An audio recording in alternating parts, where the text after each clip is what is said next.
Good morning, everyone, and welcome to Live Now from Fox. Thank you all so much for tuning in on this Thursday, November 3rd, as we take this Live Now look from Washington, D.C. Let's begin our 5 a.m. hour with the latest political news as the midterms are just 5 days away. And while things are trending toward Republicans, there's still the prospect of a 50-50 Senate, even if the GOP flips the House. Fox News senior congressional correspondent Chad Pergam explains what this means for the governing nation. Senate control is on a razor's edge. Former Senate Majority Leader Trent Lott ran a 50-50 Senate 2 decades ago. It's going to be probably one or two, one way or the other. But the worst of all worlds would be another 50-50 Senate. A split Senate means Democrats still control the body thanks to the tie-breaking vote of Vice President Harris. Democrats would take that in a heartbeat. They would hold their majority. They would still have the ability to confirm judges. A Democratic Senate would serve as a firewall to initiatives pushed by a Republican House, ranging from the border to education. It could even include the potential for impeachments of President Biden or Attorney General Merrick Garland. Expect flashpoints over federal spending. It's a difficult, if not impossible, challenge. You try to satisfy the red meat conservatives of the base. You try to satisfy the fiscal conservatives. There's an old saying that the Senate serves as the saucer where the House's hot coffee cools. I would recommend that they calm down a little bit and don't just jump to an extreme. To have oversight, to have investigations, to address some issues like, repealing this thundering herd of new IRS agents. But if Republicans controlled the Senate, those loyal to former President Trump could turn up the heat on Senate GOP leader Mitch McConnell. He'll be under pressure, but, he's a pretty wily old guy. He's been around a long time. He's a past master of not saying things when he doesn't want to. Still, if Republicans win the House and Senate, that could be the best thing that ever happened to President Biden. Looking at history, Bill Clinton got shellacked in the 94 midterms, but ended up winning re-election comfortably in 96 by using Republicans, the conservative Republican majority, as a foil. Congressional Republicans could boost President Biden if they overplay their hand. But when it comes to policy, divided government could be a recipe for gridlock. On Capitol Hill, Chad Pergram, Fox News. The Federal Reserve delivered another supersized rate hike as it tries to rein in inflation, but the risk of a recession is also increasing. Fox News correspondent Madeline Rivera has more from Washington. Another historic move from the Federal Reserve. For the fourth time in a row, the Fed raised interest rates by 0.75 percentage point as it barrels on with its goal to knock down inflation. My colleagues and I are strongly committed to bringing inflation back down to our 2% goal. The hike will likely exacerbate the burden that millions of Americans and businesses are already feeling as the cost of borrowing spikes. There are also fears that the Fed's aggressiveness will trigger a recession. In my opinion, we're in a recession right now with people and they just don't even realize it. Inflation is still hurting people, but we're making real progress. Federal Reserve Chair Jerome Powell says there are signs the economy is slowing down. Growth in consumer spending has slowed from last year's rapid pace. But even after 6 rate hikes since March, inflation remains stubborn at an annual rate of 8.2%. The Fed is facing questions over when it plans to dial down increases. The only way they're going to get this inflation data down is they need the job market to cool off, they need demand destruction, and they need a recession. Fed Chair Jerome Powell did not say when they'll loosen their policy, adding they'll continue to monitor key economic data before making a decision. A new inflation report is expected to be released next week. In Washington, Madeline Rivera, Fox News. And here's more from Washington, D.C. In a solemn speech on Wednesday, President Biden said that the midterms are a chance for Americans to save democracy, warning that some of the candidates will move the United States away from it if they win. Republicans say that the president is playing politics to get last-minute votes.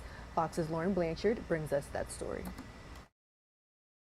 In our bones, we know democracy is at risk. We also know this: it's within our power, each and every one of us, to preserve our democracy. Just blocks from the U.S. Capitol, President Biden delivered a speech at a Democratic National Committee event, billing the midterm elections as a last chance to save democracy. I hope you'll make the future of our democracy an important part of your decision to vote and how you vote. The president warning some Republicans are preparing to fight election results before they are announced. I've said before, you can't love your country only when you win. Republicans labeled the speech and Democrats' rhetoric as partisan fear-mongering, saying the left is grasping at straws with less than a week till Election Day. We are living in the middle of a red wave, and that red wave is here. It's all over America. The newest Fox News polls give us a look at how close the fight for the Senate is. In Pennsylvania, Lieutenant Governor John Fetterman has a 3-point lead over Dr. Mehmet Oz, while in Georgia, a single percentage point separates the two candidates. I always told my campaign what we want to do is run like we're behind. And that's what I'm doing right now. I'm out on the bus tour. I want the people to continue to see that I'm ready to serve them right now. Georgia law requires the winner to have at least 50% of the vote to avoid a runoff. Right now, polling suggests neither candidate has that, so it could be months until we know who will hold the seat. In Washington, Lauren Blanchard, Fox News. Thanks, Lauren, for that update. And in case you missed President Biden's full speech from last night, here it is right here on Live Now from Fox. Please, thank you. Good evening, everyone. Just a few days ago, a little before 2:30 a.m. in the morning, a man smashed the back windows and broke into the home of the Speaker of the House of Representatives, the third highest ranking official in America. He carried in his backpack zip ties, duct tape, rope, and a hammer. As he told the police, he had come looking for Nancy Pelosi, to take her hostage, to interrogate her, to threaten to break her kneecaps. But she wasn't there. Her husband, my friend Paul Pelosi, was home alone. The assailant tried to take Paul hostage. He woke him up. He wanted to tie him up. The assailant ended up using a hammer to smash Paul's skull. Thankfully, by the grace of God, Paul survived. All this happened after the assault, and it's hard to even say. It's hard to even say. After the assailant entered the home asking, "Where's Nancy? Where's Nancy?" Those are the very same words used by the mob when they stormed the United States Capitol on January the 6th, when they broke windows, kicked in the doors, brutally attacked law enforcement, roamed the corridors, hunting for officials, and erected gallows to hang the former Vice President, Mike Pence. It was an enraged mob that had been whipped up into a frenzy by a president repeating over and over again the big lie that the election of 2020 had been stolen. It's a lie that fueled the dangerous rise in political violence and voter intimidation over the past 2 years. Even before January the 6th, we saw election officials and election workers in a number of states subject to menacing calls, physical threats, even threats to their very lives. In Georgia, for example, the Republican Secretary of State and his family were subjected to death threats because he refused to break the law and give in to the defeated president's demand, just find him 11,780 votes. Just find me 11,780 votes. Election workers like Shay Moss and her mother, Ruby Freeman, were harassed and threatened just because they had the courage to do their job and stand up for the truth, to stand up for our democracy. This institution, this intimidation, this violence against Democrats, Republicans, and nonpartisan officials just doing their jobs are the consequence of lies told for power and profit, lies of conspiracy and malice, lies repeated over and over to generate a cycle of anger, hate, vitriol, and even violence. In this moment, We have to confront those lies with the truth. The very future of our nation depends on it. My fellow Americans, we're facing a defining moment, an inflection point. We must, with one overwhelming, unified voice, speak as a country and say there's no place for voter intimidation or political violence in America, whether it's directed at Democrats or Republicans. No place, period. No place ever. I speak today near Capitol Hill, near the U.S. Capitol, the citadel of our democracy. I know there's a lot at stake in these midterm elections, from our economy to the safety of our streets, to our personal freedoms, to the future of health care, Social Security, Medicare. It's all important. But we'll have our differences. We'll have our difference of opinion. And that's what it's supposed to be. But there's something else at stake. Democracy itself. I'm not the only one who sees it. Recent polls have shown that overwhelming majority of Americans believe our democracy is at risk, that our democracy is under threat. They too see that democracy is on the ballot this year, and they're deeply concerned about it. So today, I appeal to all Americans, regardless of party, to meet this moment of national and generational importance. We must vote knowing what's at stake and not just the policy of the moment, but institutions that have held us together as we've sought a more perfect union are also at stake. We must vote knowing who we have been, what we're at risk of becoming. Look, my fellow Americans, the old expression, freedom is not free.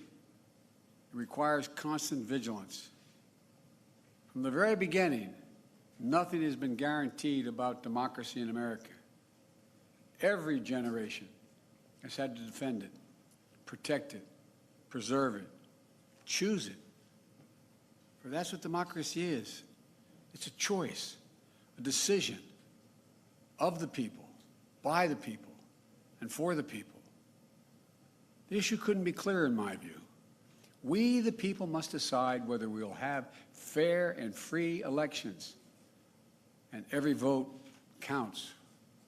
We, the people, must decide whether we're going to sustain a republic where reality is accepted, the law is obeyed, and your vote is truly sacred. We, the people, must decide whether the rule of law will prevail, whether we will allow the dark forces that thirst for power put ahead of the principles that we've long guided us. You know, American democracy is under attack because the defeated former president of the United States refuses to accept the results of the 2020 election.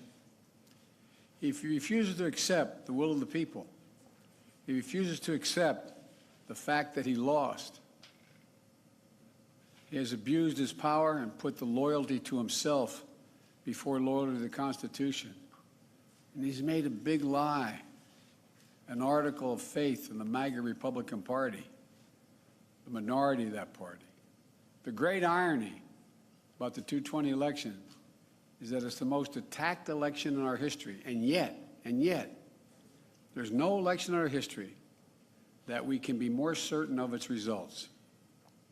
Every legal challenge that could have been brought was brought.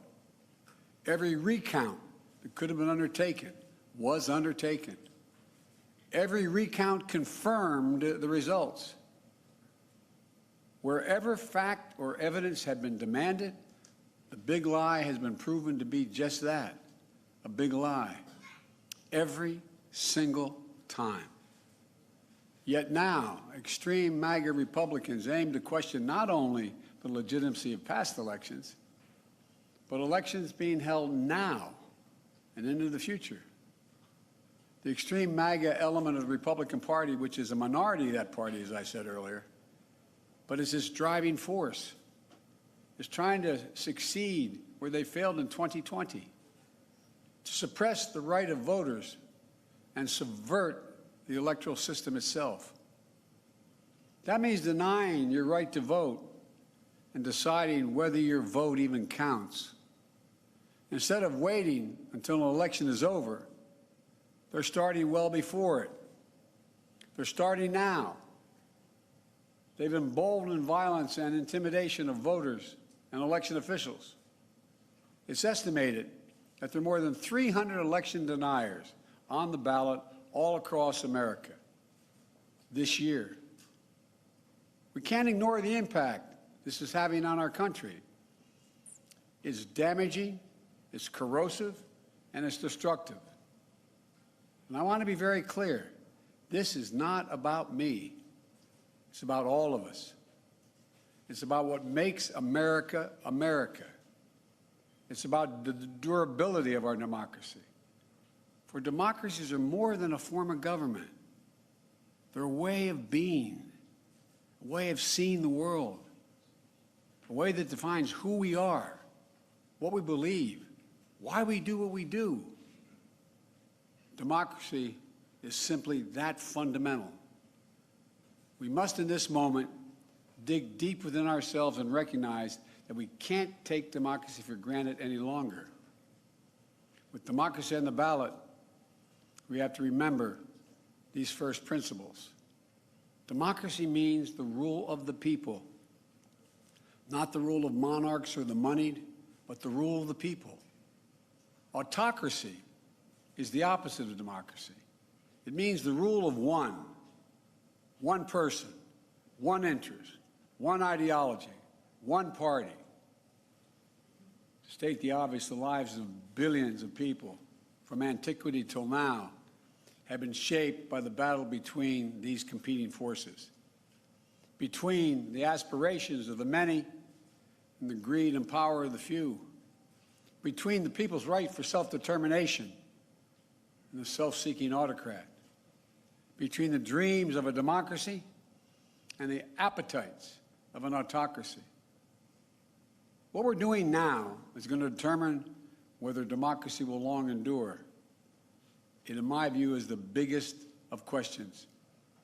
Whether the American system that prizes the individual, bends towards justice, and depends on the rule of law, whether that system will prevail. This is the struggle we're now in. A struggle for democracy, a struggle for decency and dignity, a struggle for prosperity and progress, a struggle for the very soul of America itself. Make no mistake, democracy is on the ballot for all of us. We must remember that democracy is a covenant. We need to start looking out for each other again, seeing ourselves as we the people, not as entrenched enemies. This is a choice we can make. Disunion and chaos are not inevitable. There's been anger before in America. There's been division before in America. But we've never given up on the American experiment. We can't do that now. The remarkable thing about American democracy is this: just enough of us, on just enough occasions, have chosen not to dismantle democracy, but to preserve democracy. We must choose that path again. Because democracy is in the ballot, we have to remember that even in our darkest moments, there are fundamental values and beliefs that unite us as Americans. And they must unite us now. What are they? Well, I think first, we believe the vote in America is sacred, to be honored, not denied, respected, not dismissed, counted, not ignored. A vote is not a partisan tool to be counted when it helps your candidates and tossed aside when it doesn't. Second, we must, with an overwhelming voice, stand against political violence and voter intimidation, period. Stand up and speak against it. We don't settle our differences in America with a riot, a mob, or a bullet, or a hammer.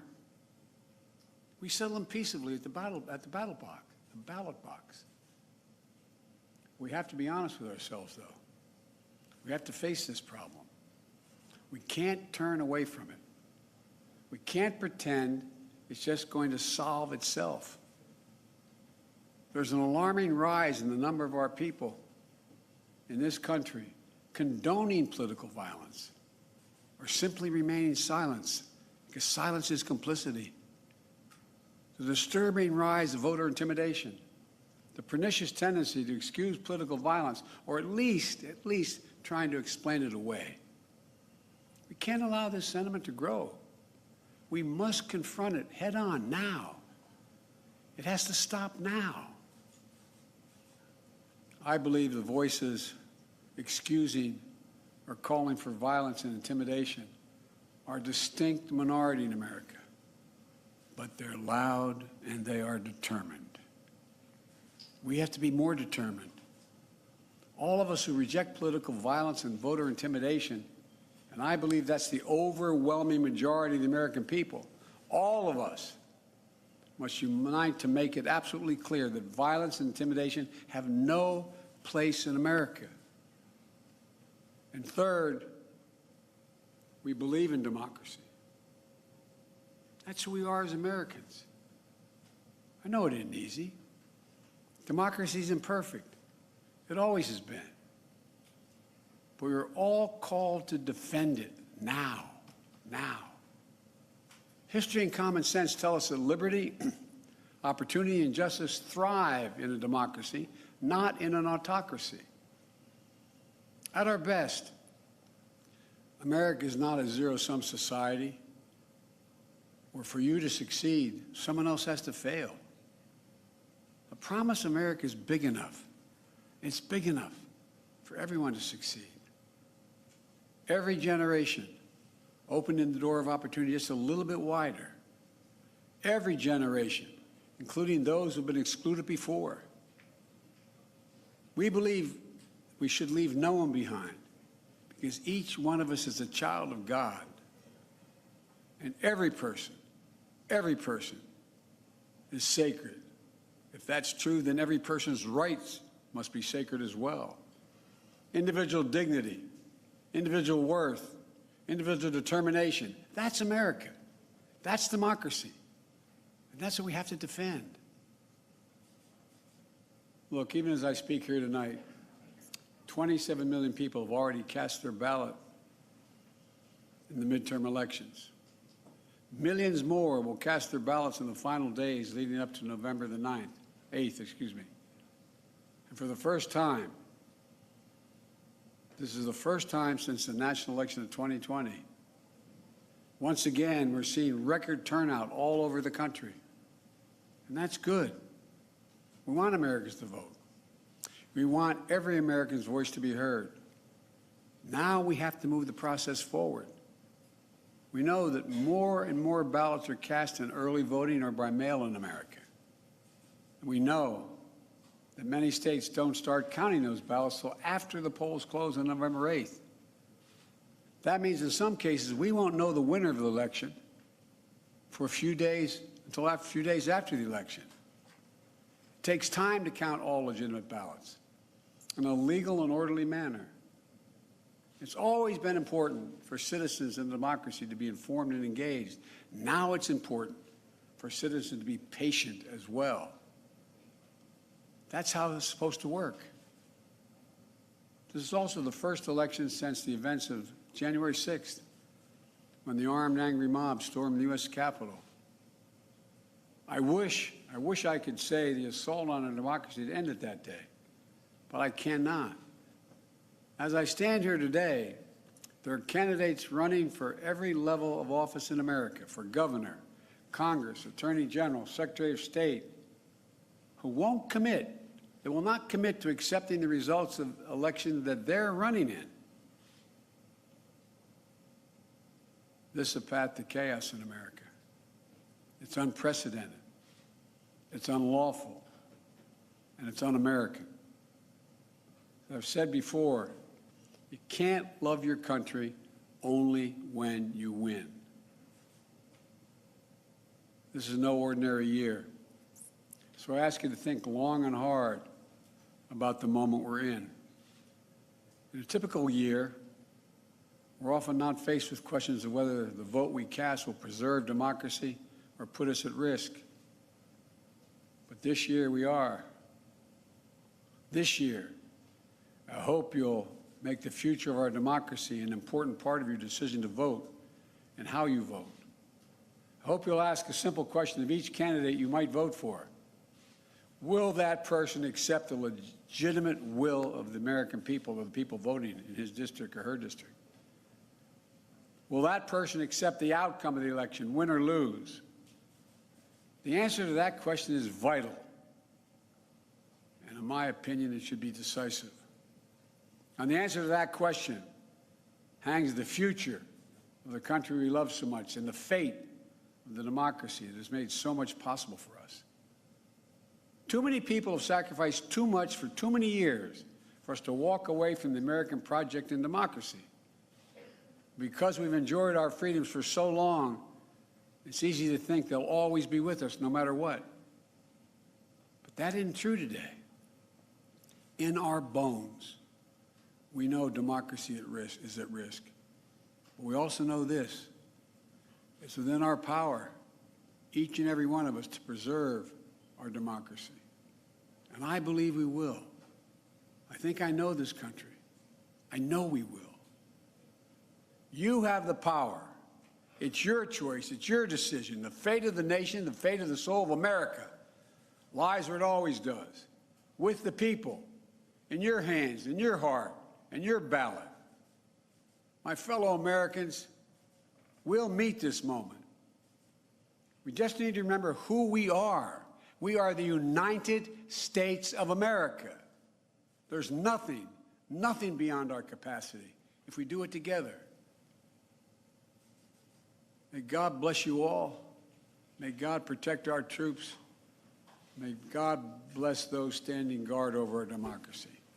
Thank you, and Godspeed. All right, and that was the latest from President Joe Biden, warning that democracy itself is in peril.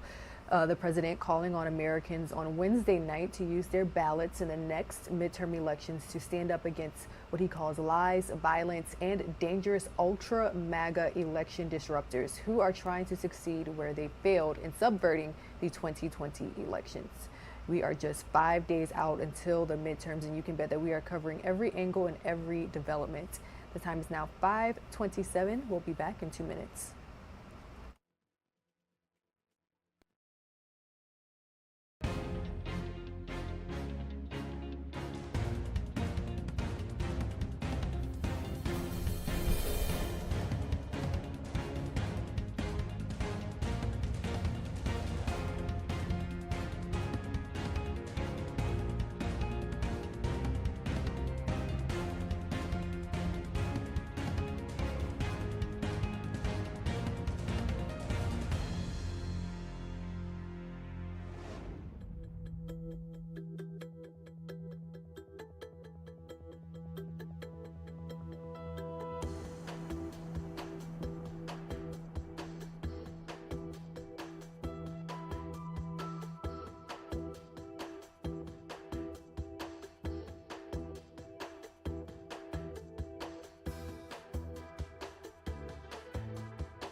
And welcome back to Live Now from Fox. The time is now 5:30 a.m. here on the East Coast. Moving right along with our top stories and live events. on this Wednesday, November 3rd. Let's bring you all the latest when it comes to the Pelosi attack caught on camera. Well, at least the break-in was caught on camera. New information about the surveillance at the Pelosi home. Now, police cameras usually watched over by Capitol Police when House Speaker Nancy is not home were unmonitored for several minutes as the assailant broke into the Pelosi home and assaulted Paul Pelosi. Fox News senior correspondent Claudia Cowan is in San Francisco with more. U.S. Capitol Police under fire Wednesday after sources revealed their cameras caught the break-in at House Speaker Nancy Pelosi's San Francisco home, but no one was watching the feed. Typically, there are about 1,800 security cameras being watched by Capitol officers from their center in Washington, D.C., which includes the Pelosi home. This new information was reported by the Washington Post just days after the attack that left Paul Pelosi seriously injured. The attack reigniting questions about the security of high-level officials and their families. In a written statement Tuesday, Capitol Police Chief Tom Manger saying they have made significant improvements to boosting security protocols, but, quote, today's political climate calls for more resources to provide additional layers of physical security. The statement comes hours after David DePape made a court appearance. He faces both state and federal charges. I consider him to be dangerous. Not only is this someone who engaged in a pre-planned attack on the speaker in her home, but someone who was willing to enact violence that was politically motivated. Court documents show the suspect claims he didn't want to hurt Paul Pelosi, but was on, quote, a suicide mission, and he went to the couple's house to, quote, have a little chat with Nancy Pelosi. On Tuesday, DePape's attorney entered not guilty pleas to several felony charges, including attempted murder, residential burglary, and assault with a deadly weapon. He is being held without bail. DePape is scheduled to return to court Friday morning. In San Francisco, Claudia Cowan, Fox News. The United States defense officials, they're saying that North Korea could be helping Russia ramp up its ammunition supply. This comes as Moscow's forces once again target civilian infrastructure. Fox News senior foreign affairs correspondent Greg Palcock has more. The White House accuses North Korea of secretly supplying Russia with artillery shells for its war against Ukraine. On Wednesday, National Security Council spokesperson John Kirby said the U.S. believes Pyongyang masks the shipments by funneling them through other countries. The Biden administration has not determined whether the shipments have been received, but officials say they don't believe the artillery gives Russia an advantage. We don't believe that they are in such a quantity that they would tangibly change the direction of this war. Western leaders argue Russia's reliance on North Korea and Iran for weapons is a sign of its dwindling supply. Moscow's forces have used Iranian drones to target Ukraine's civilian infrastructure. The attacks destroyed 40% of the country's energy facilities. Thousands of Ukrainians remain without power. Ukrainians are about to face one of the world's harshest winters in extremely difficult circumstances. Meanwhile, days after backing out, Russia returned to a UN-brokered grain deal on Wednesday. The agreement allows for the safe shipment of Ukrainian grain through the Black Sea. The decision comes after Kyiv promised not to use the corridor to attack Russian forces. This is not something that, quite literally, the world can live without. In the short period where this grain deal has been in doubt over the past couple days, we've seen grain prices rise. Vladimir Putin warns that Russia could withdraw from the deal again if Ukraine breaks its word. In Kyiv, Greg Palcock, Fox News.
Welcome back to Live Now. The time here on the East Coast is 5:36 a.m. as we take this Live Now look from the White House. Let's continue to bring you all the latest international news. United States defense officials say that North Korea could be helping Russia ramp up its ammunition supply. We have more on that story from our Fox News correspondents.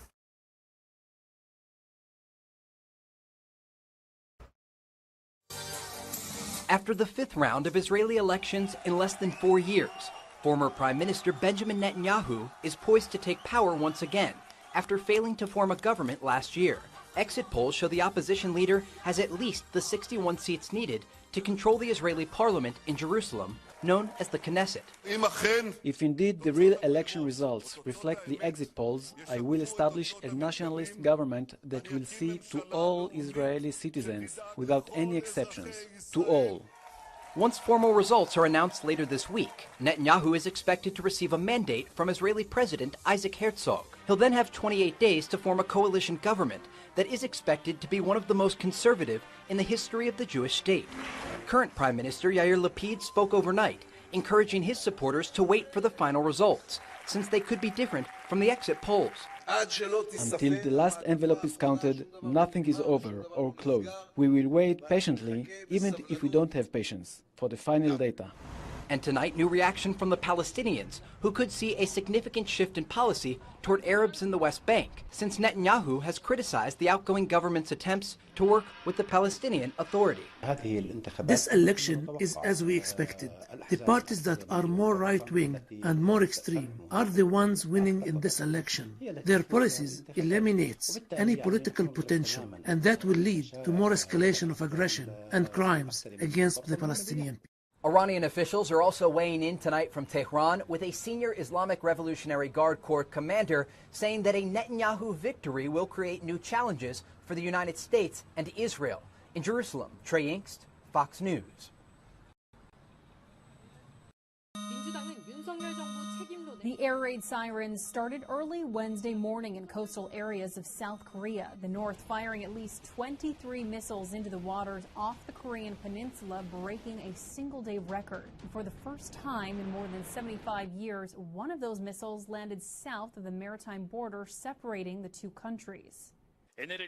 Today's launch is the first time a North Korean missile landed near our territorial waters, and this is unacceptable. Our military will respond sternly to this act.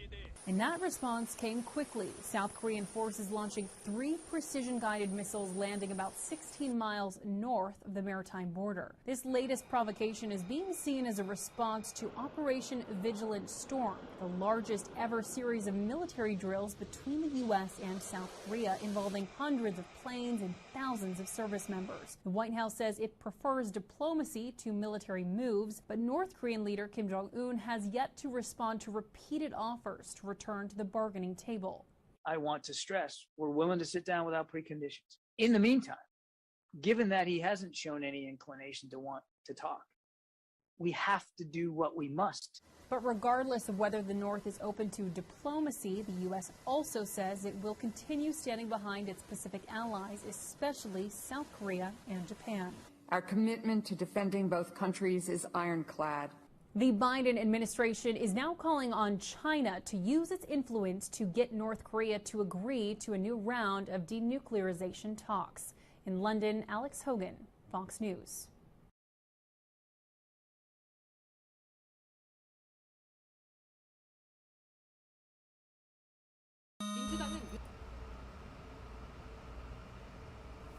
Yesterday was yet another day of emotional impact statements before Parkland shooter Nicholas Cruz was formally sentenced to life in prison.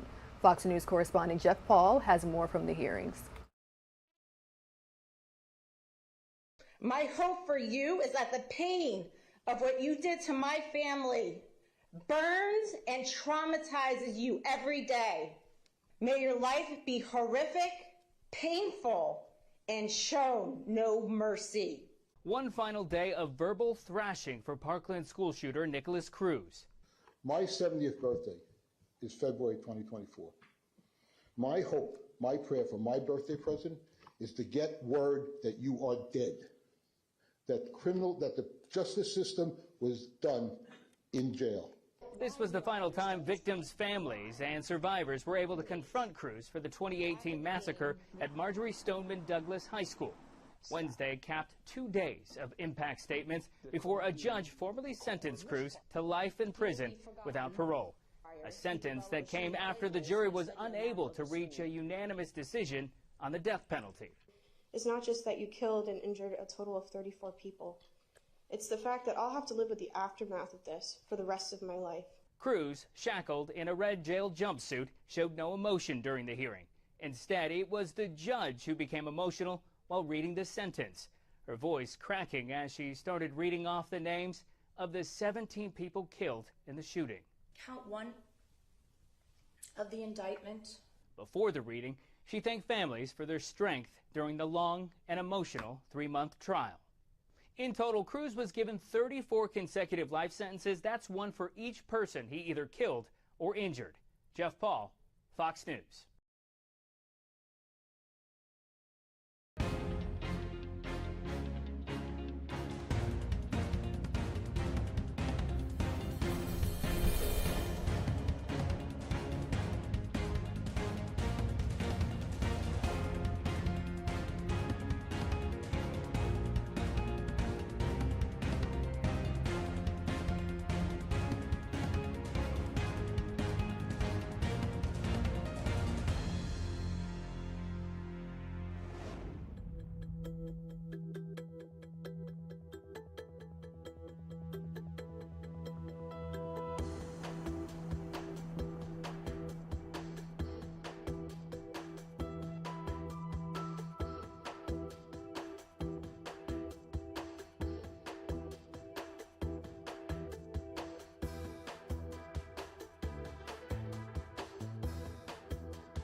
And welcome back to Live Now from Fox. Experts say that if ongoing climate change persists, it will result in more frequent and stronger natural disasters like hurricanes. Officials say that the devastation could trigger the mass migrations of hundreds of millions of people in the near future. Fox News correspondent Jackie Ibanez takes a look at 2 communities here in the United States where climate change is already ruining their lives.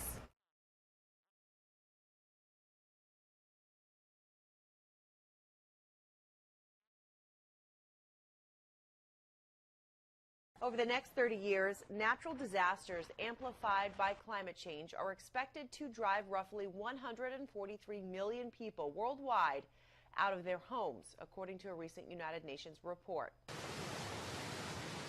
The National Oceanic and Atmospheric Administration, meantime, says coastal sea levels are expected to rise nearly a foot by 2050.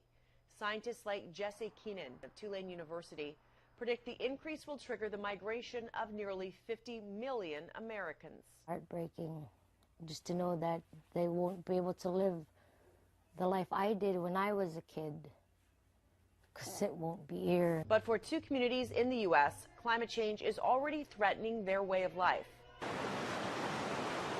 Shishmaref is a native Alaskan village, home to roughly 600. But increased storms and dwindling sea ice are causing the town to disappear into the ocean.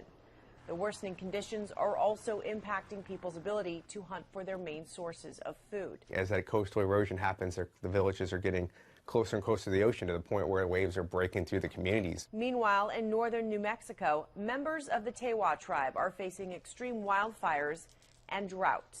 Destroying sacred land the tribe has lived and farmed on for thousands of years. Our grandkids will never see how it was before. But as these communities try and adapt, scientists say areas like the Northeast and Midwest could be popular regions for Americans to relocate if the effects of climate change worsen. Jackie Ibanez, Fox News.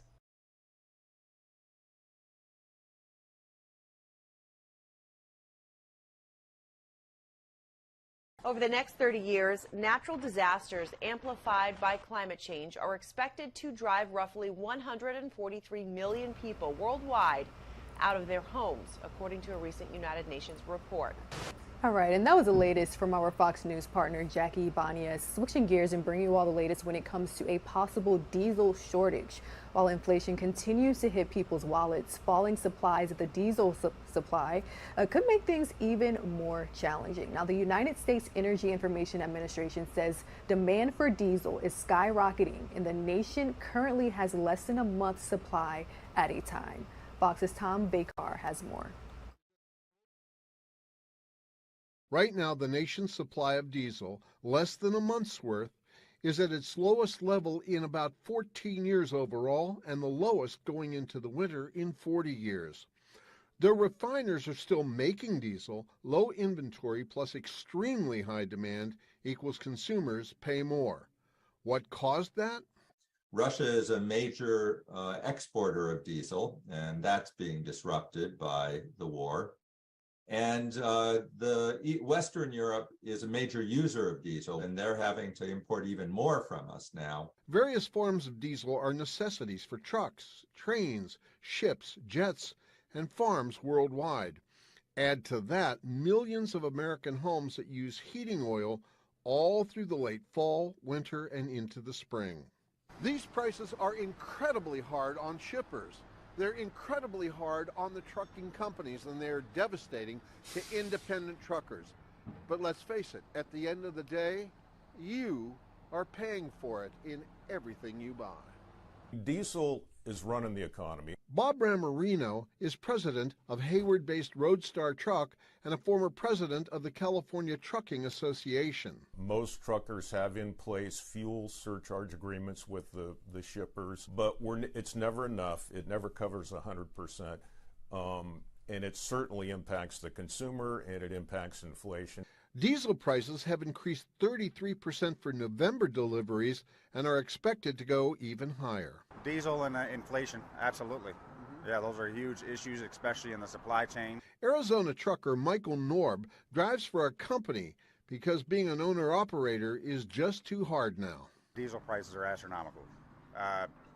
And what you're getting paid for the load wouldn't even cover half of what you're paying for the diesel. Right now, the nation's supply of diesel, less than a month's worth. Delta pilots voted overwhelmingly to go on strike, the announcement coming ahead of this holiday season. But the pilots, like this one here, say that the goal is not to strike and to hope that they can possibly reach a deal over wages and working conditions. Fox's Rose Schmidt has more on the strike and the uncertainty hovering over your holiday travel plans. Our goal is not a strike. Our goal is an industry-leading contract, but we are ready and willing to strike today. Pilots at Delta Airlines have voted overwhelmingly to authorize a strike, but there are many hurdles to jump through before that could happen. Union leaders say they want a deal that reflects their hard work over the past few years. And we've been working incredibly hard through the pandemic, a record amount of overtime to get our customers where they want to be. The union says Delta pilots are working under the same pay rates and benefits that were negotiated 6 years ago. And labor law experts point out a lot has happened since then. We're in a period of not only labor shortages and staffing shortages, but we now have rising inflation. Professor David Larson says couple that with Delta's announcement of a record revenue in the third quarter, and pilots are bound to feel frustrated. And if anything gets under your skin, it's the idea that things aren't improving for you, but at the very upper end, things are going wonderfully. Pilots at United Airlines are also fighting for what they feel they deserve. On Tuesday, they voted to reject United's contract offer. Larson says the effects of the pandemic have already meant disruptions for travelers. We know from last summer there was all kinds of problems with luggage and scheduling and cancellations, record cancellations. So the public's really frustrated, but the pilots are frustrated too. And now heading into the holiday travel season, he says airlines will likely do whatever they can to avoid strikes, but that given the many steps in the process, it's unlikely that Delta pilots would walk off the job before Thanksgiving. Rose Schmidt, Fox 9. And that was the latest on the possible strike from pilots that could affect your upcoming holiday travel plans. The time is now 5:52 a.m. We're quickly approaching the 6 a.m. hour here at Live Now from Fox as we take this Live Now look from Washington, D.C. We'll have more top stories in 2 minutes.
And welcome back into Live Now from Fox. The time here, 5:54 a.m. Now, a school district in Minnesota is setting the bar extremely high when it comes to sustainability. Many of the schools get their energy from the sun, and they want to see more districts do the same. Fox's Courtney Godfrey has more.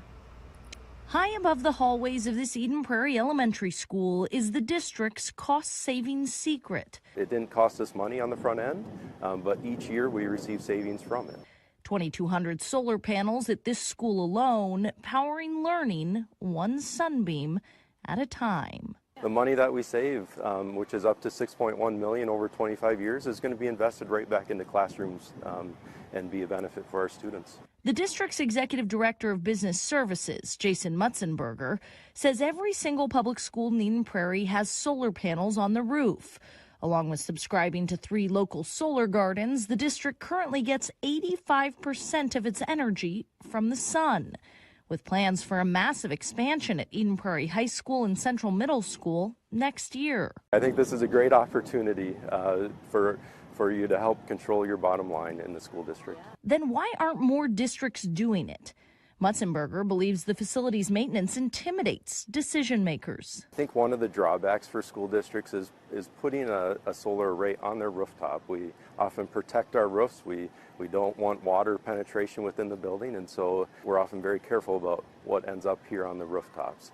And so we've been trying to get the word out to other school districts. In addition, the district is furiously applying for grants to replace diesel buses with electric as they continue to look to the future. In Eden Prairie, Courtney Godfrey, Fox 9. High above the hallways of this Eden. And in other news, police video shows the moments a group of teens led police on a car and foot chase before being taken into custody. In the video, one of the teens even bragged about how they almost got away. Fox's Cassidy Williams has more. The pursuit started with a call that may sound familiar, reports of a stolen Kia. But even officers were surprised with who they found inside it.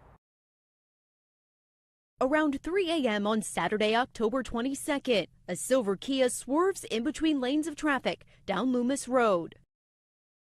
Greenfield police are close behind. Other officers set up stop sticks. But it was ultimately a pit maneuver that stops the Kia. And that doesn't end their efforts to escape. The 4 teens inside the Kia then sprint into Scout Lake Park. A Greenfield police officer drives after them.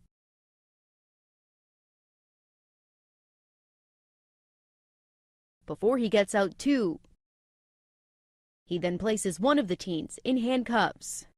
Greenfield police say the group of teens are connected to 3 stolen cars and a stolen firearm. One teen brags to the officers about how they almost got away.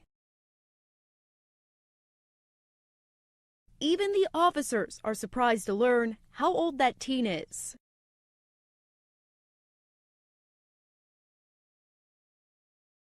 Backseat.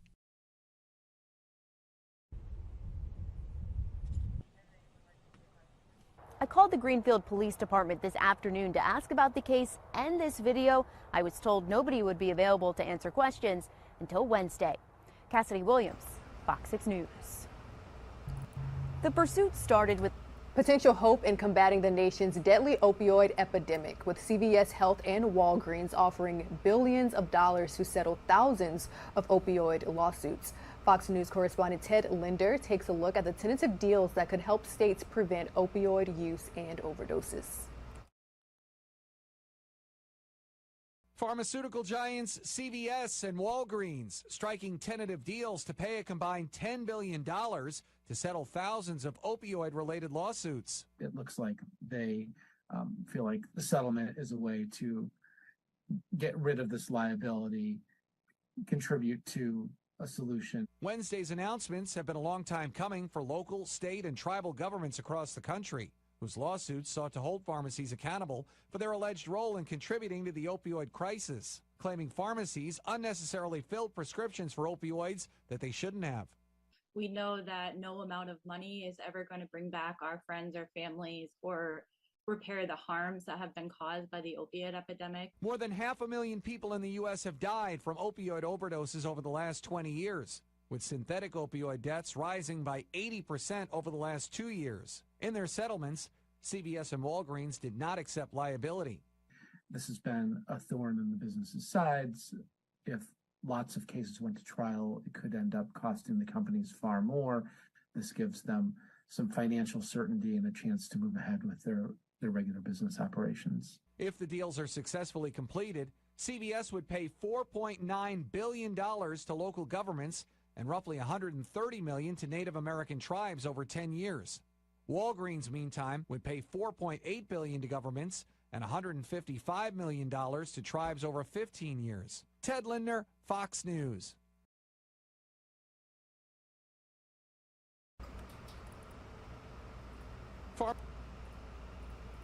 A frightening situation in the south suburbs. Parents say that their kids went out for trick-or-treats and were given what appears to be cannabis-infused gummy bears. Fox's Elizabeth Matthews has more on the arrest made in the south of Chicago. Police have recovered at least 8 suspicious bags of candy. The suspect told police that he passed out about 20 of them. They would certainly stand out in a trick-or-treat bag. Unlabeled, nondescript small baggies with all yellow gummy bears inside. Police say possibly contaminated with cannabis. This dad, who didn't want to be identified, says it happened to them. I was walking down the street and someone commented that someone was handing out black packets of marijuana gummies. I checked my 4-year-old daughter's bag and yes, I found 3 packets of gummies that smelled like marijuana. Police say this man, 25-year-old Jared Filan, is now facing 5 misdemeanor charges of child endangerment. Police accuse him of passing out these baggies that responding officers report smelled like marijuana. He said that he ran out of candy, so he had some little baggies, and he put some of his gummies in there and started distributing them. On Halloween night, South Chicago Heights Police Chief Bill Joyce says an alert parent spotted the baggies in their kids' candy stash after trick-or-treating in the 200 block of Cherry Lane. The alert children knew which house the bags came from, and within an hour of that trick-or-treat stop, Filan was in custody. One of the neighbors said that he had a bowl full of them, and during the interview, he said that he probably gave about 20 of them out. He has since bonded out, but no one answered the door at his home.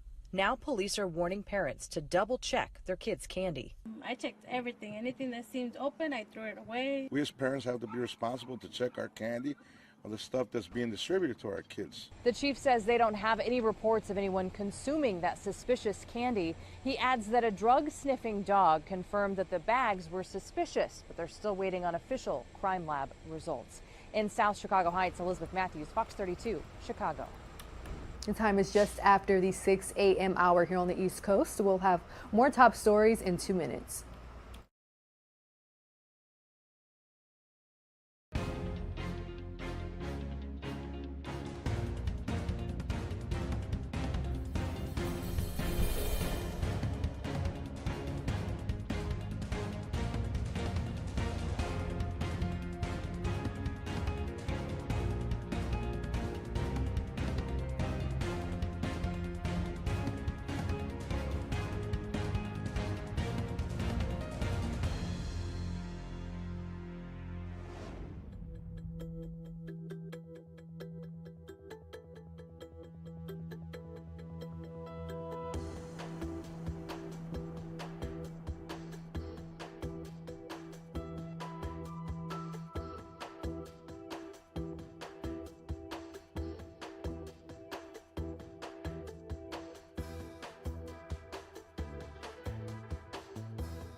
Good morning, everyone, and welcome back to Live Now from Fox. The time here on the East Coast, 6:05 a.m. Thank you all so much for starting your day with us. Now, President Biden is warning of the dangers of democracy, the dangers to democracy, I should say, as he makes his closing arguments ahead of the midterm elections. In a speech last night, he lashed out what he calls extreme MAGA Republicans. Here's more. Senate control is on a razor's edge. Former Senate Majority Leader Trent Lott ran a 50-50 Senate 2 decades ago. It's going to be probably one or two, one way or the other. But the worst of all worlds would be another 50-50 Senate. A split Senate means Democrats still control the body thanks to the tie-breaking vote of Vice President Harris. Democrats would take that in a heartbeat. They would hold their majority. They would still have the ability to confirm judges.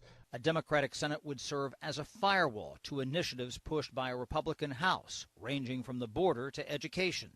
It could even include the potential for impeachments of President Biden or Attorney General Merrick Garland.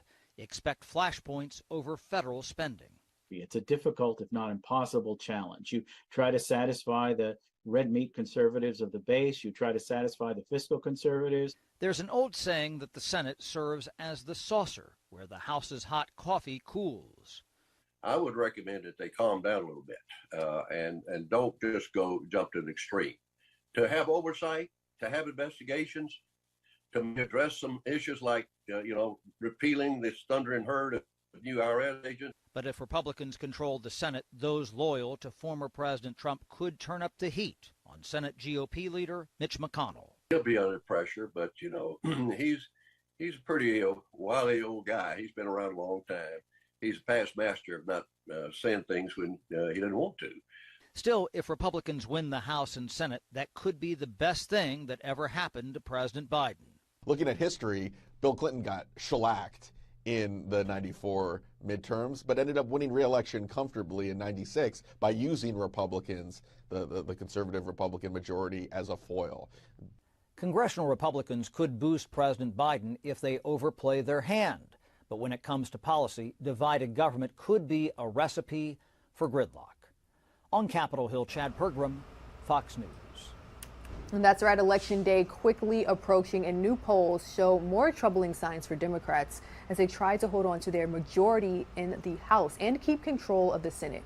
Fox's Madeline Rivera reports from Washington, D.C. as big names hit the campaign trail.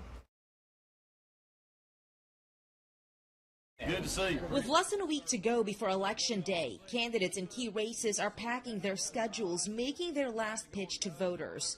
And they're pulling in big names. We cannot rest on our laurels. We cannot listen to polls, the media, or anything else. In the battleground state of Georgia, Republican Governor Brian Kemp, who's running for a second term, is getting a boost from fellow Governor Doug Ducey of Arizona. Early Georgia voters are heading to the ballot box at a record pace. At least 1.5 million people have already voted in person, well over the pace at this point in 2018. People are seeing that the lines are moving quickly. We're not seeing any major issues in any area. And a warning sign for Democrats, a new poll shows Republicans are more enthusiastic to vote in this year's midterm elections. The GOP standing bolstered by concerns about the economy and inflation. Some projections show Republicans winning control of the Senate with their best pickup chances in Georgia and Nevada. You see in all of these states beginning a pretty significant shift towards the right. President Barack Obama. To underscore the urgency, former President Obama was in Las Vegas on Tuesday, stumping for Nevada Democrats. The only way to save democracy is if we together fight for it. Obama is not the only former president campaigning in the closing stretch. Former President Bill Clinton is expected to headline a Get Out the Vote rally for a New York House candidate on Wednesday. In Washington, Madeline Rivera, Fox News. Good to see you. With less than a week to go before Election Day, candidates in key races are packing their schedules. All right, moving right along with other top stories this morning. New information about the surveillance at the Pelosi home. Police cameras usually watched over by Capitol Police when House Speaker Nancy is home went unmonitored for several minutes as the suspect broke into her home and assaulted Paul Pelosi. Fox News senior congressional correspondent Claudia Cowan has more from San Francisco. U.S. Capitol Police under fire Wednesday after sources revealed their cameras caught the break-in at House Speaker Nancy Pelosi's San Francisco home, but no one was watching the feed. Typically, there are about 1,800 security cameras being watched by Capitol officers from their center in Washington, D.C., which includes the Pelosi home. This new information was reported by the Washington Post just days after the attack that left Paul Pelosi seriously injured. The attack reigniting questions about the security of high-level officials and their families. In a written statement Tuesday, Capitol Police Chief Tom Manger saying They have made significant improvements to boosting security protocols, but, quote, today's political climate calls for more resources to provide additional layers of physical security. The statement comes hours after David DePape made a court appearance. He faces both state and federal charges. I consider him to be dangerous. Not only is this someone who engaged in a pre-planned attack on the speaker in her home, but someone who was willing to enact violence that was politically motivated. Court documents show the suspect claims he didn't want to hurt Paul Pelosi, but was on, quote, a suicide mission, and he went to the couple's house to, quote, have a little chat with Nancy Pelosi. On Tuesday, DePape's attorney entered not guilty pleas to several felony charges, including attempted murder, residential burglary, and assault with a deadly weapon. He is being held without bail. DePape is scheduled to return to court Friday morning. In San Francisco, Claudia Cowan, Fox News.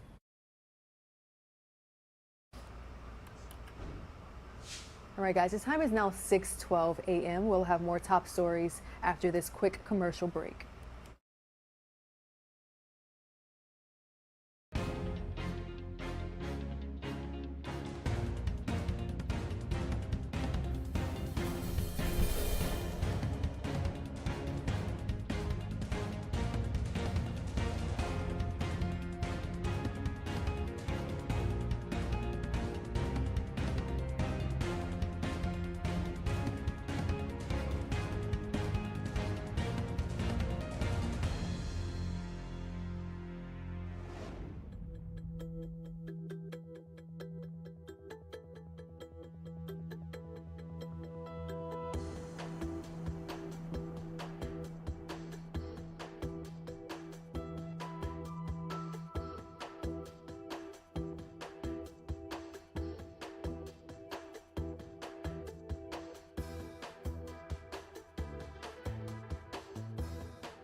Welcome back to Live Now from Fox, continuing to bring you all this heartbreaking story. Police have confirmed that rapper Takeoff was shot and killed in Houston early Tuesday morning. It happened outside of 810 Billards and Bowling, a location in downtown Houston. Joining us now live from Atlanta with more is Fox 5 Atlanta's Mark Teitner. Good morning, Mark. Yeah, good morning. Takeoff, born and raised here in the Atlanta metro area, and obviously his death is being felt by a number of people in this community, all the way from fans up to the city's mayor.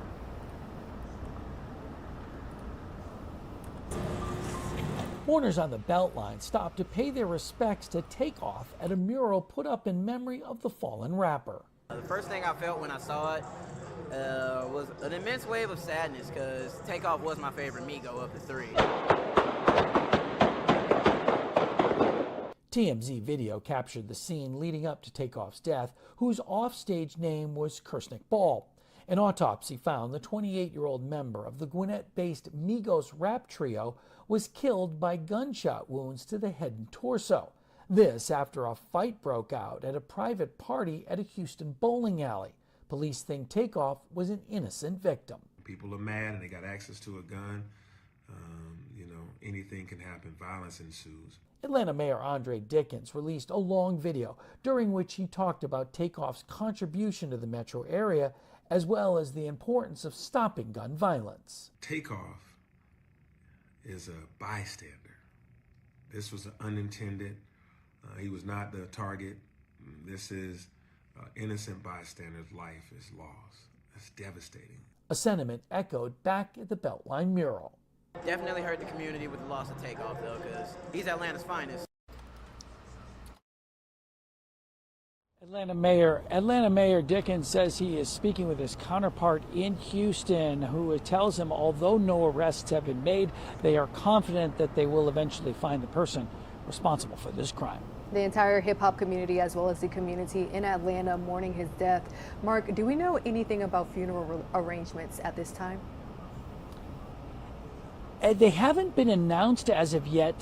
Part of that was that the family was being made to wait to get their hands on the body until after the autopsy was completed. Now that that has been finished, the family can move forward. Hopefully we'll get those funeral arrangements soon, and of course we'll let everyone know as soon as we can. All right, Fox 5 Atlanta's Mark Teichner, thank you so much for joining us this morning. Sure, no problem. All right, we're taking a live now look from Washington, D.C., the United States Capitol building. Here's our Fox Means Business report.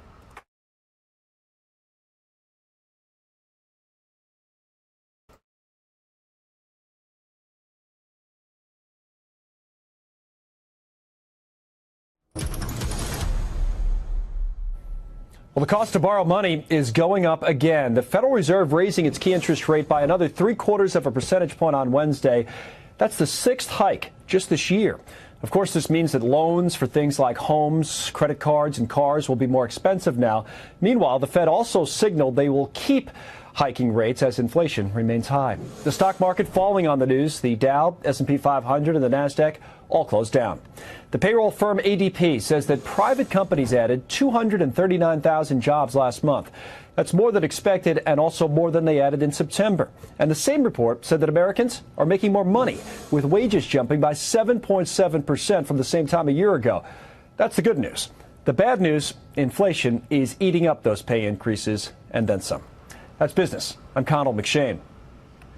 The Federal Reserve delivered another supersized rate hike as it tries to rein in inflation, but the risk of recession is also increasing. Let's listen in to the most recent remarks by the Federal Reserve Chair, Jerome Powell.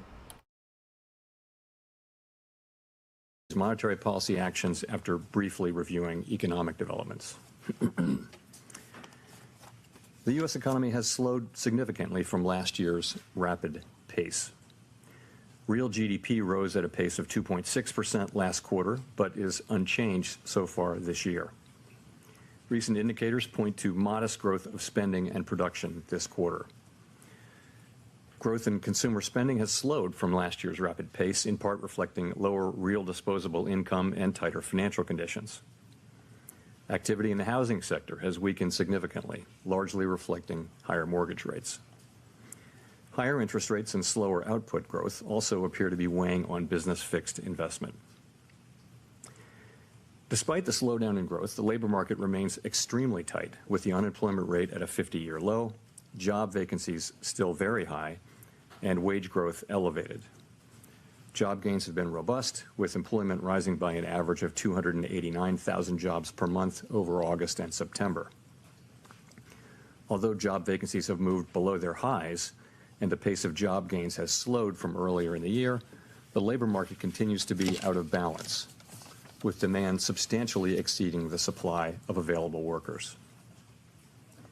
The labor force participation rate is little changed since the beginning of the year. Inflation remains well above our longer-run goal of 2%.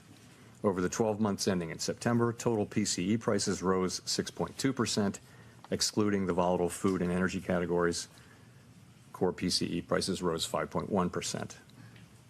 And the recent inflation data again have come in higher than expected. Price pressures remain evident across a broad range of goods and services. Russia's war against Ukraine has boosted prices for energy and food and has created additional upward pressure on inflation. Despite elevated inflation, longer-term inflation expectations appear to remain well anchored, as reflected in a broad range of surveys of households, businesses, and forecasters, as well as measures from financial markets. But that is not grounds for complacency. The longer the current bout of high inflation continues, the greater the chance that expectations of higher inflation will become entrenched.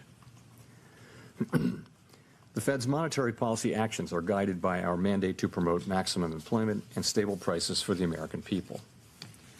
My colleagues and I are acutely aware that high inflation imposes significant hardship as it erodes purchasing power, especially for those least able to meet the higher costs of essentials like food, housing, and transportation. We are highly attentive to the risks that high inflation poses to both sides of our mandate, and we're strongly committed to returning inflation to our 2% objective. At today's meeting, the committee raised the target range for the federal funds rate by 75 basis points. And we are continuing the process of significantly reducing the size of our balance sheet, which plays an important role in firming the stance of monetary policy. With today's action, we've raised interest rates by 3.75 percentage points this year. We anticipate that ongoing increases in the target range for the federal funds rate will be appropriate in order to attain a stance of monetary policy that is sufficiently restrictive to return inflation to 2% over time. Financial conditions have tightened significantly in response to our policy actions, and we are seeing the effects on demand in the most interest rate sensitive sectors of the economy, such as housing. It will take time, however, for the full effects of monetary restraint to be realized, especially on inflation. That's why we say in our statement that in determining the pace of future increases in the target range, we will take into account the cumulative tightening of monetary policy and the lags with which monetary policy affects economic activity and inflation. At some point, as I've said in the last two press conferences, it will become appropriate to slow the pace of increases as we approach the level of interest rates that will be sufficiently restrictive to bring inflation down to our 2% goal. There is significant uncertainty around that level of interest rates. Even so, we still have some ways to go, and incoming data since our last meeting suggests that the ultimate level of interest rates will be higher than previously expected. Our decisions will depend on the totality of incoming data and their implications for the outlook for economic activity and inflation. We will continue to make our decisions meeting by meeting and communicate our thinking as clearly as possible. We're taking forceful steps to moderate demand so that it comes into better alignment with supply. Our overarching focus is using our tools to bring inflation back down to our 2% goal and to keep longer-term inflation expectations well anchored. Reducing inflation is likely to require a sustained period of below-trend growth and some softening of labor market conditions. Restoring price stability is essential to set the stage for achieving maximum employment and stable prices in the longer run. The historical record cautions strongly against prematurely loosening policy. We will stay the course until the job is done. To conclude, we understand that our actions affect communities, families, and businesses across the country. Everything we do is in service to our public mission. We at the Fed will do everything we can to achieve our maximum employment and price stability goals. Thank you, and I look forward to your questions.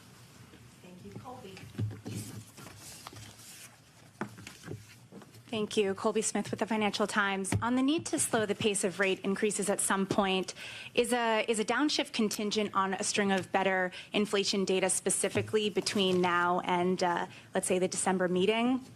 Or is that something that the Fed could potentially proceed with independent of that data, given the lagged effects that you mentioned? So a couple things on that. We do need to see inflation coming down decisively, and good evidence of that would be a series of down monthly readings. Of course, that's what we'd all love to see, but I've never thought of that as the appropriate test for slowing the pace of increases or for identifying the appropriately restrictive level that we're aiming for. We need to bring our policy stance down to a level that's sufficiently restrictive to bring inflation down to our 2% objective over the medium term. How will we know that we've reached that level? Well, we'll take into account the full range of analysis and data that bear on that question, guided by our assessment of how much financial conditions have tightened, the effects that tightening is actually having on the real economy and on inflation, taking into consideration lags, as I mentioned. We will be looking at real rates, for example, all across the yield curve and all other financial conditions, and as we make that assessment.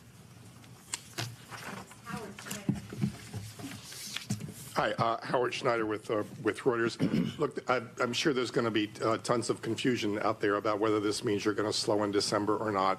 Would you say that the bias right now is not for another 75 basis point increase? So what I want to do is put that question of pace in the context of our broader tightening program, if I may, and hit to talk about the statement language along the way. So I think you can think about our tightening program as really addressing three questions. The first of which was, and has been, how fast to go.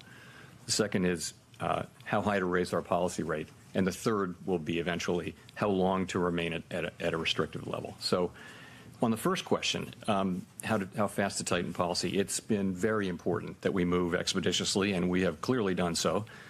We've moved 3.75% since March, admittedly from a base of 0. It's a historically fast pace, and that's certainly appropriate, given the persistence and strength in inflation and the low level from which we started.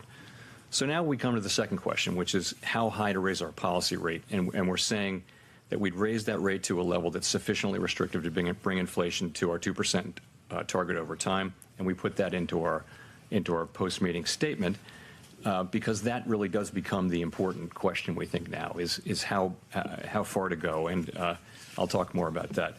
We think there's some ground to cover but before we meet that test, and that's why we say that ongoing rate increases will be appropriate.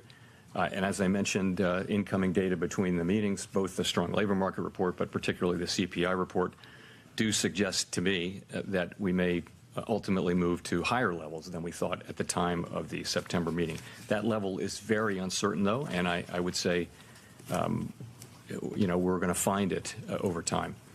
Of course, with the lags between policy and economic activity, there's a lot of uncertainty. So we note that in determining the pace of future increases, we'll take into account the cumulative tightening of monetary policy as well as the lags with which monetary policy affects economic activity and inflation. So I would say as we come closer to that level, move more into restrictive territory, the question of speed becomes less important than the second and third questions. And that's why I've said at the last two press conferences that at some point it will become appropriate to slow the pace of increases. So that time is coming, and it may come as soon as the next meeting or the one after that. No decision has been made. It is likely we'll have a discussion about this at the next meeting, a discussion. To be clear, let me say again, the question of when to moderate the pace of increases is now much less important than the question of how high to raise rates and how long to keep monetary policy restricted, which really will be our principal focus. If I could follow up on that, to what degree was there an importance or weight given to a need to signal this possibility now, given all the concerns really around the globe about Fed policy sort of driving ahead and everybody else, dealing with their own stress as a result?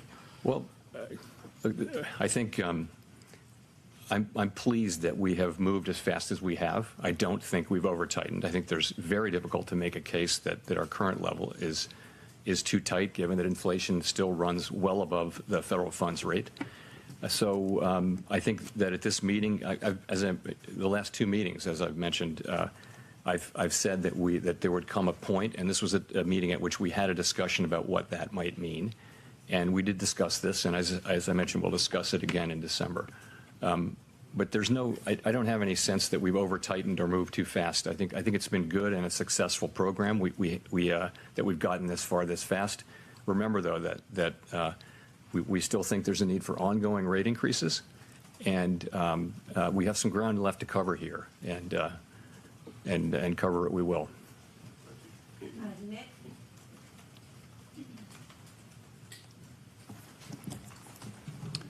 Nick Tamaros of the Wall Street Journal.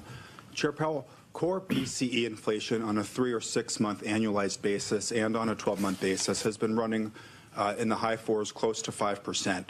Is there any reason to think you won't have to raise rates at least above that level to be confident that you are imparting enough restraint to bring inflation down? So this is the question of does the policy rate need to get above the inflation rate? And I would say there are a range of views on that. That's the classic Taylor principle view. But I would think you'd look more at a forward, a forward-looking measure of inflation to look at that. But I think the answer is we'll want to get the policy rate to a level where it is where the real interest rate is positive. We will want to do that. I do not think of it as the single and only touchstone, though. I think you put some weight on that. You also put some weight on rates across the curve. Very few people borrow at the short end of at the federal funds rate, for example. So households and businesses, if they're very meaningfully positive interest rates all across the curve for them, credit spreads are larger, so borrowing rates are significantly higher, and I think financial conditions have tightened quite a bit. So I would look at that as an important feature. I'd put some weight on it, but I wouldn't say it's something that is the single dominant thing to look at. If I could follow up, what is your best assessment or the staff's best assessment right now of the current rate of underlying inflation? I don't have a specific number for you there. There are many, many models that look at that. And I mean, one way to look at it is that it's a pretty stationary object, and that when inflation runs above that level, for sure, substantially above for some time, you'll see it move up, but the movement will be fairly gradual. So I think that's what the principal models would tend to say. But I wouldn't want to land on any one assessment. There are many different, as you know, many different people who publish an assessment of underlying inflation. Thank you. Hi, Chair Powell. Thank you for taking our questions. Gina Smilik, New York Times. I wonder, do you see any evidence at this stage that inflation is or is at risk of becoming entrenched? Is inflation becoming entrenched? So I guess I would start by pointing to expectations. So if we saw longer-term expectations moving up, that would be very troubling. And they were moving up a little bit at the middle part of this year, and they've moved now back down. That's one piece of data. Shorter-term inflation expectations moved up between the last meeting and this meeting. And we don't think those are as indicative, but they may be important in the wage setting process. There's a school of thought that believes that. So that's very concerning. I guess the other thing I would say is that the longer we have, we're now 18 months into this episode of high inflation, and we don't have a clearly identified scientific way of understanding at what point inflation becomes entrenched. And so the thing we need to do from a risk management standpoint is to use our tools forcefully but thoughtfully and get inflation under control, get it down to 2%, get it behind us. That's what we really need to do and what we're strongly committed to doing. Rachel. Hi, Chair Powell. Thank you for taking our questions. Rachel Siegel from the Washington Post. The statement points to lag times. I'm wondering if you can walk us through how you judge those lag effects, what that timeline looks like over the coming months or even a year, and where you would expect it to show up in different parts of the economy. Yeah, so the way I would think about that is it's a commonly, for a long time, thought that monetary policy works with long and variable lags, and that it works first on financial conditions and then on economic activity and then perhaps later than that even on inflation. So that's been the thinking for a long time. There was an old literature that made those lags out to be fairly long. There's newer literature that says that they're shorter. And the truth is we don't have a lot of data of inflation of this high in what is now the modern economy. One big difference now is that it used to be that you would raise the federal funds rate, financial conditions would react, and then that would affect economic activity and inflation. Now, financial conditions react well before, in expectation of monetary policy. That's the way it has moved for a quarter of a century, is in the direction of financial conditions, then monetary policy, because the markets are thinking what is the central bank going to do. And there are plenty of economists that also think that once financial conditions change, that the effects on the economy are actually faster than they would have been before. We don't know that. I guess the thing I would say is it's highly uncertain. And so from a risk management standpoint, it would be irresponsible not to ignore them. But you want to consider them, but not take them literally. So I think it's a very difficult place to be, but I would tend to want to be in the middle, looking carefully at what's actually happening with the economy, and trying to make good decisions from a risk management standpoint, remembering, of course, that if we were to over-tighten, we could then use our tools strongly to support the economy. Whereas if we don't get inflation under control because we don't tighten enough, now we're in a situation where inflation will become entrenched, and the costs, the employment costs in particular, will be much higher potentially. So from a risk management standpoint, we want to be sure that we don't make the mistake of either failing to tighten enough or loosening policy too soon. And if I could follow up, should we interpret the addition to the statement to mean that more weight is put into those lag effects than they would have been after previous rate hikes? So I think as we move now into restrictive territory, as we make these ongoing rate hikes and policy becomes more restrictive, it'll be appropriate now to be thinking more about lag. Of course, we think about the lags are just sort of a basic part of monetary policy, but we will be thinking about them. But we won't be, I think we'll be considering them, but because it's appropriate to do so. Let me say this: it is very premature to be thinking about pausing. So people, when they hear lags, they think about a pause. It's very premature, in my view, to think about or be talking about pausing our rate hike. We have a ways to go. Our policy, we need ongoing rate hikes to get to that level of sufficiently restrictive, and we don't really know exactly where that is. We have a sense, and we'll write down in the December meeting a new summary of economic projections which updates that. But I would expect us to continue to update it based on what we're seeing with incoming data. Thanks, Chair Powell. Neil Irwin with Axios. As you look around the economy, the clearest impact of your tightening so far has been on housing, maybe some venture-funded tech companies. It's been relatively narrow in terms of labor market, consumer demand. A lot of sectors you don't see a ton of effect. Is the pathway and channels through which monetary policy works changing? Is it narrower than it used to be? And on housing in particular, are you at all worried that you're crimping housing supply in ways that might cause problems down the road? I don't know that the channels through which policy works have changed that much. I would say a big channel is the labor market, and the labor market is very, very strong, very strong. And households, of course, have strong balance sheets. And so we go into this with a strong labor market and excess demand in the labor market, as you can see through many different things, and also with households who have strong spending power built up. So it may take time. It may take resolve. It may take patience. It's likely to get inflation down. I think you see from our forecasts and others that it will take some time for inflation to come down. It'll take time, we think. So, sorry, was I getting to your question there? Housing, the housing part of it. Yeah, so, we look at housing. Of course, housing is significantly affected by these higher rates, which are really back where they were before the global financial crisis. They're not historically high, but they're much higher than they've been. And you're seeing housing activity decline. You're seeing housing prices growing at a faster rate, and in some parts of the country declining. I would say the housing market was very overheated for the couple of years after the pandemic as demand increased and rates were low. We all know the stories of how overheated the housing market was, prices going up, many bidders, no conditions, that kind of thing. So the housing market needs to get back into a balance between supply and demand. We're well aware of what's going on there. From a financial stability standpoint, we didn't see in this cycle the kinds of poor credit underwriting that we saw before the global financial crisis. Housing credit was very much more carefully managed by the lenders. So it's a very different situation and doesn't appear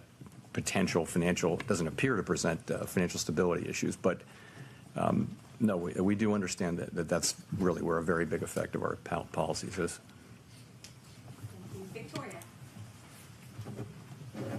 Hi, Victoria Guida with Politico. I wanted to ask about the labor market.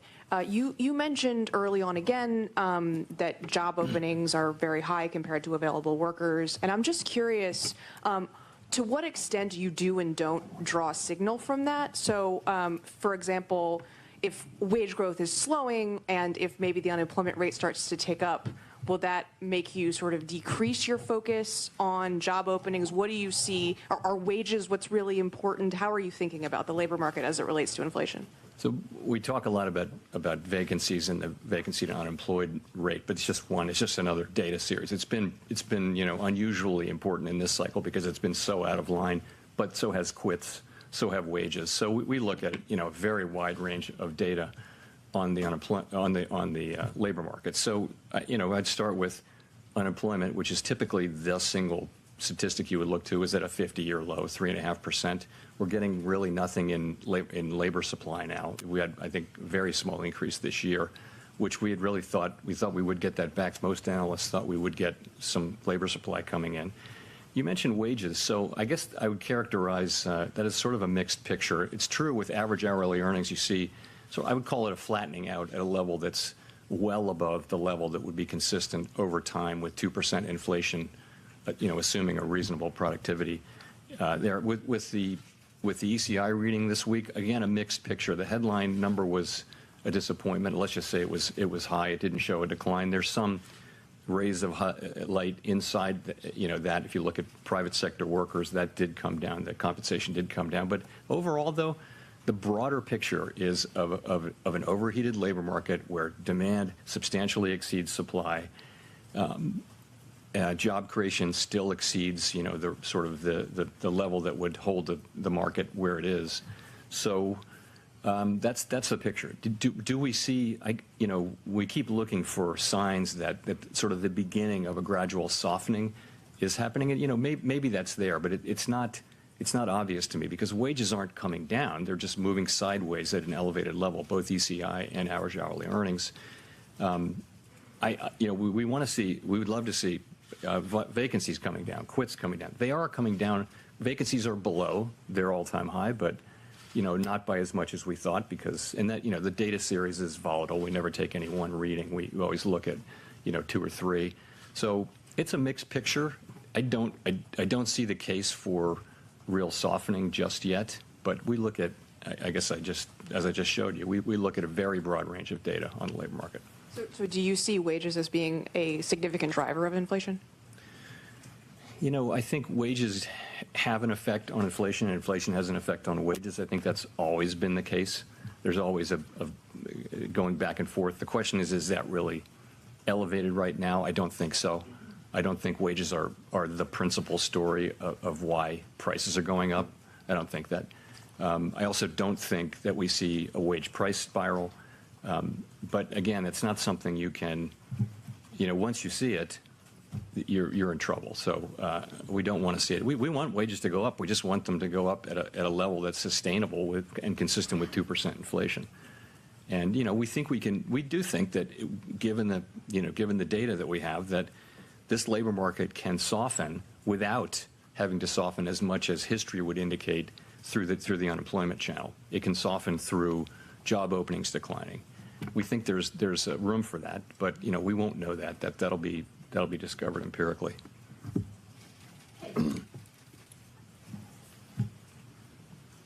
Thank you so much. Kayla Tausche from CNBC.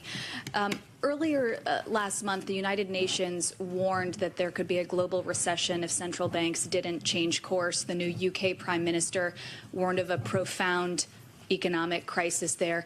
And I'm wondering how the Fed is weighing international developments in light of a very strong economy here in the U.S. that would seem to be bucking those trends. So, of course, we keep close tabs on economic developments and also geopolitical developments that are relevant to the economy abroad. We're in very frequent contact with our foreign counterparts, both through the IMF meetings and the regular meetings with central banks that we have, and I have one this weekend with many central bankers. So we're in touch with all of that. So I guess it's clearly a difficult time in the global economy. We're seeing very high inflation in Europe, significantly because of high energy prices related to the war in Ukraine, and we're seeing China's having issues with the zero COVID policy and much slower growth than we're used to seeing. So we see those difficulties. The strong dollar is a challenge for some countries, but we take all of that into account in our models. We think about the spillovers and that sort of thing. Here in the United States, we have a strong economy, and we have an economy where inflation is running at 5%. Core PCE inflation, which is a really good indicator of what's going on for us, is the way we see it, is running at 5.1% on a 12-month basis, and sort of similar to that on a 3, 6, and 9-month basis. So we know that we need to use our tools to get inflation under control. The world's not going to be better off if we fail to do that. That's a task we need to do. Price stability in the United States is a good thing for the global economy over a long period of time. Price stability is the kind of thing that pays dividends for our economy for decades, hopefully. Even though it may be difficult to get it back, getting it back is something that provides value to the people we serve for the long run. If I could just follow up on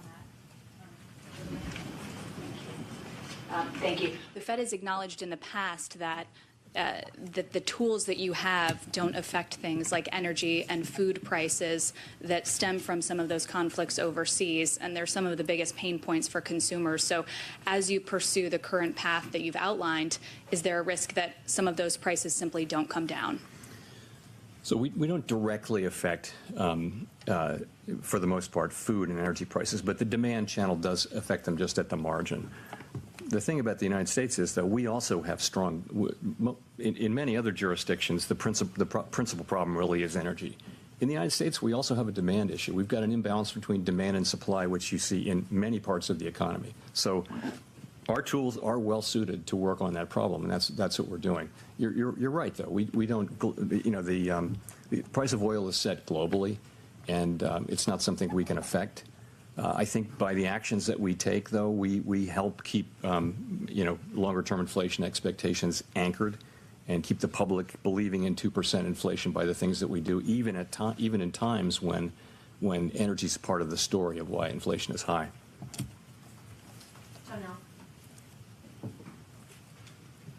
Hi, Chair Powell. Janelle Marte with Bloomberg. So the Fed is facing 2 more ethics-related incidents with the revision of the financial statements from President Bostic and President Bullard speaking at a closed event. So some senators, like Elizabeth Warren, are saying that this is a sign of greater ethics problems at the Fed. Could you talk about what this does to the public's trust in the bank and what the Fed is doing to prevent this kind of behavior from becoming common? Sure. So you're right. The public's trust is really the Fed's and any central bank's most important asset. And anytime one of the policymakers violates or falls short of those rules, we do risk undermining that trust, and we take that very seriously. We do. So at the beginning of our meeting yesterday, actually, we had a committee discussion of the full committee on the importance of holding ourselves individually and collectively accountable for knowing and following the high standard that's set out in our existing rules with respect to both personal investment activities and external communications. We've taken a number of steps, and I would just say we do understand how important those issues are. I would say that our new investment program that we have is up now and running, and actually it was through that the problems with President Bostic's disclosures were discovered when he filed his new disclosures. That's, we now have a central group here at the Board of Governors that looks into disclosures and follows them and approves people's disclosures, and also all of their trades. Any trade anyone has to make who's covered has to be pre-approved. And there's a lag. It has to be pre-approved 45 days before it happens, so there's no ability to game market. So it's a really good system. It worked here. And I think we all said to each other yesterday morning, we recommitted to each other and to this institution to hold ourselves to the highest standards and avoid these problems. Do you have an update on the investigations that are pending? I don't. So, as you know, I referred the matter concerning President Bostic to the Inspector General. And once that happens, I don't discuss it with the Inspector General or with anybody. It's just the Inspector General has the ability to do investigations. We don't really have that. So that's what he's doing.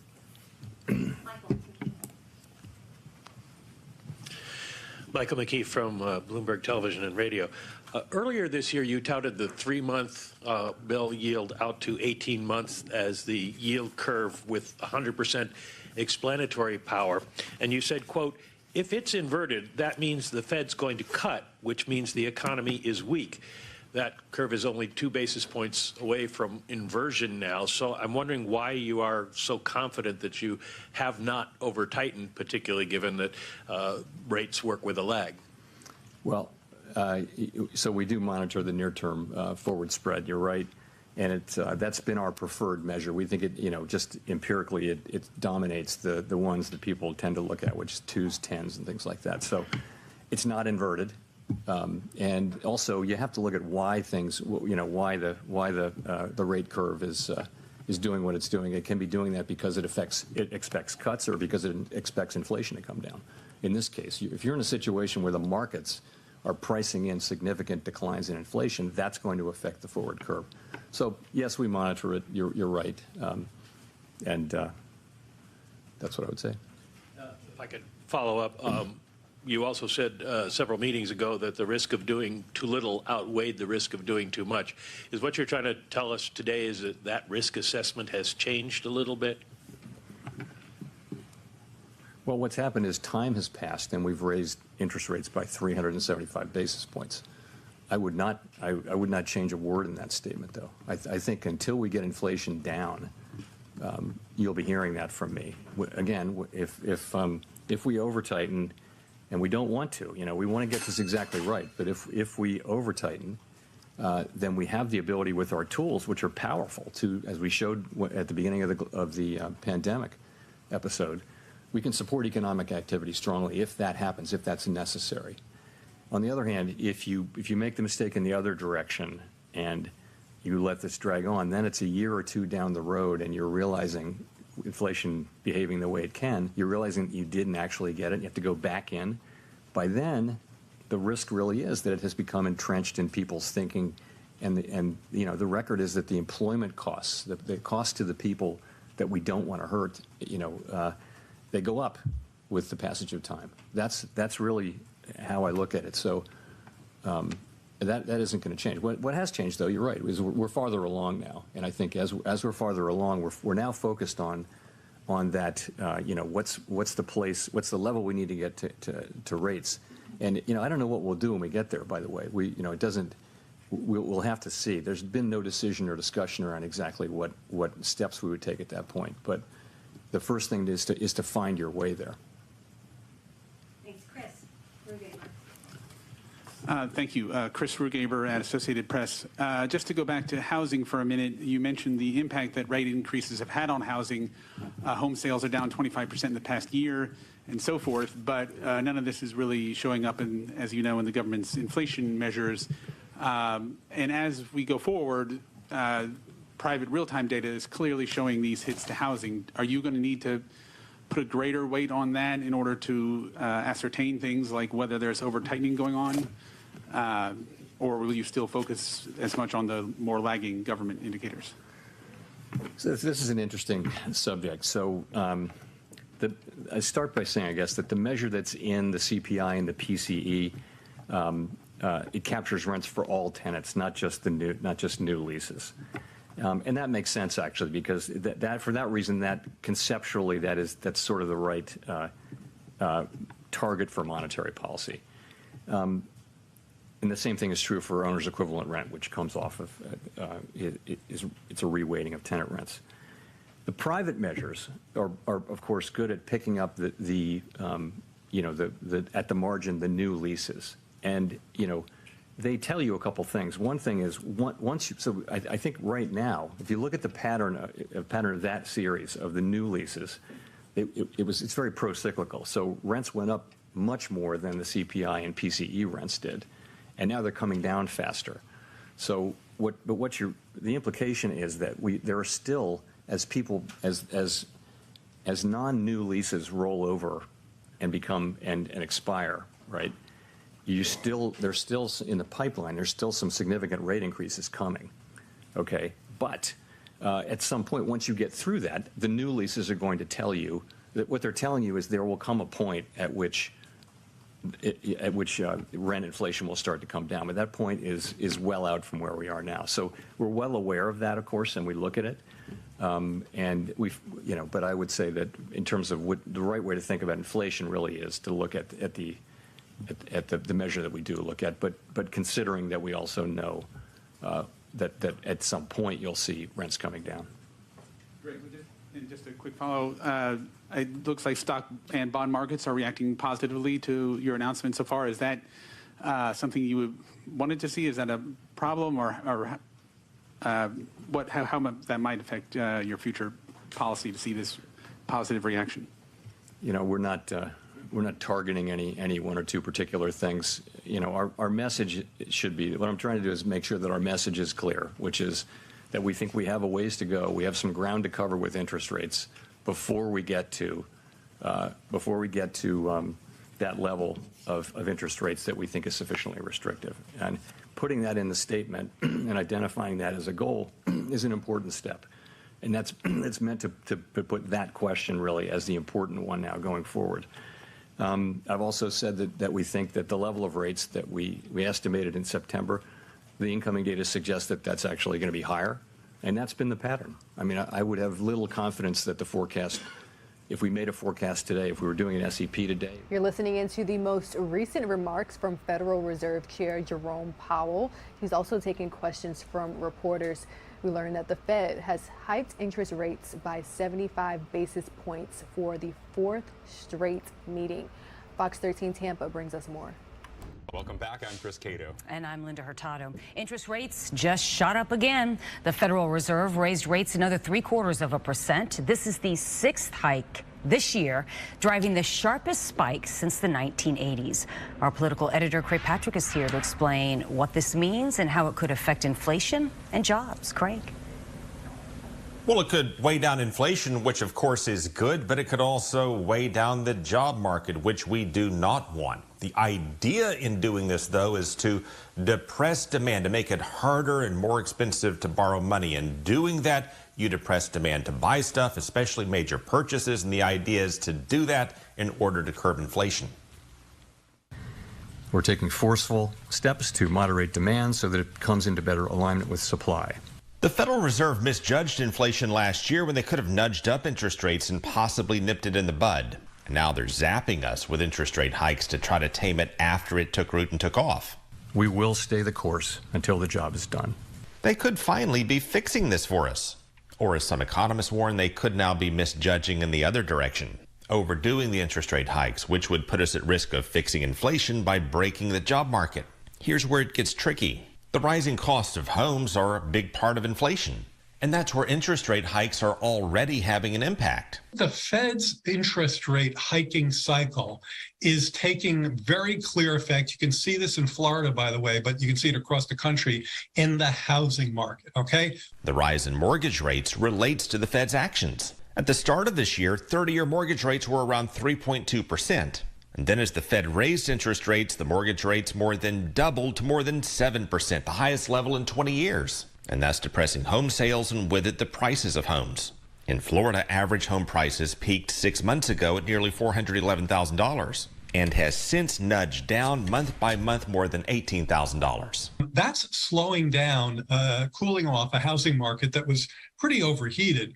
And we're seeing that quite clearly in home prices. The thing is that the way these indexes are constructed, it takes, I'd say, 3 to 9 months for that to show up in the inflation reports. That's a very important point to remember. There's a lag in showing how previous rate hikes are affecting inflation. And that could be the big problem with the Fed continuing to raise interest rates. Some economists fear the Fed is now overcorrecting and that raising interest rates too much can depress home loans and business loans and drive layoffs, and that we could wind up paying for what they just did 3 to 9 months down the road. And for context on this rate hike today, 3/4 of a point. Until this year, we had not had a hike that steep since 1994, one of them. Now we're dealing with 4 of them at that level in the course of 1 year, and this year is not yet finished, at the same time that other central banks across the world and their nations are doing much the same thing, which increases the risk not just of a potential recession in the United States, but throughout much of the world. And on top of those 4.75% hikes, we've also had 2 others, again, bringing it to a total of 6 in the course of less than a year. So, Craig, do we have any idea when the Fed may stop raising rates? Well, they haven't said. They said they'll keep going as long as it's necessary. They'll watch the data. They have suggested or indicated we could be looking at another increase of 0.5% in December. Could keep going with another rate hike in February as well. But all bets are off at this point. It depends on which way the data turns, of course, in the course of the next couple of months and even the next 2 or 3 weeks. All right, Craig Patrick, thank you. Welcome back. I'm Chris. All right, the time is just past the 7 a.m. hour here on the East Coast. Let's take a 2-minute commercial break, but when we return, we'll bring you all the latest. We are just 5 days away from midterm elections. We'll bring you up to speed on that in 2 minutes.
Welcome back to Live Now. President Biden is warning of the dangers to democracy as he makes his closing arguments ahead of midterm elections.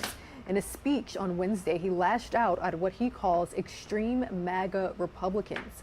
Fox correspondent Doug Luzader has more from Washington this morning.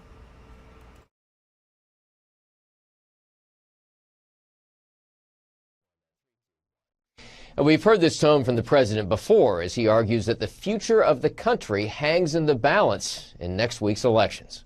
There's something else at stake: democracy itself. President Biden with a final pitch to voters. He tied Republican rhetoric to the recent attack on House Speaker Nancy Pelosi's husband, and he tied Republican candidates to former President Trump. You know, American democracy is under attack because the defeated former president of the United States refuses to accept the results of the 2020 election. The White House is bracing for losses in next week's midterms. Republicans say the president is ignoring the top issues for voters. This is a failing effort at the end of a campaign that should have been about inflation and should have been about the economy and should have been about the border and crime. And the president has tried pivoting to the economy, but this tweet yesterday from the White House did not go over well.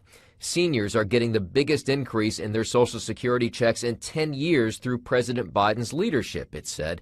Twitter added a context note saying that the increase was automatic because of soaring inflation. The White House later deleted it. So it was, look, the tweet was not complete. Usually when we put out a tweet, we post it with context, and it did not have that context. Now, today, the president will be making a campaign swing through California and New Mexico, where he'll be touting his student loan forgiveness program, which is now stalled in the midst of legal challenges. In Washington, Doug Luzader, Fox News. The Federal Reserve delivered another supersized rate hike as it tries to rein in inflation, but the risk of a recession is also increasing. Fox News correspondent Madeline Rivera has more from Washington. Another historic move from the Federal Reserve. For the fourth time in a row, the Fed raised interest rates by 0.75 of a percentage point as it barrels on with its goal to knock down inflation. My colleagues and I are strongly committed to bringing inflation back down to our 2% goal. The hike will likely exacerbate the burden that millions of Americans and businesses are already feeling as the cost of borrowing spikes. There are also fears that the Fed's aggressiveness will trigger a recession. In my opinion, we're in a recession right now with people and they just don't even realize it. Inflation is still hurting people, but we're making real progress. Federal Reserve Chair Jerome Powell says there are signs the economy is slowing down. Growth in consumer spending has slowed from last year's rapid pace. But even after 6 rate hikes since March, inflation remains stubborn at an annual rate of 8.2%. The Fed is facing questions over when it plans to dial down increases. The only way they're going to get this inflation data down is they need the job market to cool off, they need demand destruction, and they need a recession. Fed Chair Jerome Powell did not say when they'll loosen their policy, adding they'll continue to monitor key economic data before making a decision. A new inflation report is expected to be released next week. In Washington, Madeline Rivera, Fox News. New information about the surveillance at the Pelosi home. Police cameras usually watched over by Capitol Police when House Speaker Nancy Pelosi is home went unmonitored for several minutes as the suspect broke into her home and assaulted her husband, Paul Pelosi. Fox News senior correspondent Claudia Cowan has more from San Francisco. U.S. Capitol Police under fire Wednesday after sources revealed their cameras caught the break-in at House Speaker Nancy Pelosi's San Francisco home, but no one was watching the feed. Typically, there are about 1,800 security cameras being watched by Capitol officers from their center in Washington, D.C., which includes the Pelosi home. This new information was reported by the Washington Post just days after the attack that left Paul Pelosi seriously injured. The attack reigniting questions about the security of high-level officials and their families. In a written statement Tuesday, Capitol Police Chief Tom Manger saying they have made significant improvements to boosting security protocols, but, quote, today's political climate calls for more resources to provide additional layers of physical security. The statement comes hours after David DePape made a court appearance. He faces both state and federal charges. I consider him to be dangerous. Not only is this someone who engaged in a pre-planned attack on the speaker in her home, but someone who was willing to enact violence that was politically motivated. Court documents show the suspect claims he didn't want to hurt Paul Pelosi, but was on, quote, a suicide mission, and he went to the couple's house to, quote, have a little chat with Nancy Pelosi. On Tuesday, DePape's attorney entered not guilty pleas to several felony charges, including attempted murder, residential burglary, and assault with a deadly weapon. He is being held without bail. DePape is scheduled to return to court Friday morning. In San Francisco, Claudia Cowan, Fox News.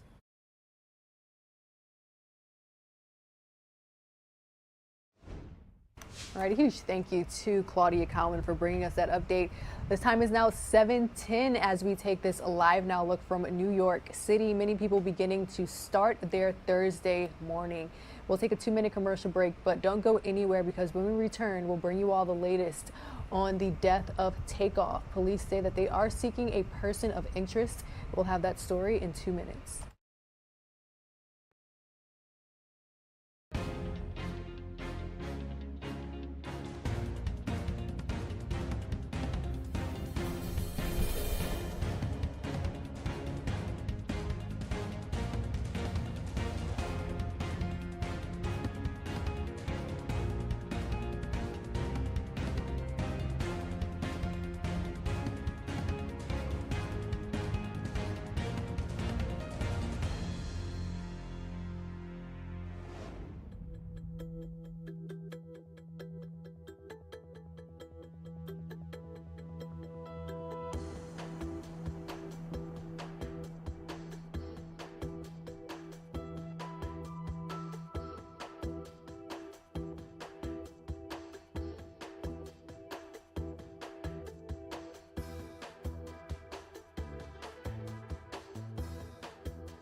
Welcome back to Live Now from Fox.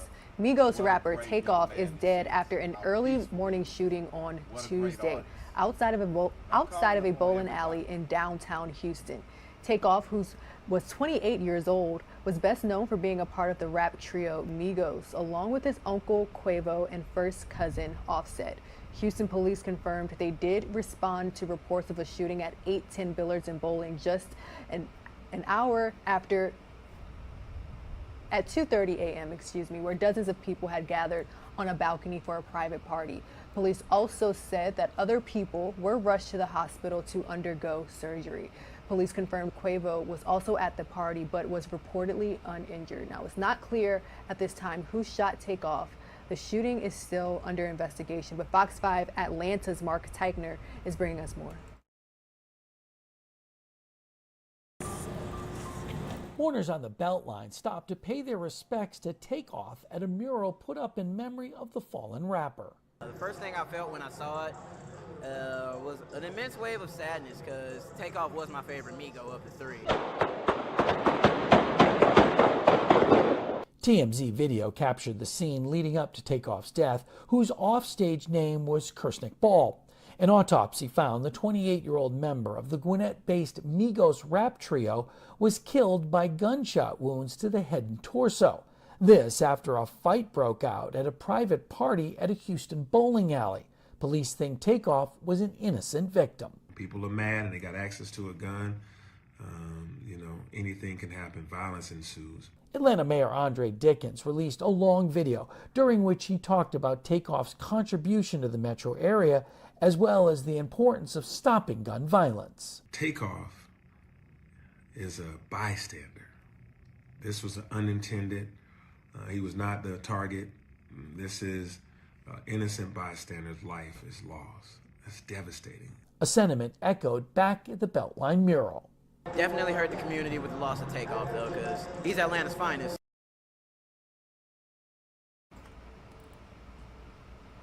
Another day of emotional impact statements before Parkland shooter Nicholas Cruz is formally sentenced to life in prison. Fox News correspondent Jeff Paul has more. My hope for you is that the pain of what you did to my family burns and traumatizes you every day. May your life be horrific, painful, and show no mercy. One final day of verbal thrashing for Parkland school shooter Nicholas Cruz. My 70th birthday is February 2024. My hope, my prayer for my birthday present is to get word that you are dead, that the justice system was done in jail. This was the final time victims' families and survivors were able to confront Cruz for the 2018 massacre at Marjorie Stoneman Douglas High School.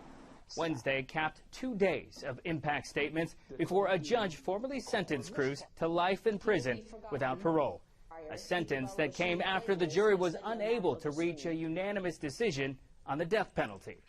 It's not just that you killed and injured a total of 34 people. It's the fact that I'll have to live with the aftermath of this for the rest of my life. Cruz, shackled in a red jail jumpsuit, showed no emotion during the hearing. Instead, it was the judge who became emotional while reading the sentence, her voice cracking as she started reading off the names of the 17 people killed in the shooting. Count 1 of the indictment. Before the reading, she thanked families for their strength during the long and emotional 3-month trial.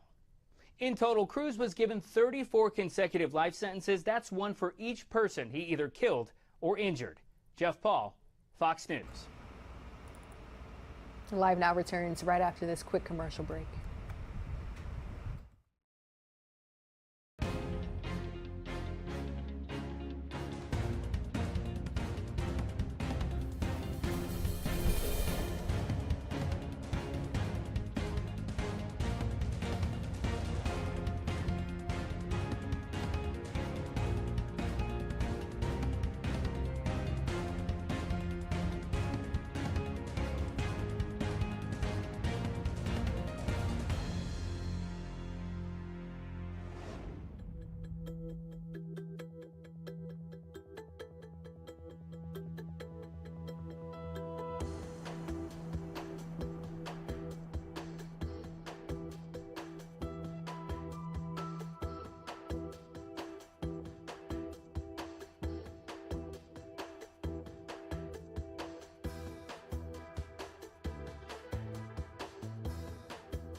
United States defense officials say that North Korea could be helping Russia ramp up its ammunition supply. This comes as Moscow's forces once again target civilian infrastructure. Fox News senior foreign affairs correspondent Greg Palcock has more.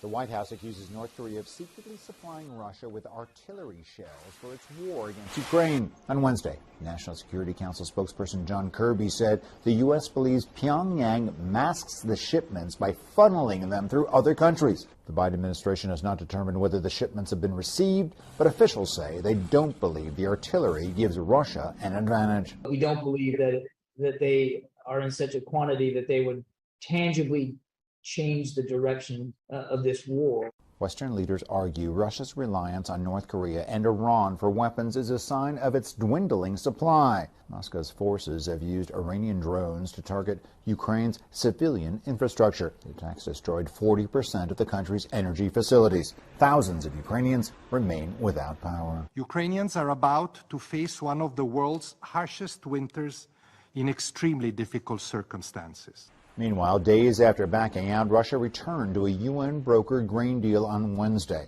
The agreement allows for the safe shipment of Ukrainian grain through the Black Sea. The decision comes after Kyiv promised not to use the corridor to attack Russian forces. This is not something that, quite literally, the world can live without. In the short period where this grain deal has been in doubt over the past couple days, we've seen grain prices rise. Vladimir Putin warns that Russia could withdraw from the deal again if Ukraine breaks its word. In Kyiv, Greg Palkot, Fox News.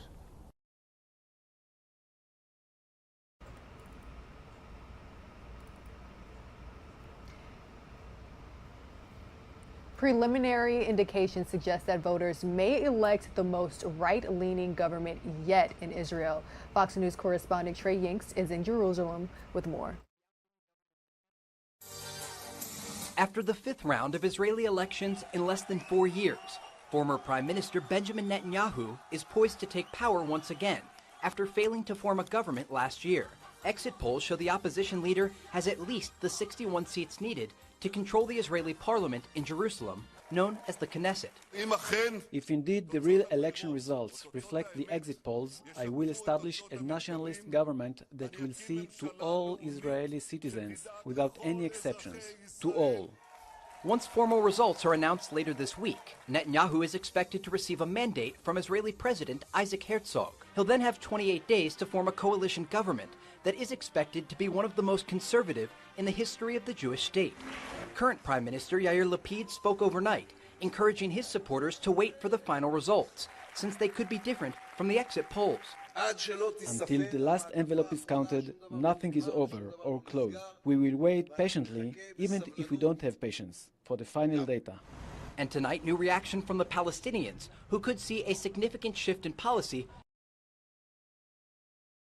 Over the next 30 years, natural disasters amplified by climate change are expected to drive roughly 143 million people worldwide out of their homes, according to a recent United Nations report. The National Oceanic and Atmospheric Administration, meantime, says coastal sea levels are expected to rise nearly a foot by 2050. Scientists like Jesse Keenan of Tulane University predict the increase will trigger the migration of nearly 50 million Americans. Heartbreaking just to know that they won't be able to live the life I did when I was a kid, because it won't be here. But for two communities in the U.S., climate change is already threatening their way of life. Shishmarif is a native Alaskan village home to roughly 600. But increased storms and dwindling sea ice are causing the town to disappear into the ocean. The worsening conditions are also impacting people's ability to hunt for their main sources of food. As that coastal erosion happens, the villages are getting closer and closer to the ocean, to the point where waves are breaking through the communities. Meanwhile, in northern New Mexico, members of the Tewa tribe are facing extreme wildfires and droughts. Destroying sacred land the tribe has lived and farmed on for thousands of years. Our grandkids will never see how it was before. But as these communities try and adapt, scientists say areas like the Northeast and Midwest could be popular regions for Americans to relocate if the effects of climate change worsen. Jackie Ibanez, Fox News. And Delta pilots voted overwhelmingly to go on strike. The announcement coming ahead of the holiday season. Fox's Rose Smith has more. Our goal is not a strike. Our goal is an industry-leading contract, but we are ready and willing to strike today. Pilots at Delta Airlines have voted overwhelmingly to authorize a strike, but there are many hurdles to jump through before that could happen.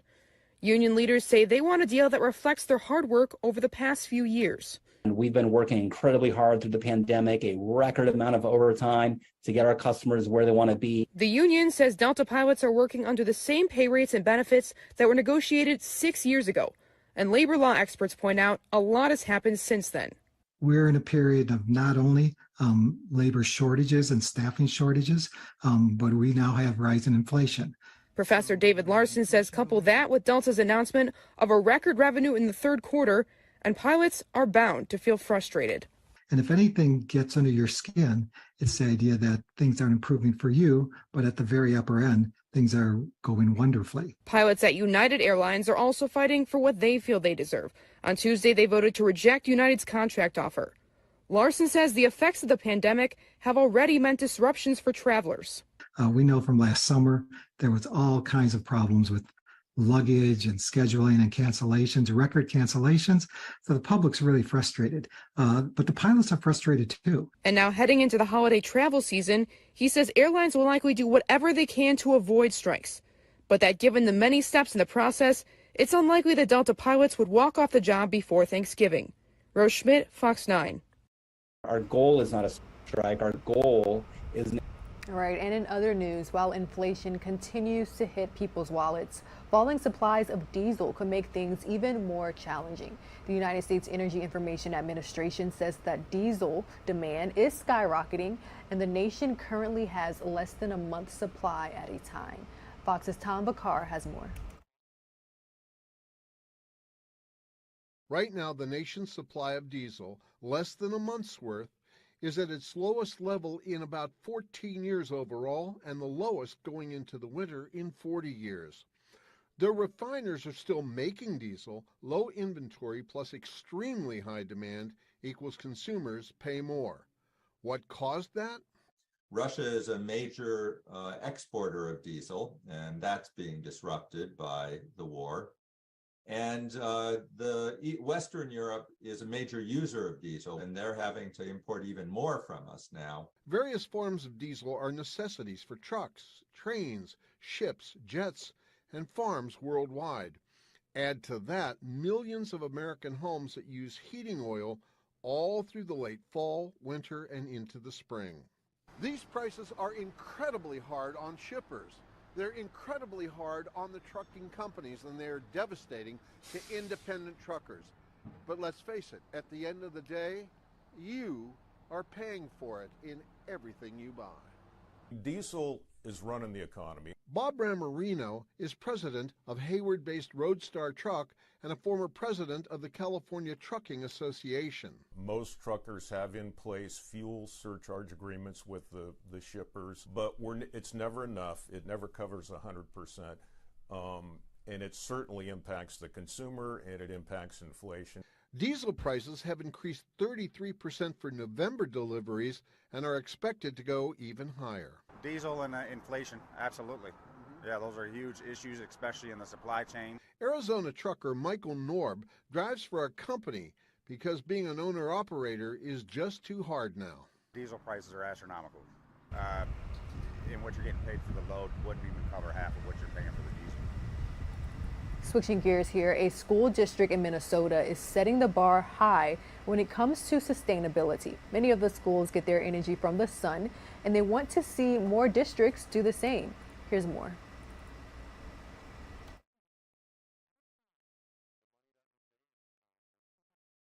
High above the hallways of this Eden Prairie Elementary School is the district's cost-saving secret. It didn't cost us money on the front end, but each year we receive savings from it. 2,200 solar panels at this school alone, powering learning one sunbeam at a time. The money that we save, which is up to $6.1 million over 25 years, is going to be invested right back into classrooms and be a benefit for our students. The district's executive director of business services, Jason Mutzenberger, says every single public school in Eden Prairie has solar panels on the roof.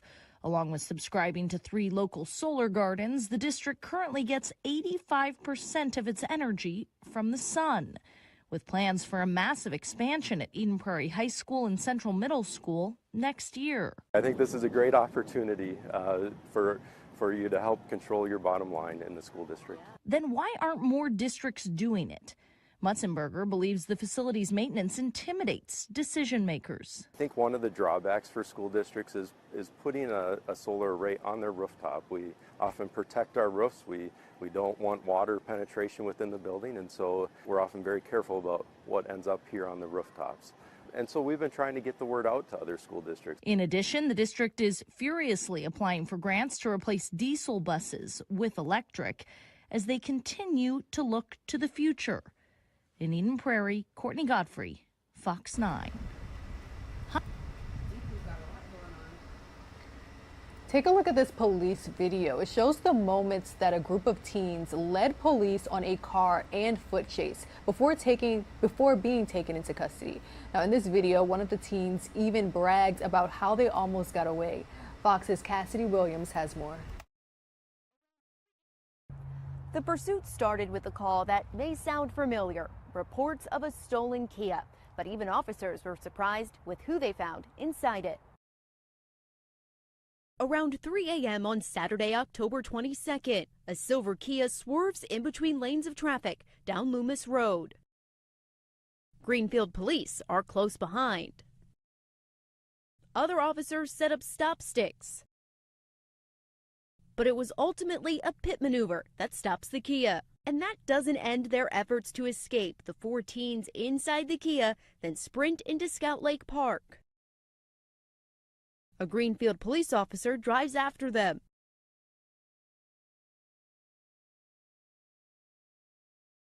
Before he gets out too, he then places one of the teens in handcuffs. Greenfield police say the group of teens are connected to 3 stolen cars and a stolen firearm. The pursuit started with a call that may sound familiar, reports of a stolen Kia, but even officers were surprised with who they found inside it. Around 3 a.m. on Saturday, October 22nd, a silver Kia swerves in between lanes of traffic down Loomis Road. All right, we'll work on getting you all that story in just a bit. But for now, let's go ahead and shift gears and bring you all the latest when it comes to having potential hope in combating the nation's most deadly epidemic, the opioid epidemic, with CVS Health and Walgreens offering billions of dollars to settle thousands of opioid lawsuits. Fox News' Ted Linder takes a look at the tentative deals that could help states prevent opioids and overdoses. Pharmaceutical giants CVS and Walgreens striking tentative deals to pay a combined $10 billion to settle thousands of opioid-related lawsuits. It looks like they feel like the settlement is a way to get rid of this liability, contribute to a solution. Wednesday's announcements have been a long time coming for local, state, and tribal governments across the country, whose lawsuits sought to hold pharmacies accountable for their alleged role in contributing to the opioid crisis, claiming pharmacies unnecessarily filled prescriptions for opioids that they shouldn't have. We know that no amount of money is ever going to bring back our friends or families or repair the harms that have been caused by the opiate epidemic. More than 500,000 people in the U.S. have died from opioid overdoses over the last 20 years, with synthetic opioid deaths rising by 80% over the last 2 years. In their settlements, CVS and Walgreens did not accept liability. This has been a thorn in the business's sides. If lots of cases went to trial, it could end up costing the companies far more. This gives them some financial certainty and a chance to move ahead with their regular business operations. If the deals are successfully completed, CVS would pay $4.9 billion to local governments and roughly $130 million to Native American tribes over 10 years. Walgreens, meantime, would pay $4.8 billion to governments and $155 million to tribes over 15 years. Ted Linder, Fox News. In a frightening situation in Chicago, parents say that their kids were out for trick-or-treats and they were given what appears to be cannabis-infused gummy bears.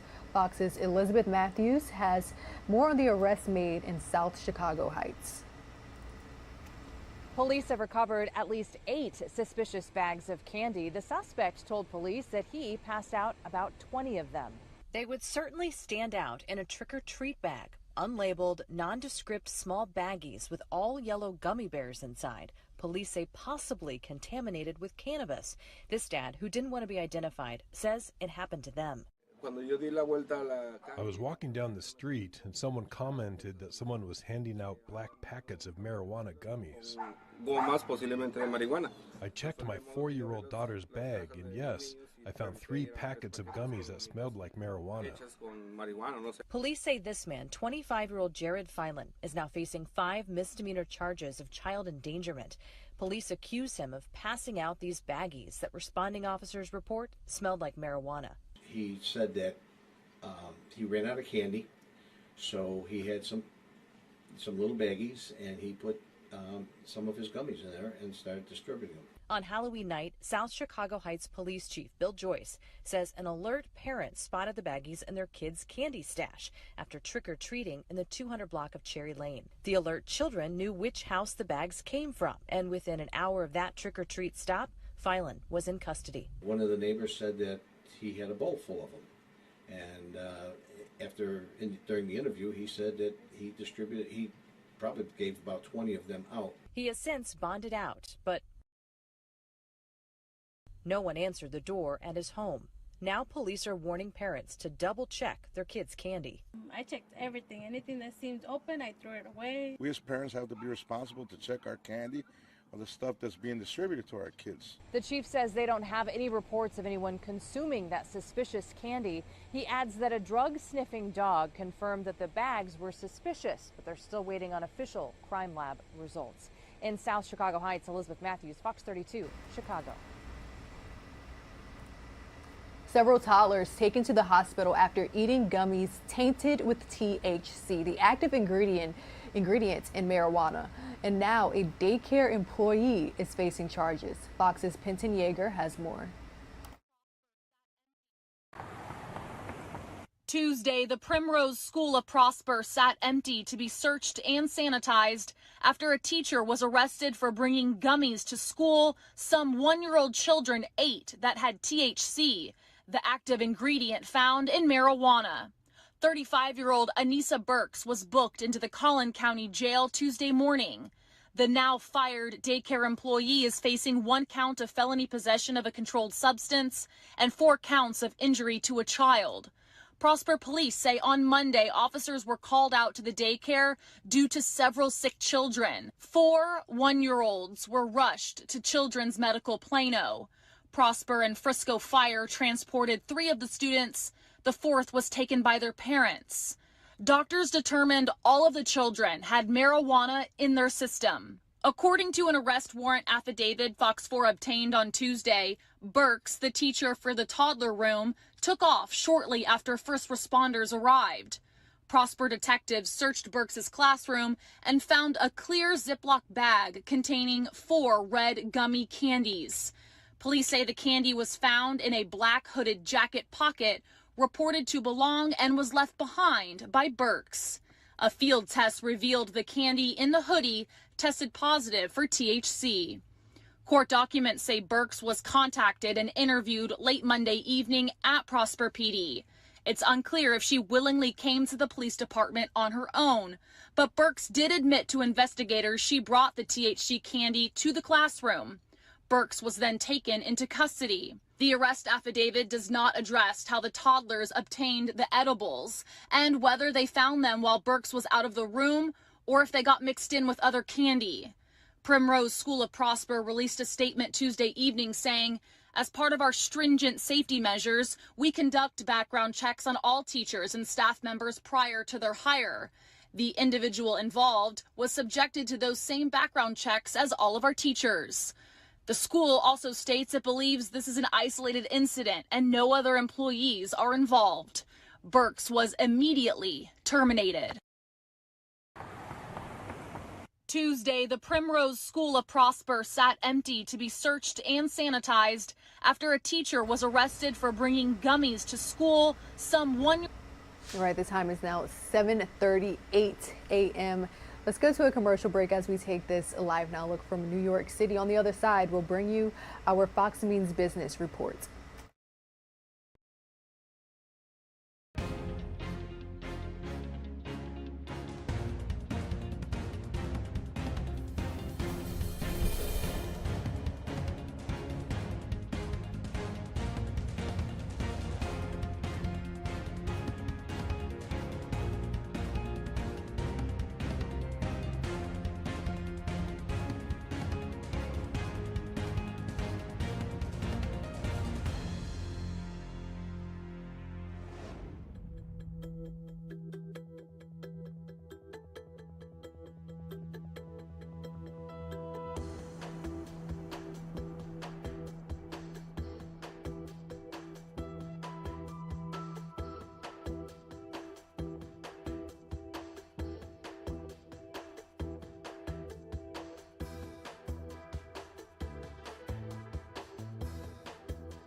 Well, the cost to borrow money is going up again. The Federal Reserve raising its key interest rate by another 0.75 of a percentage point on Wednesday. That's the 6th hike just this year. Of course, this means that loans for things like homes, credit cards, and cars will be more expensive now. Meanwhile, the Fed also signaled they will keep hiking rates as inflation remains high. The stock market falling on the news. The Dow, S&P 500, and the NASDAQ all closed down. The payroll firm ADP says that private companies added 239,000 jobs last month.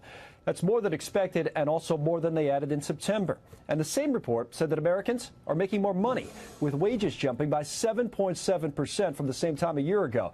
That's the good news.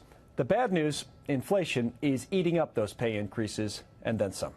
That's business. I'm Connell McShane.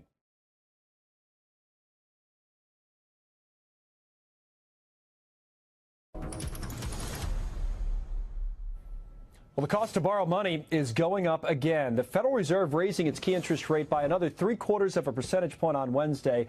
That's the 6th hike just this year. Of course, this means that loans for things like homes, credit cards, and cars will be more expensive now. Meanwhile, the Fed also signaled they will keep hiking rates as inflation should be respected, and that's what we believe. And any comment on the election in Israel and that Netanyahu appears to be headed for victory? Yeah, don't want to get ahead of that. We are pleased to see such strong voter turnout for this election. It is too early to speculate, as you know, on the exact composition of the next governing coalition until all the votes are counted. I know we've all seen the exit polls. We look forward to continuing to work with the Israeli government on our shared interest and values. So I'll leave it there. Go ahead. Given the number of Republicans who have said they won't accept the results and just the unpredictability of this election compared to others, is the White House doing any contingency planning for election night or the day after? Just people not accepting results if violence breaks out. How are you guys thinking about that? So a couple of things. I've been asked about this before, and I want to be clear and say this again. Americans should feel free, safe. They should feel safe going to the polls. They should. And so this administration has taken the issue of threats to the safety of voters and election officials seriously since day one. And the federal government has been working alongside state and local election officials and law enforcement to take the necessary steps to keep people safe. And again, there are agencies across the government that is working on that every day. I just want to clarify if we're going to be hearing something new tonight. It sounded like you were saying that he'll be repeating what he said before. It just needs to say it again. Is that right, or should we expect something different from what he's been saying, what he said on September 1st? So the lawyers have been very clear with me that I cannot get into previewing the speech or get into what the president's going to talk about. I'm just giving you a little bit of what he has said in the past and why this moment is very important, but I'm not going to go into details of the speech. And one other question. You talked just now, the president's been talking about highlighting the differences between Republicans and Democrats. What issues do you see as having the most potential for agreement in the next Congress if there's a divided government?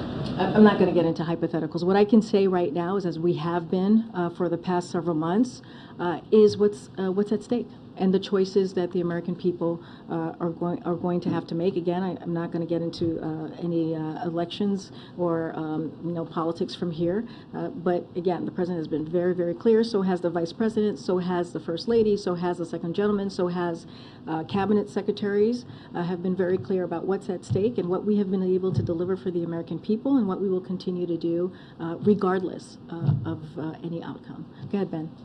Anita Dunn said this morning that after the midterms, the White House's priority for the lame duck session of Congress would be keeping the government funded and providing additional Ukrainian COVID aid.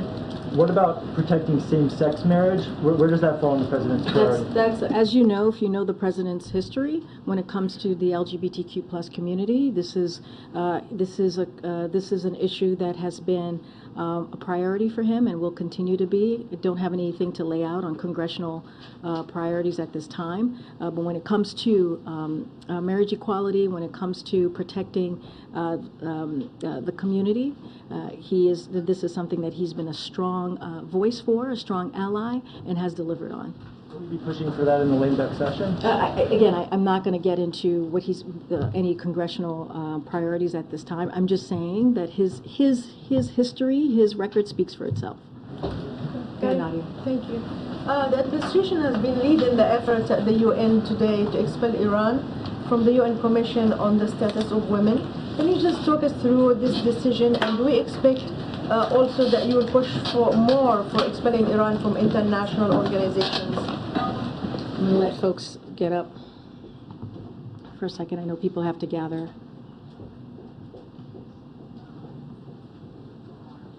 You're going to the event, they're not walking. No, it's clear. I know. Kelly, you're always very sensitive to that because people are watching. Walking out on you. And it's okay. I'm not that sensitive.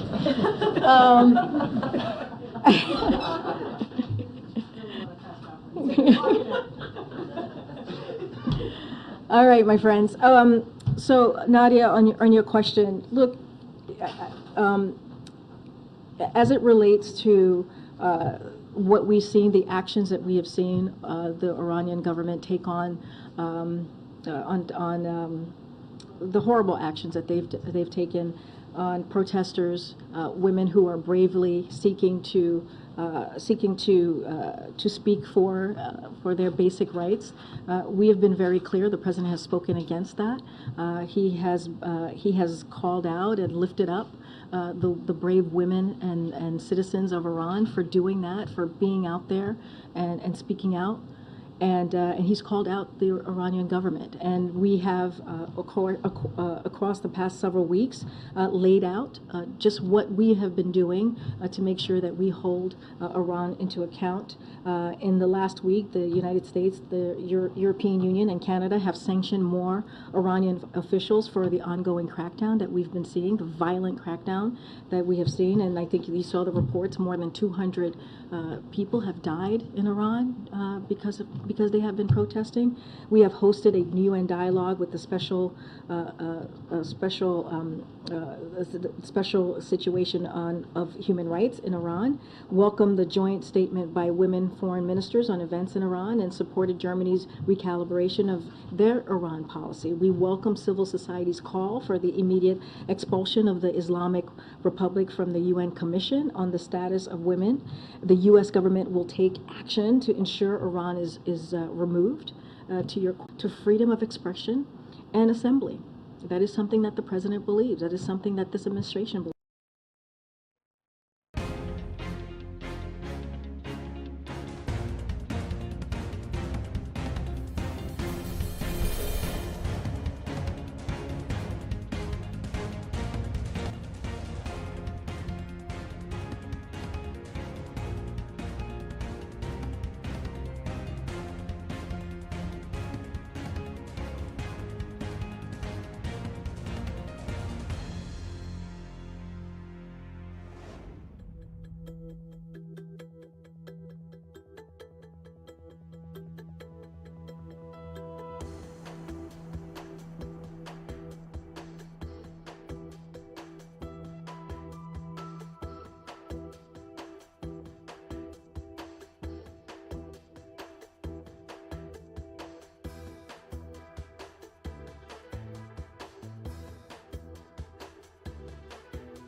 All right, welcome back to Live Now from Fox. We will continue to listen into the most recent White House press briefing. We have here Press Secretary Karine Jean-Pierre briefing reporters and also taking questions on several issues, including the president's speech on protecting democracy, as well as the Fed's decision to raise interest rates yet again. And he talked about it just last night in front of 3,000 people in southern Florida. So you'll hear from him. I'm not going to get ahead of the president, but this is why we see this as an important moment tonight. And on Elon Musk and Twitter, I'm wondering what impact the White House believes that his takeover of Twitter is having on political discourse at this point, and also whether the White House would actually pay $8 a month to make sure his accounts were verified. So on your first question, so look, I don't believe it's an issue that made it to the president's desk yet. It's not a conversation that the president is aware of. As you know, we're focused on many things, including this evening.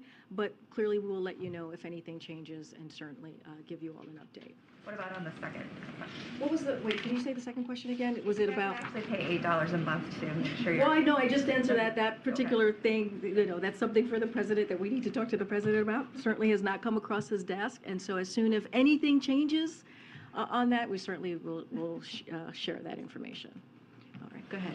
You mentioned we're less than a week out. I guess a logistical question. What does the president plan to do on election night? Will he be here monitoring results? Is he going to be with staff? That's a good question. We will share more when we have that. I don't have anything about his schedule, about him traveling, but certainly we will certainly share more on what his day will look like on November 8th, next Tuesday, less than a week away. And you have said that the president will deliver remarks after the election, the day after. Should we expect some kind of formal remarks, or did you just mean that he will find some kind of way to weigh in? Well, I'm saying that you'll certainly hear from the president. He will give remarks. I don't know yet what it will look like, but certainly you will hear from the president the day after the election. Are those remarks with questions? I know you guys always ask me this. Well, I don't want to get ahead of it, but you will certainly hear from the president after election day. All right, thank you. Thanks, Karine. Along those lines, in this final stretch, the president is traveling to California, Chicago, New York, Maryland. Aren't these pretty safe Democratic strongholds? Why would those be his destinations in this final pivotal stretch? You missed New Mexico, right? New Mexico tomorrow. He's going to Philly on oh my gosh, these days, on Saturday. So he will be out there. If there's more travel to share, we certainly will share them. But look, the president, it's not just, I know you're talking about the last couple of days, but the president has been out on the road nonstop. I know I am very tired. We got in pretty late last night. And I've done many of the trips with him, and he has been nonstop, and he'll continue to do that. We will certainly have more travel to share in the upcoming days, and you'll see where he'll be going. But Maryland, for example, where he'll be campaigning with Wes Moore, I mean, polls show Moore beating his opponent 2-1. At this point, why does he need the president's help? So I'm going to be really careful about getting into any kind of punditry from here, political politics from here. But look, the president believes this is an important time. There is the American public has a choice. There is a choice in front of them. And there are many places to have those conversations and lay that out for the American people. And that choice is very clear. Do you want a congressional Democrats and a president that's working every day to deliver for the American people, or do you want congressional Republicans who are doing the complete opposite, who want to increase in energy costs, who want to increase your health care premiums? And we feel that there are many places where he can have that conversation. There are many places where it's going to be important for the American people to hear directly from the President of the United States. But let's not forget, he's going to New Mexico tomorrow. He's going to Pennsylvania. As you all know, he's been to Pennsylvania a few times. He was just in Florida in front of 3,000 people last night,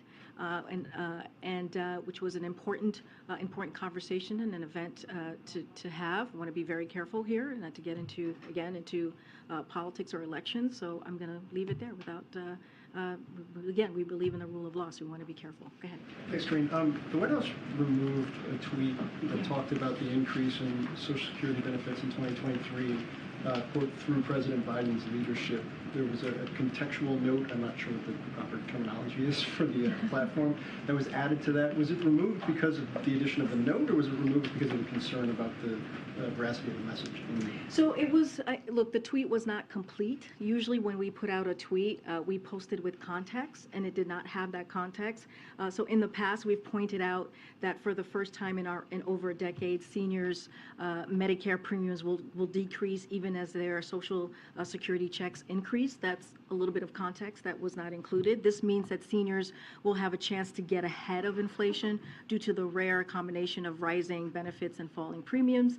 And let's not forget, as you've been hearing me say for the past few minutes about MAGA Republicans in Congress and their continued threat to threaten Social Security and Medicare, proposing to them proposing to put them on the chopping blocks every 5 years, threatening benefits and to change eligibility. So those are the types of context that would normally be with a tweet like that. It did not have that context. It was an incomplete tweet, as I just mentioned, and so that's why you saw the digital team take that action. And I think part of the reason I asked is because the president mentioned a similar type of thing in both of his events yesterday, saying on my watch in one case, on our watch in the other case. I included the Medicare piece of this that you're talking about in the back end.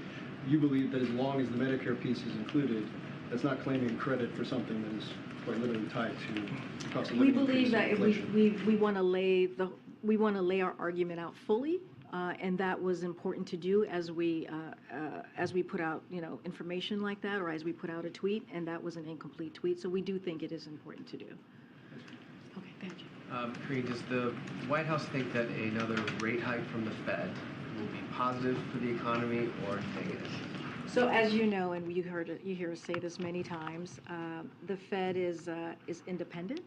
It's an independent agency, and we believe, the president believes, that it has the best monetary policies to address inflation, and they are also the chairman, Chair Powell, is committed to that very kind of charge that is ahead of them. I don't want to comment on it. I know the meeting may be happening right now as I'm standing in front of you, so don't want to get ahead of it. It's not something that we comment from here about, as you know. On a separate issue, does the White House have a reaction to newly disclosed emails showing that former President Trump's attorneys saw Supreme Court Justice Clarence Thomas as their best hope for overturning President Biden's victory in 2020? So I saw those reports right before I walked out to the podium, and my understanding is that those emails are being reviewed by the January 6th committee. As we know, the January 6th committee is doing incredibly important work to get to the bottom of what happened on January 6th, which, as you heard the president say, was one of our darkest days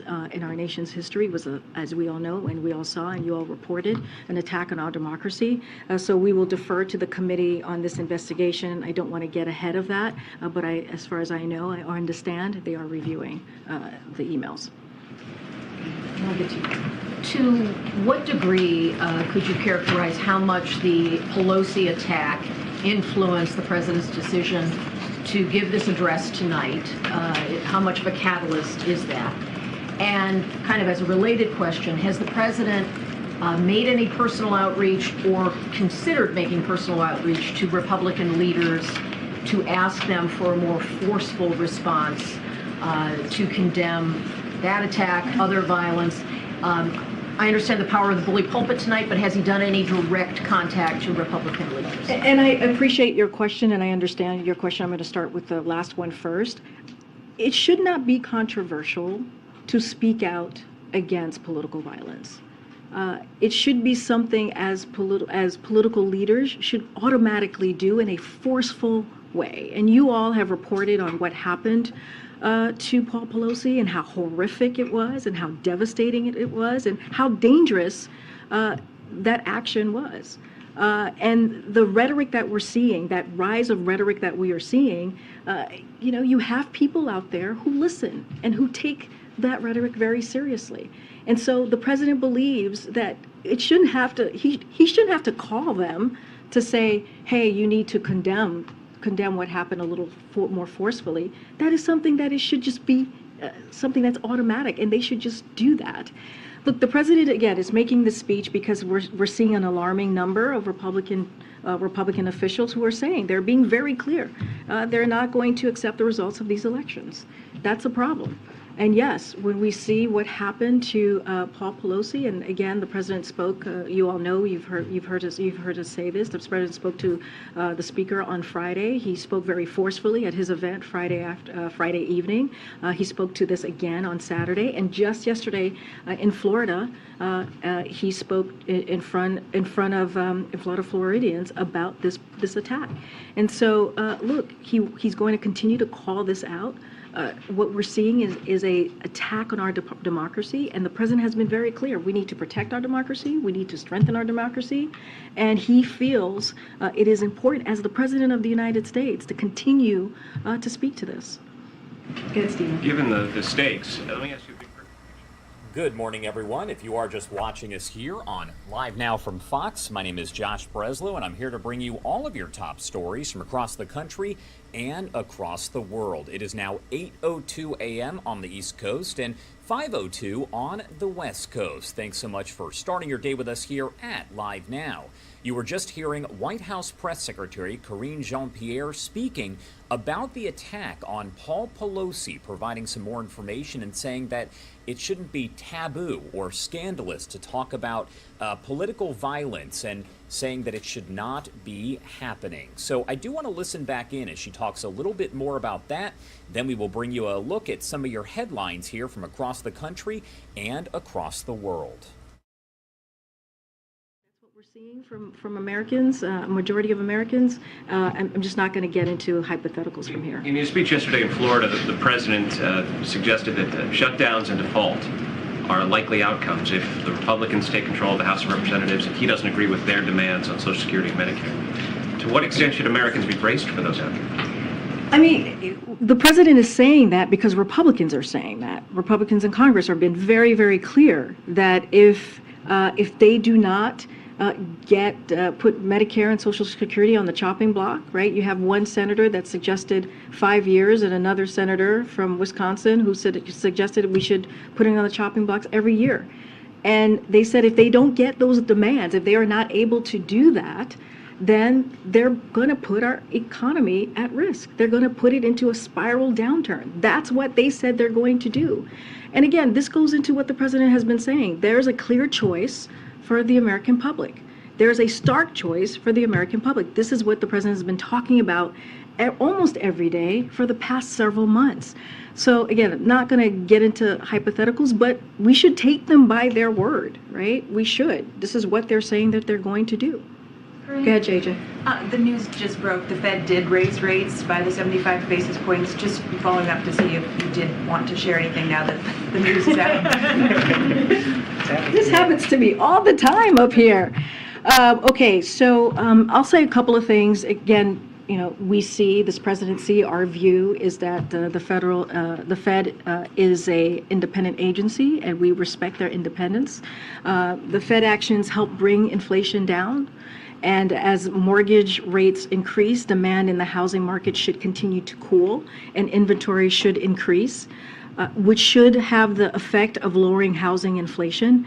This is part of our transition to stable and more stable and steady growth, as you hear us speak about from our economic team, and also from myself and from the president.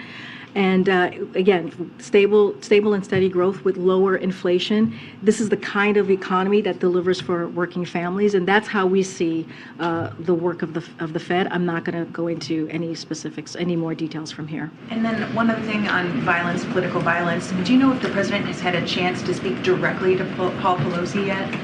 I don't have any calls to read out on a direct conversation that he's had with Paul Pelosi. As you know, he's spoken to the speaker on Friday, and he continues to keep them in their prayers. And he is glad to hear that Paul Pelosi will have a full recovery.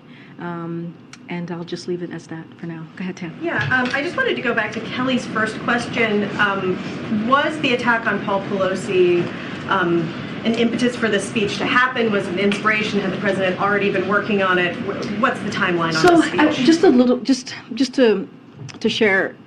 This is something that the president has talked about for some time, right? This isn't new for this president. He's talked about, we all know about the soul of a nation and how he decided, one of the reasons he decided to run in 2019 was because of what he was seeing, was because of what occurred in Charlottesville, which was devastating to see that in our streets in America. And he spoke very clearly. You saw the op-ed that he wrote when he saw that. And so it has always been something that's been top of mind for him. He spoke about it in his inaugural speech, the soul of our nation and protecting our democracy. He spoke about it on January 6th, the anniversary of January 6th, just this past year. You heard him speak about this in front of Independence Hall, or at Independence Hall, outside of Independence Hall to be more specific, where our democracy started, if you will. And so this is a conversation that he continues to have. Clearly, we are seeing an uptick, a sad uptick of rhetoric, of political rhetoric coming from really extreme Republicans in office. And also, yes, we saw this violent, awful, horrific attack on Paul Pelosi. And so, there are reasons that he believed this time was now to make sure that he spoke directly to the American people. Again, and he has said this before, this is nothing new. We are at an inflection point. These are not regular normal times. And just one more question, and I know we keep asking it, but I'm going to try it from a different angle. I wonder what the question's going to be. I don't know what I'm going to have the president of the White House. Okay. Correspondence Association. So I went back. Every president since Bill Clinton has immediately after the midterm election held a lengthy press conference to talk about the results, to answer questions from reporters about what it means for his presidency. Ronald Reagan did it too. And just today, you haven't yet committed to holding a press conference on the 9th. Does this mean that President Biden is going to break with this tradition? Look, Again, I'm not going to get far ahead of where we are currently. I'm sure the president will take your questions like he does almost every day, and that we will address the elections the day after Election Day. And I'm just going to leave it there, not going to get ahead.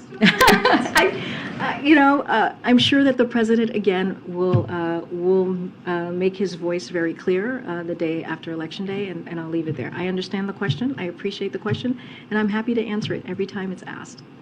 Okay. Thank you, Karine. Following up on your comment that there's an alarming number of Republicans who are saying they're not going to accept election results, does that mean President Biden thinks it is a threat to democracy if somebody votes Republican? No, that's a ridiculous question. No. Why is that a ridiculous question? Because American people should have their right to vote for whomever they want. The voting is a sacred right. It is something that the president wants to protect at every turn, and he has done that. He's taken actions to protect the right to vote, and you see Democrats in Congress also doing the work to protect the right to vote. We are talking about MAGA Republican officials who have been very clear about this, who say they are pro-police, but then they are also pro-insurrectionists. That is, you cannot be pro-police and be pro-insurrectionists, who also say they want to defund the FBI. That's a problem. That is a problem that we are seeing, and who I've said have been very clear that they have been very clear about pushing and peddling the big lie, peddling dangerous conspiracy theory. And so that's what we're talking about. But the American people have their right to make a decision on who they want to represent them, and they should be allowed to do so. Okay. In the context of calling out election deniers, then, is he going to call out Republicans that deny election results and Democrats that deny election results? It doesn't matter if there's a D or an R after your name. He will call out any rhetoric that leads to potentially political violence, or that calls to political violence, for political violence. That is a problem. The president has always condemned political violence. It doesn't matter, again, if you're a Republican, an independent, or a Democrat. So President Biden thinks democracy can survive even if Democrats are not in charge of Congress. The president is optimistic. He is an optimistic, you know this, Peter. He is an optimistic person. And he understands there is majority of the Americans out there who do not believe in election and in denying an election, who believe in actually protecting our democracy. There are a majority of Americans who believe in strengthening our democracy, and that's what we see. But the president, as the president of the United States, he believes it is his duty, is his responsibility to call out this rhetoric, and that's what he's going to continue to do. Go ahead. Thanks, Green. On the election in Brazil, have U.S. officials made any outreach to Bolsonaro to try and encourage him to accept the results of that election and part of that transition process? So I don't have any calls to read out to you on any conversation with Bolsonaro, but we are glad to see that President Bolsonaro acknowledged the results of the election and has allowed the transition process to begin. The Brazilian Electoral Authority has made the determination of who won the free and fair election, and that is President-elect Lula. The will of the people of Brazil should be respected, and that's what we believe. And any comment on the election in Israel and that Netanyahu appears to be a bit of a victory? Yeah, don't want to get ahead of that. We are pleased to see such strong voter turnout for this election. It is too early to speculate, as you know, on the exact composition of the next governing coalition until all the votes are counted. I know we've all seen the exit polls. We look forward to continuing to work with the Israeli government on our shared interests and values. So I'll leave it there. Go ahead. Given the number of Republicans who have said they won't accept the results and just the unpredictability of this election compared to others, is the White House doing any contingency planning for election night or the day after, just people not accepting results if violence breaks out? How are you guys thinking about that? So a couple of things. I've been asked about this before, and I want to be clear and say this again. Americans should feel free, safe. They should feel safe going to the polls. They should. And so this administration has taken the issue of threats to the safety of voters and election officials seriously since day one. And the federal government has been working alongside state and local election officials and law enforcement to take the necessary steps to keep people safe. And again, there are agencies across the government that is working on that every day. I just want to clarify if we're going to be hearing something new tonight. It sounded like you were saying that he'll be repeating what he said before. It just needs to say it again. Is that right, or should we expect something different from what he's been saying, what he said on September 1st? So the lawyers have been very clear with me that I cannot get into previewing the speech or get into what the president's going to talk about. I'm just giving you a little bit of what he has said in the past and why this moment is very important, but I'm not going to go into details of the speech. And one other question. You talked just now, the president's been talking about highlighting the differences between Republicans and Democrats. What issues do you see as having the most potential for agreement in the next Congress if there's a divided government? I'm not going to get into hypotheticals. What I can say right now is, as we have been for the past several months, is what's at stake and the choices that the American people are going to have to make. Again, I'm not going to get into any elections or politics from here. But again, the president has been very, very clear. So has the vice president. So has the first lady. So has the second gentleman. So has cabinet secretaries have been very clear about what's at stake and what we have been able to deliver for the American people and what we will continue to do regardless of any outcome. Go ahead, Ben. Anita Dunn said this morning that after the midterms, the White House's priority for the lame duck session of Congress would be keeping the government funded and providing additional Ukrainian COVID aid.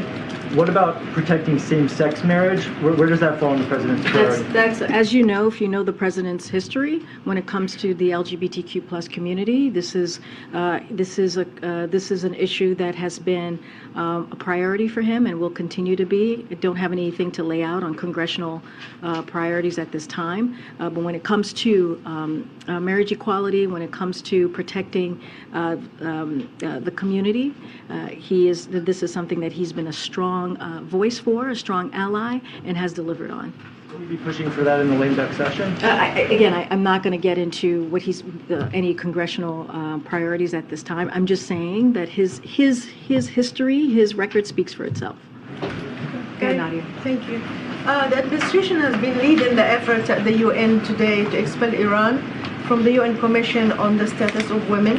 Can you just talk us through this decision, and do we expect also that you will push for more for expelling Iran from international organizations? I'm going to let folks get up for a second. I know people have to gather.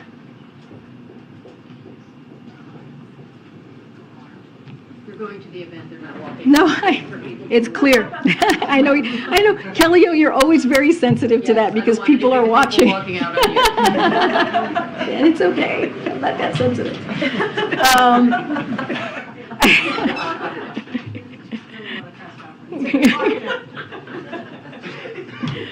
All right, my friends.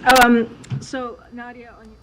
If you are just joining us here on Live Now from Fox, you are listening in to the latest news briefing held by Karine Jean-Pierre, the spokesperson for the White House, answering a lot of questions about that attack on Paul Pelosi, as well as President Biden's speech last night about democracy. We will, of course, have much more on that throughout the day here on Live Now from Fox. But I do want to switch gears and bring you some of the other stories that we are tracking very, very closely here. Recovery efforts do continue in southwest Florida more than a month after Hurricane Ian made landfall, causing extensive damage.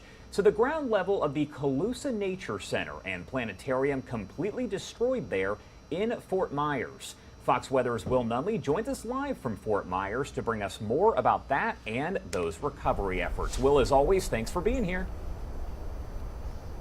Hi, Josh. Good morning. Yeah, it's been a little bit of a rough go here for this nature center and so many places around Fort Myers as they look out on what used to be a very manicured, beautiful trail and instead is just a mess of collapsed trees. They are going to have some serious arbor work taking place on this nature trail over the coming weeks and months.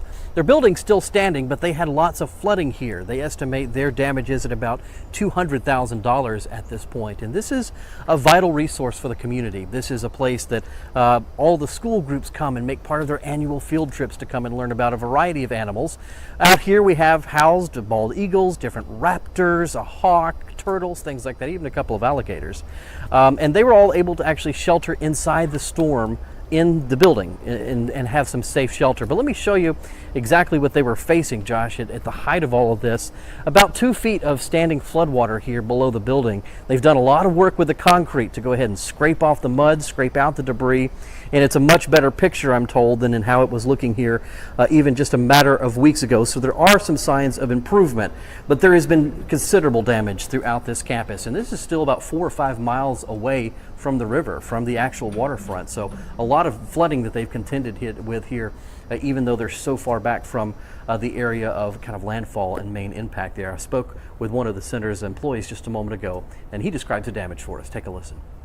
We have found that, we had a lot of flooding under the building. We had 2 feet of water coming in under our building into our storage and our animal care and commissary facility. And we had a lot of damage into the trails out behind us and around our parking lot. We lost a lot of trees that were in the process of cleaning up. But the important note from that is it was a loss of trees, not a loss of some of their animals. This is part of the aviary setup that they have here. These enclosures are closed right now as they repair them and clean them up, but some of the bald eagles and things that have been out and around the campus are doing well. They actually placed them, Josh, in all kinds of pet carriers and crates, brought everybody inside into the safety of the shelter, up out of the harm of floodwater, and they rode out the storm together. All types of snakes and turtles and eagles, all in various cages, but in the same room, essentially, riding out the hurricane. But aside from the tree damage and the damage to the trails and some of the boardwalks, which can all be repaired, they say that they're pretty thankful that they made it through this storm with only that amount of damage. They're going to work with the community, continue to raise some funds, and try to bring things back around so they can start having all those thousands of visitors here. And Josh, another thing that I asked them, are they going to incorporate some of the lessons from this storm into their storytelling here at the Nature Center? And the answer was a resounding yes, because part of what they want to teach is how these natural barriers are important to helping to prevent flood and further damage inland. I have a helicopter passing overhead, excuse me. But that will be part of the storytelling and the exhibits here within the center, and helping to learn some of the lessons and show some of the damage. Here's what happens, and here's how they recover from it as part of their overall story of this beautiful center. Josh? And Will, one thing that's pretty interesting, you did just talk about this, but the fact that we're talking not really near the water where this did happen, and it kind of shows the impact of just how much damage started to happen inland as well. We're not just talking about the coast, but also as you travel further and further into Fort Myers and Central Florida. Yeah, miles inland, and at least 4 to 5. And this area, he was telling me, has a lot of new development. When they moved out here about 50 years ago, they were in the middle of a lot of undeveloped land. That has changed over the years. There are neighborhoods that surround this entire center. So one thing they noticed, especially with this storm, is the amount of water that came in and the amount of water that stayed. And so that's another lesson they're learning about their own property, is the changing ecosystem here within this center itself. And that's something they're going to have to really contend with in the years to come. All right, Fox Weather's Will Nunley. As always, thank you so much for joining us. I appreciate it. No problem. All right, time now is 8:21 over on the East Coast, and it is 5:21 on the West Coast. My name is Josh Breslow, and I'm here for the next several hours to bring you all of your top stories from across the country and across the world. I do want to step away for a quick 2-minute commercial break, but we will go right back to the headlines here in just a few. Stay with us on Live Now from Fox.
And welcome back here on Live Now from Fox. My name is Josh Breslow, and I'm here to bring you all of your headlines from across the country and across the world. I do actually want to take you out to Germany right now. That is where U.S. Secretary of State Antony Blinken is speaking right now in a conversation with German Foreign Minister Annalena Baerbock at the U.S.-German Futures Forum. I want to dip in and listen to that raw and unfiltered here on Live Now from Fox.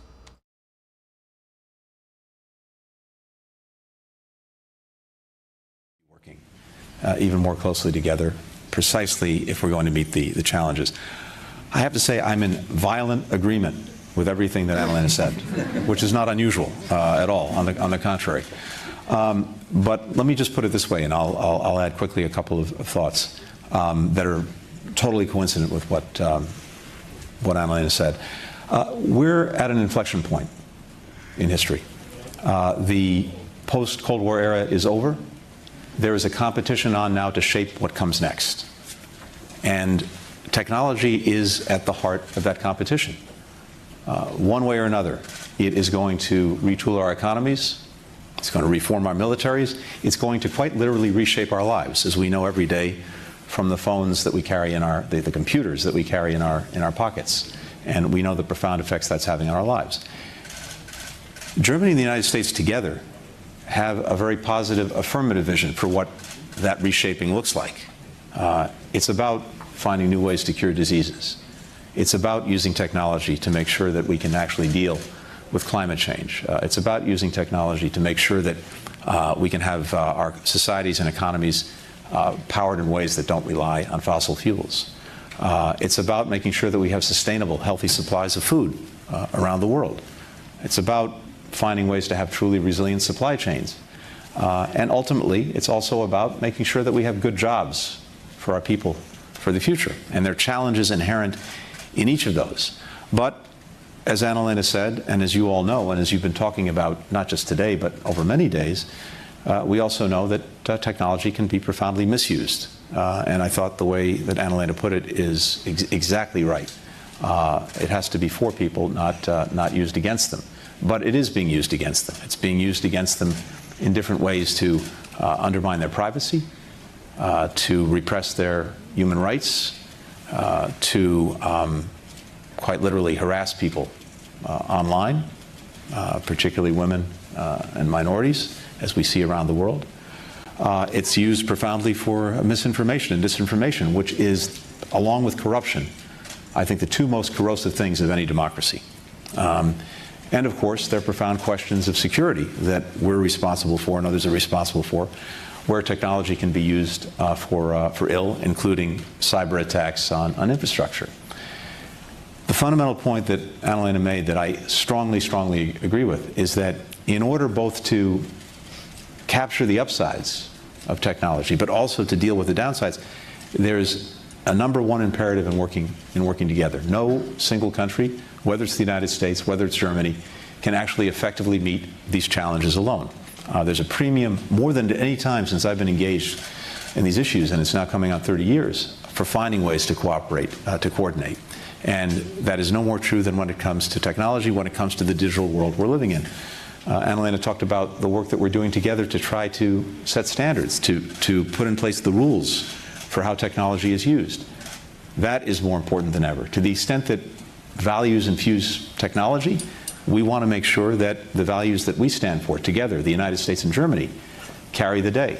And that means doing the hard work, the day in, day out work, being at the table and making sure that we're there in the first place and that we're coordinated in doing so in shaping those rules. It also means together trying to establish a race to the top, not to the bottom, when it comes to the way technology is deployed, the way it's used.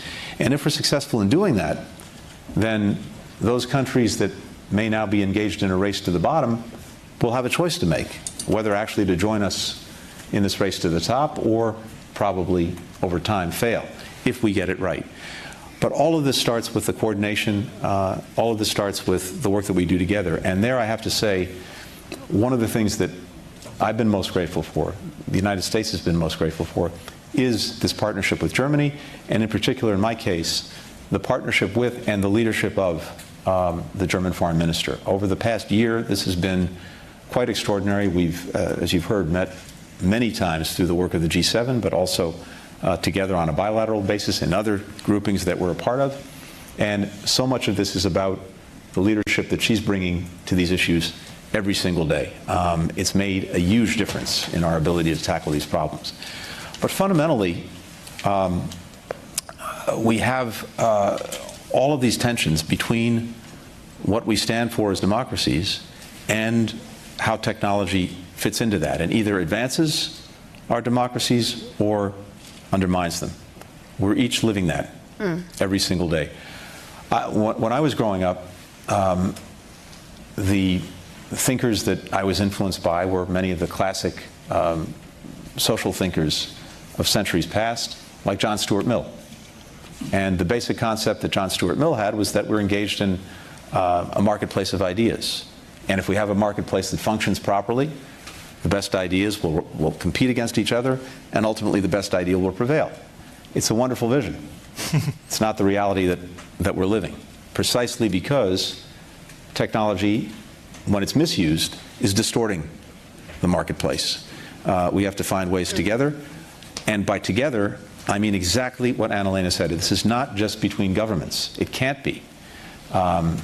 Civil society, NGOs, the private sector, academia, all of us actually have to join hands and be on the same team. One of the things that's changed most profoundly in the time that I've been working in government is in the information and digital space. And again, the way we're thinking about this has evolved dramatically. When I started out in government 30 years ago, two things happened every day. The same two things happened every day in the White House where I was working. People would get up in the morning, they would open the front door of their apartment or their house, and they'd pick up a hard copy of the newspaper, in our case, the New York Times or the Washington Post or the Wall Street Journal. And then, if you had a television in your office, at 6:30 at night, you would turn on the national news. And that was it. That was the common denominator for everyone. Now we've had a vast democratization of information technology, which again, you think is probably for the good, except we know that it's also created an absolute free-for-all, an almost an information jungle, in which sometimes, unfortunately, might makes right. The loudest voices prevail, even if what they're saying is does not reflect reality. None of us are going to be able to get a grip on that problem if we're acting alone. Whether governments can't do it alone, the private sector is unlikely to do it alone. NGOs may have the right ideas, but all of this needs to be brought to bear. So one of the reasons I'm so glad that you're all together, that we're all together, is to see if we can find new ways to work across our different enterprises. That's the only way we're going to get to it. Finally, I'll say this. It's really fitting that we're here, and I thank Annalena for inviting us here to Munster for the G7, but also for this meeting. Of course, the Peace of Westphalia put in place fundamental principles of international relations that are the very principles that are being challenged today by Russia when it comes to Ukraine, and that is the territorial integrity and the sovereignty of nations. If we let that be challenged with impunity, then the foundations of the international order will start to erode and eventually crumble. And none of us can afford to let that happen. The other thing that's striking about this place is it was part of something called the Hanseatic League back in the 14th and 15th century, an effort to literally create trading routes in what is now Germany and throughout Europe, connecting people, connecting products, connecting ideas. And at its best, that's also what the digital world is about. Our challenge is to somehow make sure that it lives up to its best, not its worst. Technology is neither inherently good nor bad. What we make of it is, and that's our challenge together. Thank you, Secretary. Blinken.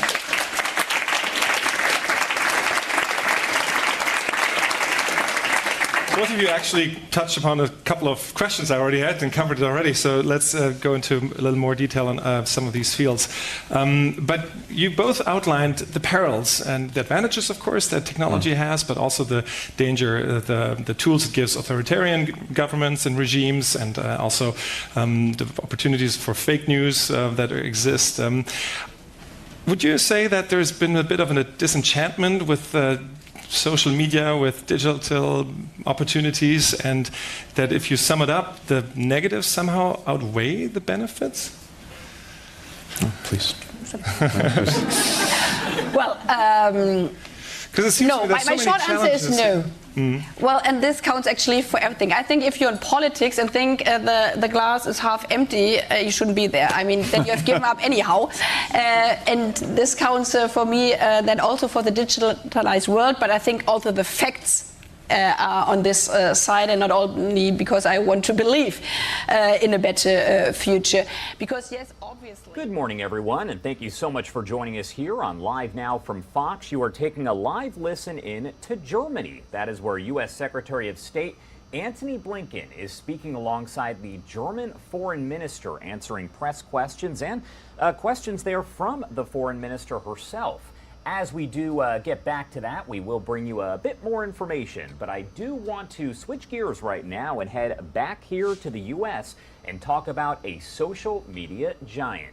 Just a week after taking control of Twitter, billionaire Elon Musk is reportedly set to cut the staff of the social media giant in half. We're talking about 3,700 jobs. Fox 5 New York's Reagan Medji joins us live from Twitter's New York offices to bring us the latest on that. Thank you so much for being here with us. What's going on? Yeah, Josh, a lot of people are looking at the overhaul of Twitter and wondering where they go if they are a Twitter user. So the idea that Elon Musk, the new CEO and owner of Twitter, is looking to lay off nearly half the staff is all about driving down the cost to run that media platform. In addition, he's also looking at changing a couple of policies. One in particular is the policy at Twitter where you can work from anywhere. He's now going to be asking the employees to survive the layoffs to basically come back to the office and work from the office. Gone are the days of really working from anywhere. And then we come to that subscription fee, the monthly fee. It started off at $20, but then there was some debate and backlash that is continuing on Twitter. Now it's been dropped to $8 a month subscription. But when you look on the feed and people's reactions, is it controversial?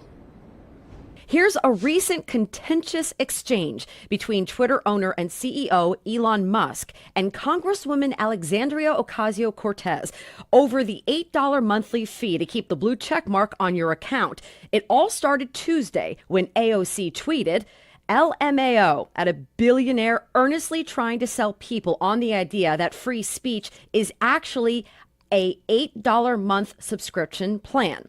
Musk fired back with, your feedback is appreciated. Now pay $8. Author Stephen King also got into a heated debate with Musk over charging that monthly fee for verified accounts.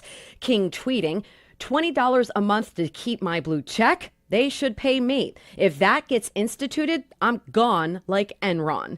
Musk responded, we need to pay the bills somehow. Twitter cannot rely entirely on advertisers. How about $8?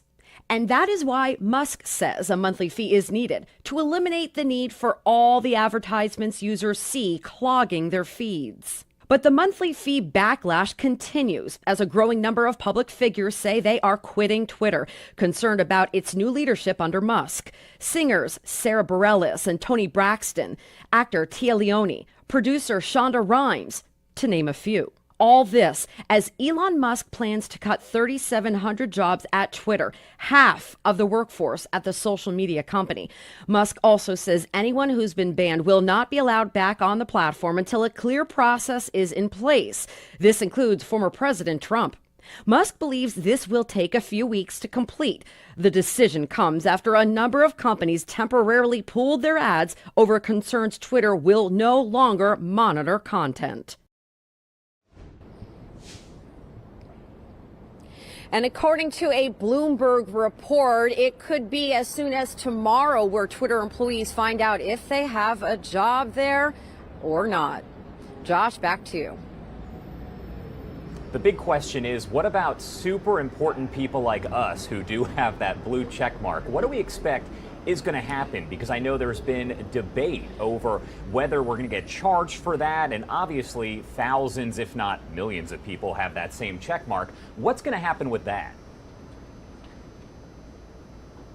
Yeah, Josh, I mean, that's something that us on TV, we have had for, close to a decade, years. We've had that blue check mark to basically say we are who we say we are. The blue check mark, though, some people say it could be like a status symbol, but, in my personal experience, it is a big deal. I recently found out that someone was trying to pose like me, and I'm a journalist, and the last thing I want is somebody posing like me, spewing out unfactual information. So the blue check mark, yes. So for those of us like you, Josh, like me, other journalists, other public figures who already have that verified blue check mark, we'll still have it for a couple of months. We don't have to pay.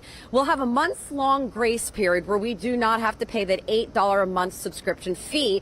But then we're going to get an alert saying that we're going to have to pay up. But next week, Elon Musk is saying that they're going to start to sell those blue check marks to people who don't have a blue check mark. And again, that will be an $8 a month subscription fee. Josh, back to you. All right, Reagan, thank you so much. I'm not surprised that people want to pretend to be you. Not one person has ever wanted to pretend to be me. So, you know, that's pretty great to hear.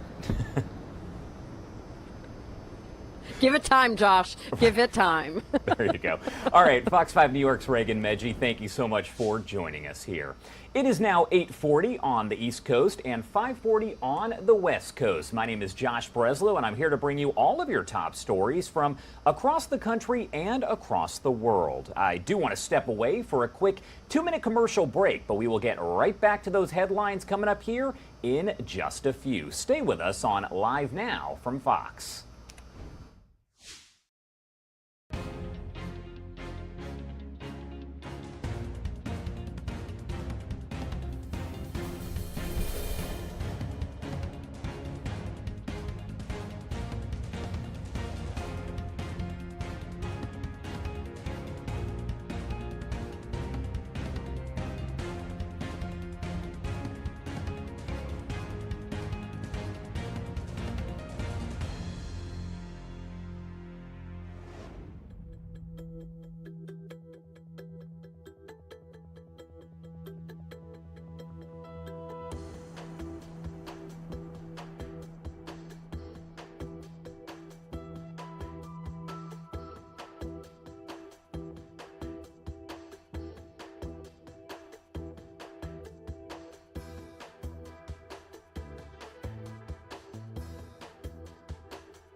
Welcome back here on Live Now from Fox. I do want to listen in back live as we are seeing the German foreign minister speak live, raw, and unfiltered here with U.S. Secretary of State Antony Blinken. I want to dip back in as they are talking about several issues here and answering questions from the media. But employed people which were, I would guess, 18 years old, directly, obviously, from the street. They were well-educated people, but I mean, if I would go to my ministry and even suggest we should employ maybe not only diplomats and not only lawyers, and what Tony was mentioning, we should think also about IT experts. This is kind of a revolution already, because in our bureaucracy, then it's really difficult to say that they don't have to rotate and all these kind of things. But if I would come up and say, you know what, forget about education, university, diploma. I have heard from a great guy in the Chaos Computer Club, and I think he's the best answer to our fake news strategy, while the challenges and feminist foreign policy is an easy path, I would say, if I compare it to this. So without any joke, I think this is what other countries are well in advance, especially those countries now with Ukraine fighting a war of disinformation, but also Baltic states, other countries around the world, where they just jumped over some centuries between the phone and the iPhone, and they are directly now in the digitalized world. And this is really something where we have to work on with people, but also with technologies. And therefore, I would like to take up one of the proposals which we just heard in the video, your proposal of an establishment of an intergovernmental standardization body to ensure the interoperability between public and private software. I wrote it down to don't do any mistakes and have another fake news video somewhere. In the US and Germany, this was a proposal from you, but we, in our national security strategy, which is not published yet, but our first point is to have operability between our ministries, in the government, and between the local, federal, and then the European level, because this is already the challenge that we use different software. So now we all know it, so I think we are very quick on this, so we can take this proposal just on board to also have this possibility between the US and the European Union, and this would also answer also your question. We are not there yet, but we know the way how we can go together to join forces again and to understand standard setting. This was a great example I think you were giving. We have learned that obviously through Handel, da kommt nicht automatisch Wandel zu Trade. It sounds nicer in the German language. Trade doesn't bring automatically change, so we have learned this now. But you have mentioned, I think, very perfectly also that not only the ideas are there, but we have to also do standardization. And this is also new thinking, maybe even more for the US than in Germany, because we love regulation. But anyhow, to understand that this is a good thing for democracies, because you can also counter fake news, but also if we are thinking about the aerospace, about a satellite.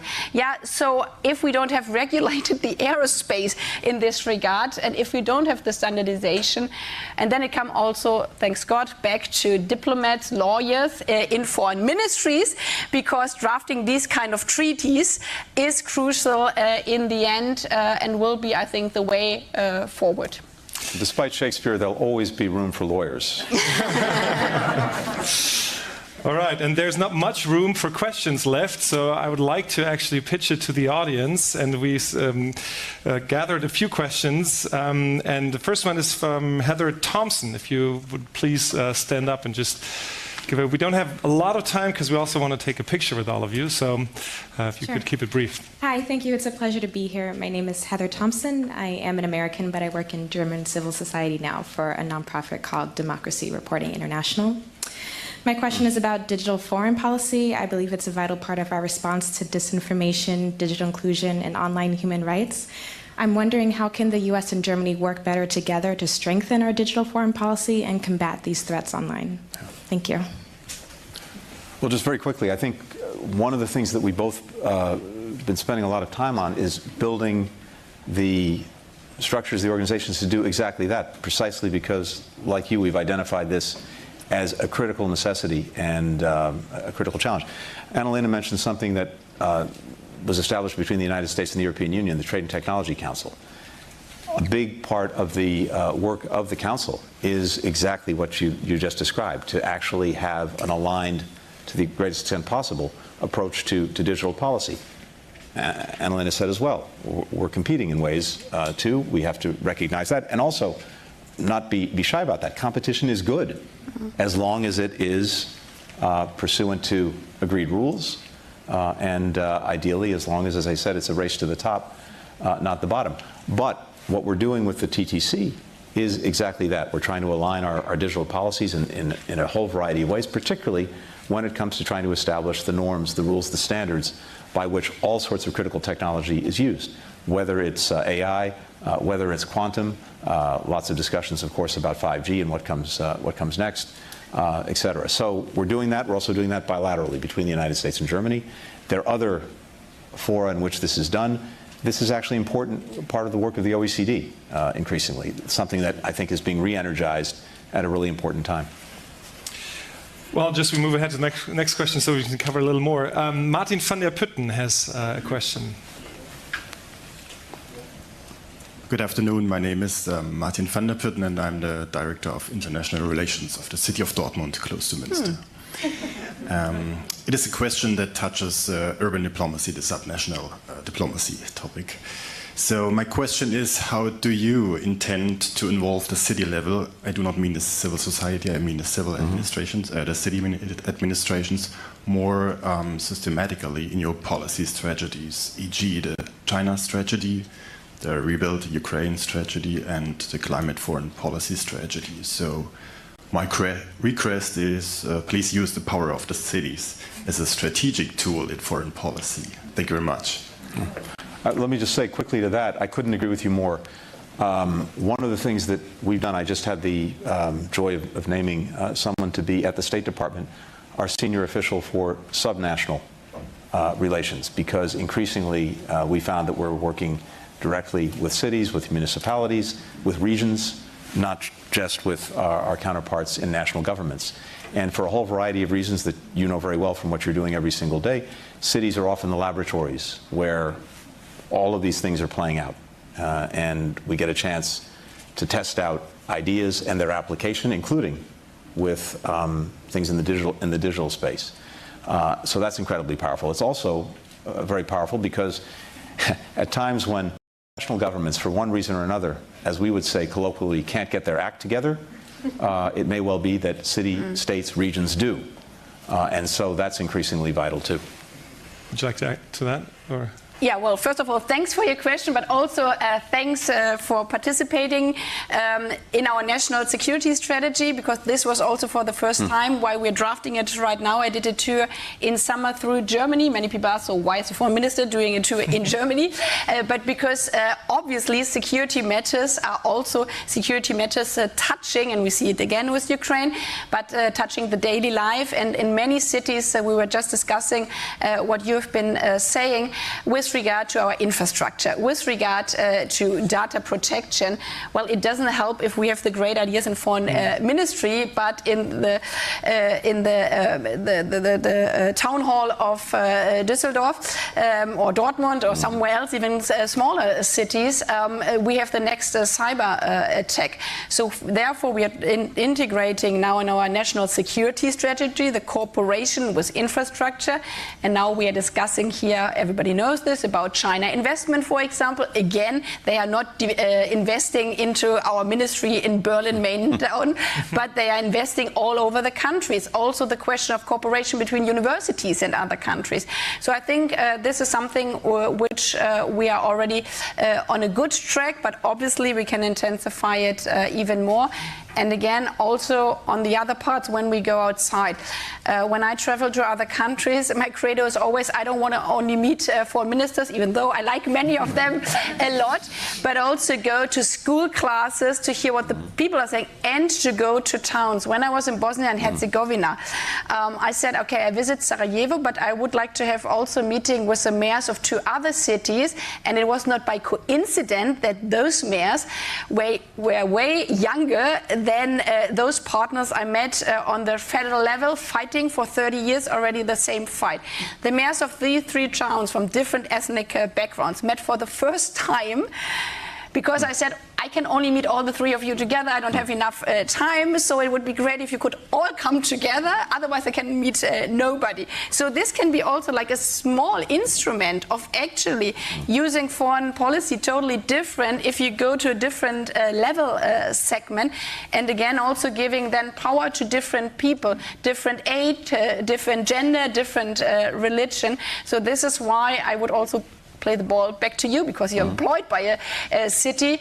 We have had back in time, thanks to the US and other allies after the Second World War, the understanding of partnership from cities and from sports clubs, and we all traveled then to France and somewhere else to have this friendship. I think even in a digitalized world, this is something, again, which we should intensify. As Tony was saying, the cooperation between cities, between region, when we saw in the US that the federal level was withdrawing from the climate talks on the federal level we had between Baden-Württemberg and California, this under 2-degree coalition, and this is something we can build in every policy field. So I would like to invite everybody here, also in the different institution, in the different organization, to intensify the discussion you were just mentioning. All right, if we keep it brief, we have, because I know you have a tight schedule for the rest of the day, we have room for one more question. Alexandra Swanson, please.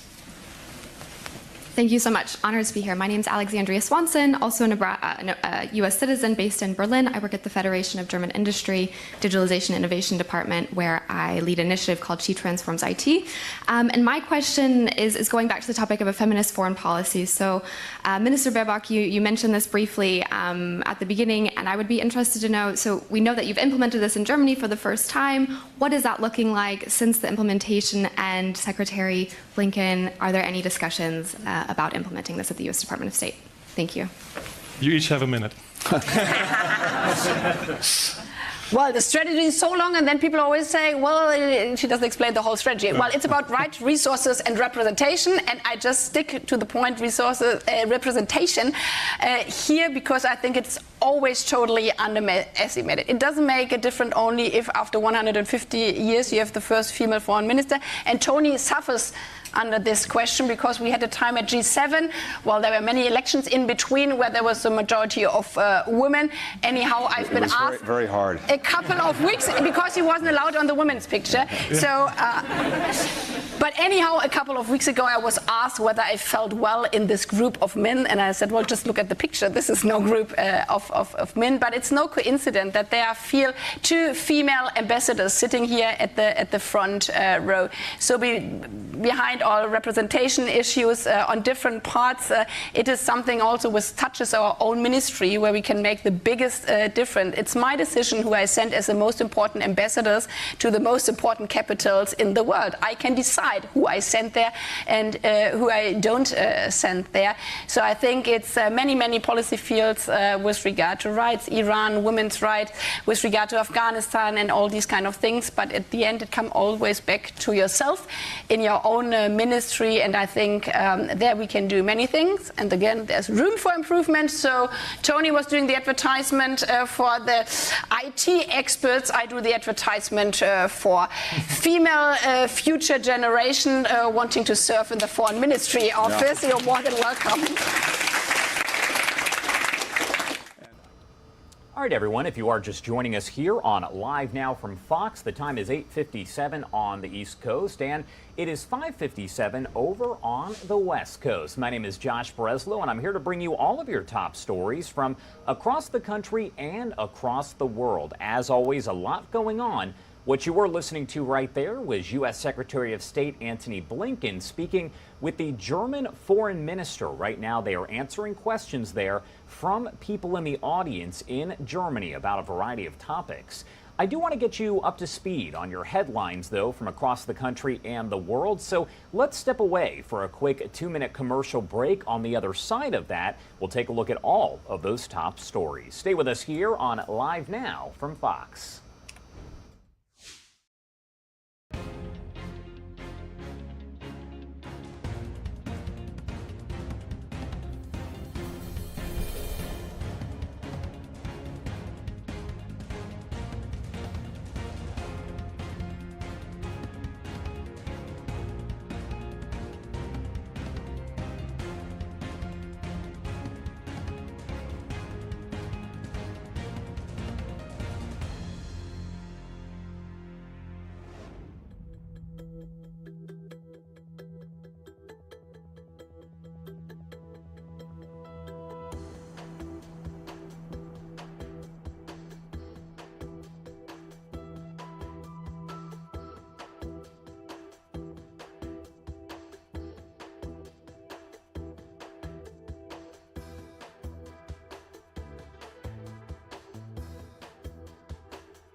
Welcome back here on Live Now from Fox. I do want to get you, as I mentioned, back into the headlines here on Live Now. The search still underway for the shooter or possibly shooters who gunned down Takeoff, the 28-year-old Migos rapper who was killed in Houston, Texas, a shooting there outside of a party at 801 Billiards and Bowling. That shooting that we brought you as breaking news happened very early Tuesday morning. It was about 2:30 local time. Some kind of fight broke out, police say, during a dice game, and that is when those gunshots were fired. Takeoff, again 28 years old, did suffer multiple gunshot wounds and was killed. Our Fox Houston team with the latest information. Yeah, this new video obtained by TMZ does not show who fired the fatal shot, but it does show Takeoff in a crowd of people where there could have been multiple guns.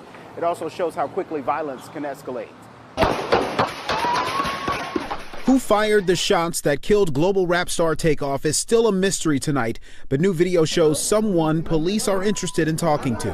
TMZ released footage that shows an unidentified man standing near rappers Quavo and Takeoff with a gun in his pocket. This was while Quavo got into an argument with someone over a dice game. A scuffle starts. Then you can see that same man with that gun drawn, and you hear gunshots. Still can't tell who fired the first shot. But we know after that first shot, there were roughly 10 more shots. Police say they are aware of this video and this unidentified man is a person of interest. There's also speculation that multiple guns were fired. TMZ executive producer Charles Lauderdale says that they anticipated more people to send information that could help police figure out what happened early Tuesday at 810 Billiards and Bowling. A private party had already ended that night with at least 40 people in attendance. Migos' record label, Quality Control Music, and its CEO, Pierre Thomas, released statements in regards to the shooting. Part of it reads, quote, "Senseless violence and a stray bullet has taken another life from this world, and we are devastated. Please respect his family and friends as we all continue to process this monumental loss."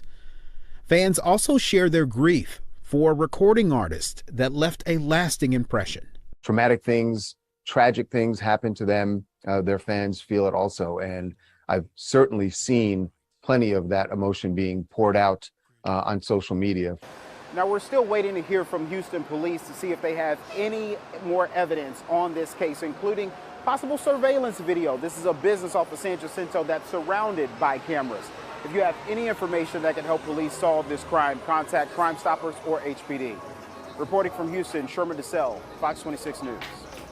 And thank you so much to our Fox 26 Houston team for that information. They have been following this story very closely since it broke. They also spoke with TMZ to get a little bit more information.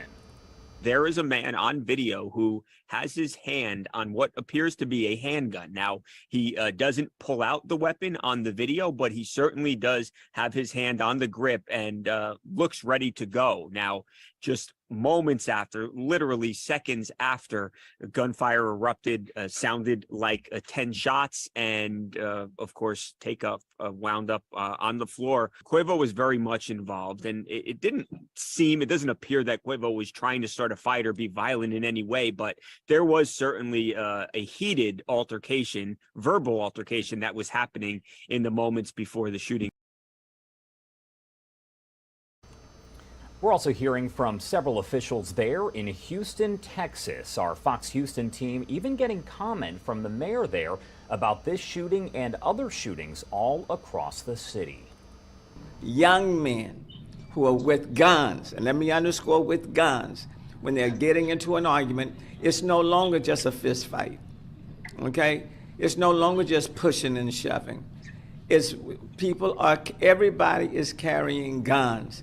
And when they get in these emotional settings and tempers flare, it's just so easy to pull your gun and start shooting. All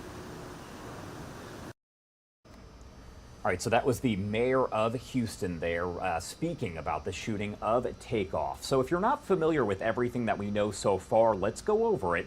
Rapper Takeoff did die from those gunshot wounds to the head and torso after a shooting outside of a private party at a downtown Houston bowling alley. That happened on Tuesday morning.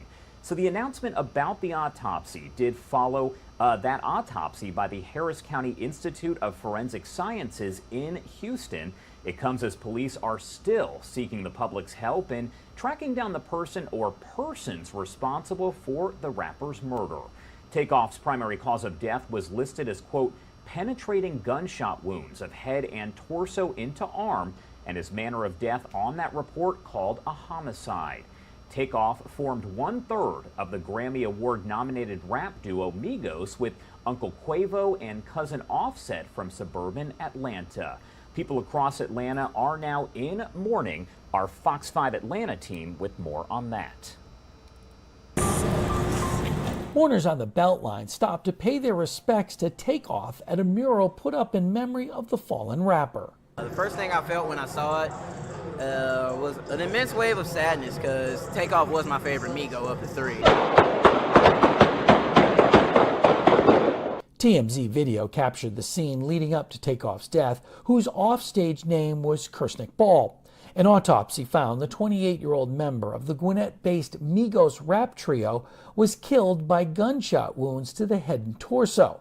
This after a fight broke out at a private party at a Houston bowling alley.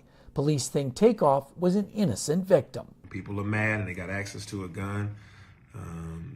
Anything can happen. Violence ensues. Atlanta Mayor Andre Dickens released a long video during which he talked about Takeoff's contribution to the metro area, as well as the importance of stopping gun violence. Takeoff is a bystander. This was unintended. He was not the target. This is innocent bystander's life is lost. That's devastating. A sentiment echoed back at the Beltline mural. Definitely hurt the community with the loss of Takeoff, though, because he's Atlanta's finest.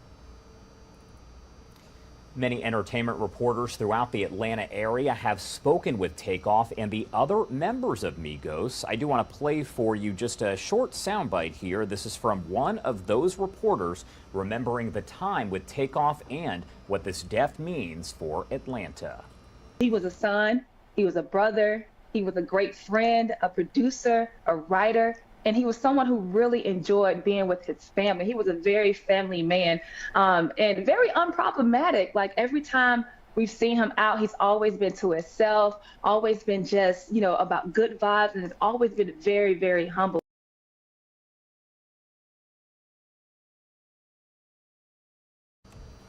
And that was one of the entertainment reporters there in Atlanta. Again, several of them have spoken with the members of Migos over the years. And she did remember him, of course, as the more laid-back member of Migos of the three there. We will, of course, continue to bring you more updates as we do get them. Our Fox 2 San Francisco team taking a closer look at other murders in the hip-hop industry. Rapper Takeoff, whose real name is Kirsnick Kari Ball, was 1/3 of the rap supergroup Migos. And everyone spoke of what a great young man this is, how peaceful he is, what a great artist. The 28-year-old was gunned down early Tuesday morning around 2:30 a.m. after attending a bowling party in Houston. And so I think that there's a crisis in the hip-hop community where a lot of clout chasing is going on, where, a lot of these young guys are on drugs, they're doing crazy stuff, and now a rapper has become a prize, a target. P. Frank Williams. Born and raised in Oakland's East Bay, P. Frank Williams is an Emmy and 8-time NAACP award-winning executive producer and showrunner. He's worked with some of hip-hop's biggest artists, produced TV shows and award ceremonies, and was a staff writer for the LA Times. Pop Smoke. King Von, Magnolia Shorty was gunned down yesterday. As of 2022, there's been a staggering number of rappers who've been murdered. Williams' latest project, co-executive produced by rapper 50 Cent, is called Hip Hop Homicides. The 8-part series investigates some of hip-hop's most notorious murders. Takeoff was not a gangster rapper. He talked about partying and girls. So what we really wanted to do is often the media and even the police don't give these guys the investigation I think that they deserve. Local rapper Jacka was shot and killed in 2015, and November 1st also marks the day Oakland rapper Mac Dre was murdered in 2004. Williams says now it's mainly due to social media beefs or arguments. We never even heard back in the day of internet beef, where you're beefing on the internet, and that beefing on the internet can now turn to death. At least one rapper has been shot and killed each year since 2018. Hip Hop Homicides will air Thursday, November 3rd on WeTV. LaMonica Peters, KTVU, Fox 2 News. As we get more information on that developing story, we will bring that to you live, raw, and unfiltered here on Live Now from Fox. New information about the surveillance at the Pelosi home. Police cameras usually watched over by Capitol Police when House Speaker Nancy Pelosi is home went unmonitored for several minutes as David DePape broke in and assaulted Paul Pelosi. That is, of course, from police.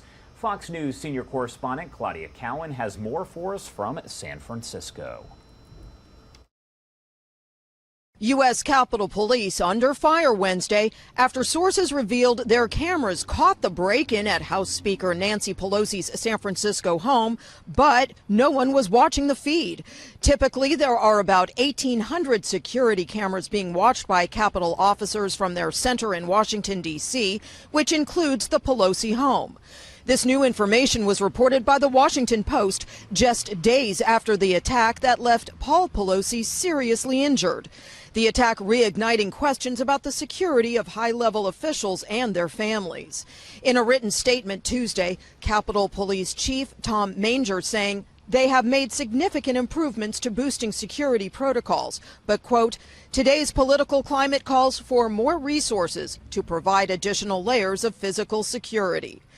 The statement comes hours after David DePape made a court appearance. He faces both state and federal charges. I consider him to be dangerous. Not only is this someone who engaged in a pre-planned attack on the speaker in her home, but someone who was willing to enact violence that was politically motivated. Court documents show the suspect claims he didn't want to hurt Paul Pelosi, but was on, quote, a suicide mission, and he went to the couple's house to, quote, have a little chat with Nancy Pelosi.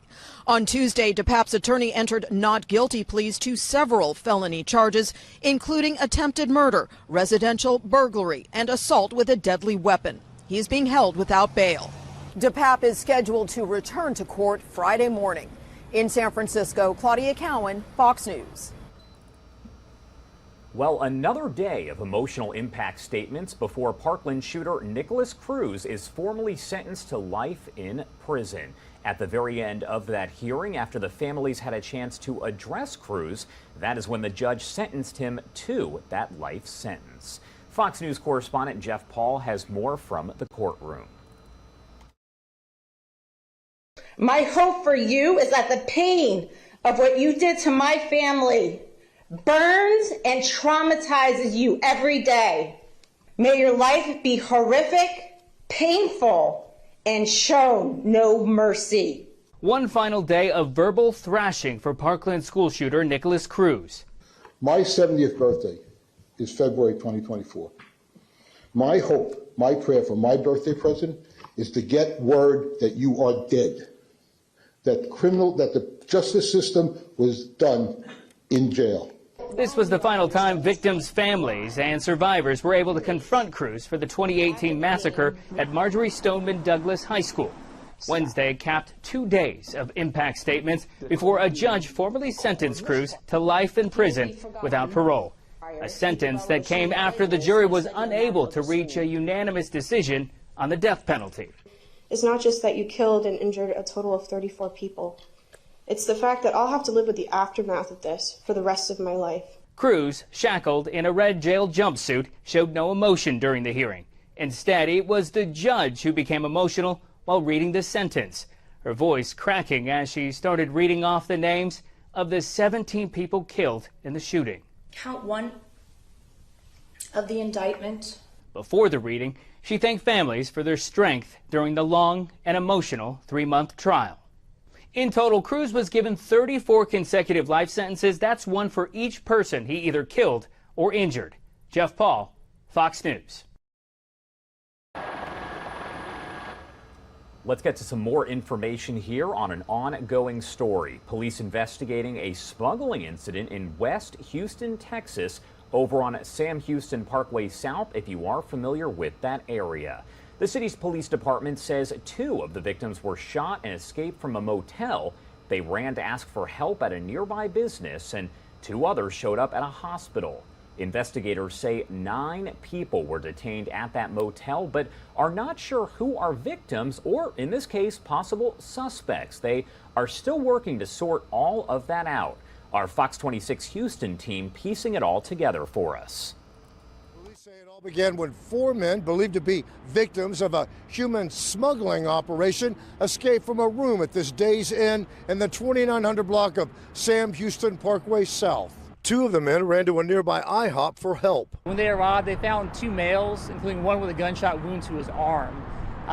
They told them that they had escaped from a human smuggling situation. The other 2 who had escaped from the motel were found at nearby hospitals with gunshot wounds.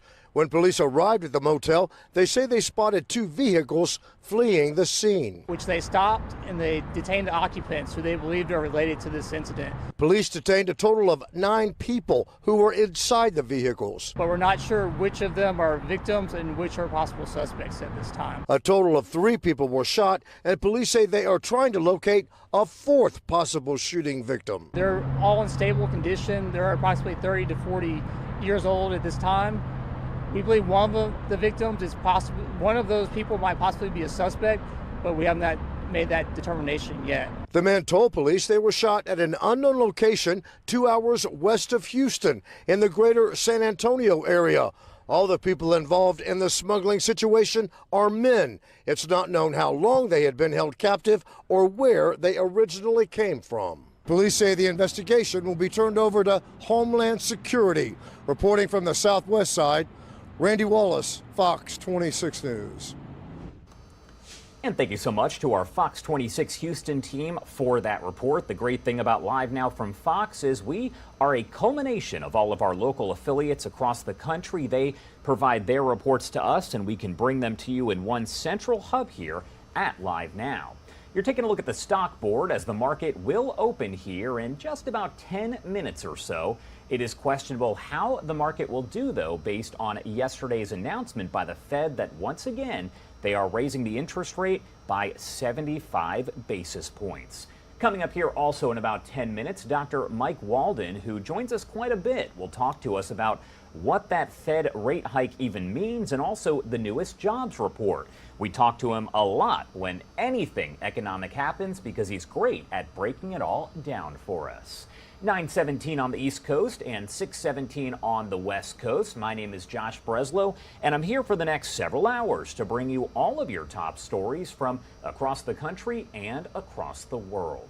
Let's step away for a quick 2-minute commercial break, and on the other side, we will talk everything you need to know about the economy and the midterm elections, which now are just 5 days away.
All right, everyone, welcome back here on Live Now from Fox. I do want to get you to some breaking news that we are following at this hour here, and let's get right to it. So here is what we know so far. Breaking news, a gunman opening fire at a campaign truck carrying Pakistan's former Prime Minister Imran Khan, wounding him slightly in the leg and killing one of his supporters. That's according to his party and a statement made by police. 9 other people also wounded in that attack.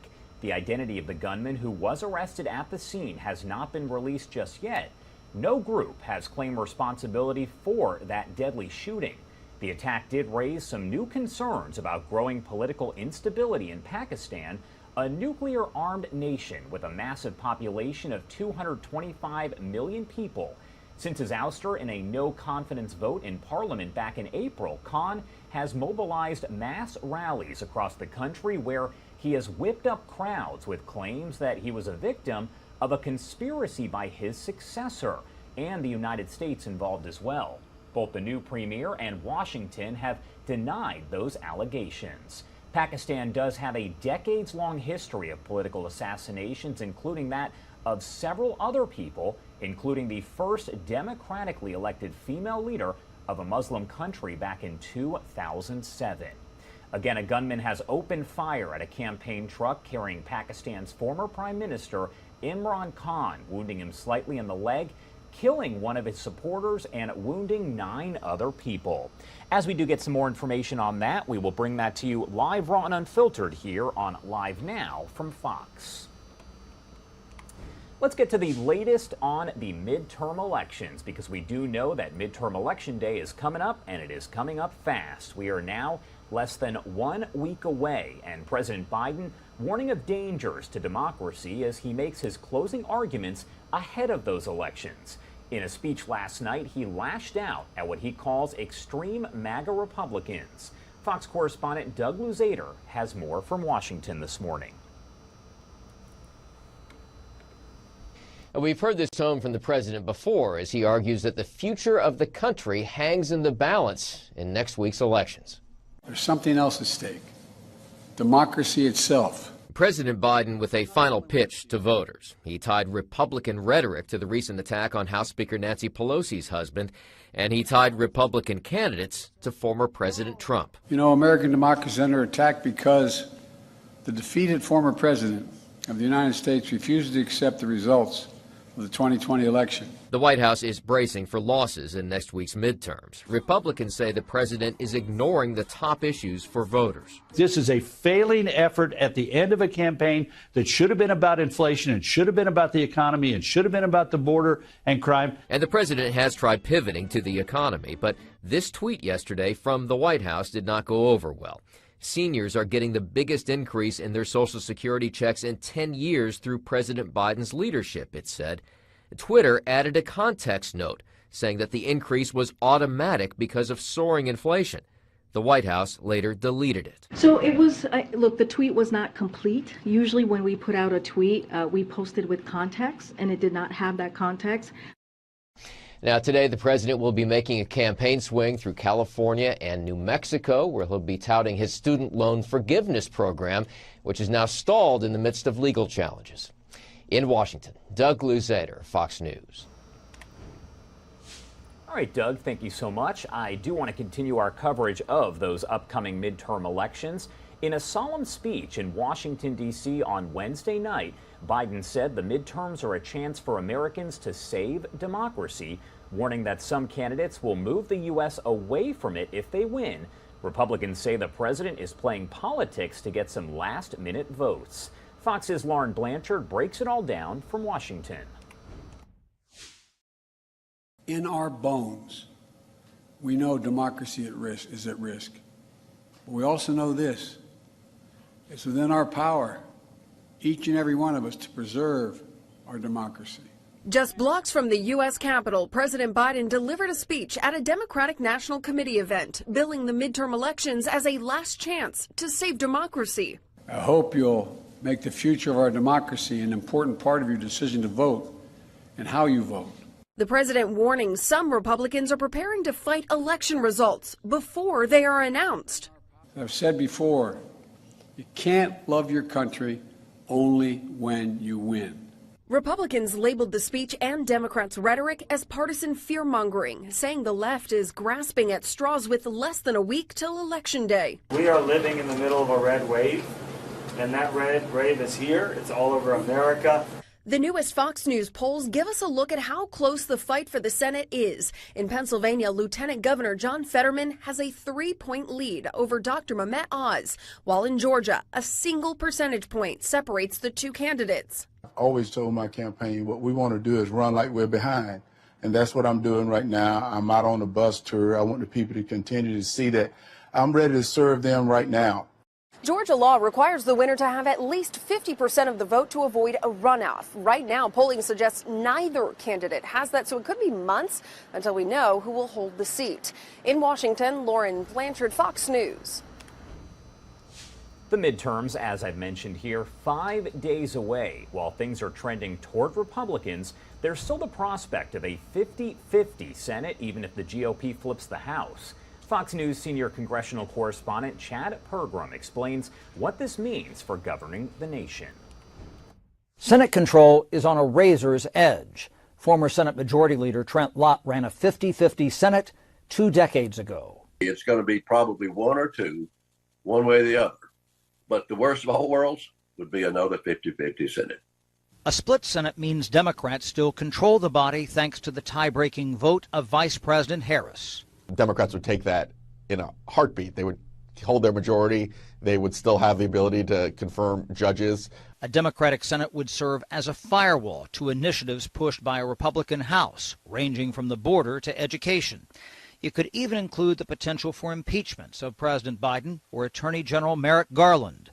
Expect flashpoints over federal spending.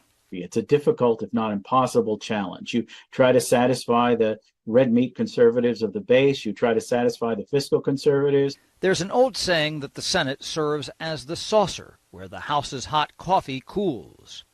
I would recommend that they calm down a little bit and don't just jump to an extreme.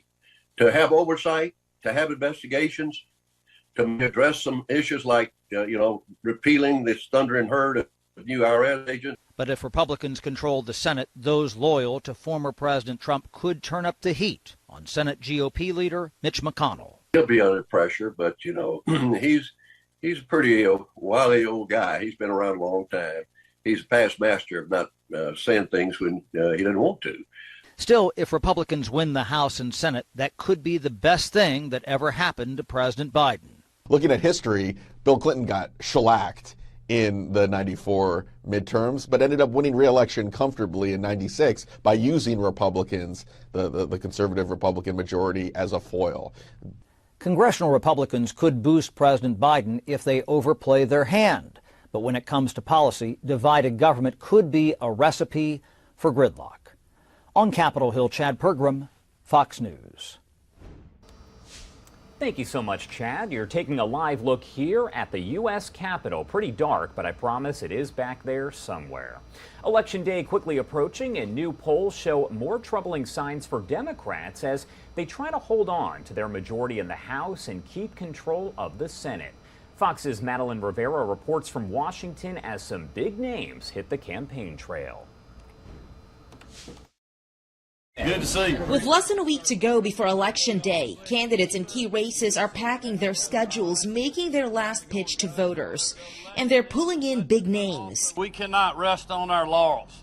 We cannot listen to polls, the media, or anything else. In the battleground state of Georgia, Republican Governor Brian Kemp, who's running for a second term, is getting a boost from fellow Governor Doug Ducey of Arizona. Early Georgia voters are heading to the ballot box at a record pace. At least 1.5 million people have already voted in person, well over the pace at this point in 2018. People are seeing that the lines are moving quickly. We're not seeing any major issues in any area. In a warning sign for Democrats, a new poll shows Republicans are more enthusiastic to vote in this year's midterm elections. The GOP standing bolstered by concerns about the economy and inflation. Some projections show Republicans winning control of the Senate with their best pickup chances in Georgia and Nevada. You see in all of these states beginning a pretty significant shift towards the right. President Barack Obama. To underscore the urgency, former President Obama was in Las Vegas on Tuesday, stumping for Nevada Democrats. The only way to save democracy is if we together fight for it. Obama is not the only former president campaigning in the closing stretch. Former President Bill Clinton is expected to headline a Get Out the Vote rally for a New York House candidate on Wednesday. In Washington, Malta Rivera, Fox News. Thank you so much to our Fox News team for providing all of those reports on the upcoming midterm elections. As we know, 5 days remain. And don't forget, you can watch our coverage starting early in the morning on Tuesday. That'll continue into the night and overnight. It's likely many of those races will not be called until Wednesday or later. So our coverage will continue as long as you need us, because that is what we do here at Live Now from Fox. 9:31 in the morning on the East Coast and 6:31 on the West Coast. My name is Josh Breslow, and I'm here to bring you all of your top stories from across the country and across the world. I do want to step away for a quick 2-minute commercial break, but we will talk all about that latest rate hike from the Fed announced just yesterday, coming up on the other side of this break. Stay with us here on Live Now.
All right, everyone, welcome back here on Live Now from Fox. My name is Josh Breslow, and I'm here to bring you all of your top stories from across the country and across the world. We talk a lot about the economy here, and the Fed announcing just yesterday another rate increase. We have seen several of them across this year, and it's likely they could possibly continue here. Dr. Mike Walden, who has become our economic expert, does join us live now to break down for us exactly what that rate hike means for you. Dr. Mike Walden, thank you for being here. My pleasure, Josh. Good to see you again. Okay, so explain to me what this rate hike means, and this is pretty much what we were expecting, right? It is. The Federal Reserve does control some interest rates in the background. You and I don't interact directly with them, but what this means for people is interest rates in general will go up. So if you're looking to buy a house, it's going to become more expensive. Looking to buy a car, anything that requires borrowing money will become more expensive. And why is the Federal Reserve doing this? Because they want people and businesses to spend less. They want to slow down spending because that's an important way to contain inflation. Right now we have a problem, Josh, of spending intentions surpassing the ability of the private sector to supply goods and services. Some of that is supply chain related. The Fed can't work on the supply chain, but what they can do is try to slow down spending by households and as well as businesses. So they've been raising interest rates for several periods now. and they're looking at the data every time they raise interest rates. The problem the Fed has, Josh, is that those interest rate hikes don't necessarily have an immediate impact. The impact can be delayed. So right now we've not seen a lot of progress on reducing the inflation rate. So the Fed said, okay, let's go ahead and raise rates again, another 75 basis points. So that puts their rate up, I think, at the highest level since 2008. My view is that they'll continue to raise interest rates. And the big question, of course, is will they raise rates so much and will spending slow down so much that we have an official recession? And that's what a lot of people are wondering, if that is going to happen. And you kind of touched on this here, but do we expect those rate hikes to continue? Could we possibly see any more of them this year? We have just 2 months left in 2022. The Chairman Powell hinted at that, and it was very interesting. He said two things. That one thing caused the stock market to go up. The other things caused it to go down. Initially, he said, or at least the report said, that the Fed is going to recognizes these rate hikes take time to have an impact, so that future rate hikes may be smaller. And the stock market reacted very positively to that. Then Chairman Powell in his press conference came back and said, however, the end interest rate they think will be higher than what they initially thought it would have to go to. Then the stock market went down 500 points to down. So the Fed doesn't have their ability to look ahead is always clouded. It's certainly clouded for economists. So tomorrow's job report is going to be very, very important, because if we see, I think we're going to see jobs created. But what the Fed will be looking for is a lower number of jobs created. They'll consider that progress in terms of lowering inflation. But I do think we're going to have more rate hikes. We might not have those 75 basis points. They might go with 50 basis points, but I do think we're going to have future rate hikes. And that's still fairly significant, because I know 75 basis points, we've heard it time and time again, but even an increase of 50 is still fairly high, right? Oh, yeah. I mean, look at buying a house. If you look at 30-year fixed mortgage rate, which is the most common mortgage that people take out, it wasn't but a year ago that was down in the upper 2s and 3%. Now it's up over 7%, and it's certainly going to go higher. And it's no wonder the housing market is slowing down. Sellers are having to cut their prices. And what I think is even more significant is most businesses have to borrow money just to continue to operate. That doesn't mean they're a bad business. It's just part of the plan. And so businesses are facing these higher interest rates. They will likely start to cut back, and already have, on their expansion plans, which means cutting back on employment. So again, this is all the intention of the Federal Reserve. But what they want is still to have the economy growing, but at a slower pace, so we take the pressure off of prices. And we have received this question a few times, and I know you've answered it a few times as well, but a lot of people say we are in a recession. Other people say we are not. It's another group that actually will declare a recession, and normally don't they do it months and months afterward? They do. And to compound things, Josh, we had the initial third quarter GDP number come out last week, and it actually showed growth. So I don't think we're in an official recession, because, quite frankly, it hasn't hit the labor market yet. We're still adding jobs. The unemployment rate is still very, very low. So I think it won't be, if we do have a recession, it won't be until sometime next year. And you're absolutely right. This group that sits outside of the federal government, they're at a think tank. They will look at all the data, but they report in very, very late. But a lot of economists like me will jump the gun and say, once we see the labor market start to deteriorate, I think we will be able to say, yes, we're in a recession. And the jobs report is going to be very important, well, really for many reasons, but also we're talking just 5 days away from the midterm election. So at that point, it's going to be 4 days. A lot of people have early voted, but this could be one of the last major reports that people are going to see, especially considering the economy is one of the main issues that voters are looking at right now. Well, you're absolutely right. And I think the economy, or inflation, sometimes it's phrased like that, is the top issue. And the last inflation rate came in still 8% higher than a year over year. So I think that's still weighing on people's minds. The job market still, I mean, people are still seeing hiring, but I think they're getting a little concerned. They hear rumors of things slowing down, maybe some job cuts. So I think that will probably be a negative for people. So yes, those people who have not voted yet, when they go to the polls next week, the economy is going to weigh on them, and the economy is simply not viewed as being very good. Are you surprised that we are seeing the economy, inflation itself, being one of the highest priorities, if not the highest priority for voters right now?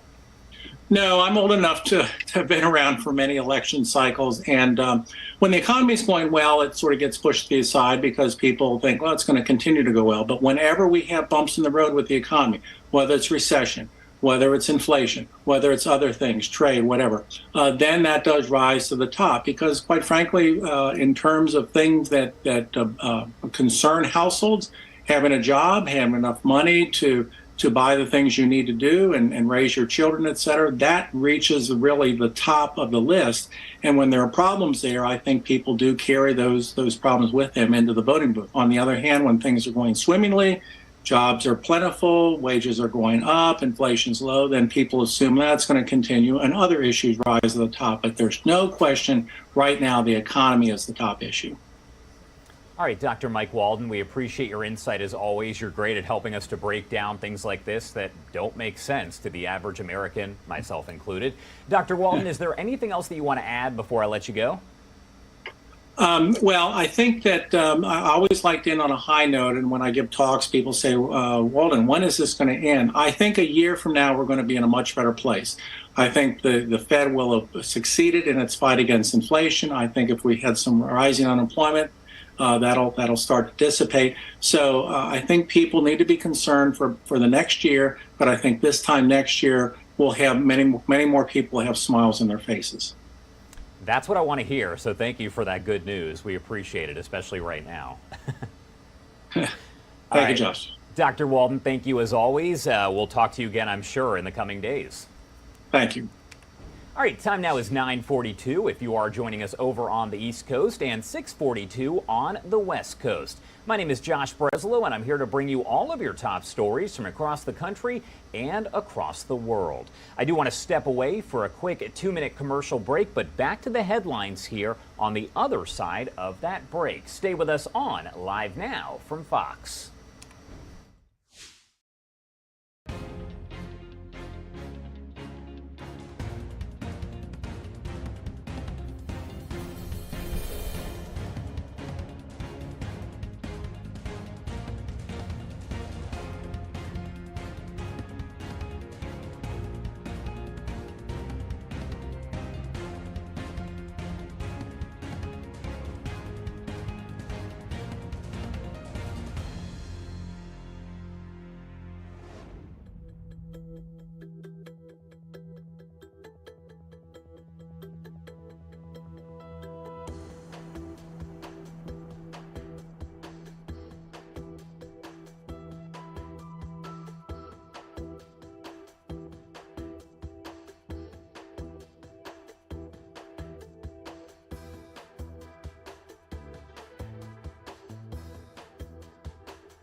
Welcome back on Live Now from Fox. You are taking a live and beautiful look here from New York City, 9:45 on the East Coast and 6:45 on the West Coast. Thank you so much for starting your day with us here at Live Now. Federal Reserve Chair Jerome Powell sought Wednesday to strike a delicate balance at a moment when high inflation is bedeviling the nation's economy and commanding a central role in the midterm elections. Powell suggested that the Fed may decide in coming months to slow its aggressive interest rate increases. Yet, he also made clear the Fed isn't even close to declaring victory in its fight to curb an inflation rate that is near 4-decade highs and has shown few signs of going down. When the Fed ended its latest policy meeting yesterday, it did announce that it was pumping up its benchmark rate by a substantial 3/4 of a point for a fourth straight time. Its key rate now stands in a range of 3.75% to 4%, the highest in 15 years. Fox News correspondent Madeline Rivera explains more on that from Washington. Another historic move from the Federal Reserve. For the fourth time in a row, the Fed raised interest rates by 3/4 of a percentage point as it barrels on with its goal to knock down inflation. My colleagues and I are strongly committed to bringing inflation back down to our 2% goal. The hike will likely exacerbate the burden that millions of Americans and businesses are already feeling as the cost of borrowing spikes.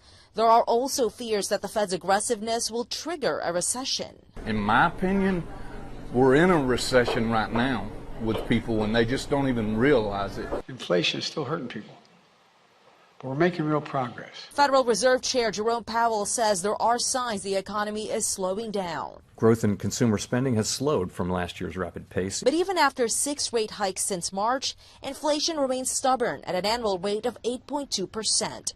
The Fed is facing questions over when it plans to dial down increases. The only way they're going to get this inflation data down is they need the job market to cool off, they need demand destruction, and they need a recession. Fed Chair Jerome Powell did not say when they'll loosen their policy, adding they'll continue to monitor key economic data before making a decision. A new inflation report is expected to be released next week. In Washington, Madeline Rivera, Fox News. And you can bet we will bring you the results of that inflation report right here live, raw and unfiltered on Live Now from Fox. Another live view here of New York City. That is Lady Liberty in the distance. I want to talk more about that interest rate increase here. Fox Business Network's Connell McShane has that story and a lot more in this Fox Means Business report.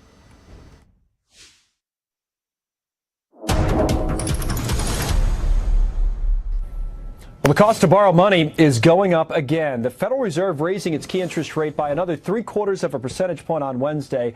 That's the 6th hike just this year. Of course, this means that loans for things like homes, credit cards, and cars will be more expensive now.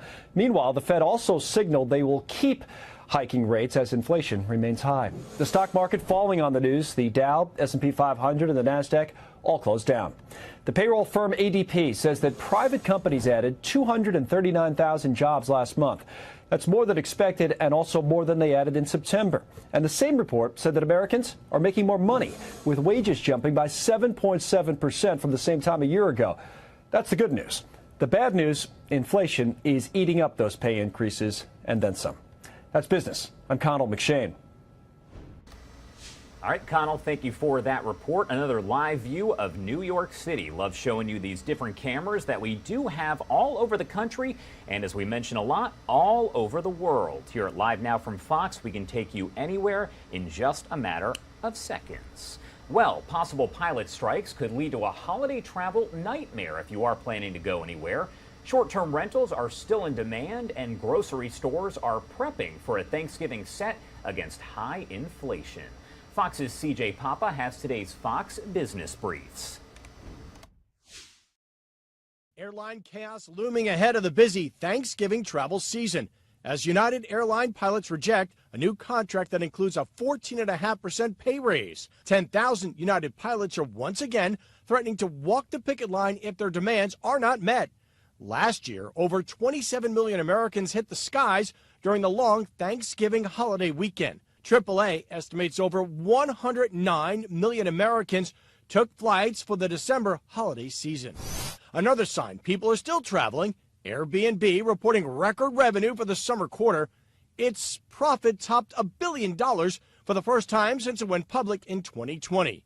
Airbnb's results were driven by higher bookings in cities, more travel to other countries, and longer stays. The vacation rental company says it expects growth to continue in the coming months. It has a backlog of future bookings and says fewer reservations are being canceled. 2019, that's the year Aldi is turning back the clock to for its Thanksgiving Price Rewind promotion. The grocery store chain is matching prices from 3 years ago to help customers struggling to keep up with inflation. And BJ's is giving away free butterball turkeys to customers who spend $150. The offer is good until Thursday, November 10th. That's business. I'm CJ Papa. Thank you, CJ, for that report. Here's something you probably didn't think about. Americans do continue feeling the sting of inflation, with those elevated prices keeping wallets tight, and it's causing families to make some tough choices. For many, enrolling their kids in sports this fall may not be in their budget. Fox News correspondent Kevin Cork takes a closer look at that. Childhood sports are the latest victim of inflation. I feel horrible that I can't let him play on more advanced teams. The annual rate of inflation for the 12 months ending in September was a whopping 8.2%, according to the Consumer Price Index. With budgets maxed out, many families are continuing to limit non-essential purchases, and that's beginning to include enrolling their kids in sports. We're watching prices rise while our income stays the same. According to a recent study from LendingTree, roughly 60% of families say their child's involvement in sports this fall are straining their finances, with 1 in 5 claiming they spend about $1,000 or more for their kid to be on a team. The least expensive one I found when I was trying to find one for him was, I believe, $600 for the season. And that didn't cover bats, gloves, shoes. Add in travel expenses for away games and gas to get them to practices, and the economic burden is amplified. Parents like Rachel Kennedy of Ohio are trying to be honest with their kids about the situation they're facing. I try to make sure that he understands it's not his responsibility. It's not his fault that we are in this position. This comes as teams themselves are also facing elevated costs to use sporting venues, as well as hiring coaches and referees, and of course, groundskeepers as well. I'm Kevin Cork, Fox News. Kevin, thank you so much for that report. I do want to get back into the headlines here and talk about a story that we brought you as breaking news just yesterday. Potential hope in combating the nation's deadly opioid epidemic, with CVS Health and Walgreens offering billions of dollars to settle thousands of opioid lawsuits. Fox News' Ted Lindner takes a look at the tentative deals that could help states prevent opioid use and overdoses. Pharmaceutical giants CVS and Walgreens striking tentative deals to pay a combined $10 billion to settle thousands of opioid-related lawsuits. It looks like they feel like the settlement is a way to get rid of this liability, contribute to a solution. Wednesday's announcements have been a long time coming for local, state, and tribal governments across the country, whose lawsuits sought to hold pharmacies accountable for their alleged role in contributing to the opioid crisis, claiming pharmacies unnecessarily filled prescriptions for opioids that they shouldn't have. We know that no amount of money is ever going to bring back our friends or families or repair the harms that have been caused by the opioid epidemic. More than 500,000 people in the U.S. have died from opioid overdoses over the last 20 years, with synthetic opioid deaths rising by 80% over the last 2 years. In their settlements, CVS and Walgreens did not accept liability. This has been a thorn in the business's sides. If lots of cases went to trial, it could end up costing the companies far more. This gives them some financial certainty and a chance to move ahead with their regular business operations. If the deals are successfully completed, CVS would pay $4.9 billion to local governments and roughly $130 million to Native American tribes over 10 years. Walgreens, meantime, would pay $4.8 billion to governments and $155 million to tribes over 15 years. Ted Lindner, Fox News. Ted, thank you. Want to take a look at the stock market here. It has been open for just about 30 minutes, and no surprise, it has fallen here. We're down about 1.13% when you're talking about the Dow Jones, down about 363 at this point at 9:55 on the East Coast. This all happening one day after the Fed did announce that interest rate hike once again of 75 basis points. My name is Josh Breslow, and I'm here to bring you all of your top stories from across the country and across the world. I do want to go international, but first, let's step away for a quick 2-minute commercial break. After that, we will have everything you need to know about Ukraine, Russia, and North Korea. Stay with us here on Live Now from Fox.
Welcome back on Live Now from Fox, 9:58 on the East Coast and 6:58 on the West Coast. My name is Josh Breslow, and I'm here to bring you all of your top stories here across the country, but also internationally. U.S. defense officials say North Korea could be helping Russia to ramp up its ammunition supply. This comes as Moscow's forces once again target civilian infrastructure. Fox News senior foreign affairs correspondent Greg Palcott has the latest. The White House accuses North Korea of secretly supplying Russia with artillery shells for its war against Ukraine. On Wednesday, National Security Council spokesperson John Kirby said the U.S. believes Pyongyang masks the shipments by funneling them through other countries. The Biden administration has not determined whether the shipments have been received, but officials say they don't believe the artillery gives Russia an advantage. We don't believe that they are in such a quantity that they would tangibly change the direction of this war. Western leaders argue Russia's reliance on North Korea and Iran for weapons is a sign of its dwindling supply. Moscow's forces have used Iranian drones to target Ukraine's civilian infrastructure. The attacks destroyed 40% of the country's energy facilities. Thousands of Ukrainians remain without power. Ukrainians are about to face one of the world's harshest winters in extremely difficult circumstances. Meanwhile, days after backing out, Russia returned to a UN-brokered grain deal on Wednesday.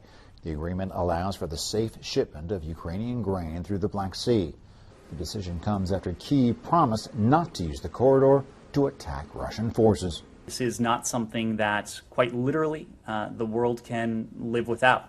In the short period where this grain deal has been in doubt over the past couple days, we've seen grain prices rise. Vladimir Putin warns that Russia could withdraw from the deal again if Ukraine breaks its word. In Kyiv, Greg Palkot, Fox News. All right, thank you so much for that report here. Well, tensions are flaring over on the Korean Peninsula after the North set a single-day record for missile launches toward the south. Fox News correspondent Alex Hogan has more for us from London.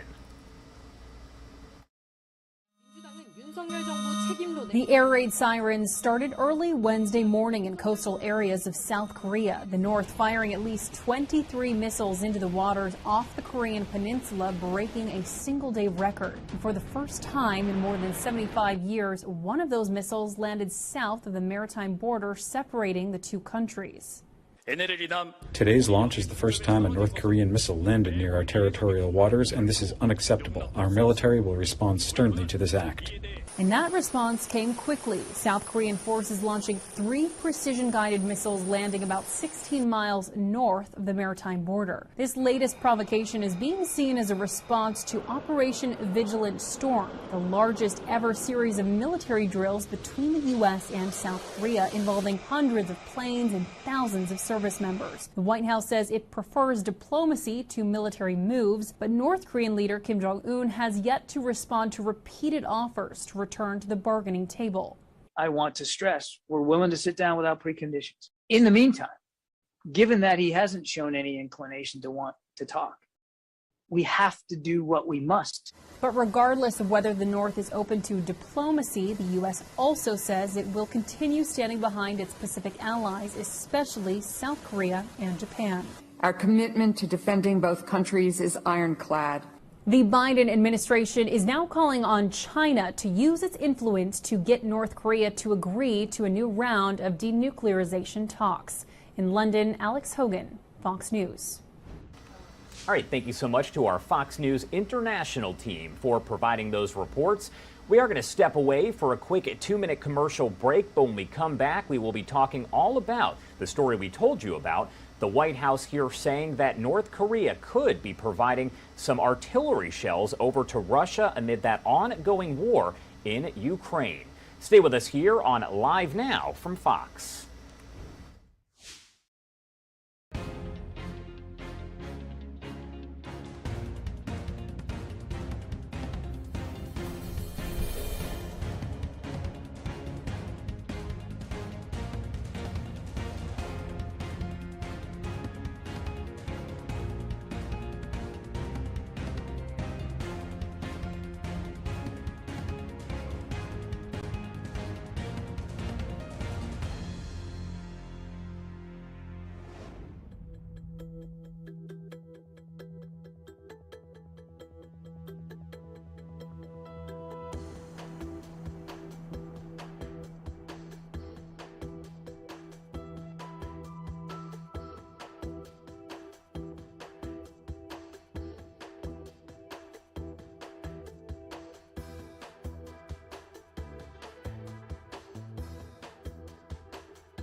Welcome back here on Live Now from Fox. My name is Josh Breslow, and I'm here to bring you all of your top stories from across the country and internationally. The White House on Wednesday accusing North Korea of covertly shipping a significant number of artillery shells to Russia in support of their invasion of Ukraine. National Security Council spokesman John Kirby said the U.S. believes North Korea is, quote, trying to make it appear as though they're being sent to countries in the Middle East or North Africa. He did decline to provide a specific estimate on the quantity of ammunition being sent to bolster that Russian effort again with the Ukraine invasion. Mikhail Alexeyev is with San Diego State University, and he joins us now live to help break down that new information there provided by the White House. Thank you so much for being here. My pleasure. So is this surprising? We were talking a bit earlier and you said not really. No, I mean, these kinds of negotiations and reports of Russia requesting ammunition from North Korea have been around for several months. And probably for more than a month, there were reports on the ammunition being shipped from North Korea. The new side of the story is that the specific routes have been identified, which indicates that perhaps there is a more solid intelligence now out there indicating that the ammunition is actually making its way to Ukraine. Are you surprised to hear that we found out this information? I know you just kind of said it's obviously an intelligence situation where maybe they're getting a little bit more information there, but is that surprising? No, that is not surprising, particularly when you transport something like that over long distances. And even with open source intelligence capabilities today, with satellite intelligence, with internet, with social media, there is quite a lot of opportunity to identify these shipments.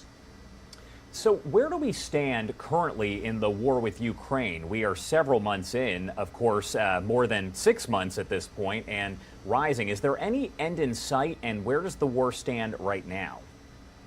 Well, unfortunately, I don't see the end in sight right now because, and in fact, that shipment from North Korea is not the only one that Russia has secured from outside. It indicates that Russia plans on continuing to prolong its aggression against Ukraine, continue to attack Ukrainian territory. Unfortunately, Russia achieved a couple of successes in the last couple of days. They seized 3 different settlements in Ukraine, 2 in the east and 1 in the south. They have had a strong mobilization, recruiting people into the armed forces, into the private military companies. And also they have been receiving a lot more help from Iran. We know about the Shahed drones that Russia repainted and put a Russian name on it so that there's plausible deniability. But every day there is a Shahed drone attack on Ukraine. Yesterday, for example, according to the Ukrainian military, 13 such drones were launched, 12 were knocked down. And also we need to start watching Belarus, which is a former Soviet state to the north of Ukraine. And now there is credible information of shipments of armored personnel carriers, T-72A tanks, the trucks, and also helicopters from Belarus to eastern Ukraine, as well as 65,000 tons of ammunition. So we see kind of the axis of evil, if we call it that way. The one that emerged right now is North Korea, Russia, Iran, Belarus. Is it possible we could be in, and this is a loaded question, but in for a real world war when you're talking about all of these different countries that are coming together on, as you mentioned, let's say the axis of evil? Well, you know, the former president of Ukraine, Leonid Kuchma, who was playing this kind of balancing role. He didn't want to upset Russia too much, but he wanted also to have good relations with the West. He knew Putin personally, had many meetings with him, and he gave an interview some months ago, and he basically said that if the Russian aggression is not stopped, the chances of that becoming a global war increase dramatically. In fact, we may be already on the path to it. So it's a very important and very dangerous situation. What might Putin be thinking right now? We do know that he declared martial law just a couple weeks ago here. What do you think he is thinking as far as whether he is winning this war, so to speak, or is falling behind? Well, first of all, of course, officially he says everything is going according to plan. But one very important point to note is that if you think of specific declaration of Russian goals, they were never well identified. That very general kind of goal to denazify and demilitarize Ukraine, as if there were Nazis there, you know, they're Nazis like, I don't know, you and I and the King of England in Ukraine, or demilitarized. But in some ways, though, what is concerning is the way that the Kremlin frames the war. And Putin framed it in two ways. He said that he is doing what Peter the Great did in the Great Northern War of the 1700s, and also portraying this push west as opposition to attempts by like the old Soviet trope of wicked capitalist West to attack the Soviet Union, except now it's framed as NATO attempt to weaken and dismember Russia. So it's framed in those terms, which indicates to me that he is taking a long view. It's a very dangerous view. It has many horrendous aspects. We were talking about, for example, 300,000 Russians being mobilized now to go. But if you think of how many people were killed in World War II in Russia, over 20 million people. If Putin is thinking in those long historical terms, then sending 300,000 troops to the front and having them killed is nothing. He can just continue that kind of mobilization. And in some ways, what he sees is that the longer the war goes, the more the society is consolidated behind him. There were some rifts, there were even some talks about potential splits within the elites. We now see less and less of it.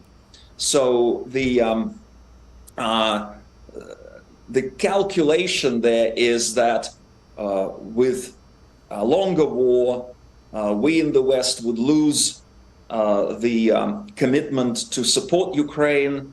We will undermine support, and then over the long term, using the advantages in the population, natural resources, and military capabilities, Putin will be able to keep rolling west. So my last question for you is, what happens next? Again, you did just touch on that here. It's kind of up in the air, and we're kind of waiting to see what happens. But what is the next step in this process in the invasion of Ukraine? Well, I think that the crucial factor here is our support. If we continue supporting Ukraine, and if we increase that support, there is a good chance that Ukraine may start taking more territory back. And if that happens, if Putin gets a very clear message that his military capabilities are going to be depleted to the extent that he's not going to be able to hold on to more territory, then I believe it's possible that there may be some kind of settlement, and we may be talking about the resolution to the war. If the assistance is not enough, then we will see this kind of positional, long, grinding, atrocious war, hits on civilians, expanding internationally, and that's my concern. All right, Mikhail Alexeyev with professor, I should say, of political science at San Diego State University. As always, we do appreciate you joining us. Anything else that you want to add before I let you go? Well, as always, I would say it's very important that you keep reporting on the situation. I believe a lot is at stake for us here in the United States, for what kind of world we're going to live in, whether it's be dominated by aggressive expansionist autocracies or where we can have some kind of freedom and rule of law in international affairs. And that's absolutely vital for so many things, including economic development, including our livelihoods, the environment, our children in the end. So that I think it's good that you're watching it, and I hope you continue covering the story. For sure, definitely, and I'm sure we'll be speaking with you again soon. Thank you again for joining us. I appreciate it. Thank you. My pleasure. All right, time now is 10:15 if you are joining us over on the East Coast, and 7:15 on the West Coast. We will get back into the headlines here, but first I do want to step away for a quick 2-minute commercial break. We will talk more about that horrible situation developing out of Houston, Texas, where Migos rapper Takeoff has been murdered, and the search does continue for the gunman or possibly 2 different shooters. The latest information coming up here in just 2 minutes. Stay with us on Live Now from Fox.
Welcome in on Live Now from Fox. Thank you so much for starting your day with us here. It is 10:18 over on the East Coast and 7:18 on the West Coast. My name is Josh Breslow, and I'm here for the next hour or so to bring you all of your top stories from across the country and across the world. A big one that we have been following now for about 48 hours. Rapper Takeoff died from gunshot wounds to the head and torso after a shooting outside of a private party at a downtown Houston bowling alley.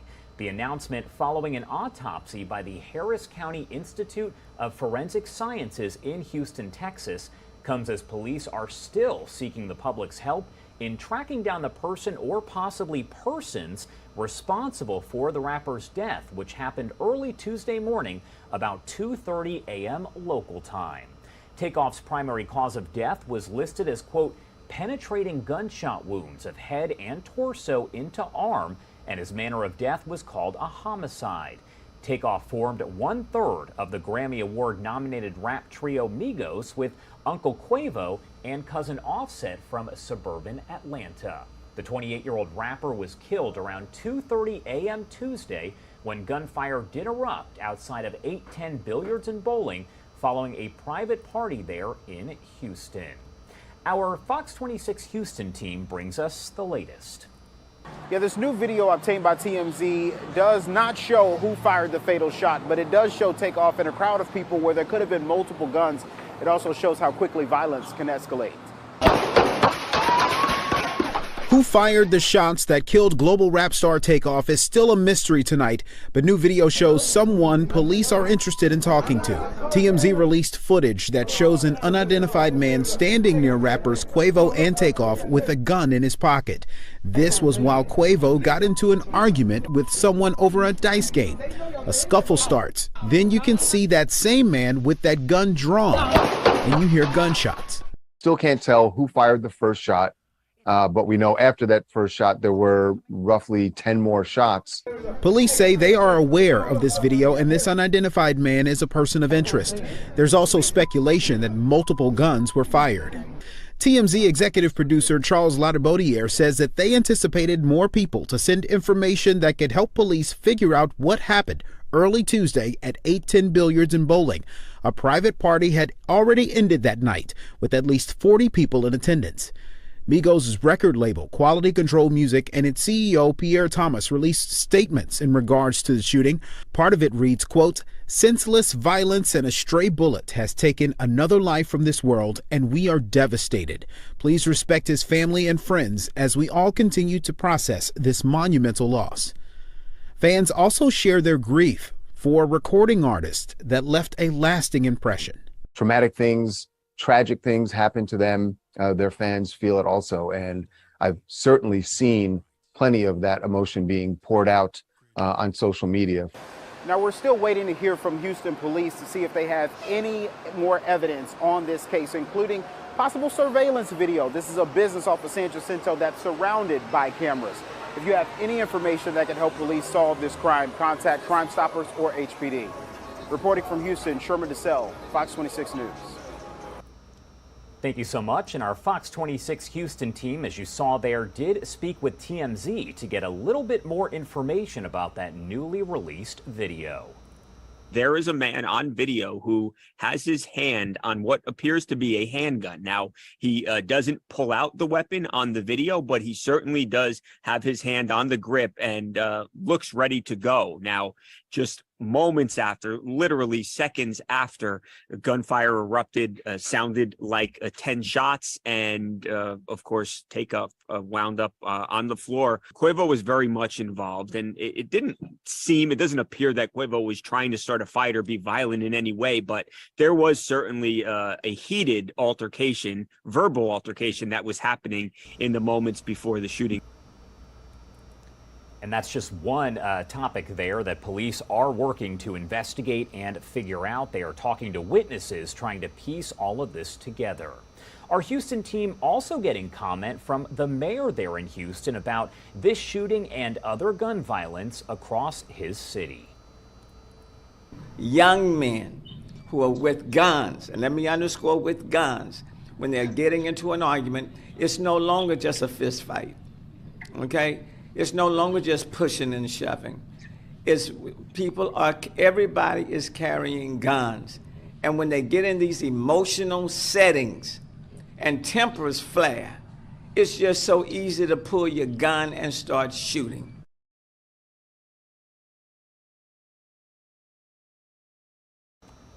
All right, that was the mayor of Houston speaking on that. As we've mentioned, Migos is from Atlanta, so this is actually a mural that was put together there in memory of Takeoff. Our Fox 5 Atlanta team providing more on that and speaking with mourners who showed up there. Mourners on the Beltline stopped to pay their respects to Takeoff at a mural put up in memory of the fallen rapper. The first thing I felt when I saw it was an immense wave of sadness because Takeoff was my favorite Migo of the three. TMZ video captured the scene leading up to Takeoff's death, whose offstage name was Kirsnick Ball. An autopsy found the 28-year-old member of the Gwinnett-based Migos rap trio was killed by gunshot wounds to the head and torso. This after a fight broke out at a private party at a Houston bowling alley. Police think Takeoff was an innocent victim. People are mad and they got access to a gun. Anything can happen. Violence ensues. Atlanta Mayor Andre Dickens released a long video during which he talked about Takeoff's contribution to the metro area, as well as the importance of stopping gun violence. Takeoff is a bystander. This was unintended. He was not the target. This is innocent bystander's life is lost. That's devastating. A sentiment echoed back at the Beltline mural. Definitely hurt the community with the loss of Takeoff, though, because he's Atlanta's finest.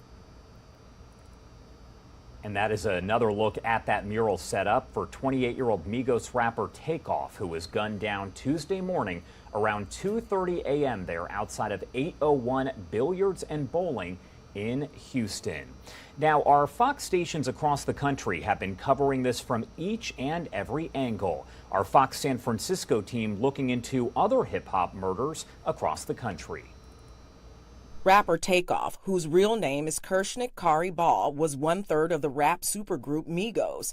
And everyone spoke of what a great young man this is, how peaceful he is, what a great artist.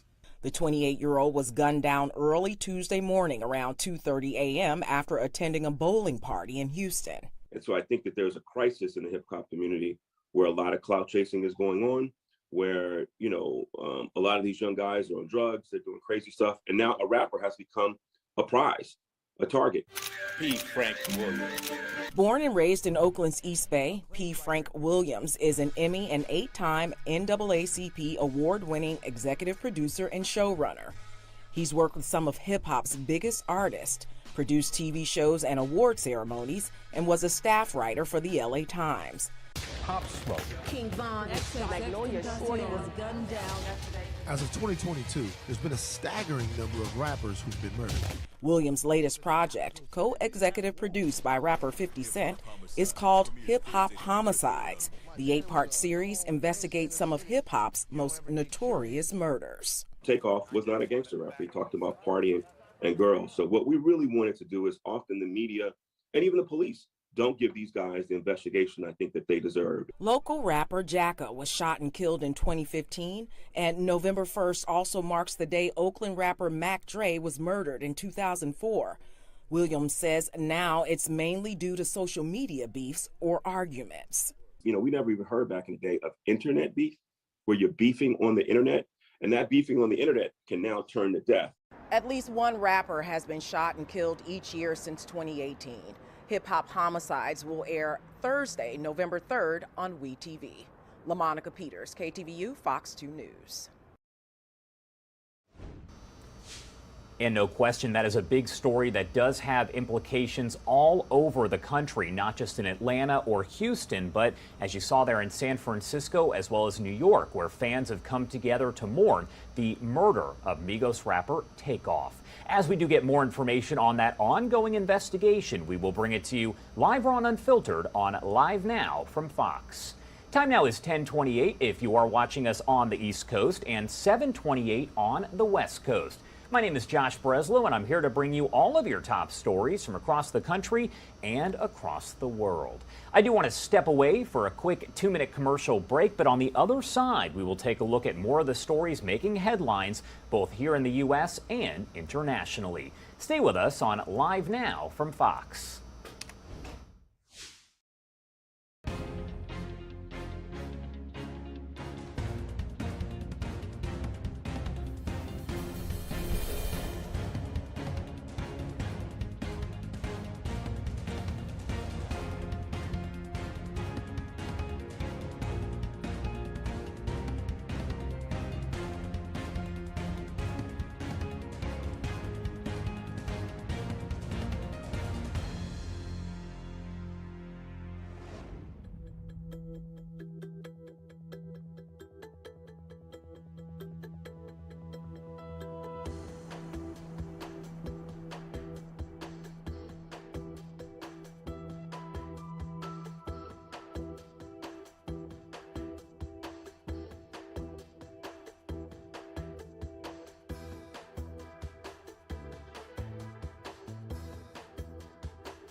Welcome back here on Live Now from Fox. I do want to get to the latest information here about the attack on Paul Pelosi at his home. This happening last Friday morning in San Francisco. So a top ally of House Speaker Nancy Pelosi demanding some fresh answers from the U.S. Capitol Police about security failures that led to that brutal attack on Pelosi's husband last week, questioning the embattled agency about whether it can keep lawmakers and their families safe. Now, House Administration Committee Chairwoman Zoe Lofgren sent a 4-page letter to Capitol Police Chief Thomas Manger over on Wednesday, saying the attack on Paul Pelosi raises, quote, significant questions about security protections for members of Congress. I do want to also talk about the fact that the Capitol Police apparently were not looking at the camera that was there on the House. So to talk a little bit more about that, here is Frances Steed Seller. She is a senior writer with the Washington Post, joining us live. Thank you so much for being here with us. Thanks for having me on. So the situation here with the cameras not being monitored, what exactly do we know about that? They were supposed to have eyes on the home, is that correct? So there have been cameras at the Pelosi's house in San Francisco for at least 8 years, cameras outside that could be monitored from the Capitol Police stations in the Hill. We gather that police officers only after local police showed up noticed the flashing lights and then looked back and realized that they had a recording of what had happened beforehand. So this becomes evidence going ahead, but it was not used and was not able to be used because it was not being actively monitored to prevent the attack or to get police there more quickly. That's a very serious shortfall, but it reflects some of the huge dilemmas facing the Capitol Police. There are 535 members of Congress. Nancy Pelosi has the greatest threats against her, but there are 535 members of Congress who disperse across this country. And the number of threats against them has increased tenfold since 2016.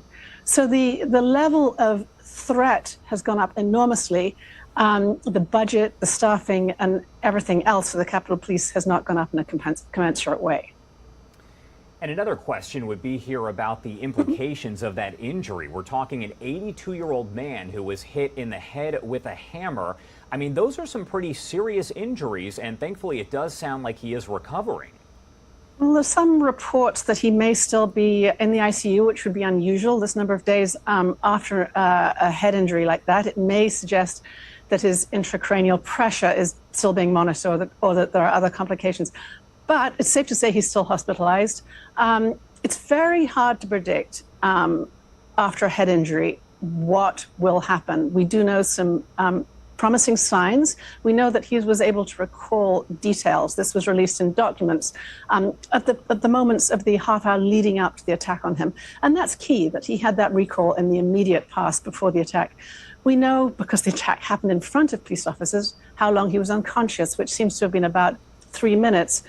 Up to 30 minutes, head injuries are generally considered mild, 30 minutes of unconsciousness. So that would put, again, a rather milder implication on the prognosis.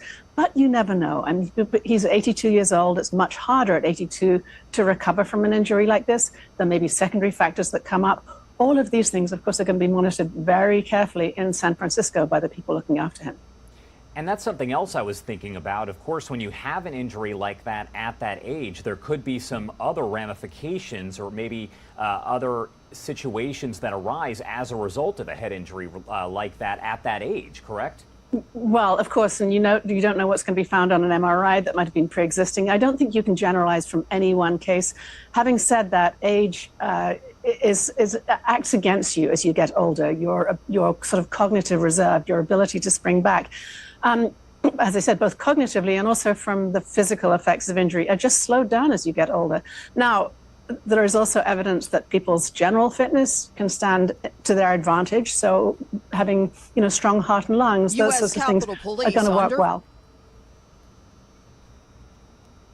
So I guess my other question for you is, where do you see, this investigation going? Because now we're talking about Capitol Police and things of that nature, and they're being looked into. So where could that go next? And we're also learning that the alleged assailant was illegally in this country. So I think we're going to be following along very closely to find out where these goes. He's facing both federal and state charges, very serious ones. Of course, there are going to be investigations here into how to help the Capitol Police, or what else needs to be done to bolster the protection of congressmen around the country. All right. Well, Frances Steed Sellers, senior writer there with the Washington Post, thank you so much for joining us. Anything else you want to add about that before we let you go? No, thank you. I think we're going to be following this very closely, and also wishing Mr. Pelosi a very speedy recovery. Of course, I'm sure we'll be talking to you again very soon. Thank you again. Thank you. All right, everybody, time now is 10:36 on the East Coast and 7:36 on the West Coast. My name is Josh Breslow, and I am here to bring you all of your top stories from across the country and across the world. I do want to step away for a quick 2-minute commercial break, but back to the headlines coming up here in just a few.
Welcome back here on Live Now from Fox. It is 10:39 on the East Coast and 7:39 on the West Coast. I do want to get to some of the other headlines here across the country and the world, and a story that we have been following here at Live Now from Fox. An Amber Alert issued out of Texas, unfortunately coming to a tragic end. Our Fox 26 Houston team with the latest details.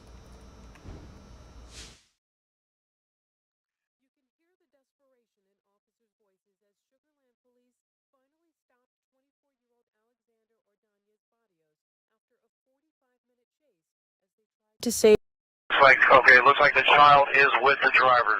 You can hear the desperation in officers' voices as Sugar Land police finally stopped 24-year-old Alexander Ordonez Barrios after a 45-minute chase as they tried to save Ordonez Barrios' 1-year-old daughter Leilani, but it was too late. I don't know if he was stabbing himself or the child, but let's start rolling EMS over here.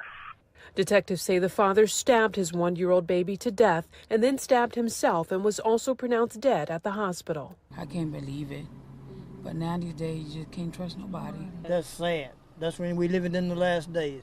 It all started Tuesday just before 6 p.m. Investigators say Ordonez Barrios went to Riverside Auto Collision in Rosenberg, where he used to work, stabbed the owner, Ruben Salazar, and stole a tow truck. The 24-year-old drove to this complex 2 miles away, forced his way into an apartment, and took little Leilani from her babysitter. Police say he was split up from the 1-year-old's mom, who desperately tried getting her baby back and posted this to Facebook, saying her ex was not mentally stable and saying she was scared for her baby's life.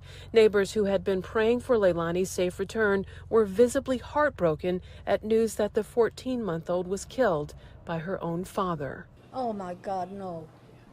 He's selfish. He should have just killed his own damn self. But devil don't sleep. He's just trying to get everyone that he can get. But the baby's in good hands now. She's with Jesus. A very sad story there from our Houston station. Thank you so much. Sticking in that area, police are investigating a smuggling incident in West Houston over on Sam Houston Parkway South, if you are familiar with that area. Police do say 2 of the victims were shot and escaped from a motel. They ran to ask for help at a nearby business. 2 others showed up at a local hospital. Investigators say 9 people were detained at that motel, but are not sure who are victims and who are suspects. At this point, a lot left to figure out. Our Fox 26 Houston team brings us the latest.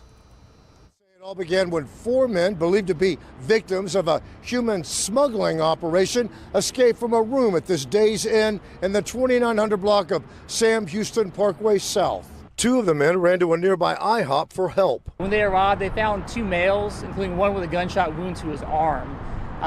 They told them that they had escaped from a human smuggling situation. The other 2 who had escaped from the motel were found at nearby hospitals with gunshot wounds.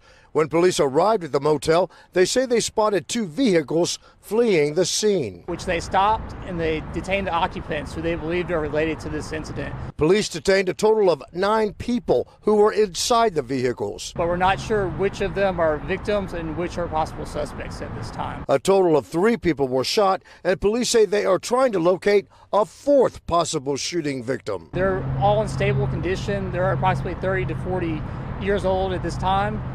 We believe one of the victims is possible. One of those people might possibly be a suspect, but we have not made that determination yet. The man told police they were shot at an unknown location 2 hours west of Houston in the greater San Antonio area.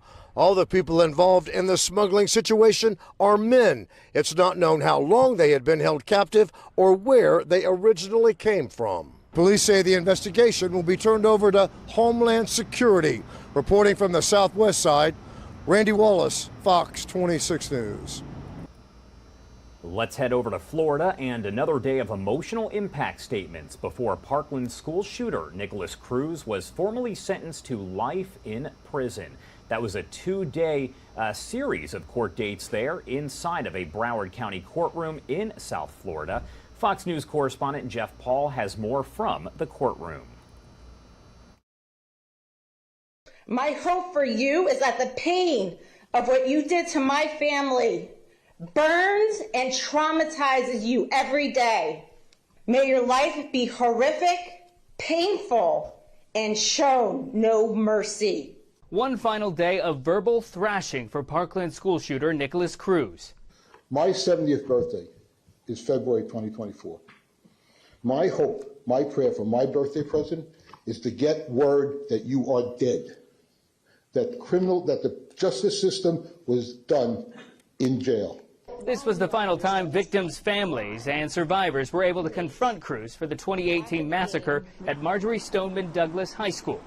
Wednesday capped 2 days of impact statements before a judge formally sentenced Cruz to life in prison without parole. A sentence that came after the jury was unable to reach a unanimous decision on the death penalty. It's not just that you killed and injured a total of 34 people. It's the fact that I'll have to live with the aftermath of this for the rest of my life. Cruz, shackled in a red jail jumpsuit, showed no emotion during the hearing. Instead, it was the judge who became emotional while reading the sentence, her voice cracking as she started reading off the names of the 17 people killed in the shooting. Count 1, of the indictment. Before the reading, she thanked families for their strength during the long and emotional 3-month trial. In total, Cruz was given 34 consecutive life sentences. That's one for each person he either killed or injured. Jeff Paul, Fox News.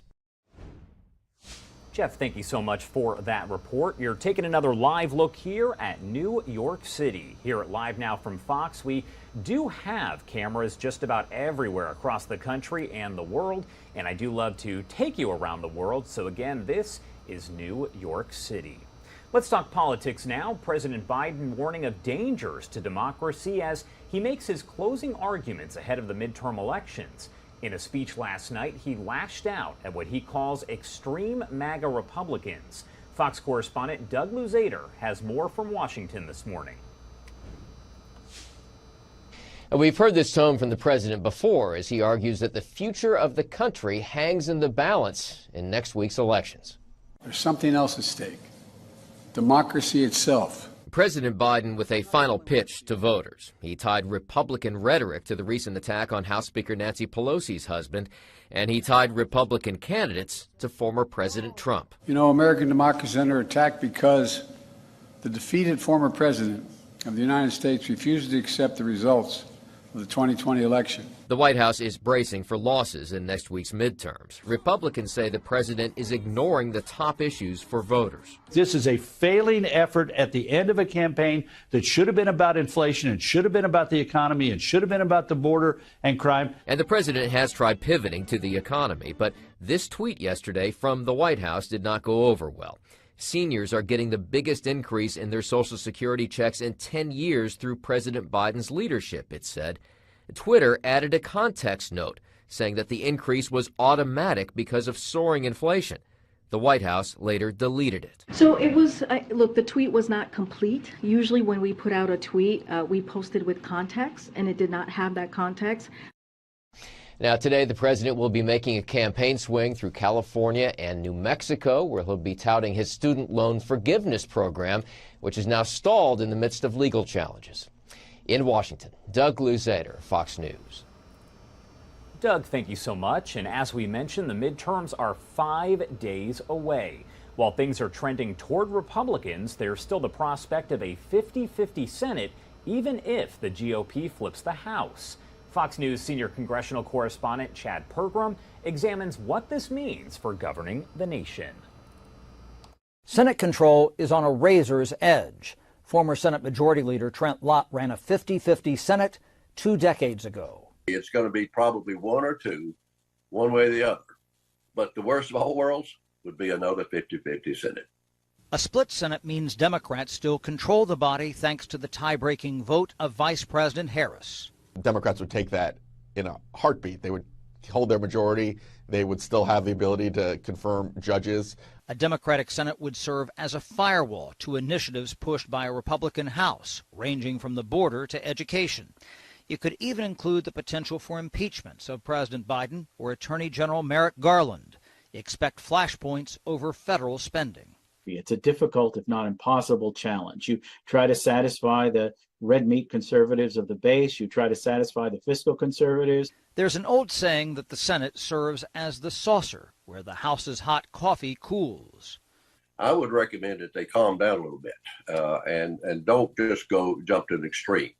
To have oversight, to have investigations, to address some issues like, repealing this thundering herd of new IRS agents. But if Republicans controlled the Senate, those loyal to former President Trump could turn up the heat on Senate GOP leader Mitch McConnell. He'll be under pressure, but, he's a pretty wily old guy. He's been around a long time. He's a past master of not saying things when he didn't want to.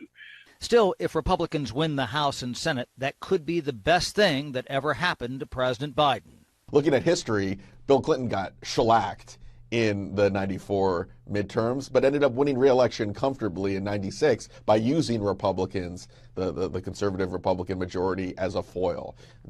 Congressional Republicans could boost President Biden if they overplay their hand.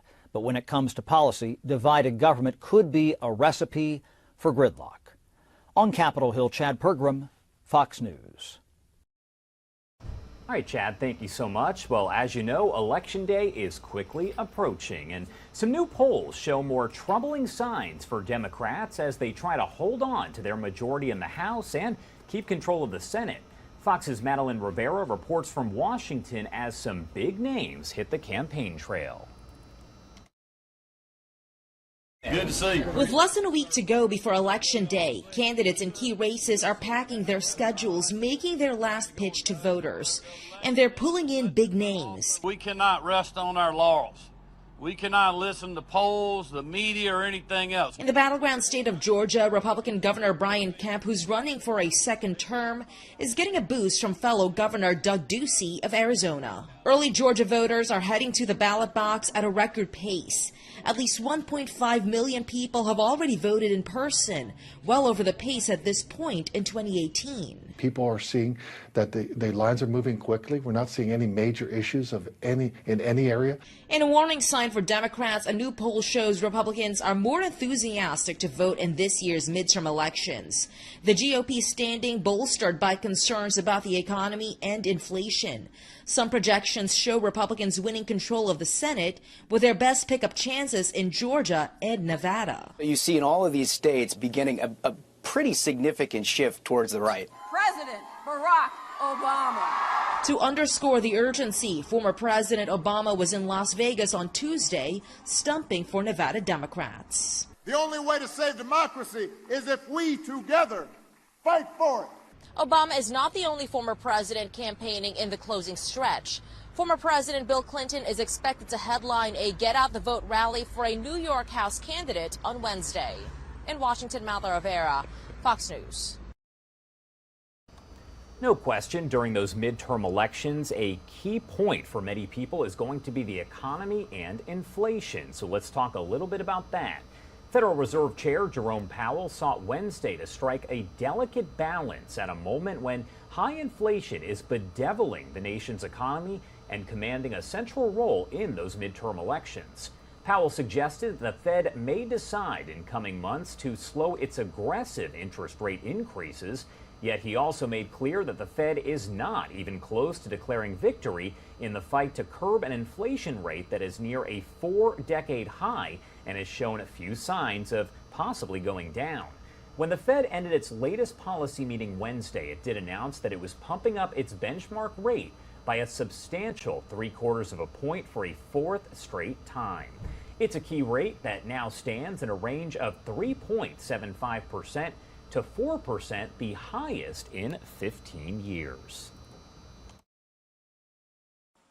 Another historic move from the Federal Reserve. For the fourth time in a row, the Fed raised interest rates by 3/4 of a percentage point as it barrels on with its goal to knock down inflation. My colleagues and I are strongly committed to bringing inflation back down to our 2% goal. The hike will likely exacerbate the burden that millions of Americans and businesses are already feeling as the cost of borrowing spikes. There are also fears that the Fed's aggressiveness will trigger a recession. In my opinion, we're in a recession right now with people and they just don't even realize it. Inflation is still hurting people, but we're making real progress. Federal Reserve Chair Jerome Powell says there are signs the economy is slowing down. Growth in consumer spending has slowed from last year's rapid pace. But even after 6 rate hikes since March, inflation remains stubborn at an annual rate of 8.2%. The Fed is facing questions over when it plans to dial down increases. The only way they're going to get this inflation data down is they need the job market to cool off, they need demand destruction, and they need a recession. Fed Chair Jerome Powell did not say when they'll loosen their policy, adding they'll continue to monitor key economic data before making a decision. A new inflation report is expected to be released next week. In Washington, Madeline Rivera, Fox News. All right, Madeline, thank you so much. Well, our teams all over the country are covering these races very, very closely. We're talking Senate races, House races, and races for governor. I do want to send you over to our Fox 13 Tampa team as they were tracking Governor Ron DeSantis just yesterday. He is working for re-election against former Governor Charlie Crist. Tonight at Starkey Market in Trinity, you may have mistaken the event for a concert. There were tailgaters, food trucks, a roaring crowd, and hundreds of Ron DeSantis supporters certain they're about to see a second term. Are you ready to keep Florida free? With less than a week until Election Day, You're going to make it, no doubt. DeSantis supporters are feeling good. We have succeeded better than any other state with half the things that we have accomplished. He should run for president, but I would hate to lose him as governor. Governor Ron DeSantis is crisscrossing the state to energize his Republican base. And everyone that said you're waiting for election night, we need 100% turnout out of you, no excuses. And for those of you who've already voted, you need to work to try to bring out another voter to the polls. Polling averages show DeSantis ahead of his Democratic opponent, Charlie Crist, by 12 points. Back in 2018, just 0.395 percentage points made the difference in DeSantis beating opponent Andrew Gillum. This gives us an opportunity.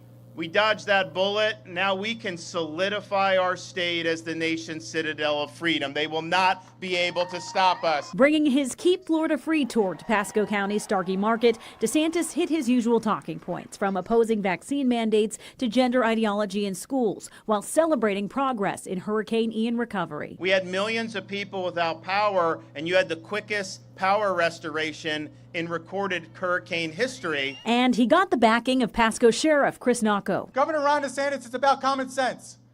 Being, that soft on crime policy, we know it does not work. The crowd radiates optimism. We just love DeSantis.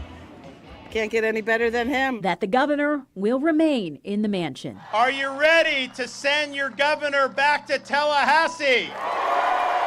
Governor DeSantis is keeping the momentum going into the weekend. Friday kicks off his Don't Tread on Florida tour. He'll visit 13 counties over 3 days.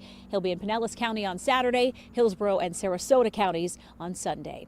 Reporting in Pasco County, Haley Hines, Fox 13 News.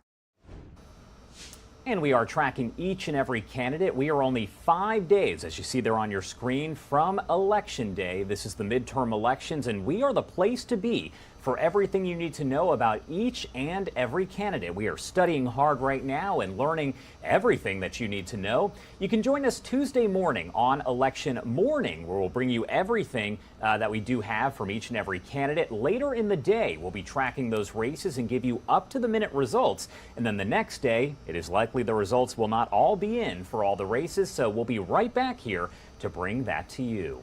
10:58 on the East Coast and 7:58 on the West Coast. I am going to step away for a quick 2-minute commercial break, but more of our coverage of the top headlines from across the country and the world coming up here in just a few.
Good morning, and thanks so much for joining us here on Live Now from Fox. A live look here at the big board, and our markets definitely yesterday reacting to the news of the Fed's raising the interest rates for a fourth straight time in a row. We're going to continue to keep an eye here on our stock exchange throughout the rest of the day. But we want to, of course, say thank you to all of our viewers who have been watching right here with us day in and day out, especially as we are getting even closer to our midterm elections. The road to the elections has been a very busy one, and we appreciate all of our viewers who've been tuning in here with us as we've been keeping track of all of these races, especially the tight races happening from coast to coast. My name's Christy Larson, and we, of course, want to continue bringing you more of these campaign rallies as they are happening across the country.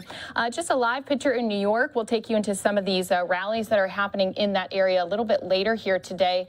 And I'm giving you the shout out of New York because we do have a big event coming up later this afternoon where we're going to have not only the New York governor, Kathy Hochul, but we'll also have Hillary Clinton and Vice President Kamala Harris. They're all going to be hosting a rally in the Big Apple, getting people out to vote, especially on this upcoming Tuesday. So let's go ahead and continue to bring you some more of these rallies that are taking place all across the country. First, going to take us out to Ohio, where we were hearing from just a little bit ago, one of our candidates in the Senate race there. He's J.D. Vance. He is running again as a Republican here. So let's go ahead and bring you his campaign rally right here on Live Now from Fox.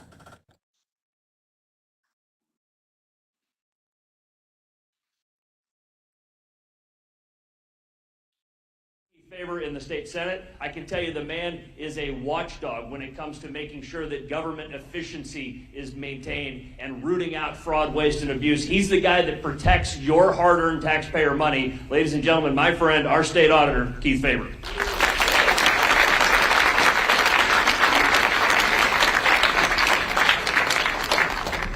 Well, good morning, everybody. Are we having a good morning? Look, it's great to be here. I am your state auditor. I always say it's easy to say that I don't audit you, I don't audit your business, and I don't collect taxes. So then somebody like Jim Hughes is going to say to me, what the heck do you do, Faber? And the good news is what we do in state government is pretty straightforward. We are your watchdog over those people who spend government money. And unfortunately, since I've been your state auditor, business has been pretty good. We have now convicted more than 90 individuals for lying, stealing, and cheating with your money. We were instrumental in identifying what is now more than $5 billion of waste, fraud, and abuse just in the unemployment compensation system during the pandemic. That's your money and your kids' money that went to foreign countries or other places to people who weren't deserving it because of control weaknesses. And that's what we look for in the state auditor's office. Look, I love being your state auditor. I'm not going to talk for a long time about the great things my office is doing, except to say that I am very, very proud of our professional staff. Our staff make decisions without regard to politics, without regard to favor, or without regard to anything that has to do with political decisions. They make those decisions to go after and watch your money, and we have an excellent staff. And part of the reason that I wanted to point out our excellent staff is I want to introduce our Attorney General.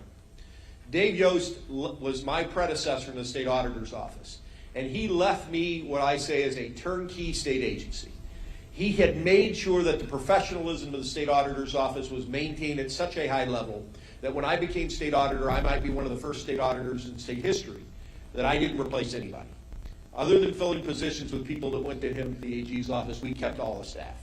And that's because he insisted upon that professionalism that allowed us to hit the ground running. Now, we made some changes and did a few things here differently than Dave did, but he ran a very professional organization as state auditor, and he has taken it to a new level in the Attorney General's office. He has been a great Attorney General. He has focused on the things that keep our community safe. He has done things to protect us through BCI, and he has continued to go after the bad guys, including just yesterday filing a lawsuit against somebody who was charging one price at the sticker and another price at the register, allegedly. It hasn't been convicted yet, so allegedly.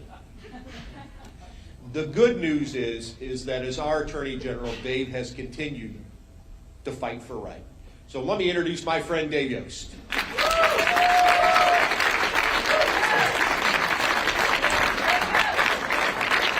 Good morning.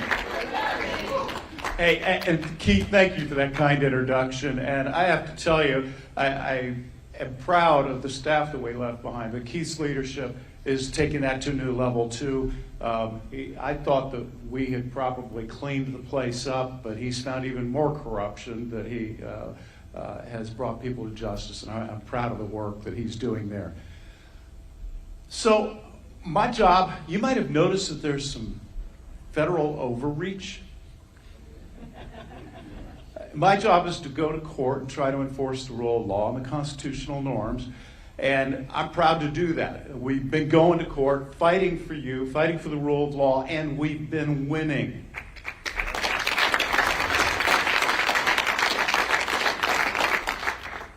But I want to urge you that I'm going to say something that probably no politician has ever told you. My race is not the most important race on the ballot this year. And so when you leave here, and I see people that I know volunteer, they do phone banks. Some of you, I've seen you go door to door and lit drops. When you leave here and talk to your friends and family, when you do the volunteer work these last few hours before Election Day, I want you to remember the two races that are mattering the most here. The first one is the Supreme Court. Because the rule of law means not only the same rules for everybody, it means that the rules say what they mean. That anybody could read what is expected and have a good idea of how to comply with it. When judges can read things into the Constitution that aren't there to strike down statutes they don't like or to come to a particular outcome, it doesn't matter how good your attorney general is. It doesn't matter whether your auditor is cleaning up local government from corruption. It doesn't matter how clean your elections are. There is no rule of law. The Supreme Court doesn't agree that the words say what the words mean. And so our Sharon and our two Pats are critical to the rule of law. And that is important race number one. The second one, I was talking to a friend of mine who, very politically savvy, trying to get him to support me. And he said, Dave, I love you. You're doing a great job. But the problem facing our country is not coming out of Columbus, Ohio. He didn't know about the Supreme Court, but he said the problems facing our country are coming out of Washington, D.C. And the second most, the most important top-end race that we need to be out there for these last few days is my friend J.D. Vance. Because the future of the Senate, the future of the rule of law, the future of our country comes down to which party and which agenda are going to control over the next 2 years. I hope that you will go out and fight these last few days to make sure that J.D. Vance and Sharon Kennedy and Pat Fisher and Pat DeWine make it over the finish line. Together, we're going to fight for Ohio. We're going to make Ohio even greater, and we're going to make America great.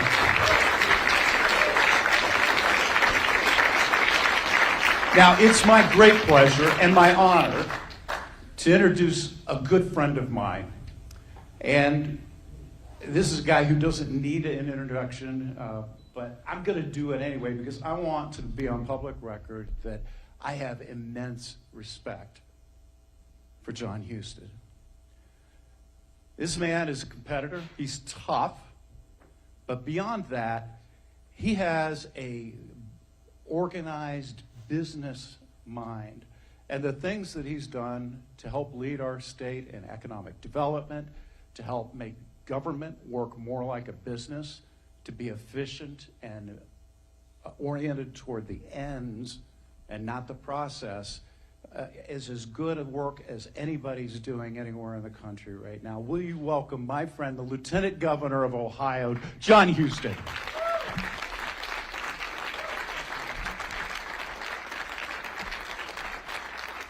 All right, we ready to win on Tuesday? That's right, we're going to win on Tuesday. All right, that's exactly right. So it's a pleasure to be with you this morning. We're kicking off this bus tour. We're going to go everywhere in Ohio, have a lot of fun, meet a lot of voters in preparation for a win on Tuesday. But I want to share with you just quickly about the difference between where the Republican Party has taken Ohio and where the Democrats have taken the nation. Okay? Look, today in Ohio, we are creating jobs faster than we can find people to fill them. You sit here in Franklin County, the unemployment rate's 3.3%, one of the lowest in the history of the state of Ohio. It's great. People are going to work. They have opportunity. We have moved the ball forward. And we did it as a Republican team. This is what Republicans have done in Ohio. Even though we went through a very difficult 4 years, we balanced budgets, never dipped into the rainy day fund, passed $3.6 billion worth of income tax cuts for every single Ohioan, the lowest income tax rates we've had since the 1970s in our state, and we have the highest bond rating since the 1970s in our state. We got our fiscal house in order, and in Washington, trillions and trillions of debt. We also funded the police in this state. We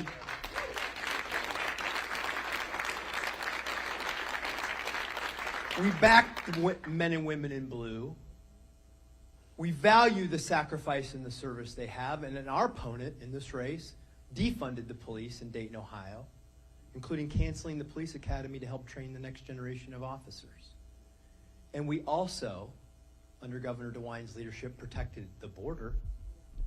When Governor Abbott called and said, hey, we need help down here because the federal government won't do its job and we have drugs and human traffickers and people coming across this border, he sent the National Guard, he sent the Highway Patrol to help protect the border.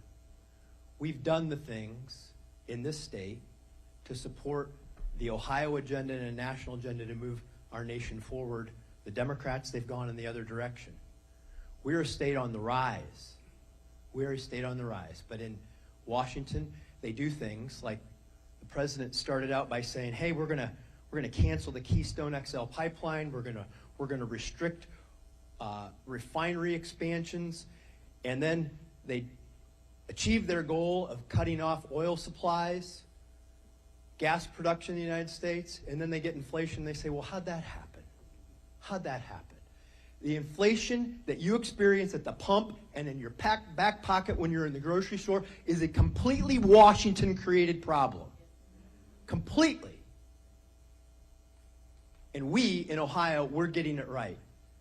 Tax cuts, focusing on families, job training, putting people to work and helping them live their version of the American dream right here in Ohio. It's happening.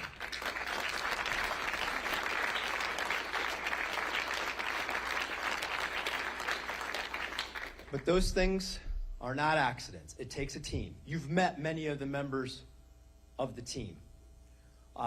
You're supporting legislators who are and will be part of that team of putting all this together.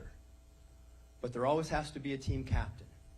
Somebody that no matter what, you know you can count on them.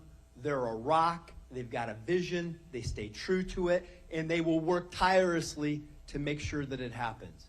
And that leader of this Republican team and the architect of Ohio's recovery is none other than Governor Mike DeWine. Please welcome Governor DeWine and First Lady Fran DeWine.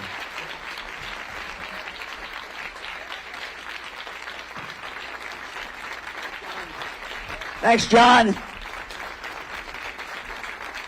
Let's give a hand to great Lieutenant Governor John Husted.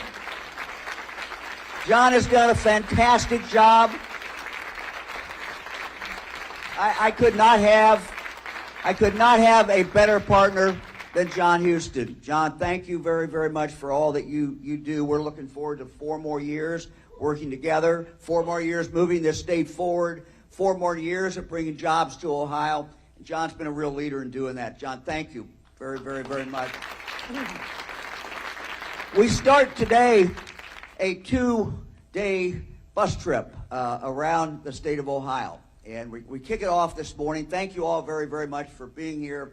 We're going to be from one end, as John has said, one end of the state to the other. Fran and I just finished a couple of days in southern Ohio and Eastern Ohio. And I tell you, it was a fun trip. People very enthusiastic. This has been an administration that has said from the beginning, we're focusing on every single part of the state of Ohio. And I think the people in Appalachia, where we just were, get that, they understand that, and there was a great deal of enthusiasm there. Right before that, Fran and I were in Cleveland. One of the things that we do the end of every campaign, we try to stand in front of the Browns and Bengals game. Well, of course, they were playing together. All you Browns fans are pretty happy with that, I see. There, a little tough for the Bengals fans, tough for some of us. But anyway, we stood out there for about 2 hours, and we've done this to close a number of campaigns. And I will tell you, this was the best reception we have ever received. It was not universal, but it was a great reaction, and we kind of do our own, what we call our Cleveland Browns Bengals poll, and it was pretty good. I want to say something about my bride here. Fran has been campaigning, and she achieved something the other day. You were in your 88th county. 88th county. She's done every county. Not that we're. And what she's really been doing, she may talk about me once in a while, I don't know, but what she's really been doing is promoting the Dolly Parton Imagination Library. And you had some good news about that. You want to share the news? Well, we're over 50% now statewide. We're 50.3%. And we've got 374,000 kids that are getting the books every single month. So that's exciting. So look, this is our time in Ohio. This is Ohio's time. It really is. For a number of things are coming together. We've been able to keep our taxes down. In fact, we've lowered our taxes. When companies look to Ohio, they look at a state where we now have the best bond rating we've had since the 1970s because of the way that we have conducted things. It is a state that is growing jobs. We're seeing companies like Intel make decisions. They could have picked any state in the union. They could have gone any place. In fact, there was 39 other locations that they were looking at. They picked Ohio.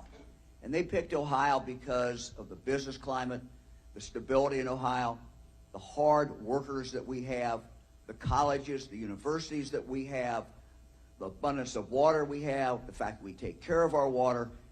All of those things come together. And also, we like to think a little bit because we were pretty darn aggressive, not only going after Intel, but going after other companies and bringing these jobs in here. What we know that we also are doing that is so very, very important, and in a second term, we're going to continue to do that.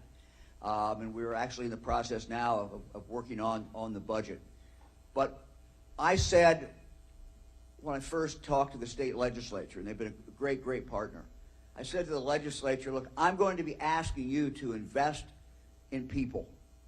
I'm going to ask you to invest in the people of the state of Ohio. And I'm going to ask you to invest sometimes in things where we're not going to see the results overnight. And in fact, in some cases, we will not really see the results until all of us are out of office. And that is a tough thing for people to do. But the legislature has done that. We've invested, for example, in Lake Erie, a long-term project to make sure that not only Lake Erie, but our other waters around the state are in good condition. We call it H2 Ohio. And it was interesting when we were talking to Intel, one of the things they mentioned is, we like what you're doing in regard to what you call H2 Ohio. But that long-term investment, and there's nothing more important than long-term investment in reaching children early. So Dolly Parton Imagination Library is one example of that. But we've doubled the emphasis and the money and the resources that we put in prenatal care, postnatal care, visiting, family visitings and help for families to get a good start. We want kids to get to kindergarten and to be there and ready to go. But it's not just that. It is what happens after that. Fran and I, and John, I know, spent a lot of time doing it as well, have traveled around the state and going to our career centers. We've invested more in our career centers. We've invested more in our community colleges. And in the second term, you're going to see that continue. Again, why? Because we want every single child to be able to live up to their God-given potential. We want every Ohioan to have the opportunity to live whatever their version of the American dream is. That's what we want. And it's not just our young people. A program that John wanted us to start, and we did, called Tech Cred, where we basically tell companies, if you've got an employee and he or she needs to have their skills taken up, and it's an industry-recognized credential, guess what? We'll pay for it. And now we've had, John, over 50,000 Ohioans who have taken advantage of this, and they have better jobs, they're making more money, and things are moving forward. It is so exciting to go into career centers and to go and talk to these young people, and they tell you what they're excited about. And some of them tell us, look, I wasn't too excited about school before. I'm doing something I love. And I know how much money I'm going to make. And I just love it. And when you talk to those kids, it just makes you feel good. And it also tells you this is where Ohio's future is. We're investing in these kids. We're investing in young people. We're investing in our workers. And it's going to make a huge, huge difference. Look, we're moving in Ohio. This truly, for many, many reasons, is our time in history. Where we're not going in the right direction, I think, is pretty clear, and that is in Washington, D.C. But we have a candidate. We have a candidate for the United States Senate who is going to take Ohio and our messages and the people of Ohio and what we care about to Washington, D.C. This is someone who's a conservative who's going to be a strong Ohio voice in Washington, D.C. We need him. J.D. Vance, I've known for a number of years. He brings a unique background to this position. He's someone who will be our advocate. And look, we don't know how these other races are going to turn out around the country. We only can deal with one. We only have impact on one. But we have an obligation because this seat in Ohio may determine which party controls the United States Senate. I've had the opportunity to serve in the House and in the Senate with Chuck Schumer. Look, the choice is pretty clear. This man may decide who the next majority leader is. Your vote may decide who the next majority leader is. And let me just tell you from my experience in the Senate, it matters who the majority leader is. It matters who the majority party is. So let's keep pushing. Let's keep pushing the next 5 days, 6 days as we go down. I believe in fighting right to the polls close at 7:30 at night, and I know you all do as well. I've seen many of you out there. I've seen many of you working at the polls. Thank you for what you're doing. Let's continue to push. Look, the Supreme Court is vitally important for all the reasons that you've already heard. Let's now introduce the next United States Senator from Ohio, J.D. Vance. All right.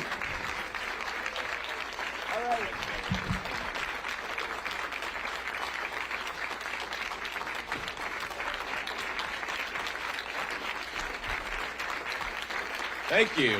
It's great to be here. Thank you all so much. Governor and Fran, thank you for being here. Thanks for coming out on the campaign trail and everybody else. Frank, Dave, John, the entire team, Keith and Robert. We really appreciate having you guys out here. And of course, our important Supreme Court justices, Sharon and the Two Pats. We've got to get Sharon and the Two Pats. It sounds like a rock group. Maybe an R&B group, actually. But we got to get them across the finish line. And so it's great to be out here with all of you, and it's great to have your support. We're going to win on November the 8th, ladies and gentlemen. That's exactly what we're going to do.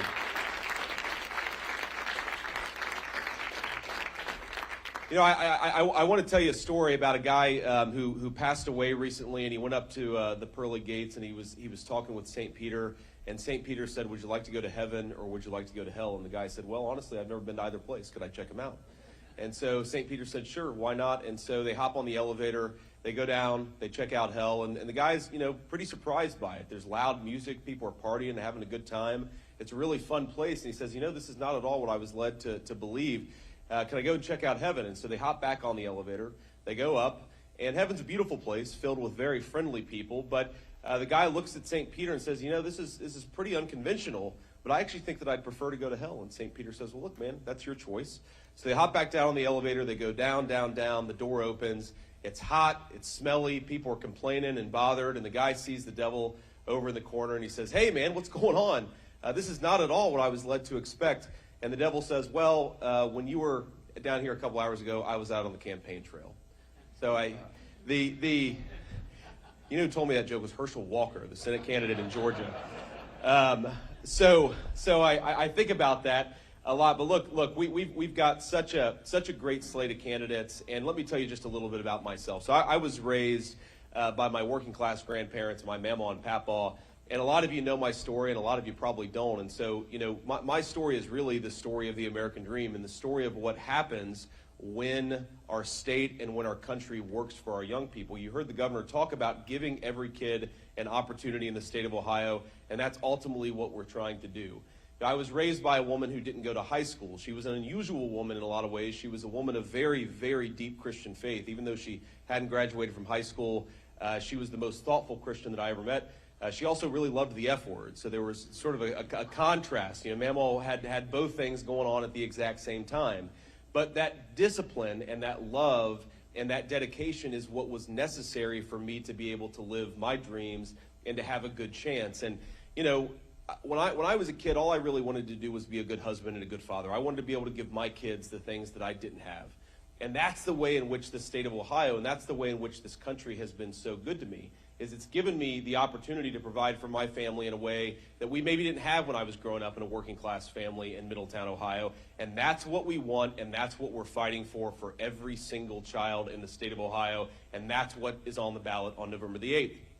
Now let's just talk about what's going on in the state of Ohio versus what's going on in Washington, and why it's so important for us to win this race, and why it's so important for us to protect the American dream to the next generation, for our kids and our grandkids. Think about what our grandparents and our great-grandparents gave us, and think about what we risk squandering unless we get better leadership in Washington, D.C. You just heard the governor talk about how much the Intel facility means to the state of Ohio, and it's not really just the state of Ohio. The Intel facility represents us making a smart decision where for 30 years we have shipped our manufacturing and industrial base off to China. That facility represents bringing it right back home where it belongs, using Ohio workers to make the things that we need all across the country.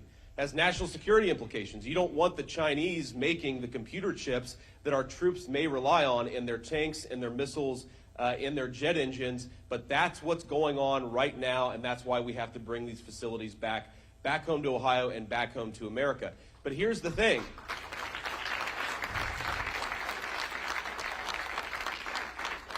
But here's the thing about that.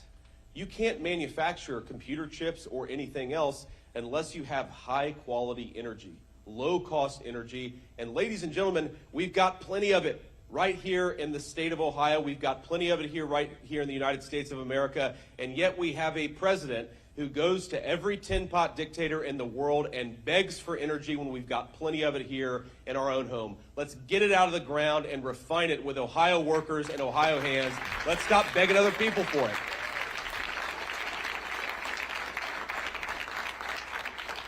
You heard the governor and the lieutenant governor talk about the importance of technical education. I happen to believe that you should be able to live the American dream, whether you go to college or not. We need pathways to the middle class for everybody, whatever your educational background is. And the governor, lieutenant governor deserve a lot of credit for that. But still right now in Washington, we spend so much more money on the traditional four-year degree program and so little money on the technical colleges that are preparing people for the skills of tomorrow and the jobs of tomorrow. That needs to stop. If we want to invest in technical education, we need the federal government to do a better job, and that's exactly what we're going to do in the United States Senate. Now, here's the worst of all. It's not just about investing in the future. It's not just about being proactive. We need to do that. And I appreciate what the governor said, that you need to make investments where you won't see the return for 10 or 20 years. That's how you govern a country effectively. That's how you govern a state effectively.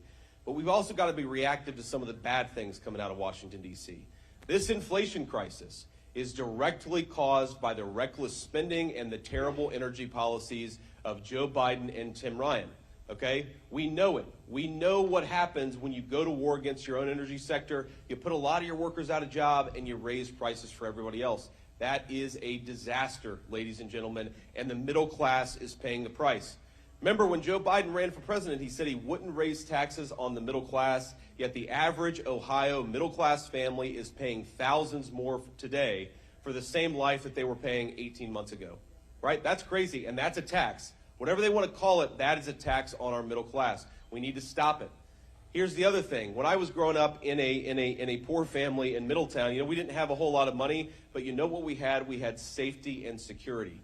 Because we lived in a country that recognized you need to put violent criminals in prison and you need to empower law enforcement to do their job. We all believe in second chances. We all believe in rehabilitation, but there is no second chance without consequences first. And if you violate the law and you commit violence on your fellow citizens, you need to go to prison, and you need to go there for at least a little while. And what we've done in this country with federal policy, we've flipped this on its head. We've threatened our police as they do the work of keeping us safe. We've let a lot of violent criminals out of prison. Let's do the exact opposite. Let's put the violent criminals in prison and support our police officers as they keep us safe.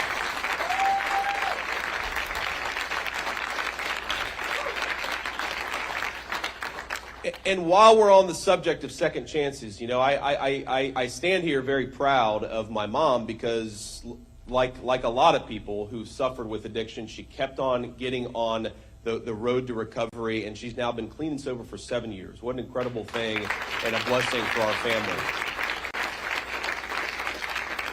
We have talked to a lot of people in the state of Ohio in the last year and a half, and a lot of grandparents and a lot of parents have come up to me and told me about their own kids who were deprived an opportunity of that second chance because the poison that's on the streets of the state of Ohio in 2022 is more dangerous than anything that's been on our streets in our history as a country or as a state. And why? Because Joe Biden and Tim Ryan decided to throw open the American southern border and let the Mexican drug cartels put this poison into the life stream of our community. Ladies and gentlemen, why don't we close the southern border, finish the border wall, and declare those cartels a terrorist organization so they stop killing our people? That's what we need to do, and that's what I will work towards in the United States Senate.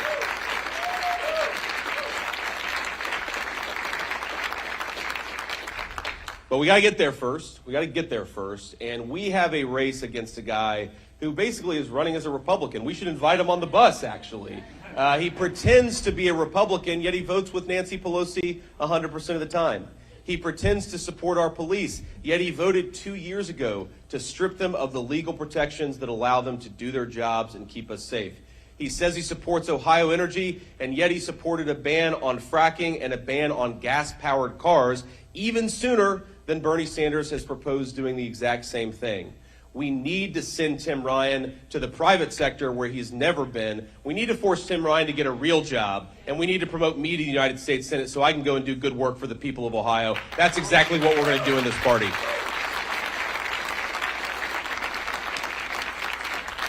So here's my request to all of you and to all of your friends and to everybody you can get. Let's get to the polls over the next 5-6 days, okay? I feel like we're winning. I think up and down the ticket, we've got great candidates. We're ahead, and we've got the momentum.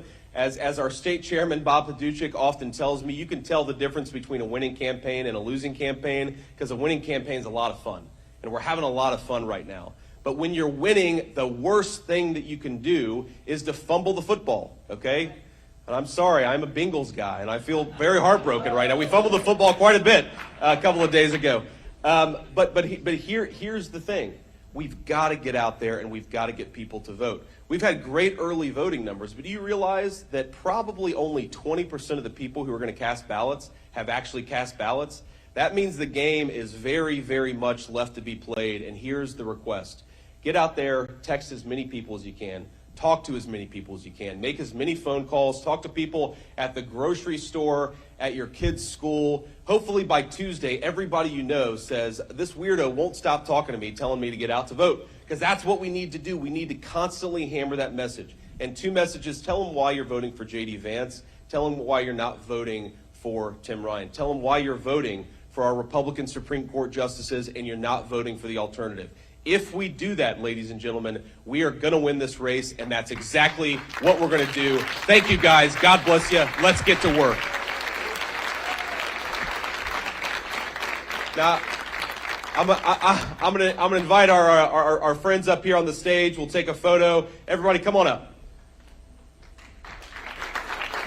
Ladies and gentlemen.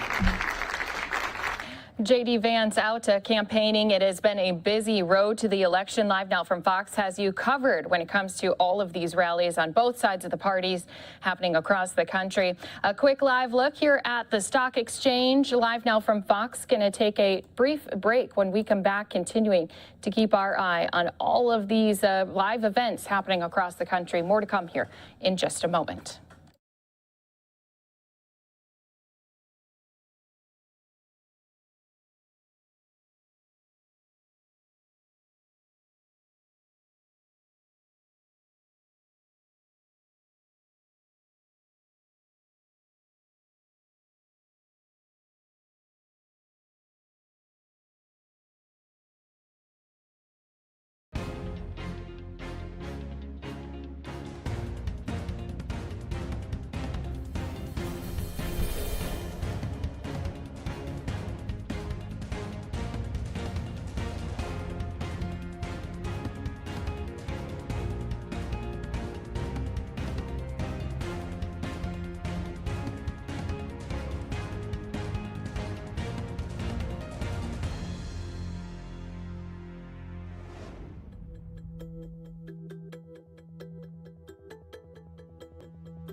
Welcome back here to Live Now from Fox. You're seeing a live look here in Georgia, where we have yet another candidate rolling in on their bus as their campaign events continue on. This is the campaign bus for Stacey Abrams. She's the Democratic candidate running against Republican Governor Brian Kemp. He's up for re-election.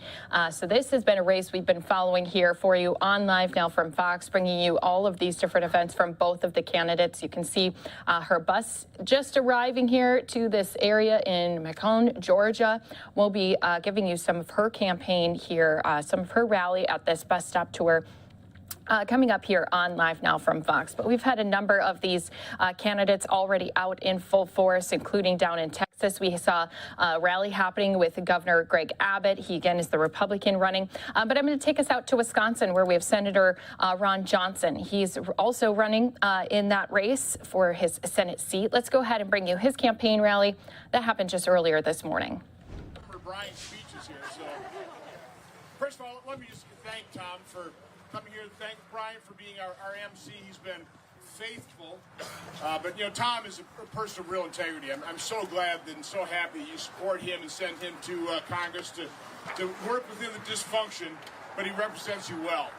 And of course, Brian has been tirelessly working in the state party, but also on talk radio, educating conservatives for years. So God bless both of you guys. I heard Paul Farrow on Jay Weber this morning doing a great job, talking a little bit about what we have done in terms of election integrity. We got a lot more eyeballs on the process here. We're trying to do everything we can up front to restore confidence. Not to gain a partisan advantage, but to restore confidence in the result. We're going to be watching them like hawks, okay? We really do have a pretty strong election integrity. Now, none of us doubt that they want to cheat, okay? But they also know we are watching them. So again, I think you can have confidence. Certainly up here, we've got people with integrity. Our concerns are Milwaukee and Dane County. Let's be honest, okay?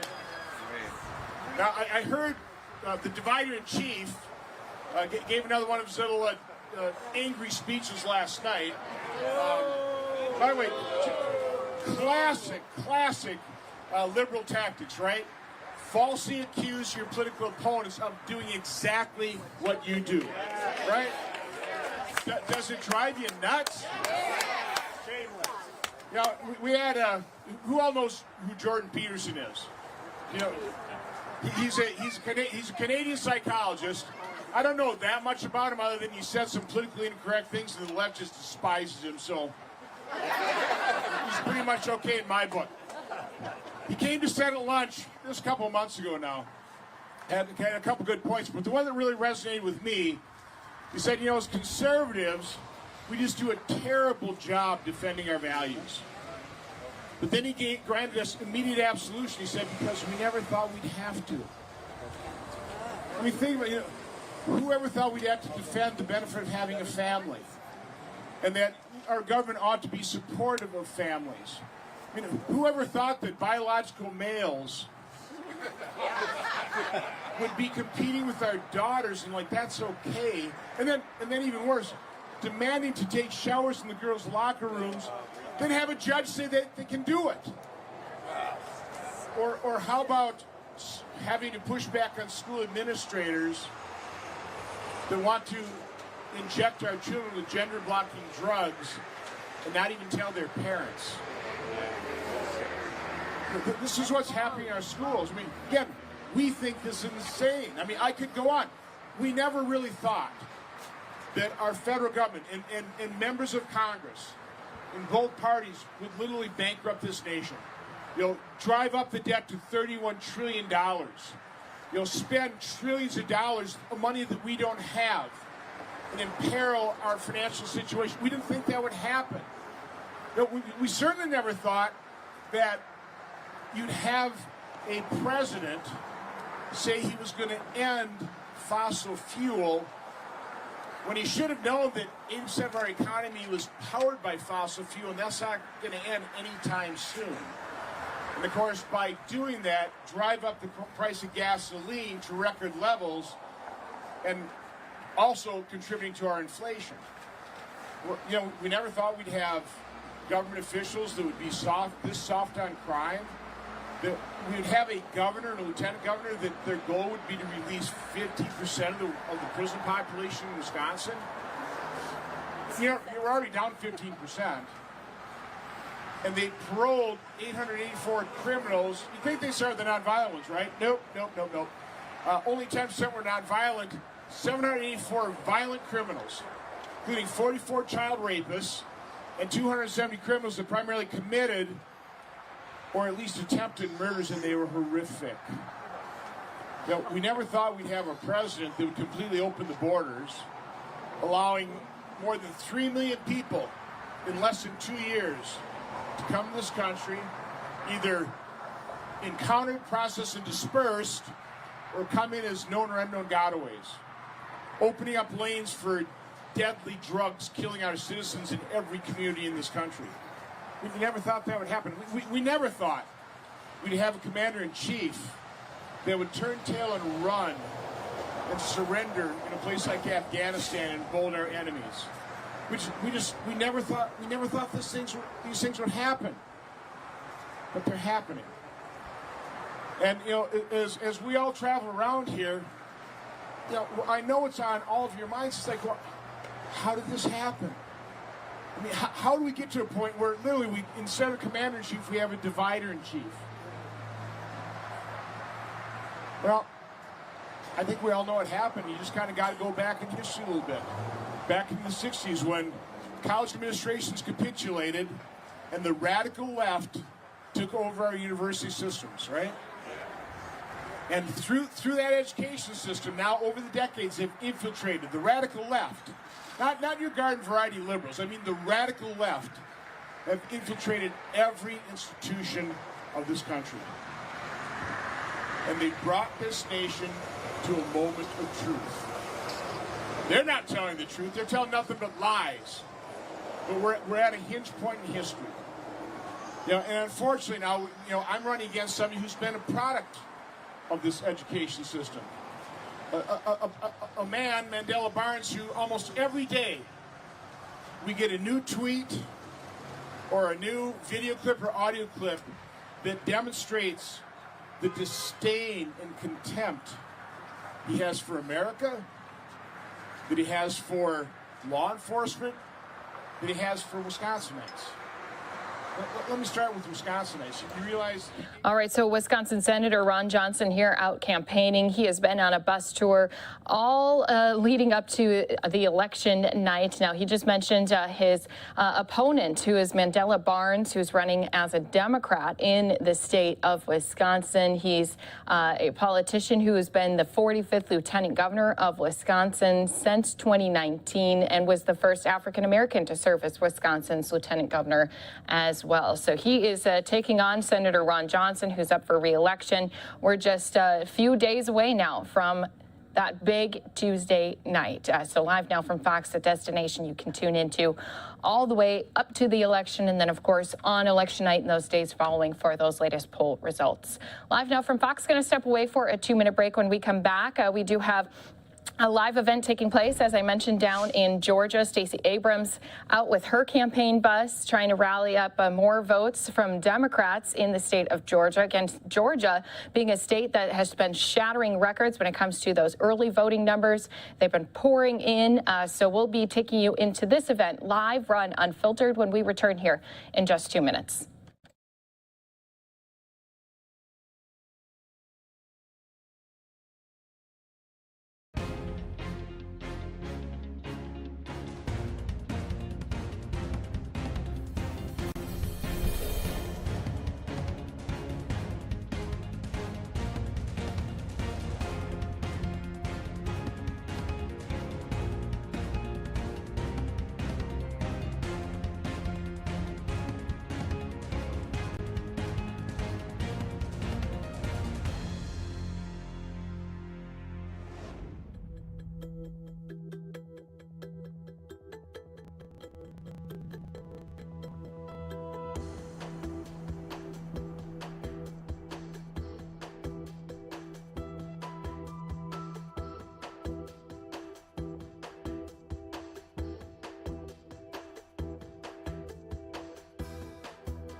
You are back here live with us on Live Now from Fox. Going to take you into this event happening with the candidate for governor in the state of Georgia, Stacey Abrams. Her bus just rolling up moments ago. You can see she has some speakers ahead of her addressing the crowds that have arrived here in Georgia to show support to Stacey Abrams. Again, the Democrat running against the current governor, the Republican Brian Kemp. So let's go ahead, listen in live on Unfiltered as we continue to bring you all of these different campaigns right here to you on the road to the election. That lost their job to no fault of their own during the COVID pandemic. Couldn't get anybody on the phone with the Georgia Department of Labor. Think about that. The doors to the Department of Labor were closed for over 2 years. Right down Mercer University Drive, the doors were closed. I know because me and Leader Beverly and other faith-based leaders and members of organized labor was at those doors last August, wondering why the doors closed. And so we can't have that. We cannot stand for that. I know because as a state legislator, along with Leader James Beverly and my dear friend Senator Jen Jordan, we took those phone calls from all across the state of Georgia.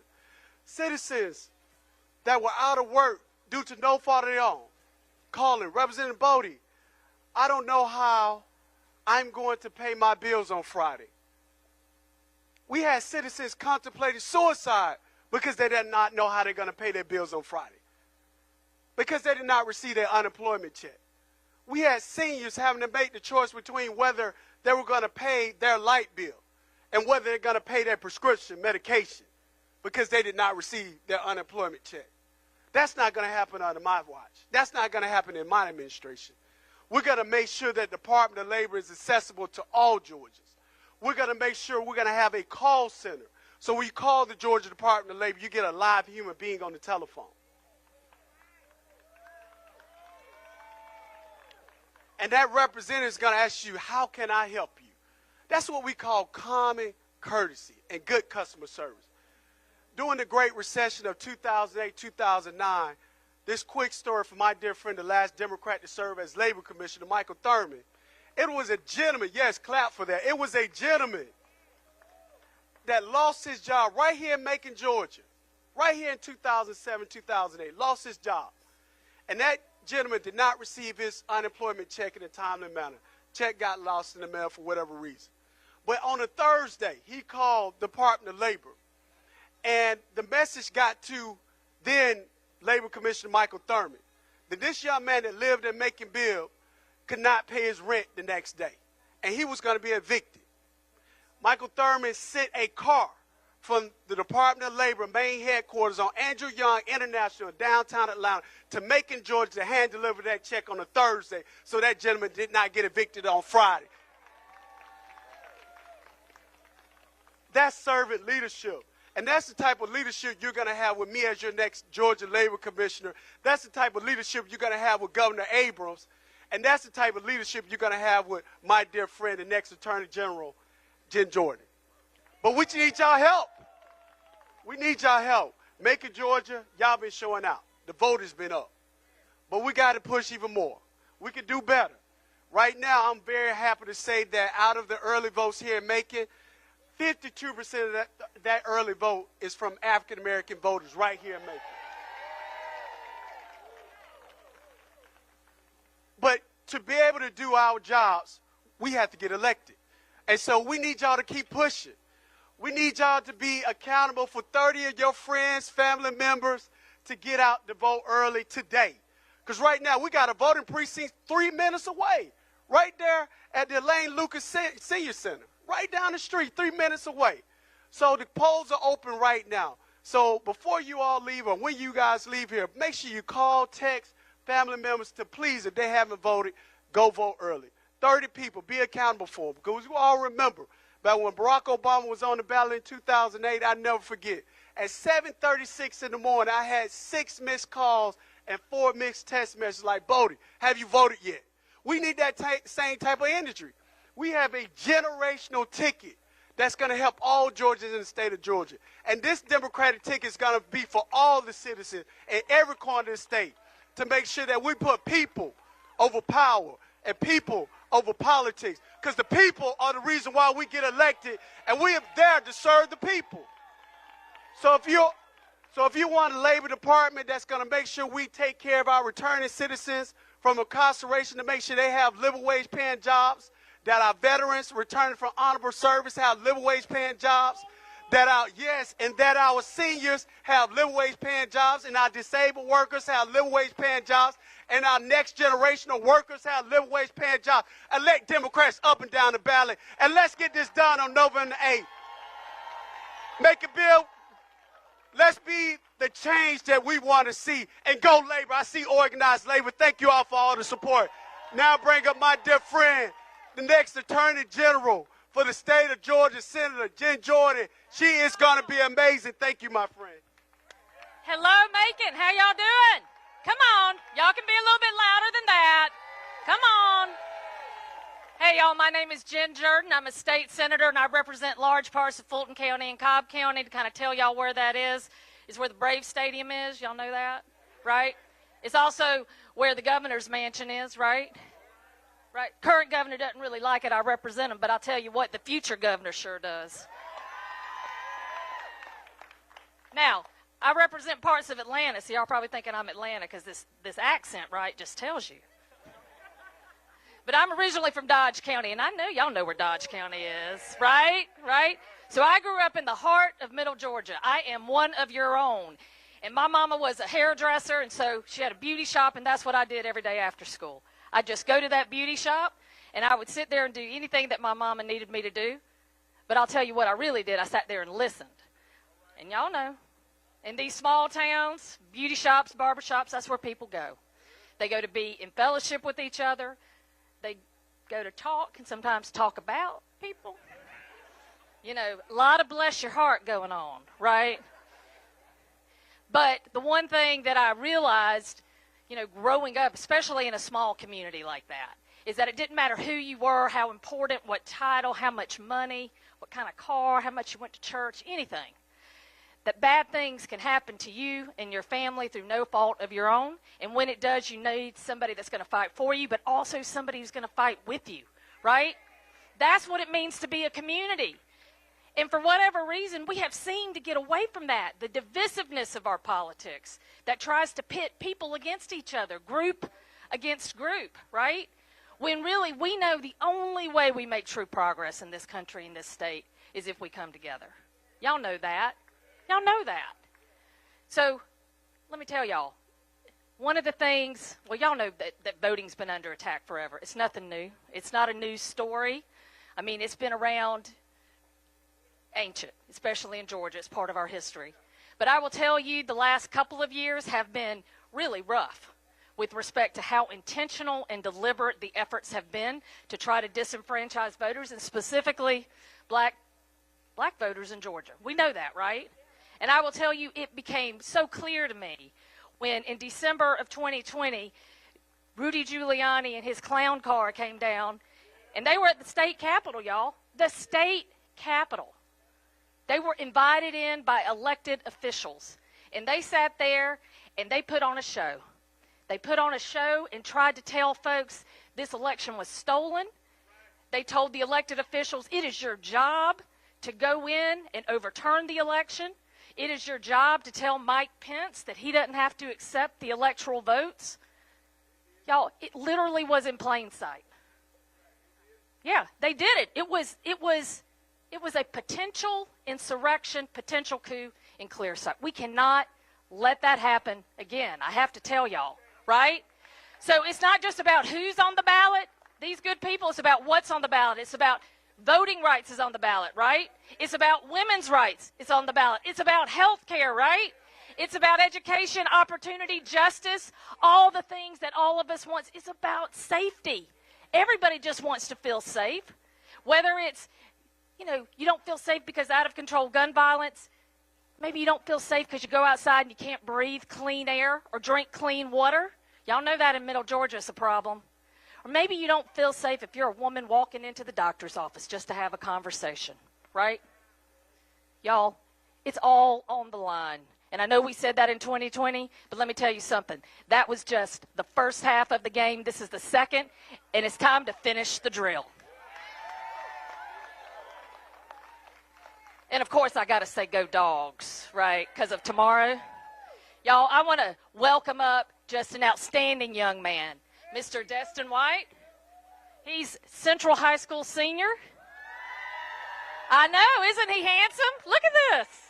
I know. And he just voted. So welcome him up here. Good afternoon, everyone. My name is Destin White, and I am a 12th grader student at Central High School. Thank you. I am excited to be here today for this momentum occasion. I am even more elated because as an 18-year-old, I voted for the first time today. I was able to cast my vote for the first time and vote for Stacey Abrams as the next governor of Georgia. Stacey Abrams is a political leader, voting rights activist, and New York Times best-selling author. Stacey Abrams has proven to be tenacious and driven to help all Georgians. Stacey Abrams has made her mark in the lives of many and will continue to leave a lasting impact through her leadership. In between her two campaigns as governor, Stacey Abrams has not only launched and funded a 20-state program to recruit and train voter protection teams, but she has also helped small businesses get the financing they need to stay afloat, paid off the medical debt of 68,000 Georgians, raised funds to provide $1,000 checks to 100,000 families in need, helped expand access to COVID-19 tests and vaccines, especially in rural Georgia, advocated for Medicaid expansion for over 500,000 Georgians and creation of over 60,000 Georgia jobs, and so much more. Stacey Abrams stands for One Georgia, where everyone has access to opportunities and possibilities. As governor, she will focus on health care, housing, education, and making a good and stable living for all Georgians. Let's make her vision a reality by electing Stacey Abrams as the next Georgia governor. At this time, please stand and help me welcome Georgia's first African-American and first woman governor, Stacey Abrams.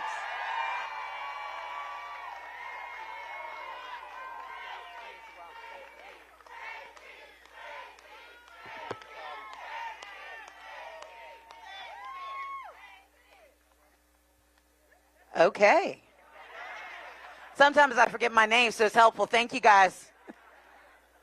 Thank you, Justin, for such a generous introduction, but more importantly, thank you for your vote.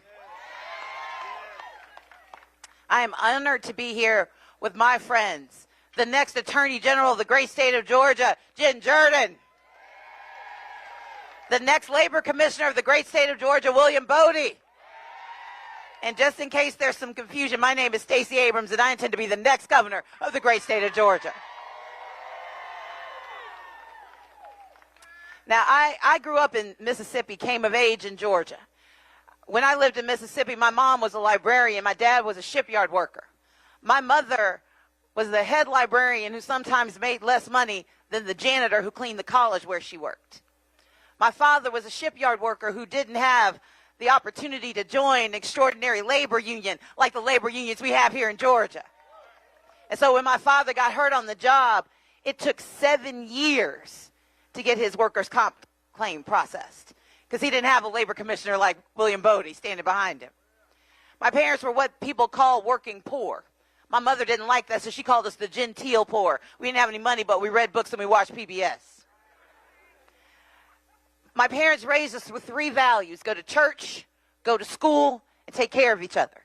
They say go to church because they wanted us to be grounded in a faith that was larger than ourselves. They wanted us to have the faith that Harriet Tubman had. that no matter what the winds of change would do to you, the Lord would see you through. And that's why I'm so proud I spent this morning in fellowship at a prayer breakfast here in Macon. My parents said that my faith was a shield to protect. It was never to be used as a sword to strike people down. My parents said go to school because they knew education could change our lives, and we see an example of it right there. My parents said you go to school every single day. I didn't miss my first day of school I missed was 10th grade. And my mom made me to go to school for one day with mumps because she just thought I had a swollen gland. But my parents believed in education because it changed their lives, and they would tell us you can lose your job, you can lose your house, they can take your car, but no one can take what's in your mind. And so they raised me to believe in education.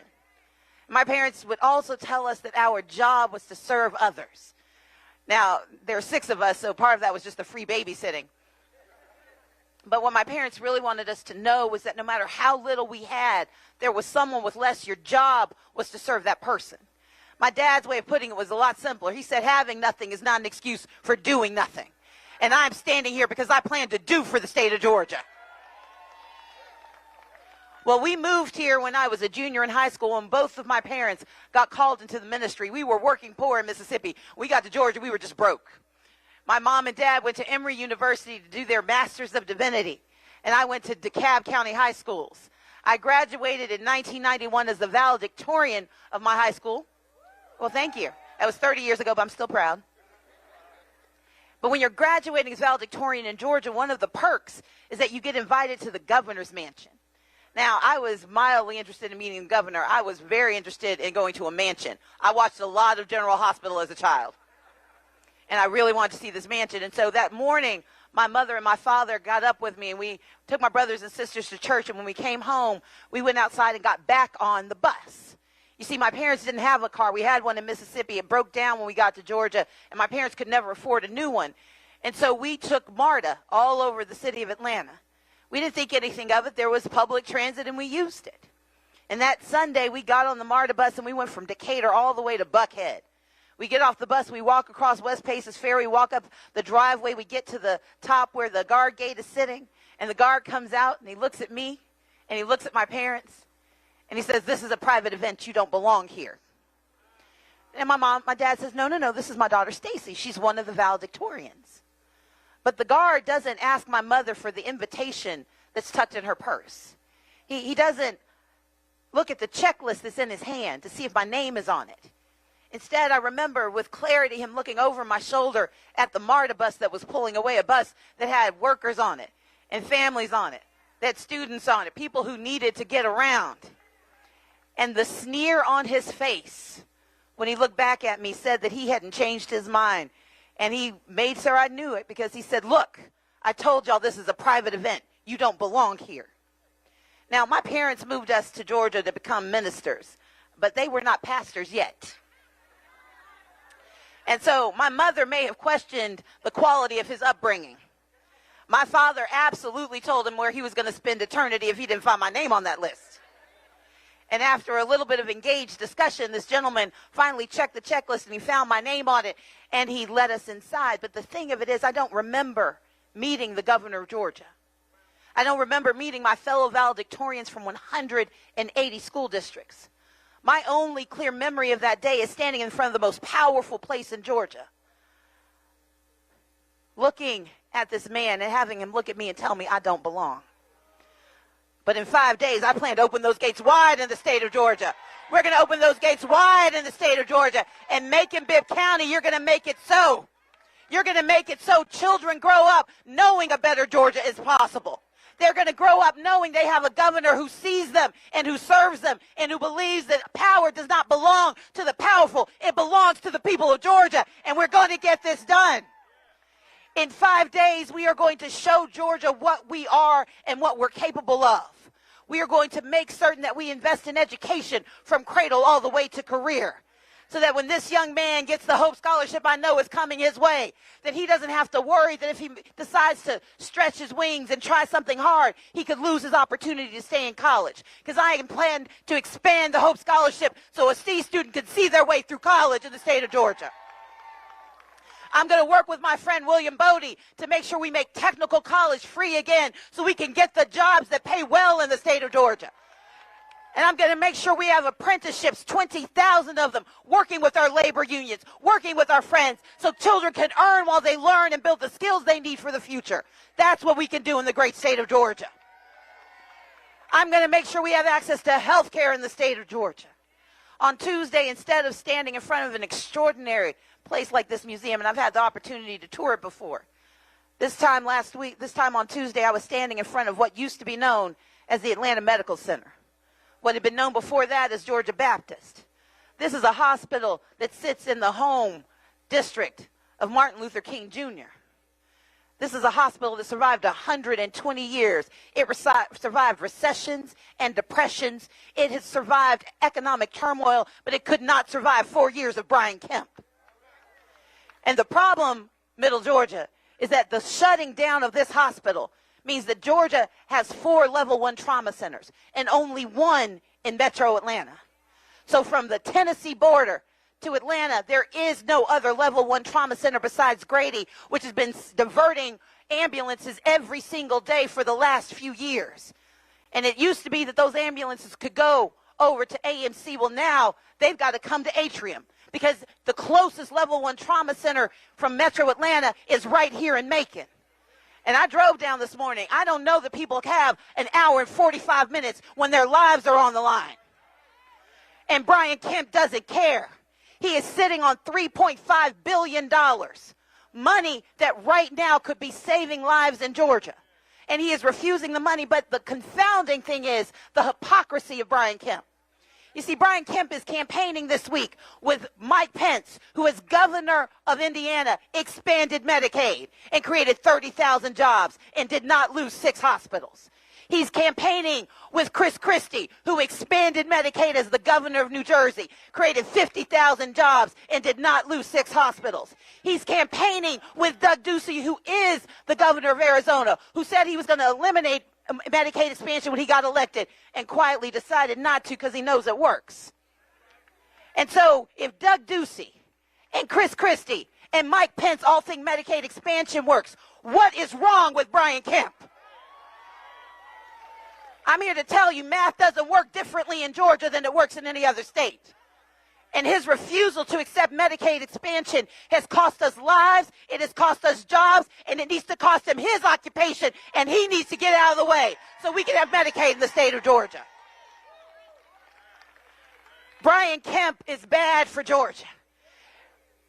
On Tuesday, while I was standing there and they were taking the sign off of the hospital so no one would get confused and think they could find help there, Brian Kemp was also shutting down the portal to help people get access to rental assistance.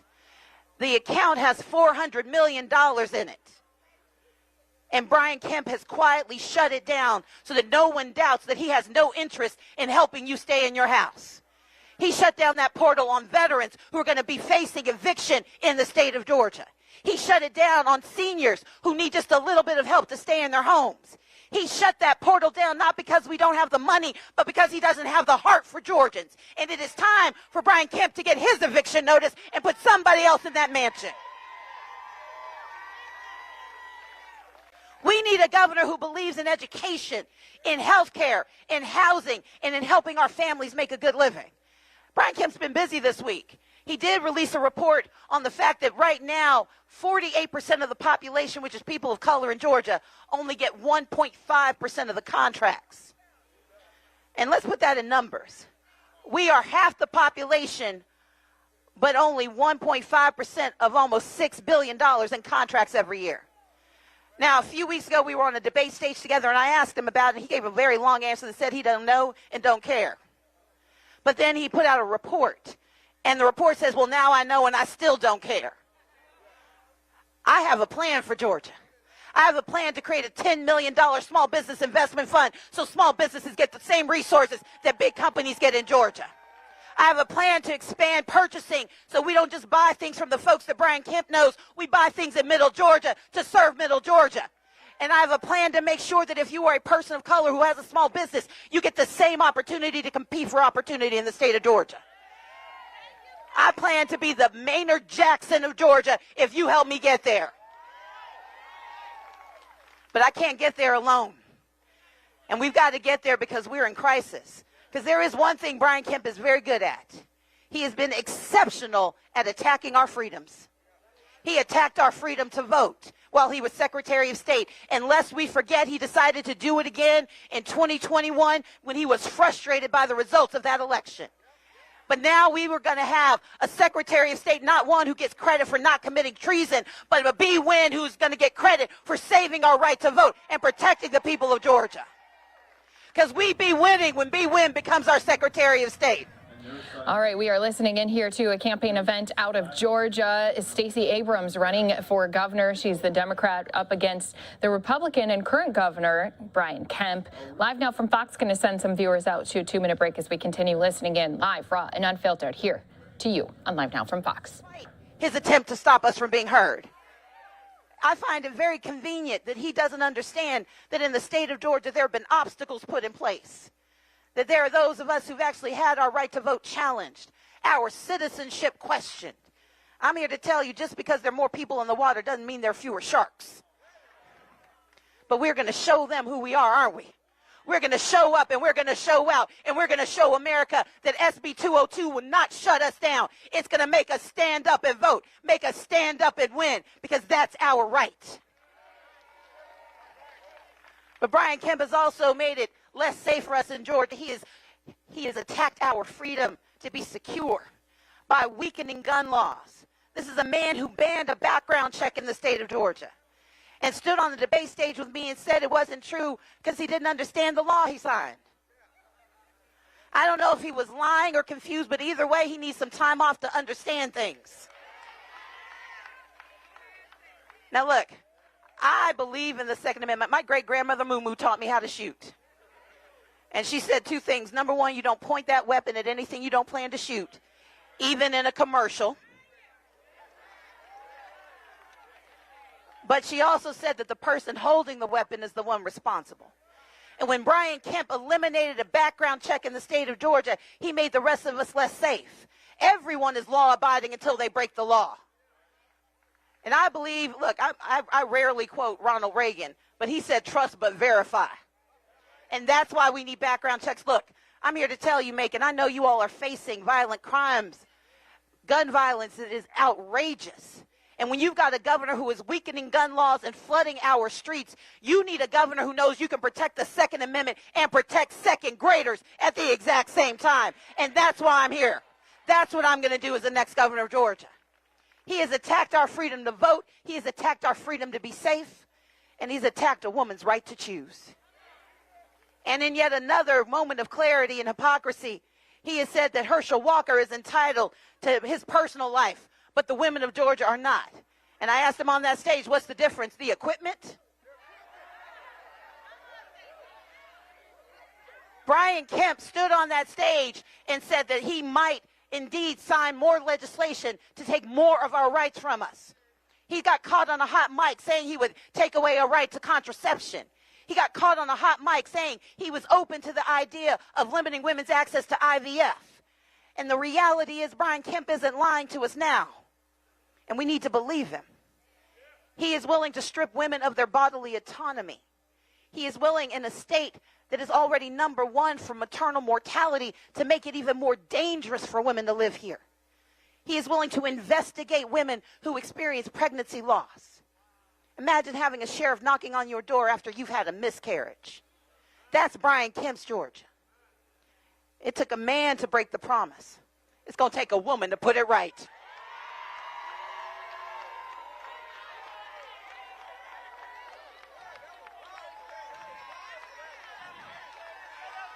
But Macon,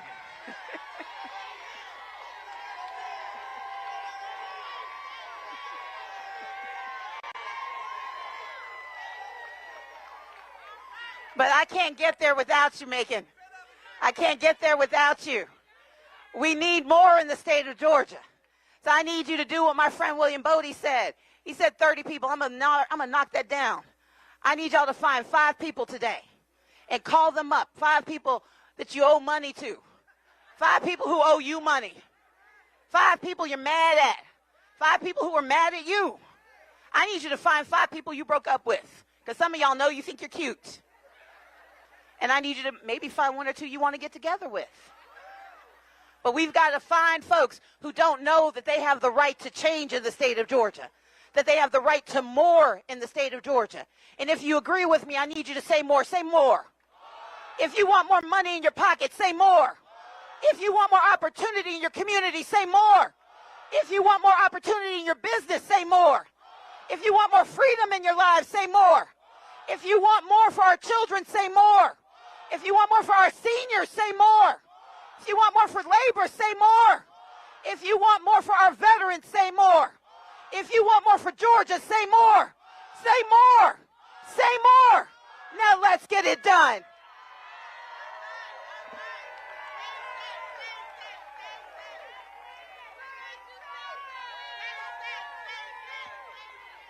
Thank you. Okay, now here's one more. Do y'all want more pictures? Okay, we're going to do a photo line. That means I'm not going to do a secret selfie. We're going to take a photo over by the bus. So I need y'all to line up. Kelsey, raise your hands. There we go. Go line up over there. If you guys can line up, if y'all will line up, we can take pictures. Now, the goal is y'all are going to post these pictures. These should not be lost in your phone. Put those pictures on social media so everyone knows that we got to win this. Okay? All right. So Stacey Abrams really trying to rally up all those voters who are here in Georgia ahead of the election night, which is just 5 days away. We do have a couple other events that we're keeping a very close eye on. I know you can see it there in your upper right-hand box. Going to take that in full here for you. We're waiting on a press conference with Gabby Petito's family. This coming to us from Salt Lake City. They're going to be giving us an update on that wrongful death lawsuit that they have in Utah. So we'll be keeping a very close eye on this, taking it live as soon as it does happen. Also, we're keeping an eye on the Pentagon, where we are going to be seeing our Secretary Austin alongside the South Korean defense minister. They're going to hold a joint press conference. This will be something we'll also jump into here very soon on Live Now from Fox. But this is a good chance for us to step away for a 2-minute break. Looks like we're getting closer to this event starting at the Pentagon. If it has started, we'll be going into it live here for you once we return after this message from commercials.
Welcome back here to Live Now from Fox. You can see we are still waiting here for a press conference. That's a joint news conference with Secretary Austin as well as the Defense Minister for South Korea. So this will be something we've been watching and waiting for to happen. Looks like they may have been running a little bit behind.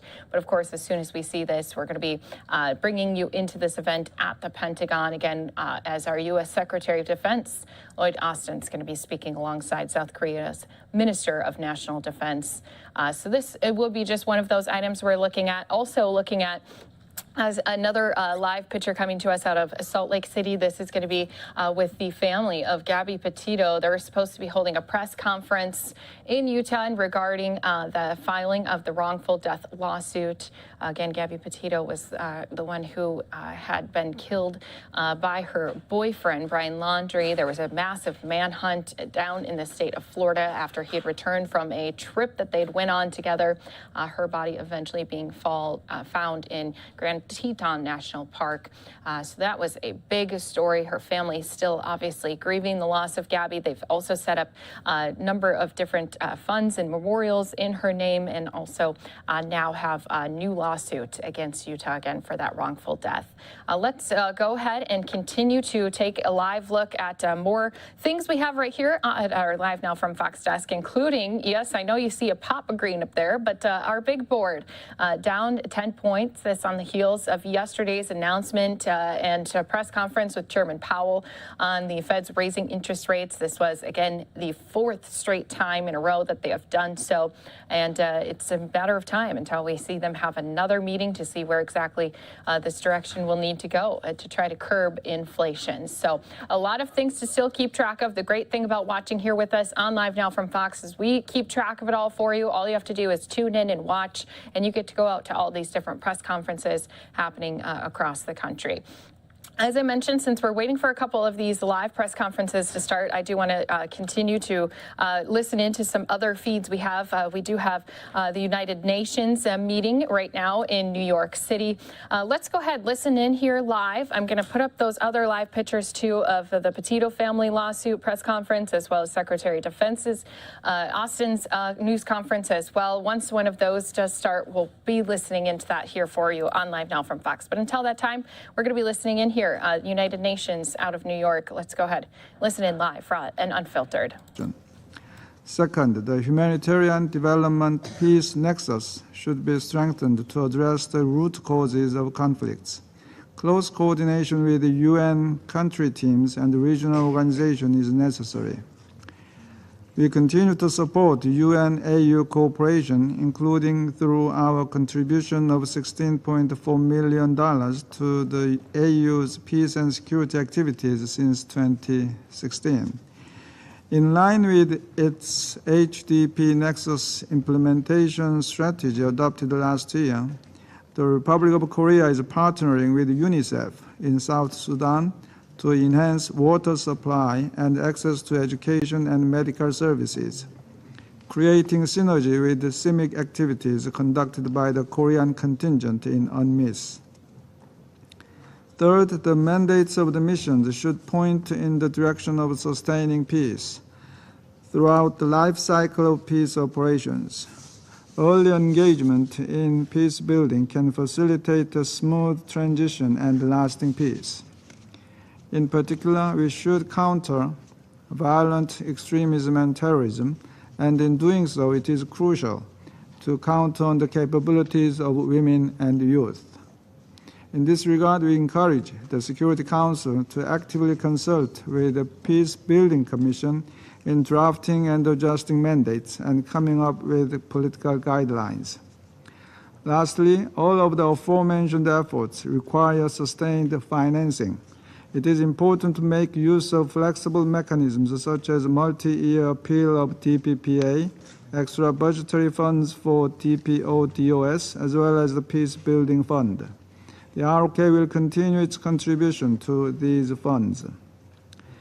Madam President, as the host country of the 2021 Seoul Peacekeeping Ministerial and as a long-standing member of the PBC, the Republic of Korea reaffirms its support for building and sustaining peace in all phases of the peace continuum. I thank you, Madam President. I thank the representative of the Republic of Korea for their statement. I now give the floor to the representative of Italy. Madam President, distinguished briefers, Italy fully aligns itself with the statement to be delivered by the European Union and thanks the Presidency of Ghana for organizing this timely debate. I would like to stress the three main lines of action to make peace operations more resilient and sustainable.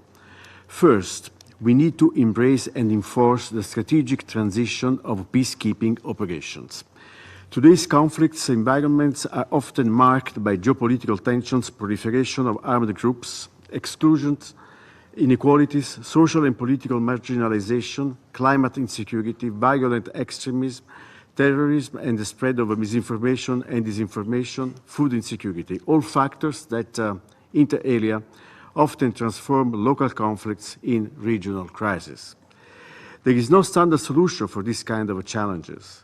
This requires a shift from the traditional peacekeeping paradigm towards the implementation of the key measures identified in the Action for Peacekeeping and Action for Peacekeeping Plus initiatives, namely, collective coherence behind the political strategy, reflected in clear and achievable mandates by the Security Council, matched with appropriate resources, strategic and operational integration, well-trained, well-equipped peacekeepers, close cooperation with the host countries, meaningful participation of women in all stages of the peace process, effective strategic communications, innovative data-driven and tech-enabled approach.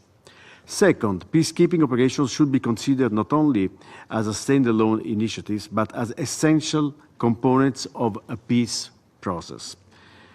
While they cannot address all the factors leading to a conflict, history demonstrates that peacekeeping operations can make a difference, paving the way for long-standing peace or, unfortunately, exacerbating tensions.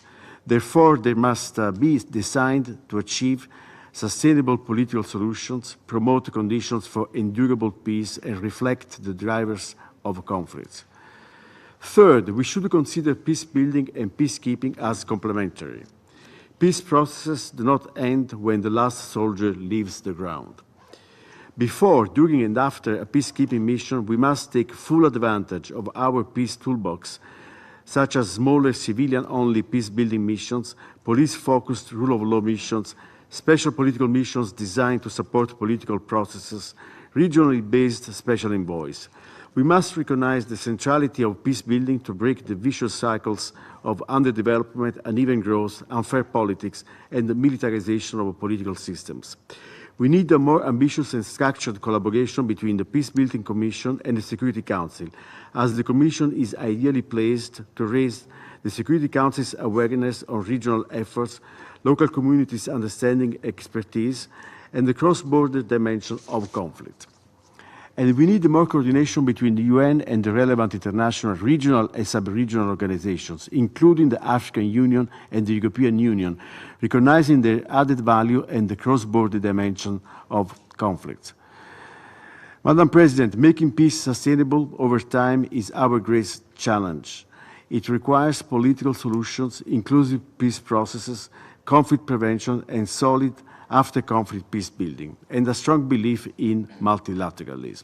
Italy, first contributor of Blue Helmets in the Western Group of UN peacekeeping, will continue to do its part to address the whole set of challenges of today's conflicts. I thank you. I thank the representative of Italy for their statement. I now give the floor to the representative of Egypt. سيدة الرئيس، أود في البداية أن أهنئكم معالي الوزيرة القديرة على congratulate you on presiding over the Security Council, and I thank you for convening this meeting and wish you every success. You discharge your functions this month. I would like to... All right, thank you to everyone who's been watching here with us. You can see the family of Gabby Petito just starting to enter the room as they're going to give us an update on their wrongful death lawsuit. Let's listen in live, raw, and unfiltered right here to you on Live Now from Fox.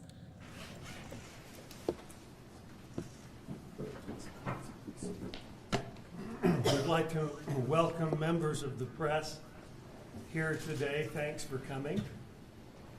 I'm James McConkey. I'm a member of the law firm of Parker and McConkey. And I'd like to make some introductions just to help people know who's here and the attorneys that are representing the Petitos. We're honored to have Gabby's parents here today. Gabby has 4 parents who loved and raised her since she was a little child. Jim and Tara's loss, and I'll introduce them in a moment, is the same, but their names do not appear in the caption of the lawsuit because of the way the law is written in the state of Utah. If you could just raise your hand, maybe Joe, starting down there. This is Joe Petito, and then Tara. And then we have Nicole, Gabby's mother, and then Jim right there. Okay. There are 2 law firms involved, Parker and McConkey. The lawyers who are representing them from that firm are Brad Parker, Brian Stewart, and Steve Jensen, and myself. Also the firm of Zimmerman Boer, which is an appellate firm. Parker and McConkey is a litigation firm. And Fred Voros, if you'd just introduce yourself, is a member of that.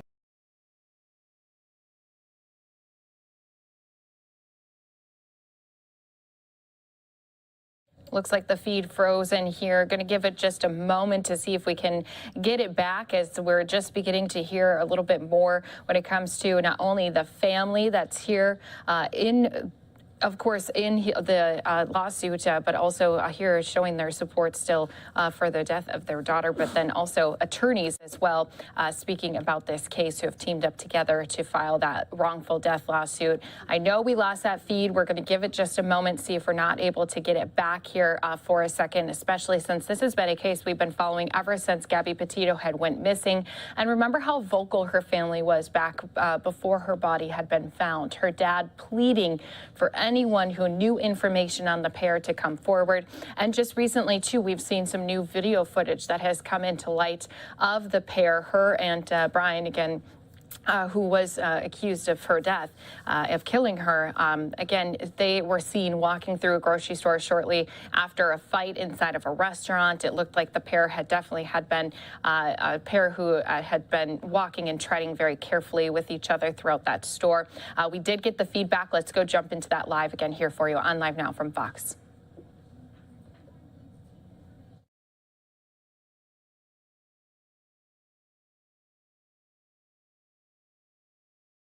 And again, our picture coming back, audio not coming in, back and returning quite yet. This is something that we're working on and efforting on our end, but it looks like this is how it's being brought in without that audio feed.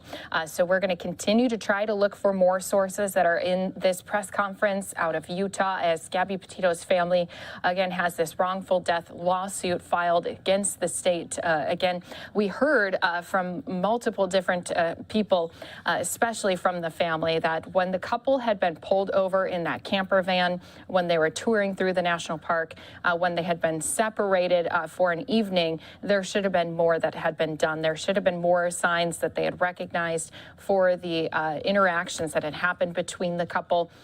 It looks like still no audio happening here. We're going to work on it here on our end. Let's go ahead, though, step away for a brief 2-minute break, see if we can't get another feed that does have the audio coming from this press conference and bringing it to you right here on Live Now from Fox.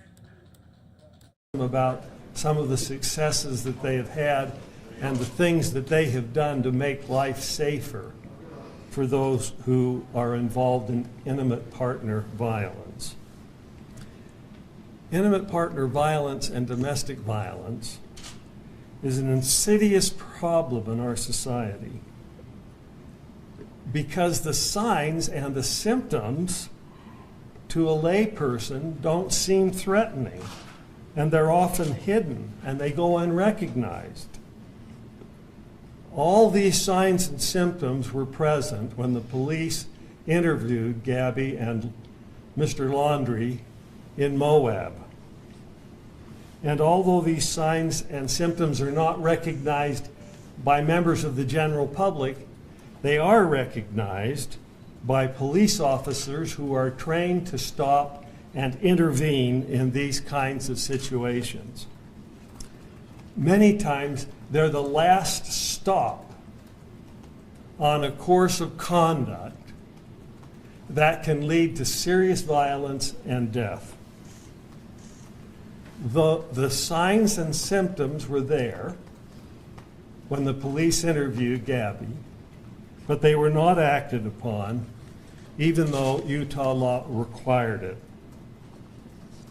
Domestic violence is a poison, a silent killer that could very well affect our own lives and our own loved ones.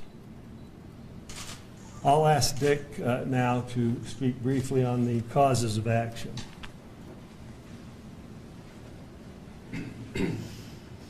Thank you, Jim. This case involves a horrible tragedy where the Petito family suffered the ultimate loss of their daughter. And obviously, litigation can't bring Gabby back, but we believe Utah law provides them an avenue for obtaining some form of justice in this case. In the complaint filed this morning, we've asserted a couple of categories of negligence claims. The first category relates to the way that the officers handled the police stop, their encounter with Gabby and Brian, and describes how the officers failed to recognize telltale signs of domestic abuse to be able to see what was really happening here and misidentifying Brian as the victim in this case, when clearly he was not. Additionally, the officers, they manipulated they intentionally sought out loopholes of Utah law to be able to avoid enforcing non-discretionary law in the state of Utah. The second category of negligence claims that we've asserted are directed at the police department level. First, that the police department failed to properly train their officers to be able to handle these situations and properly identify the aggressor in a domestic violence situation. Secondly, that the department failed to properly hire and screen applicants for officers and hired officers who were entirely unfit to be police officers in the city of Moab. And so those are the causes of actions we've asserted. I'll turn it over to Brian to discuss in more detail what's happening with the litigation.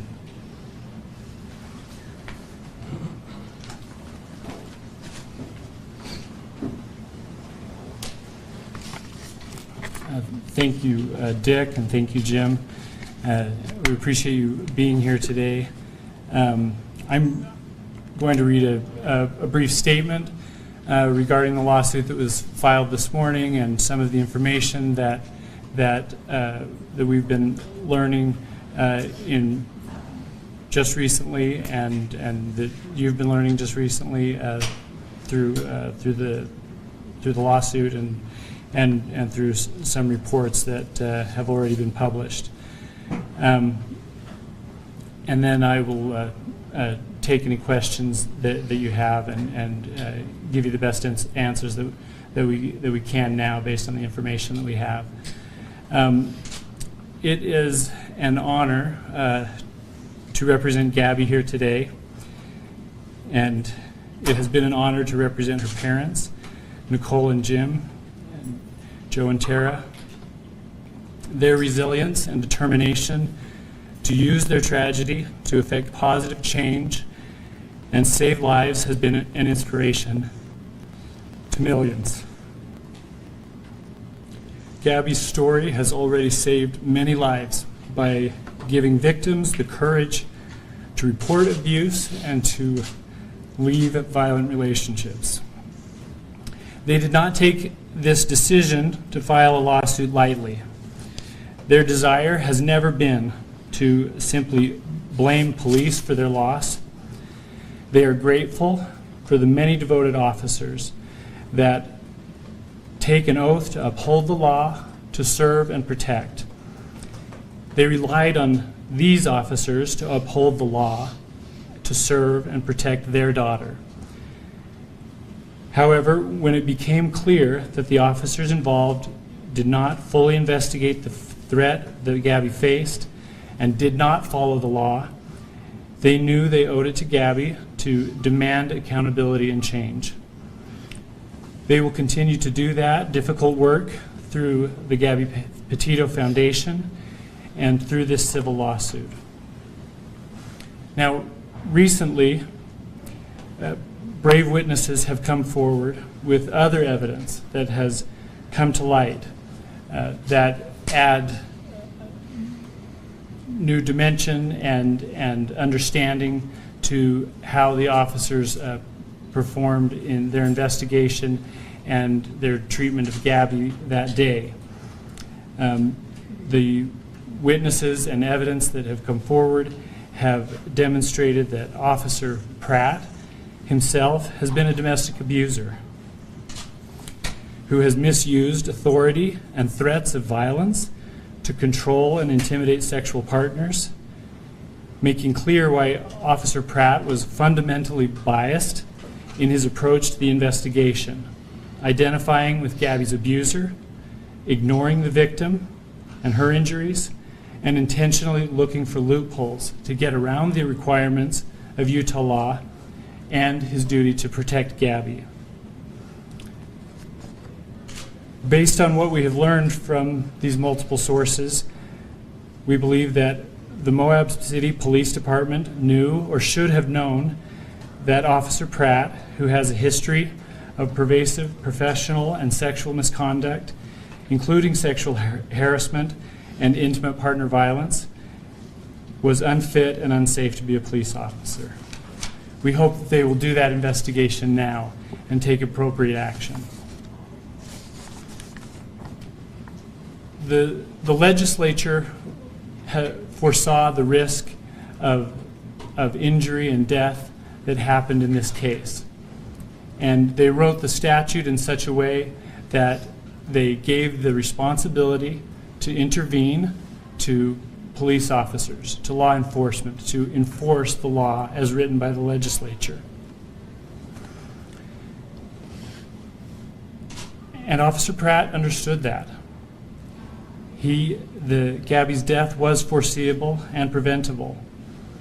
In a chilling description of Gabby's life-threatening situation and a stunning self-indictment of his own decision to find a loophole to avoid enforcing the law, Officer Pratt stated at the scene, "You know why the domestic assault code is there. It's there to protect people. The reason they don't give us discretion on these things is because too many times women who are at risk want to go back to their abuser. They just wanted him to stop, and they don't want to be separated. They don't want him to be charged. They don't want him to go to jail. And then they end up getting worse and worse treatment, and they end up getting killed."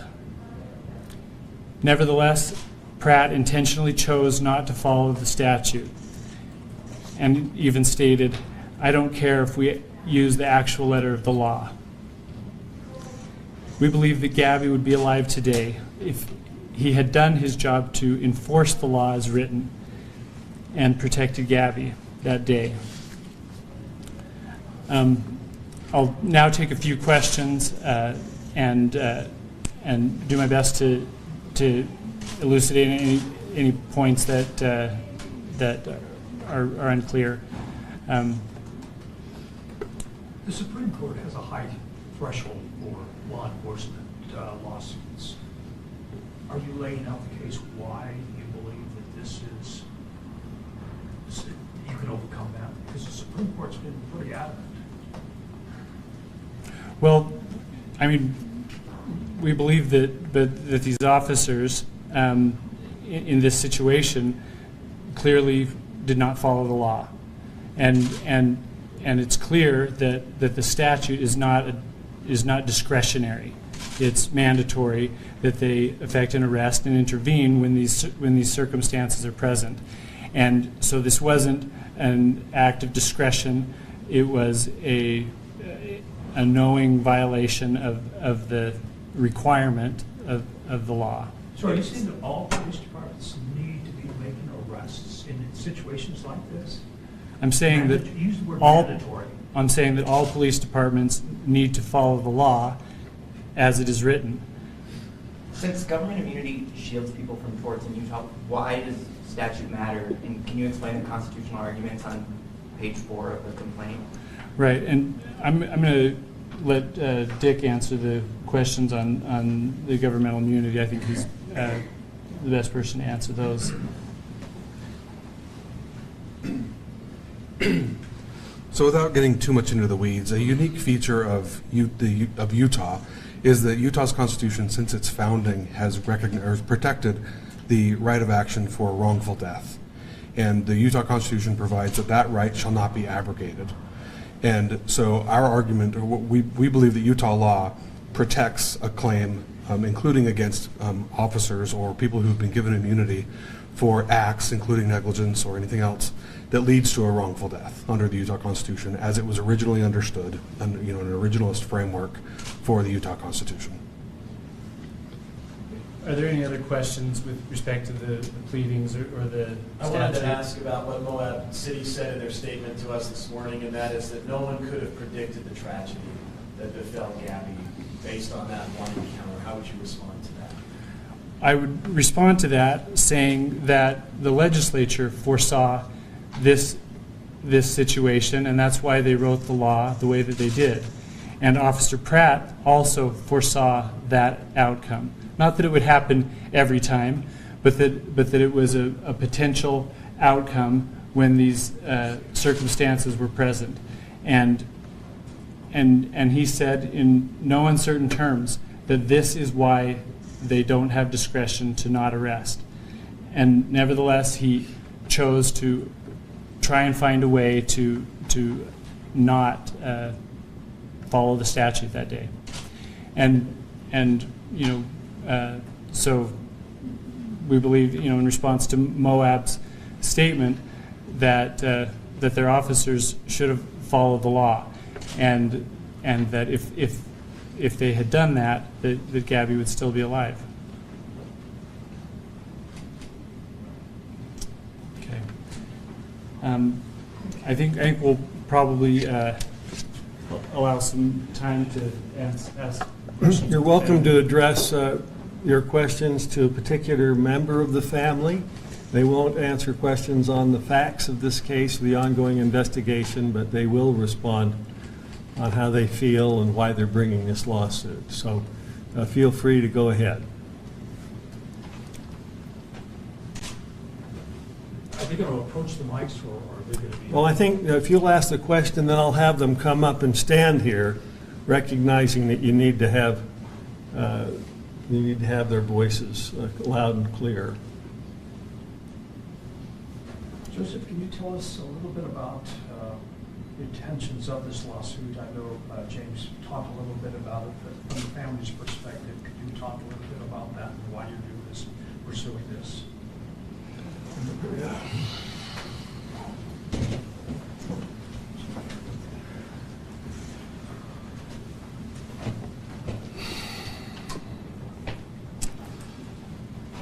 Some things need to change, and I guess there's been some things in the past that I've read and changes haven't happened, and those changes need to come, and unfortunately this is the way that's the best way to have those changes made, and it's that simple. No one here, the four of us, don't want to be here. We'd give it up in a second if she was back. Are there any other questions for me? Thank you, everyone.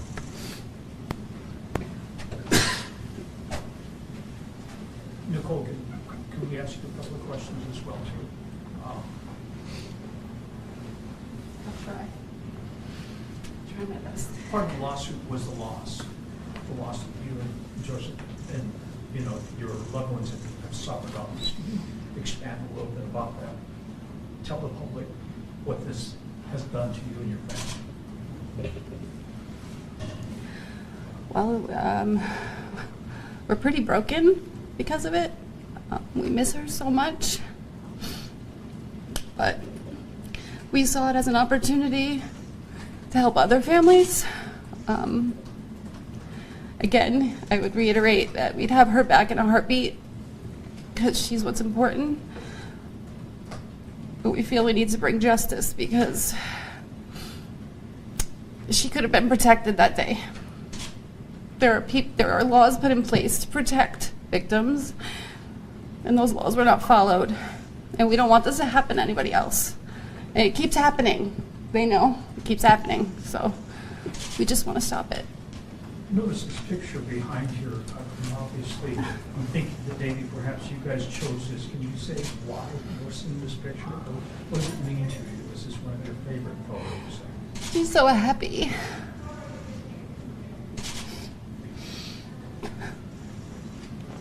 She's just happy. That's who she was. That smile. She was a light, and she still is a light. She's helping so many people through us. We have stories. People tell us that her story inspired them to get out of a relationship, or inspired them to change their life and just be a better person and travel, whatever it is. She's inspiring so many people. We're just proud of her. I know this is hindsight, but did she ever give any of you any indication that there was trouble on the horizon?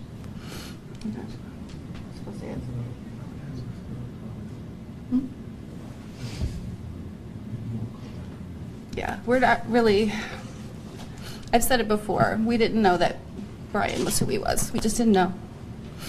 There was no indication of that.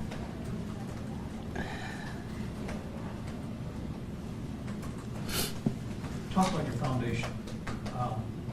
This is something that you guys are very proud of.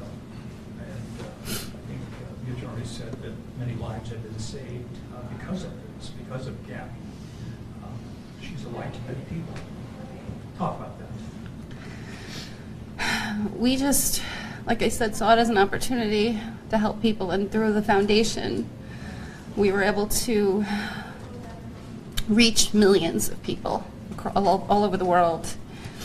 And, you know, we're helping other organizations. We're partnering with them that help missing persons as well as domestic violence. We just hope that our foundation can bring the changes needed on that level. As parents, we want to make a lot of changes, and we hope our foundation can help with that. I don't know if there's anything else you want to add to that. Yeah, it's Gabby's story really resonated with a lot of people across the world, and I guess they saw her in themselves and recognized their potential for the situation that they were in being bad.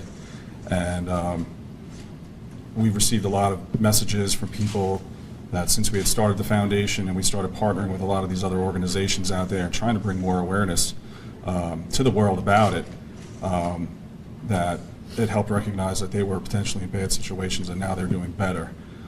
Initially, when we had started the foundation, we had partnered with the Domestic Violence Hotline. They were one of the first organizations to reach out to us, among others.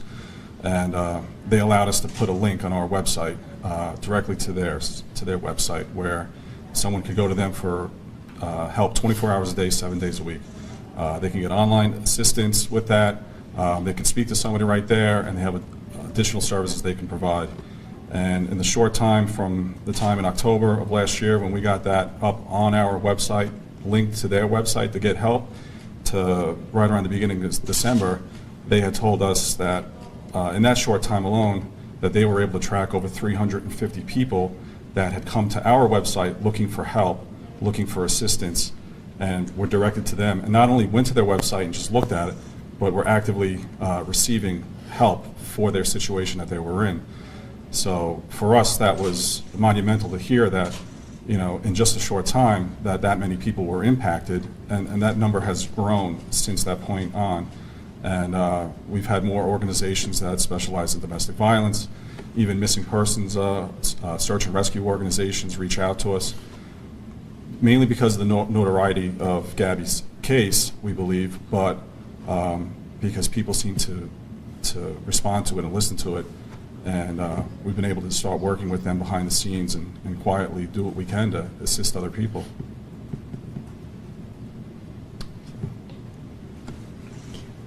I just want to add something here.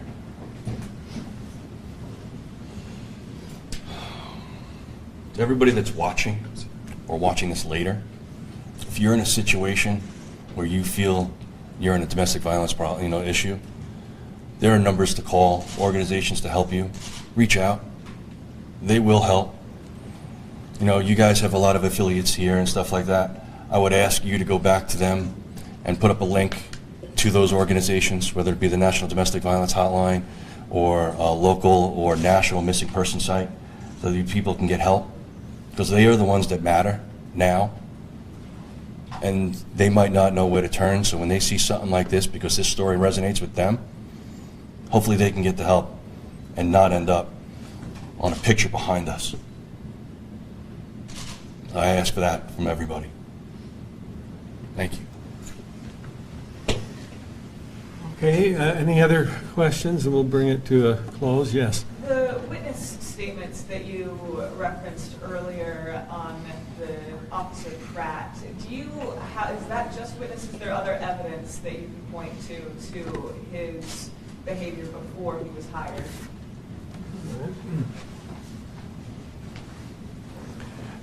There are multiple witnesses, and they've provided corroborating evidence that, but that information, but those are not available yet. But we imagine will become available during the discovery process in the litigation. Thanks.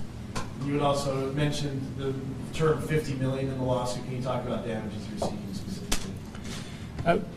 So the number that was put in the notice of claim months ago, and then in the lawsuit was $50 million. Ultimately, any damages awarded will be decided by a jury, and not by lawyers or by the plaintiffs. We added that number as a symbol of the severity of this problem in our country, and how important that it is, and how grave the loss is that this family has suffered. But the intent of that number is to show the severity of the problem and the gravity of their loss. But ultimately, it will be up to a jury to determine what that number should be. And I'm assuming that number would be used for the foundation. Is there any plans for that the family is looking forward to that? Well, obviously, no amount of money would compensate them for their loss, but their intent is to use those funds or any funds recovered to help support them in their efforts, which they'll be engaged in for the rest of their lives.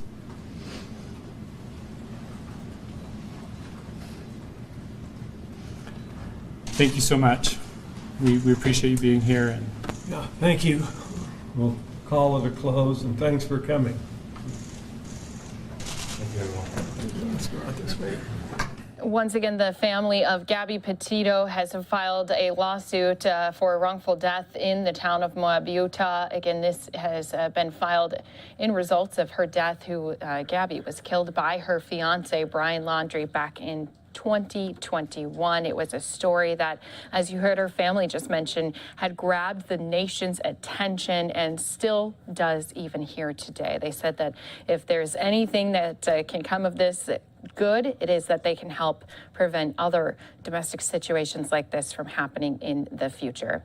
Thank you so much for being here with us on Live Now from Fox. My name is Christy Larson, and we have been keeping track of a number of different events happening all across the country. I want to just pop up the big board, since we have had A day in the red. You can see a few times when trading did go up in the green, down more than 20 points here. As again, yesterday we heard the Federal Reserve announce that for the fourth straight time in a row, they are raising interest rates. So that was something we brought to you live as soon as we saw Chairman Powell. We brought his press conference to you here, and we'll continue to do that with all of these different press conferences and top stories coming in here today. We've had also a number of campaign events. Want to take you out to a live event here in Pennsylvania, where we do have a U.S. Senate candidate speaking during a sit-down here. So Fetterman here sitting down, answering some of the questions that people care about as they're going getting closer to the midterm elections. We'll be jumping into this a little bit later here for you on Live Now from Fox. But we want to continue bringing you even more of these top press conferences happening across the country. Going to take you out to the Pentagon, where we do have Secretary Austin. He has been doing a joint news conference with the South Korean defense minister. Want to bring that press conference to you from the top. We're going to go into it at the Pentagon right here to you on Live Now from Fox.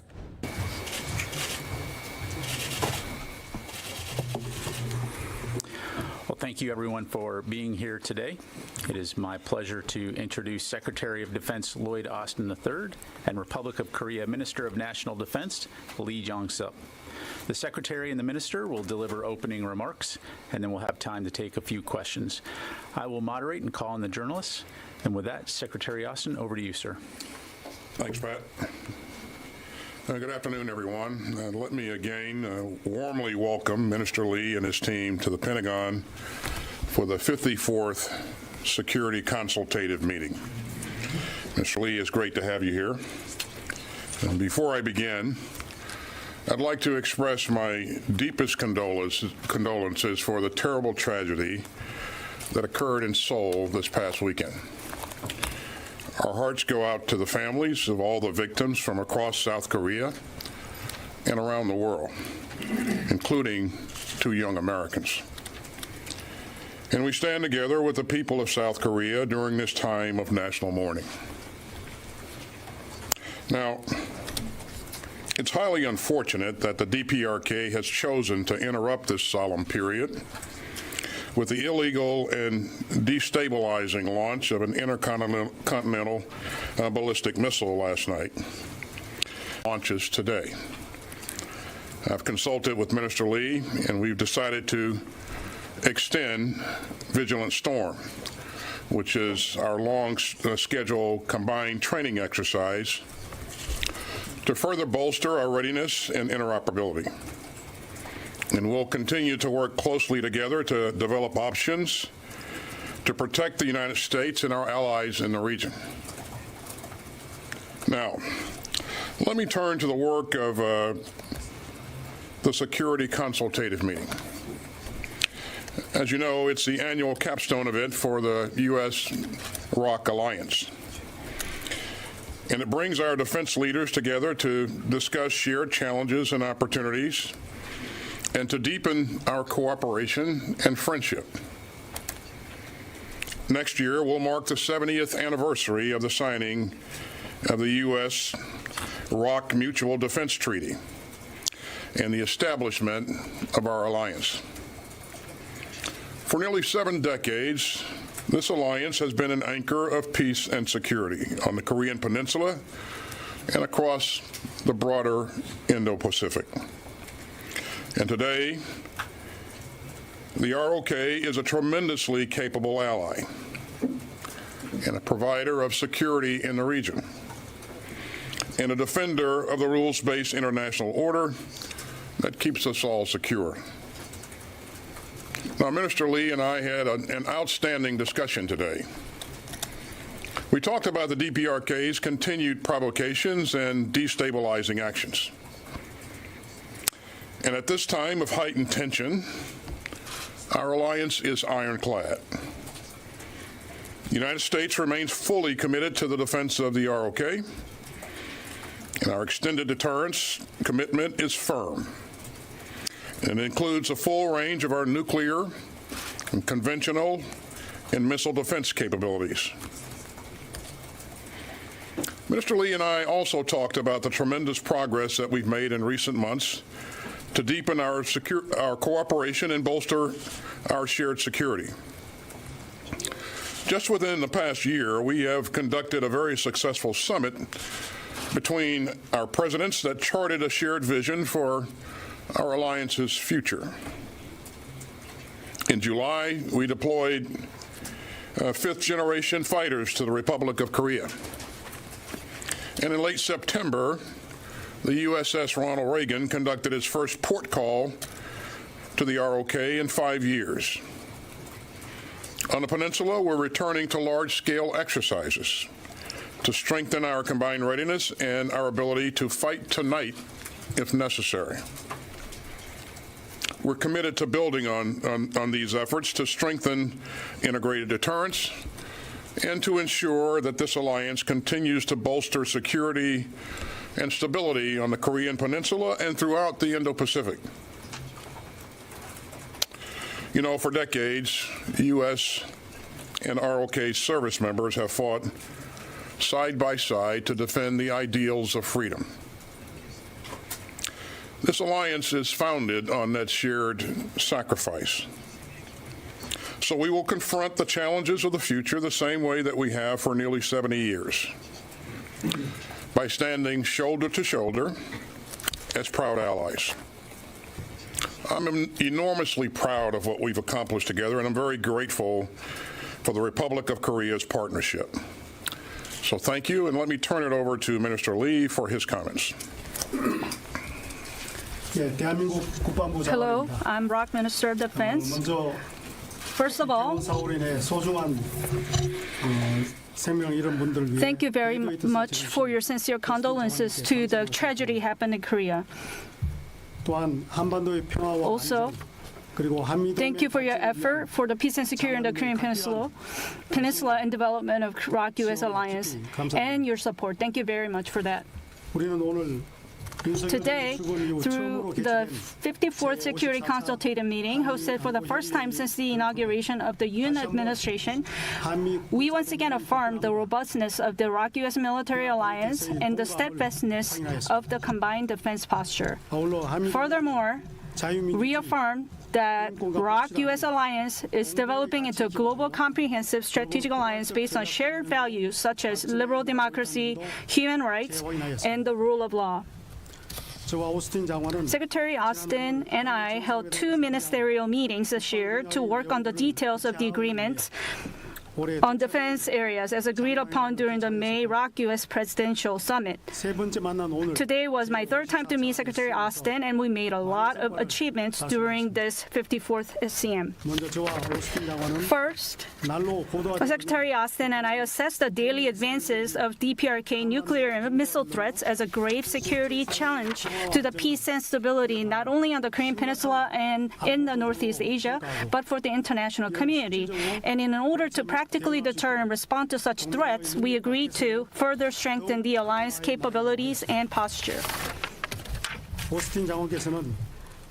Secretary Austin committed to the provision of extended deterrence to the Republic of Korea, leveraging the full range of military capabilities, including not only nuclear and conventional forces, but missile defense capabilities, but also advanced non-nuclear capabilities, such as space, cyber, and electromagnetic capabilities. Secretary Austin and I affirmed that any nuclear attack by the DPRK, including the use of tactical nuclear weapons, is unacceptable and result in the end of Kim Jong-un regime by the overwhelming and decisive response of the alliance.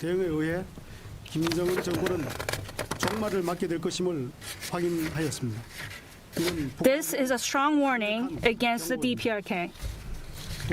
Also, Secretary Austin and I pledged to further strengthen alliance's capability and posture in respective areas, including information sharing, consultation process, joint planning, and execution to effectively deter and respond to the DPRK's advancing nuclear and missile threats. In particular, Secretary and I will work on response options towards all possible nuclear use scenarios by the DPRK. To this end, Secretary and I noted that progress in revising the Tailored Deterrence Strategy, or TDS, and pledged to put efforts to complete the revision of the TDS by the 2023 SCM and prepare response options by annually conducting Deterrence Strategy Committee tabletop exercise, or DSC-TTX, under the scenario of DPRK nuclear use. In addition, Secretary Austin pledged to effectively respond to any DPRK provocation by employing U.S. strategic assets to the level equivalent to constant deployment through increasing the frequency and intensity of strategic asset deployment in and around the Korean Peninsula.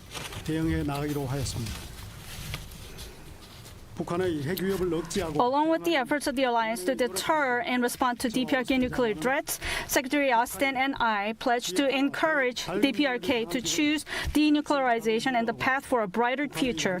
We also pledged to continue our cooperation to achieve a complete denuclearization of North Korea. In this context, Secretary Austin assessed that the ROK government's audacious initiative is a practical approach and expresses support for it.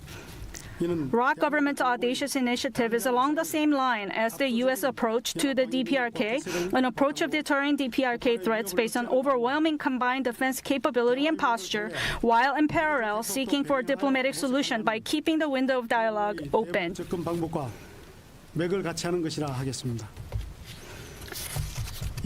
As stated, both countries will adhere to the principal DPRK policies through close cooperation until the day DPRK decides to denuclearize. And the ROK Ministry of National Defense and the U.S. Department of Defense will backstop the efforts with strength. During the meeting, there were earnest discussions on cooperation between the ROK and the U.S. and our partners for the promotion of regional security and on measures of bolstering multilateral cooperation. In order to respond to DPRK nuclear and missile threats, Secretary and I affirmed to continuously advance the ROK-U.S.-Japan security cooperation, for which we agreed to activate trilateral senior-level policy consultation, information sharing, training, and personnel exchanges. And Secretary and I also pledged to resume early next year the ASD-level policy consultation body called Defense Trilateral Talks, or DTT, which has been suspended for the past years. Secretary and I also shared a strong sentiment on the importance of the rules-based international order and pledged to closely cooperate for the peace and stability in the Indo-Pacific region. In particular, Secretary Austin expressed much interest in the Indo-Pacific Strategy Framework, which the ROK government is currently developing. The Republic of Korea, as a responsible global pivotal state of the international community, will more closely cooperate with the United States, the only ally of our nation, in order to overcome global security challenges.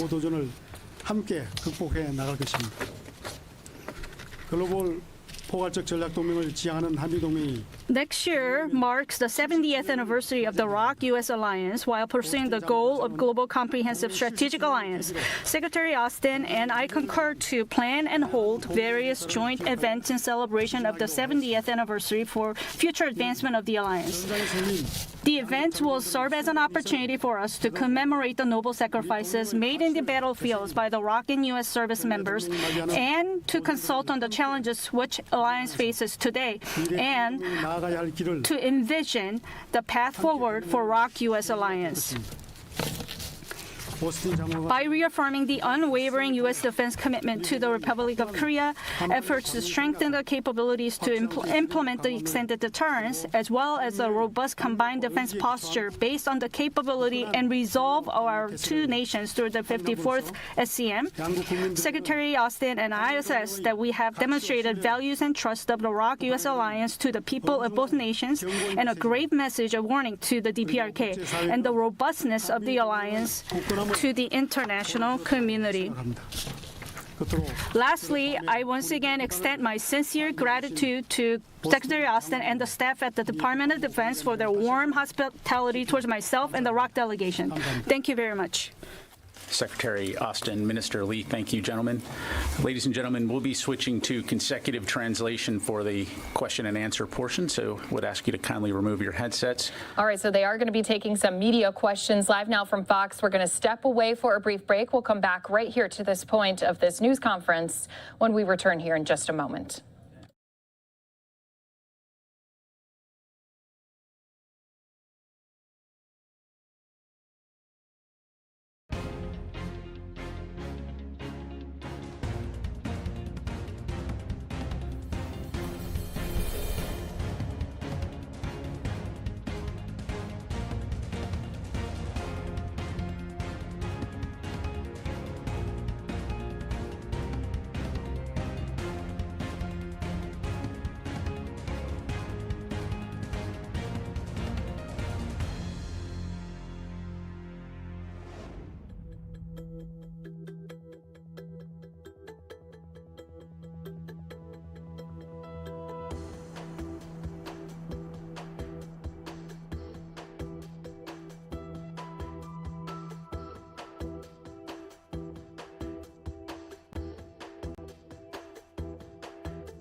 Welcome back. Going back into that press conference where media is now going to get to ask questions with both Secretary Austin and the Defense Minister Lee from South Korea. We're going to listen in again here on Live Now from Fox.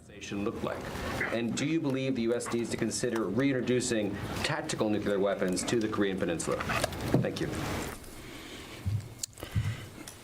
Thanks, Phil. On the first question, in terms of whether or not we need to adjust our strategy, I'll just say first that, and you've heard me say this a number of times, that our commitment to defending the ROK is ironclad. We strongly condemn the DPRK's irresponsible and reckless activities. As we said before, these kinds of activities are destabilizing to the region, potentially. So we call on them to cease that type of activity and to begin to engage in serious dialogue. On the issue of whether or not the Ukrainians can take the remaining territory on the west side of the Dnieper River in Kherson, I certainly believe that they have the capability to do that. Most importantly, the Ukrainians believe that they have the capability to do that. We've seen them engage in a very methodical but effective effort to take back their sovereign territory. I think you'll see them continue to press until they secure the territory on the west side of the river. So to answer your question, I do think they have the capability. 제에게 한 질문은 미국의 전술핵 재배치에 대한 질문 것으로 이해를 하는데 우리 정부의 한반도 비핵화 정책에 대해서는 변함이 없습니다. 그리고 전술핵 재배치를 고려하고 있지는 않습니다. As for the question that was asked to me, I believe the question was regarding the redeployment of tactical nukes of the United States. To state our government's stance of denuclearization policy on the Korean Peninsula, I'd like to say that there is no change in our denuclearization policy, and that for now we are currently not thinking to redeploy tactical nukes on the Korean Peninsula. Thank you. John. Next, we'll go to Korea Herald, Dagyum-ji. Yeah, Dagyum-ji from the Korea Herald. I have two questions for Secretary Austin. My first question is on the effectiveness of the U.S. extended deterrence. North Korea has so far launched more than 40 missiles of different types since late September, and North Korea has threatened to strike targeting South Korean territory with tactical battlefield nuclear weapons. Clearly, North Korea has continued saber rattling and provocations. But do you still think that the current extended deterrence arrangement has been effective in deterring North Korea? And what kind of North Korean behavior do the U.S. and South Korea seek to deter? And my second question is on the Inter-Korean military agreement. North Korea has repeatedly violated the Inter-Korean comprehensive military agreement. It has fired around 1,000 artillery shells through the Inter-Korean maritime buffer zone. Do you think the Inter-Korean comprehensive military agreement is still effective in reducing tensions between the two Korea? Do you still support the Inter-Korean military tension reduction agreement, or should we abandon the deal? On the second question, I certainly, yes, I do think it's effective, and it certainly would invite comment from my colleague here, Minister Lee, as well. In terms of the effectiveness of our deterrence, yes, I do think we've been effective. I would point out to you that we have recently gone back to conducting a number of exercises that are focused on increasing our readiness and our ability to be able to fight tonight. As a matter of fact, right now we have one of the largest exercises that we've seen in recent history.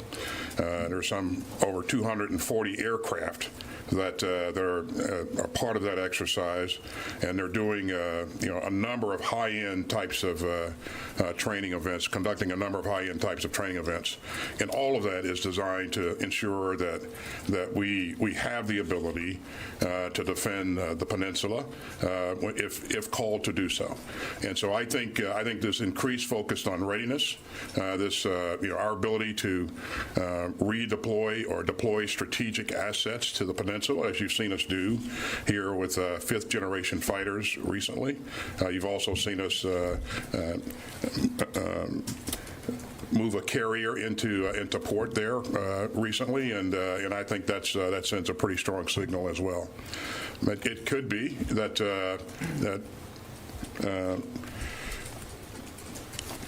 our neighbors in the north there may be concerned about our increased focus on readiness. So yes, I do think we've been effective, and we will continue to look at this and ensure that we remain effective. What kind of North Korean behavior should the U.S. and South Korea specifically seek to deter? What kind of behaviors would we? North Korean behaviors do the U.S. and South Korea seek to deter? Expect to deter? Yes, I mean, like, what is the desired behavior that the U.S. and South Korea are trying to bring about? Well, certainly we don't want to see anyone make a decision to employ a nuclear device. And lately, as you've seen, North Koreans have engaged in activity such as testing an intercontinental ballistic missile, a number of short-range ballistic missiles, firing artillery into the ocean, and so all of this activity is potentially destabilizing. And so, again, I think it's possible that they could continue to do that kind of thing, but certainly we are focused on making sure that they don't choose to employ a nuclear weapon or choose to attack South Korea. So. Thank you, sir. Our next question will go to CNN, Oren Lieberman. A question for each of you. Secretary, sir, the minister said just a moment ago that you pledged to effectively respond to any DPRK provocation by employing U.S. strategic assets. equivalent to a constant deployment through increased frequency and intensity of strategic asset deployment. What strategic assets do you intend to deploy to the Korean Peninsula, and is this a change in U.S. posture in the region? And Minister, sir, do you believe a North Korean nuclear test is imminent, and is China playing a constructive role in preventing them from carrying out such a test? You've seen us recently redeploy fifth-generation fighter aircraft. You've seen us exercise our strategic assets from time to time. And again, to answer your question, we don't have a plan to change our permanent positioning or stationing of assets on the peninsula currently. But what we're doing together, not only on a bilateral basis, but also with our allies in Japan, in each and every case, we'll assess what's going on, and we'll work together to ensure that we provide the right kind of deterrent message. So to answer your question, no new deployment of strategic assets on a permanent basis, but you'll see assets move in and out on a routine basis. 예, 북한이 핵실험 준비가 되어 있느냐 하는 질문에 대해서는 북한은 3번 경도에 대해서는 핵실험 준비가 완료되었다라고 평가를 하고 있고 다만 언제 할 것인가 하는 부분은 그것은 북한의 어떤 정치적 일정까지 고려한 가운데 할 것으로 보기 때문에 예측하기는 어렵다 하는 점을 말씀드리고, 그다음에 중국의 영향에 대한 질문 부분은 중국이 북한과의 관계에서 기본적으로는 영향력이 있다고 보지만은 과거 중국의 의사와 무관하게 북한이 핵실험을 했던 그런 과거 경험을 본다면은 이것이 중국의 영향력이 절대적으로 미칠 것이다라고 보기는 어렵다는 점을 말씀드립니다. So to respond to the answer asking whether North Korea is ready for a nuclear test, I can state the statement that as for the third underground facility in North Korea, they are ready to conduct the nuclear test at that area. But when they will carry out the nuclear test is currently still a curiosity, as North Korea will have to take into account the political purpose, and to exactly estimate when they will carry out the nuclear test is a difficulty for us as well. And to answer the question about Chinese effect and influence on North Korea, if we traditionally look at the influence that China had in North Korea in the past, there's been a time when despite Chinese opposition to North Korea carrying out a nuclear test, North Korea still carried out the test anyway. So it's difficult to say that China has a decisive effect in choosing North Korea's will. Thank you. And for our final question, we'll go to Yonhap Song. I have two questions. One actually for both Secretary Austin and Minister Lee, and the other question is only for Minister Lee. And I think my question is similar to Reuters, the CNN and my colleague, but even when South Korea and the United States are talking about extended deterrence at the SCM at this point, North Korea firing missiles and artillery shells into the ocean. So, and even when the U.S. Ronald Reagan aircraft carrier was in South Korea, still North Korea fired a missile. So the question is if the deterrence works when it comes to North Korea's conventional forms of provocation or low-intensity attacks. So there's still concern whether or not deterrence of the alliance really working fine. So did you actually discuss that issue at the SCM today, and did you come up with any effective measures beyond rhetorical excoriations? 다음 장관님께 여쭤보겠습니다. 53세 SCM에서 SPG 승인했고 그다음에 SPD를 승인했습니다. 그래서 지금 작게 최신화 작업이 이루어지고. As we continue listening into this press conference out of the Pentagon, we are going to be sending some viewers off to a 2-minute break. Right back here, listening in with our Secretary of Defense, Secretary Austin, when you return. To answer your question, yes, I believe our activities are effective in deterring. One of the things that sends a strong deterrent message is our ability to work together and to be interoperable, and our ability to train our troops to a high level of capability, and also maintain a combat credible force in the region. Most recently, you've seen us focus on that in a major way. Again, I point to the major exercise that we have ongoing. You mentioned the carrier. That is a serious demonstration of commitment and combat capability. Again, we are focused on making sure that nobody attacks South Korea, and we're committed to that. Our commitment is ironclad, and we're also committed to deterring anyone from using a nuclear device. And yes, I do believe we've been effective in that, and we'll continue to work to make sure that we're working together, building increasing capability, and increasing our ability to work together. So you said the criticism that North Korea's artillery and missile firings are a deterrence failure. You don't accept that? Criticism of? That North Korea's continued provocations can be seen as a failure in terms of deterrence. I don't.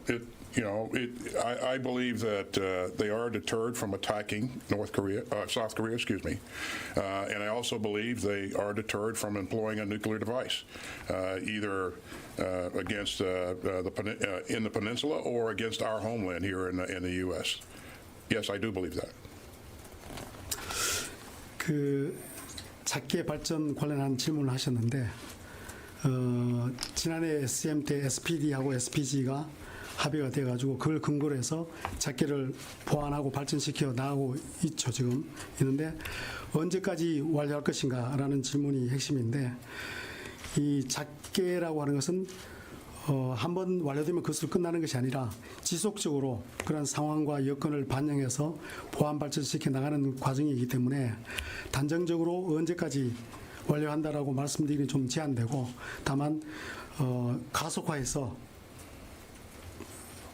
최신화시키는 그런 노력을 하고 있다는 점을 말씀드리고 이 작계 부분은 사실 구체적으로 설명드리기가 제한되는 부분이 있습니다. 그래서 그에 대한 더 구체적인 답변은 하지 않도록 하겠습니다.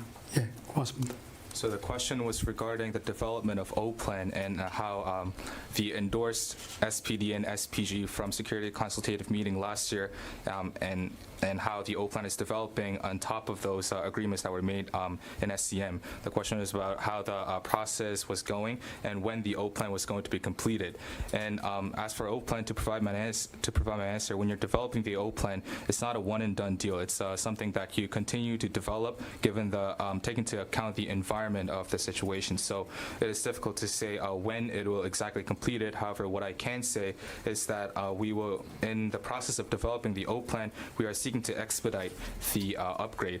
However, as for the specifics of the information that I can divulge, there's a limitation due to military confidentiality, so I will keep my answer to this. And one final note here, again, in terms of our deterrent efforts and the types of things that we're deterring, I would point out that we're committed to deterring that type of activity against any of our allies or partners in the region. We remain committed to maintaining a free and open Indo-Pacific region. So thank you very much. Secretary Austin, Minister Lee, thank you, gentlemen. Ladies and gentlemen, that is all the time we have available today. This concludes our press briefing. Thank you for joining us. Thank you. And thank you to all of our viewers who watched it in its entirety here with us on Live Now from Fox. And we appreciate everyone who tunes in and day out. We are just now 5 days away from midterm elections. The road to the election still heating up as campaign rallies are being hosted from coast to coast. And there's so many candidates who are out trying to get those last and final votes. So we have a couple different live pictures coming in here to our Live Now from Fox desk from some of these events. You can see here in Florida, this is a Rubio campaign event. We do also have Governor Kemp in Georgia. He's out campaigning as well. We saw an event from Stacey Abrams. That's who he's running against for that governor spot in the Peach State already here this morning. So we'll bring you this Kemp event a little bit later here. But when we come back, I'm going to step away from our election coverage and take you into a press conference that just came in from Philadelphia, where officials are talking about an arrest made when it comes to gun trafficking. We'll bring this press conference to you here on Live Now from Fox after this break.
Welcome back here to Live Now from Fox. There's many officials out of Montgomery County, Pennsylvania, who are speaking about dismantling a gun trafficking operation. Let's go ahead and listen into this news conference on the arrest of multiple people here on Live Now from Fox.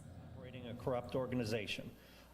They are led by a 20-year-old leader there, Clayton Robinson, who will talk about a bit and show you some of the things that the police recovered on this.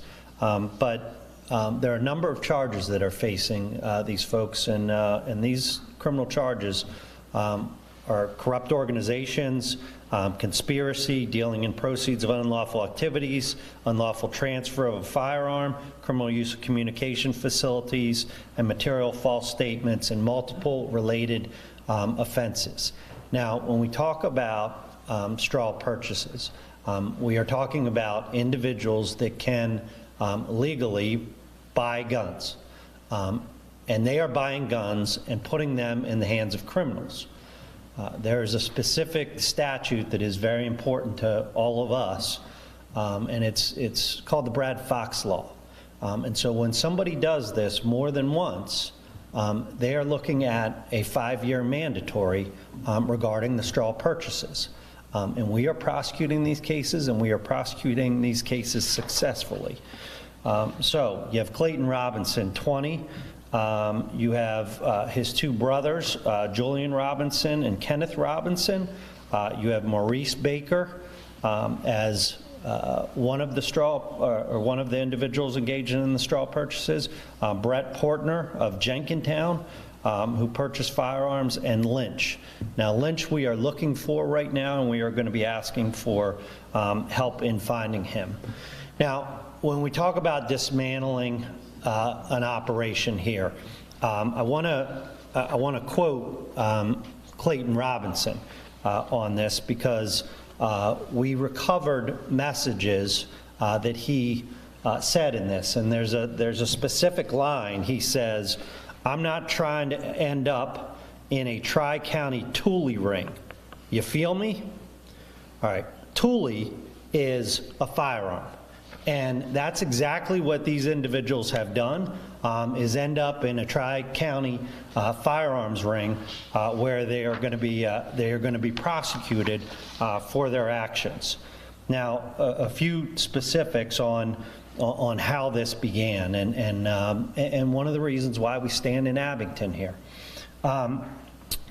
Clayton Robinson was found with a firearm.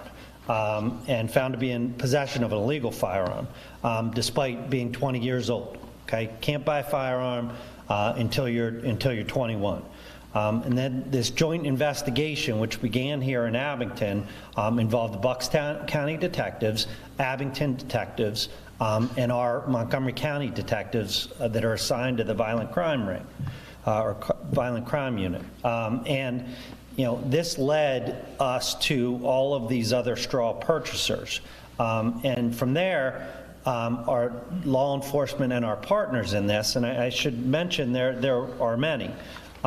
We work very closely with the Attorney General's office, their violence task force. We work with Liberty Mid-Atlantic HIDA. We work with ATF. On this. We work with the FBI. So when you're looking at these investigations, I want everybody to understand this is local jurisdictions, this is county jurisdictions, this is state jurisdictions, and federal jurisdictions all working together in this operation.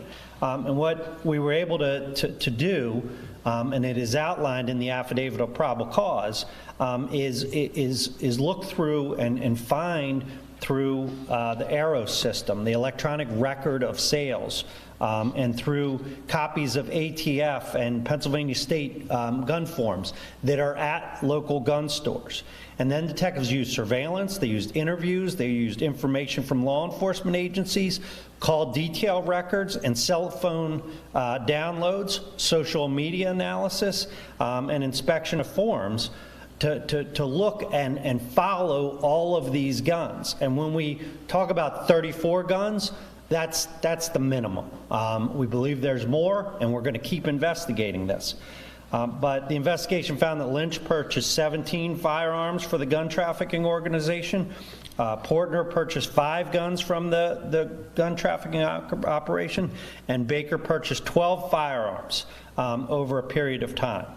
Now, the other term that I want to talk about, and the evidence in this case reveals that they were also involved with, and particularly Clayton Robinson, is that they were selling switches. Now, if you have not heard of that term before, a switch is a slang term to convert a semi-automatic handgun into automatic status. So turning these firearms into automatic weapons. So that's another part of what this organization was involved with. So these defendants all acted together for the purpose of making money, putting firearms in the hands of people who cannot lawfully have a firearm. And those are convicted felons, those are people that have been involved in domestic violence, and those things. So straw purchases and the sale of guns to people who cannot legally own a firearm is dangerous. And it's dangerous to the safety of our communities, and that is why we are emphasizing these investigations, and will continue to emphasize these investigations. Now, I want to talk specifically about some of the evidence that we have that is outlined in the affidavit of probable cause. If you could go to the next slide.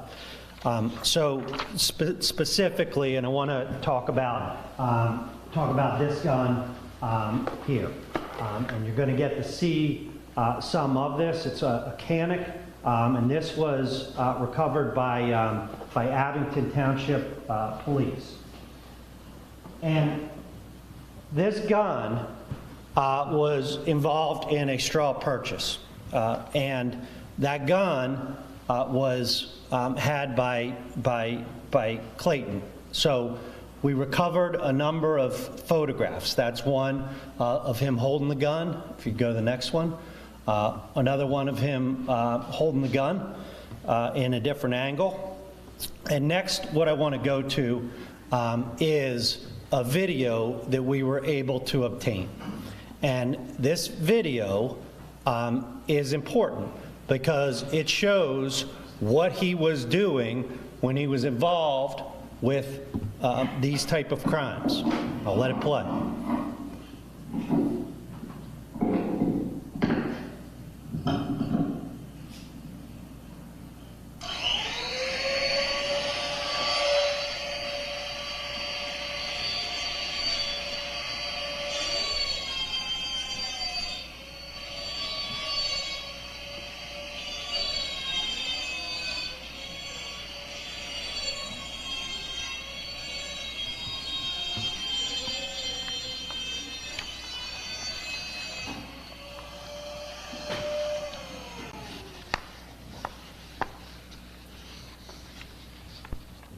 All right, so what you've just seen is the obliteration of a serial number on a firearm.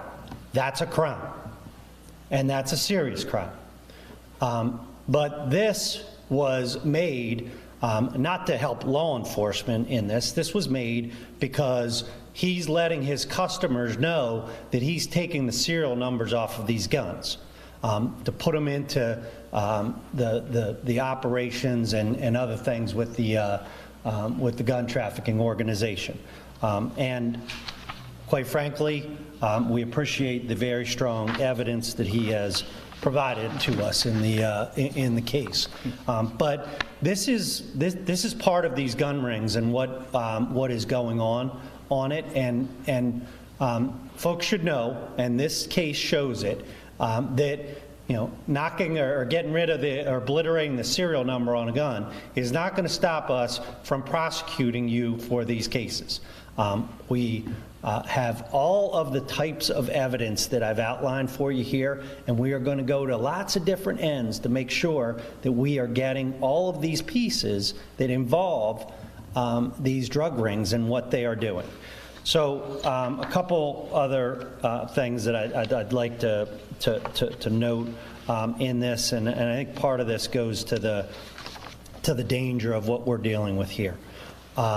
So one of the other lines that we got from this was a text message saying from Robinson saying, "And come drop me off the pistol too. Me, I really got to stay dangerous." So trading these guns and going back and forth. And when somebody's talking about that, that's because of the violent nature of these organizations and what they're in. You know, people providing criminals guns is dangerous to our communities.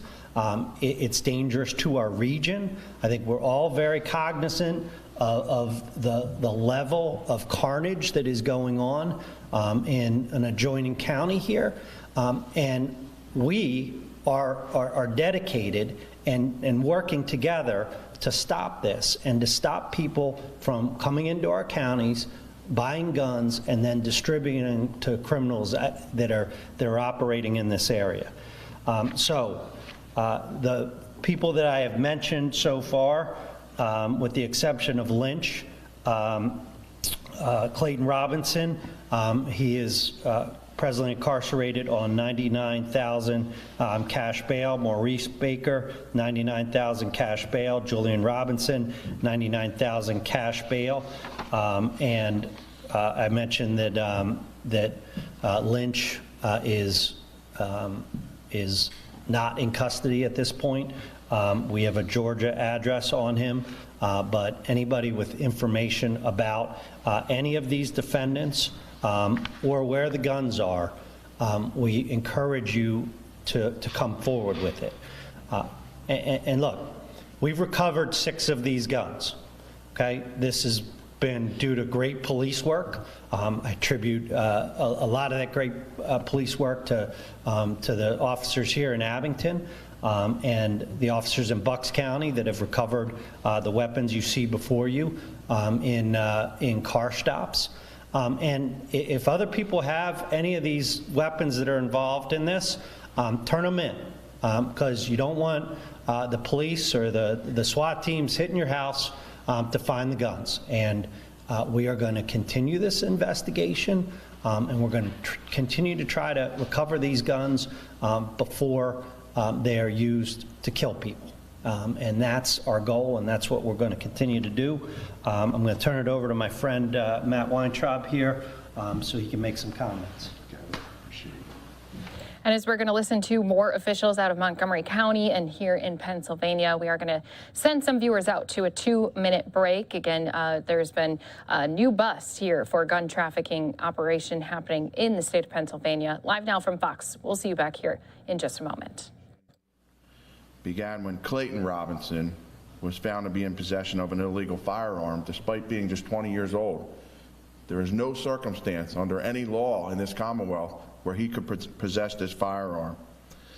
As the joint investigation by the Montgomery County detectives, Abington Police Department, Bucks County detectives began looking at Clayton Robinson's activities, the contact led them to 3 gun purchasers, Baker, Portner, and Lynch, who were in communication with Clayton Robinson, as D.A. Steele pointed out, before, after, and sometimes even during the illegal gun purchases.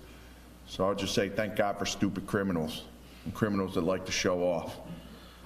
The gun trafficking organization was led, allegedly, by Clayton Robinson, age 20, with sales help from his brothers, Julian Robinson, 31, Kenneth Robinson, 18, all of Glenside here in Montgomery County.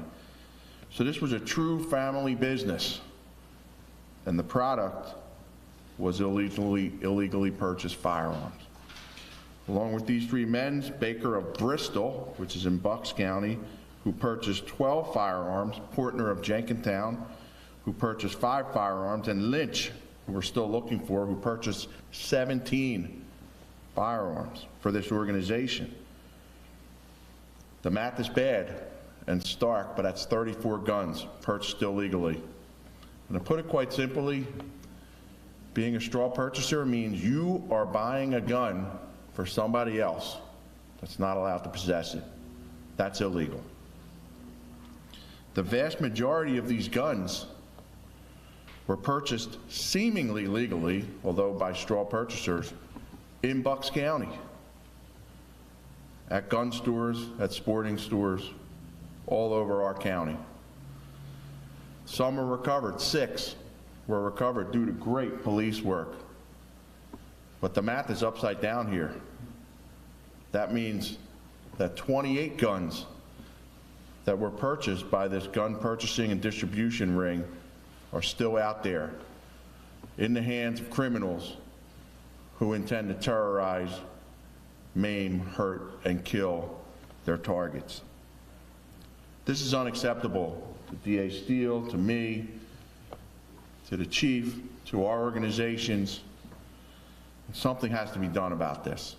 We need everyone's help. As DA Steele pointed out, if you have one of these guns, turn it in anonymously. Give it to your attorney. Your attorney can make that anonymous turn-in.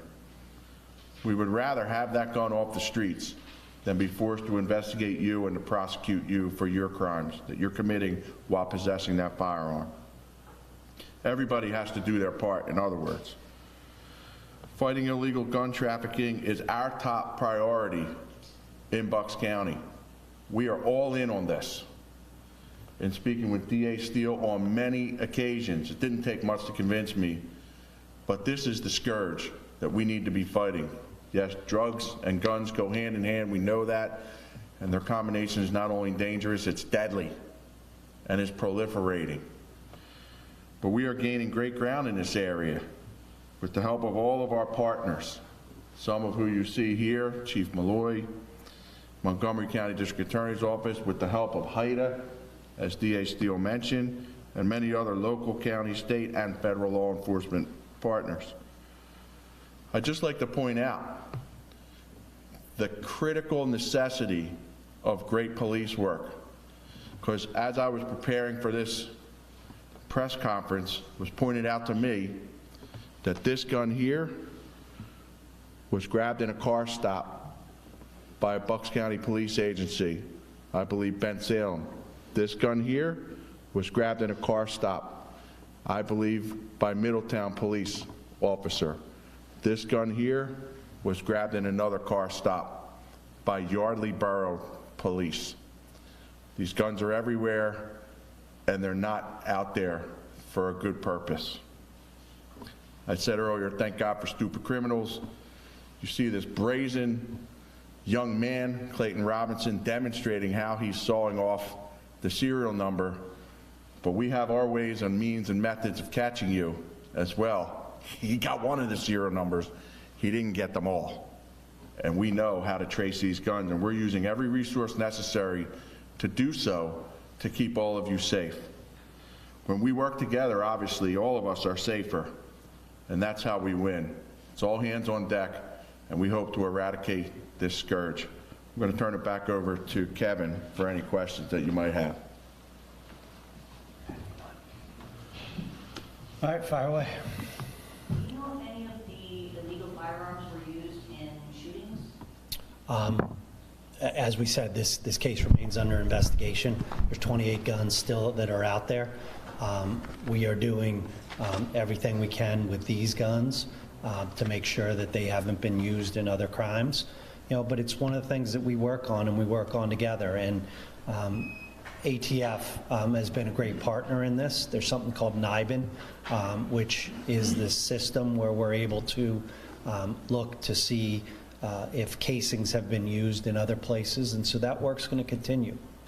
Do you know, or are you able to say how much money the suspects were making by participating in this trafficking organization? Yeah, so it depended upon the gun, and in a lot of this, as you read through the affidavit, you'll see that they were trading drugs for guns, and that was, you know, Xanax and pills and some other things, and sometimes a combination of pills and money. And you know, at one point they were discussing it, and one of the the straw purchasers was saying that he needed paper. He couldn't just take drugs for it. He wanted paper, meaning money. So it was a combination of each of these things in all of these different cases. Did you say it was like a multi-million-dollar gun trafficking organization? No. This is people making not a lot of money on, and not a lot, I'll say, in the hundreds of dollars. And now what they're facing isn't worth it. They're facing, 5-year mandatory sentences for a small amount of money and a small amount of drugs. And if anybody thinks that's worth it, they're sadly mistaken. And this whole crew is caught up in this. And we have the head of our firearms team is prosecuting this case, and I'm very confident in the case that they put together. Now, I know that you said this was in Bucks and Montgomery counties. Does it extend, I know it's under investigation, into like Chester or Delco or Philadelphia at all? Well, we're going to see. I mean, we'll see where these guns turn up. It's clearly also in Philadelphia, and there were Philadelphia residences that's involved in it, so Tri-County from that perspective. But we find these guns turning up all over. I mean, we had one of these cases recently. One of the guns ended up involved in a crime out in the Midwest. So, we're tracking and we're working with all of these agencies, and we're going to continue to do that. And what happens here is if one of these guns is involved in a homicide, in other serious types of crimes, shooting, and we're able to recover it, understand that a judge is going to hear about that at the sentencing. This is clearly dangerous work that these people are involved with, and we're putting a lot of resources into making sure that we're going to hold them culpable and try to deter other people from going down this track. Kevin, I know in previous gun trafficking organizations that the DA's office has investigated, the Arrow system has played a role.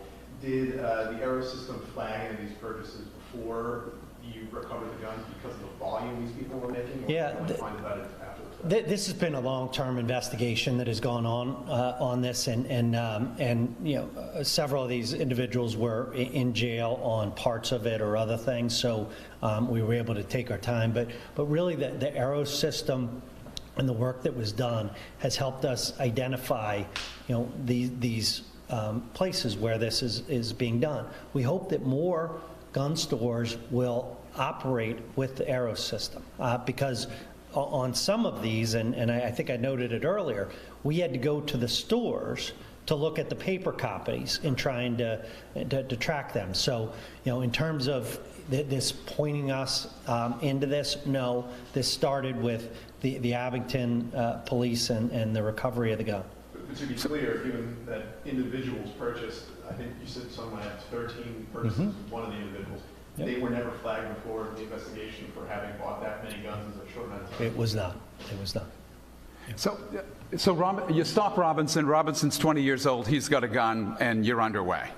How's he get the gun? Does he get it from one of his straws? Do you know how he gets? Yeah, he's getting them from the straw purchasers. Those three linked to him, Brett Portner, Maurice Baker, and Joseph Lynch, were the people that were conducting the straw business or straw purchases, and then Julian Robinson and Kenneth Robinson were involved in the sales and the work with them. How do you find your way, if you can tell us, how do you find your way from Robinson to Porter, Baker, and Lynch?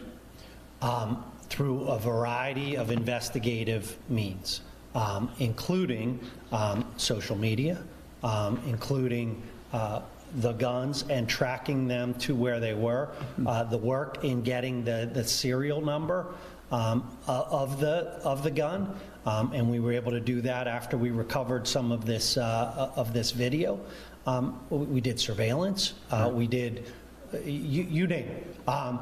We used every investigative means within our control to identify, and And when you read through this affidavit, 70-some pages, it involves conversations, it involves a lot of what we've been able to identify to make sure that we had the evidence to charge these individuals. Let me see if I got this right. So Maurice Baker, Brett Portner, and Joseph Lynch were straw purchasing the firearms. And then they would sell them to the Robinson brothers? No. Or just give them? Well, they're being traded, and this is what we talked about before. Traded with drugs. Traded for drugs, money. People are ordering guns, and we continue to investigate that. And then these guns are getting distributed. So, it's going from, a person that can legally buy it to someone that cannot legally have it into the hands of other criminals. And that's what we're seeking. So then the Robinson brothers, once they got those illegal guns, they would sell them to felons? They're putting them out on the streets. Correct. I was going to ask you that. Do you know how they're doing that? Are they putting single purchases on the street? Do they have groups of others they're selling to? Any idea? It's 34 guns. I think there's a variety of different means that they were using to putting them out on the street. But people are also placing orders with them. And then they're using the straw purchases to do this. And so we're going to continue down this track. So we're not done, and we're not done in any of these investigations. As long as there's a gun out there, we're going to keep tracking. You gone back to the gun shops and asked them, were all these straw purchases made? I mean, obviously they're straws, but they were legal buyers to make those buys. Correct. What are the gun shops telling you about these buys, and was all the paperwork there? Yeah, and they were cooperative with us as we worked through it. They were going to different gun stores. I mean, there are things that we look at. There are red flags out there, like multiple purchasing of the same gun. That's one for us. And so we're looking at those things, and look, we keep getting better, in terms of these investigations, and find more resources to do what we were talking about before in terms of, trying to use all of the technology out there. And it's getting better, and we're going to be able to find these people. So, when somebody, the goal is when somebody makes a bunch of these type of purchases, that we get alerted to it, and then we're on them quickly, so they're not able to put this many guns out on the street. Let me just ask you that: were the straws buying multiple guns in individual purchases in the gun stores, going in taking 6 or 7? Yeah, I'd have to go through each of them, but I think they're going back to the same gun store on occasions. They're doing it in different gun stores on the same day. So there's a lot of different things that they're using. I just had one more, maybe based on what he said. So does any gun shop, seeing these guys on the same day or seeing them come with multiple purchases, call anybody in law enforcement and say, we got a dude in here banging guns out of here, we don't know who he is? I'm not going to get into that, but what I will tell you is that the gun stores have been very cooperative with us and in working these investigations. So if somebody's going in and buying multiple things, they should be fearful of that. So I was wondering about the switches you mentioned. Yeah. Do those also come from gun shops, or are they from hardware stores? No, these aren't and should not be legal to do. I think they're making these devices that are enabling something to be turned into a fully automatic gun. So if you take the one that we have been focused on in the middle here, and that clip, that could be shot, straight through. Now, we've also seen longer clips of this, and I've done these press conferences before where we've had whole barrel clips of these, and there's one for you right there with a longer magazine. You turn that into something that is fully automatic. It's going to fire the entire number of bullets that are in that gun, and this makes it really dangerous. Is that the switch? Or can you show us what the switch? Yeah, no, we didn't recover a switch here. the switch currently is legal to own, and they were just distributing them, or is this something that they modified themselves? I think they're modifying it to do it. So, yeah. When did police first become aware of Clayton Robinson? And you mentioned that he was found to be in possession of a firearm. How did police start zeroing in on him? Yeah, Abington Police did that, and they focused on it. They did a warrant at his house. He tossed one of the guns up on top of the roof, and the police were able to find it because they used the resources that they have. And I know the chief is very proud of the work of his folks, but they used a drone. They had it up on the roof, and they were able to recover it. So, just another tool that we have in law enforcement. And you were out there that day, but yeah, I could just comment real quickly.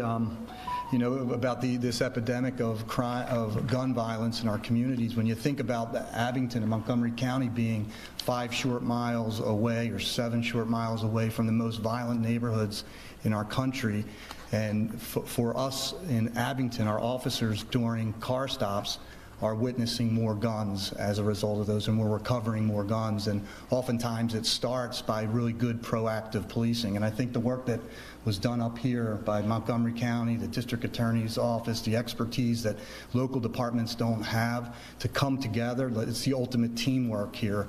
And it's a model for what needs to be done in other communities, in my opinion, given the resources and the challenges that we're facing. Because just because we haven't tied any of these to any homicides, there's no doubt if we're not out there doing this work that one of these guns would have been responsible for taking the life of somebody, because they're not putting these on the street for good reasons. They're used in crimes. So incredible job that the officers did. Chief, and the expertise. Did you know the Robinson brothers?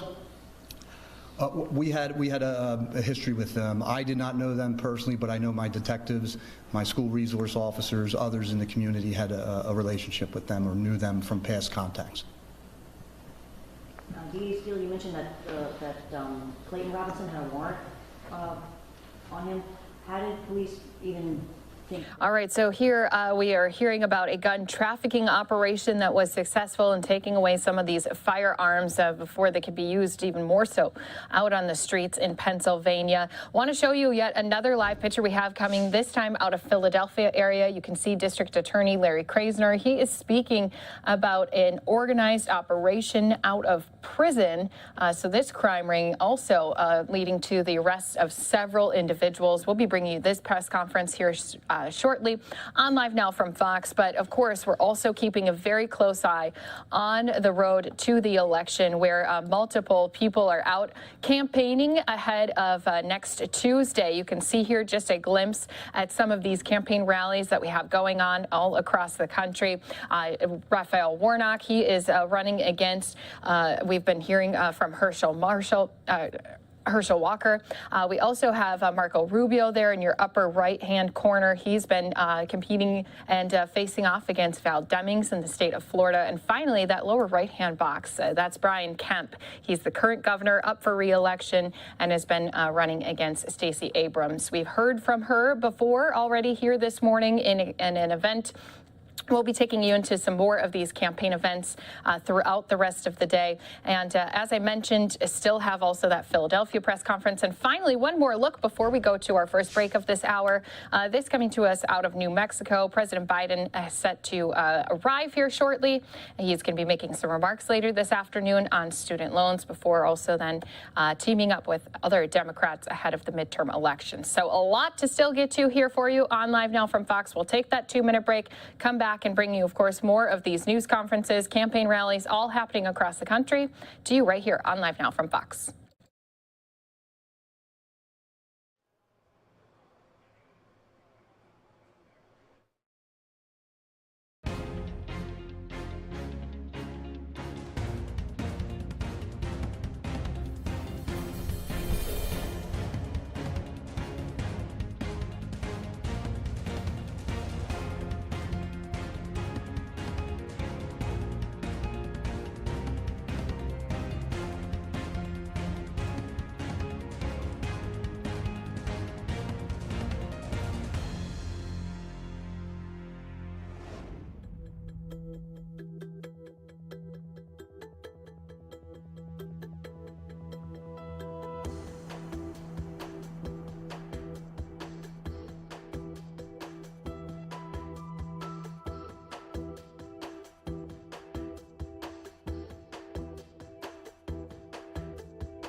Welcome back here to Live Now from Fox. You can see some media getting ready to hear from Georgia governor and candidate up for re-election, Brian Kemp. He's the Republican running against Democratic candidate Stacey Abrams. We'll take you into some of these events just in a little bit here on Live Now from Fox, but I want to turn our attention to Michigan, where we did have the Michigan Secretary of State speaking ahead of these elections. Let's go ahead and bring you that press conference here on Live Now from Fox. Hi, everybody. Good morning. Thank you for being here today. As you know, the general election is upon us. It's next week. And I'm here today to assure all Michigan citizens that the election will be safe, secure, fair, and the results will be an accurate reflection of the will of the people. We want Michigan voters to be confident that no matter how they choose to cast their ballot or who they vote for, they will be safe, their vote will be counted securely, and the results of the election again, will be an accurate reflection of the will of the voters. In fact, nearly 1.3 million citizens have already submitted their ballots securely and conveniently by mail, or have hand-delivered it to their local clerk's office or local drop box. And in the days ahead, we are on track to see another 3 million citizens make their voices heard in this election. And the vast majority, if not all, will have a calm, smooth experience in doing so. I'm confident in this because election officials and law enforcement are more prepared than ever before to immediately address any attempt to interfere or disrupt the elections process or intimidate voters, and they will work with us to ensure that all voters are safe and their rights are protected. We've worked with election officials, statewide as well as federal, state and local law enforcement agencies, and we will work with all of them continually to ensure the safety and security of every voter and every person in this election. We made $8 million available in grants directly to clerks for election security earlier this year, and we've also provided a poll worker code of conduct for each clerk to have and to offer to election workers before their shifts begin. And on Election Day, my office, the Michigan Attorney General's office, and other agencies will again have field teams all across the state able to support and respond to election officials and voters quickly whenever needed. So today I'm asking every eligible citizen to join us, participate in this election, make your voice heard in your community, and help determine the future of Michigan and the future of our democracy. And if any citizen, any voter, does witness or experience any attempt to interfere in the elections process or intimidate any voter at any time before, on, or after Election Day, we ask that you contact your local clerk to report it and also report it to 866-OUR-VOTE. That's 866-OUR-VOTE. That is a national nonpartisan voter protection hotline that we are directly connected to. And by calling that, you will be connected to people in Michigan who will work with us and other agencies to immediately address and resolve any issues. I also want voters to know that this year they should expect, as it was in 2020, that it might take until about 24 hours after the polls close before all votes are counted and the unofficial results are reported. Some jurisdictions may be done more quickly, but barring any disruption, we expect it will take until Wednesday, late in the afternoon or evening, for all jurisdictions to have finished counting and reporting their results. This is because the state legislature only allowed some jurisdictions to do limited pre-processing of absentee ballots prior to Election Day. But throughout Election Day and after the polls close at 8 p.m., rest assured that professional election administrators from both sides of the aisle will be working to validate and tabulate every valid vote. In doing so, they will rightly prioritize security, transparency, and accuracy over speed.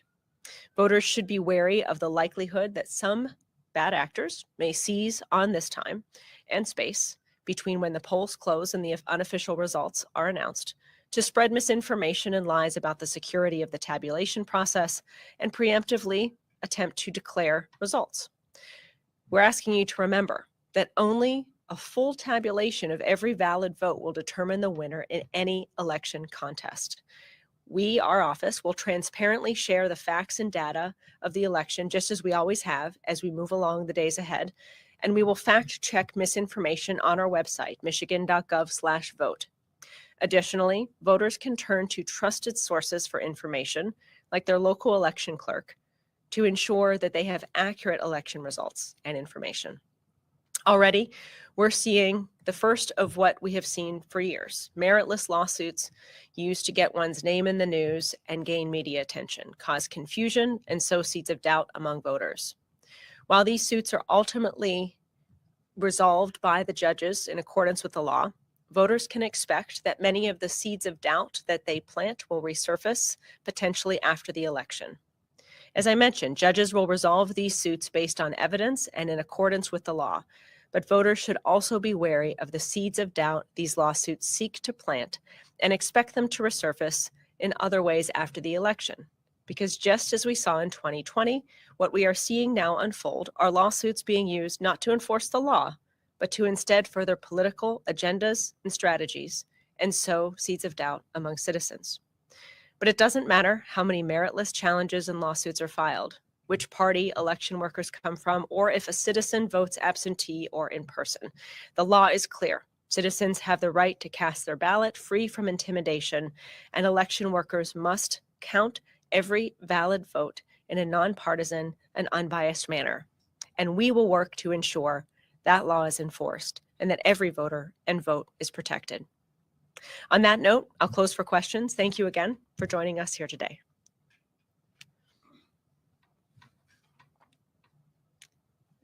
Yes. Orlando Grand Williams from Boca Beach, Michigan. Any idea right now, just looking at the absentee numbers, registrations, what do you think will be the turnout among Michigan residents? We are on track to have a high turnout midterm election. It'll be probably likely among the highest turnout midterm elections that we've seen in Michigan, based on simply the numbers of people who have requested absentee ballots, and we are prepared for such a high turnout election. There's some cynicism around turnout, though, especially in the city of Detroit, potentially being as low as 28%. Do you think that's due to, voter apathy, a lack of, knowledge, or do you think it even has something to do with these lawsuits? It could be all of the above. We certainly know there are strategies in place to try to depress turnout in urban areas, not just here in Michigan, but in other parts of the country. And part of the strategy behind meritless lawsuits or other misinformation is a scare tactic to deter people from believing that if they vote, their vote is going to count. And I'm here today as the state's chief election officer to say, yes, indeed, your vote will count. Yes, indeed, you have a right to vote absentee in this state. And under the state constitution and our laws, that absentee vote, if once validated, will be tabulated. And so our job and the job of Republican, Democrat, and independent election officials all across the state, including here in the city, will be to cut through that misinformation and the noise to make sure voters can have faith in our elections and rightly placed faith that when they vote, their vote will be counted. Secretary Benson, Laura Herbert from WDET. There's a case headed before the Michigan Supreme Court about robocalls. Do you have any comments on the merits of that particular case? We're going to be there's a lot of different litigation evolving, and as a general pattern, we don't comment on specific suits until they're resolved because so much is unfolding as we go along the process. I think what we've seen almost across the board is the use and, in my view, abuse of the legal system to further political agendas through meritless lawsuits as opposed to enforcing the law. Yet our office and the clerks across the state will work to, again, continue ensuring alongside judges that the law is enforced and then also to provide clarity to voters and to clerks as lawsuits are resolved, how we move forward to ensure voters have accurate information and that the election process goes smoothly. Yes. I'm just curious how the department is handling with the pending litigation against the poll challenger instructions. How is the department operating now? I know you had the intent to appeal, but what is the instruction in the interim if that doesn't get resolved in time? We anticipate it will be resolved in time. And so in that regard, we're continuing to move along the legal process. And even though we are getting close to Election Day, we have every confidence to believe there will be clarity and resolution, both from our office and the courts prior to Election Day itself. When you communicate with local clerks, what are you anticipating for the performance of some of the election challengers that have been recruited and some of the poll workers? I know that there's a lot of new people that are going to be a part of Election Day next week. I think it's a great thing when people of both parties, and we certainly work to ensure people of both parties are present at the polls. Transparency is key to countering misinformation. But there's a line that is crossed sometimes where disruption and interference with the voting process occurs. And that's where we step in to, again, ensure that the law is followed. That said, the vast majority of people who will be working in elections at the polling places on election day all across the state are folks who are professionals who have done this before. There have been new poll workers recruited into the process this year from both sides of the aisle. That's a great thing, and we expect everyone to follow the law, and that's why issuing a poll worker code of conduct helps provide clarity and consistency for what expectations are once in the polling place. It's also important to remember that poll workers are ultimately employees of the jurisdictions that hire them, and we are working directly with jurisdictions as well to ensure that any employee at any part in the elections process who violates the law is quickly, that it is immediately addressed and held accountable as possible under the law. So on Wednesday, Secretary Wilson, votes hopefully will be in, now that the people who have spoken. Any thoughts or concerns about, hordes of canvassers supposedly, allegedly be ready to, do their ministerial duty? Any thoughts that may not happen? There could be some disruption there? We hope and expect that every single member of a state or local board of canvassing authority will follow the law and follow their legal duty, which is ministerial, to ensure that the election is certified, that the election results after the canvassing period are certified so that we can move forward with every other aspect of the elections process. The Attorney General has already spoken to the consequences for not complying with the legal duty that appointees have in that regard, and we will simply work to ensure that the law and procedures and expectations that voters have of these officials comes to fruition, and we hope that it is a smoother process, and we hope and are hopeful for full compliance with the law. But again, we're prepared for contingencies as well, as we've seen unfold in other states. I think the important thing for people to know, and we'll talk more about the post-election certification process after the election, is that the law is clear. These local and the state board of canvassers have a legal duty to certify the election, and we'll work to make sure that law is enforced. And people should also understand that is potentially, we've seen this play out in other ways in other states, a strategy to create confusion and chaos and delegitimize the process to potentially delay or block certification. If anyone attempts that, those efforts will be fruitless and unsuccessful, and possibly, depending on the context, run afoul of the law.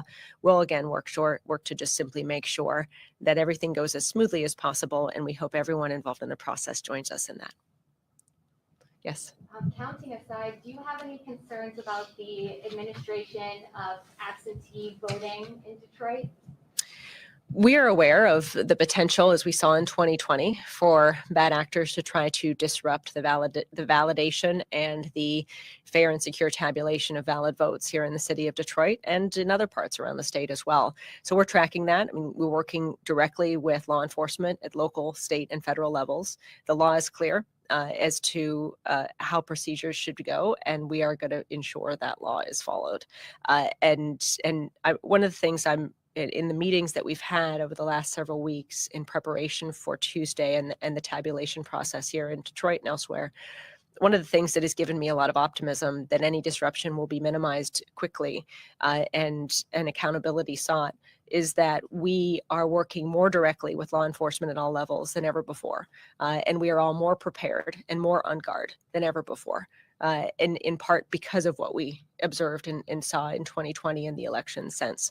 So, to the extent that people are planning or preparing for anything, so are we. And our job is to make sure that votes are counted and the law is followed. Thank you all. I'm sure we'll talk again before too long.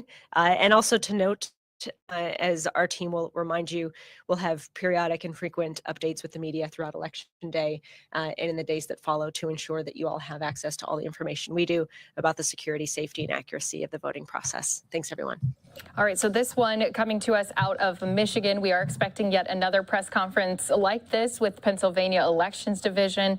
That will be coming at the top of the hour. A live picture here out of Albuquerque, New Mexico, where President Biden, Air Force One, just arriving as he is going to be not only making some remarks a little bit later this afternoon on student loan and debt relief, but also going to be teaming up with other Democrats in New Mexico.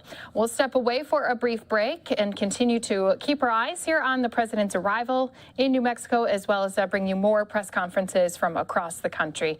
More to come here in just a moment.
And welcome back here to Live Now from Fox. A live picture again coming to us from New Mexico, where Air Force One making its way down the tarmac. It's going to be pulling up here where our camera crews are ready to see President Biden descend from those stairs. And it's later this afternoon that he's set to make remarks. He's going to be talking about student debt relief. That's scheduled to take place at 3:45 p.m. Eastern time before he then participates with some Democratic candidates, including the governor there in New Mexico and other state and local officials as well. So that will be another event that we'll keep track of here for you on Live Now from Fox. So while we watch Air Force One pull up, we're going to put that into a triple box, go into another press conference coming in here to our Live Now from Fox desk. I'm going to take us out to a news conference that came from Tampa police. They made an arrest when it comes to the suspect who was involved in a shooting of a victim's dog while they were trying to rob that place as well. So let's go ahead, take you into the triple box, listen into the press conference, and also keep an eye on Air Force One. This morning, we took a cold-hearted criminal off the streets of Tampa, a teenager who took the life of a dog and likely would have taken the life of his owner as well, had the bullets not narrowly missed this victim. Let me walk you through the excellent detective work that got us to this point in just a few short days. October 28th, just before 7 p.m., an adult male is walking his two small dogs, as he's done nightly for the last 15 years. He was approached from behind in the 2600 block of West Powhatan Avenue. When he turned, a suspect had a gun pointed at him and demanded money. During the course of the robbery, the suspect shot both of the victim's dogs. The dogs were nervous for their owner, and the suspect returned gunfire and shot both animals. As the victim picks up his two dogs and he's running away for the dog's safety, the suspect hits the victim in his arm with the gun he has in his hand. As if it's not bad enough at that point, the victim is running down the block carrying his beloved animals with him, and the suspect shoots at him 2 more times as he's running away and narrowly misses him. So we could have had a murder of an individual, of a person on our hands as well. When the victim got home, he saw that one of his beloved animals was very badly injured. He took both dogs to the emergency veterinarian, and one of them died from his injuries. To this victim and his wife, these dogs were their babies. They were their beloved pets. They were the children that they never had. TPD detectives worked diligently and feverishly for days to track down the individual that was responsible for this heinous crime. Our bilingual officers worked closely with the victim to try to come up with a composite sketch of this very dangerous individual. For days, we tracked down surveillance video, and again, detectives worked tirelessly to bring this dog's untimely demise justice. So now we have 17-year-old Jaden Harris, 17 years old. He was a passenger in a black Volkswagen SUV that was seen that night circling the block before and after the shooting. Coincidentally, Harris was wanted on an unrelated robbery out of the Hillsborough County Sheriff's Office, and we arrested him on that warrant a couple of hours after the shooting, unbeknownst to us at that point, the heinous crime that he had committed just a couple of hours earlier. We stopped his Volkswagen that he was in that night because it matched the description of the SUV, and he was linked to some other armed robberies in Tampa that are still under investigation.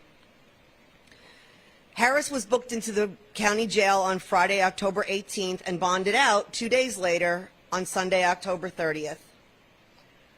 When we showed our victim Harris's photo, he broke down and immediately identified him out of the photo pack lineup as the one that shot and killed his beloved dog.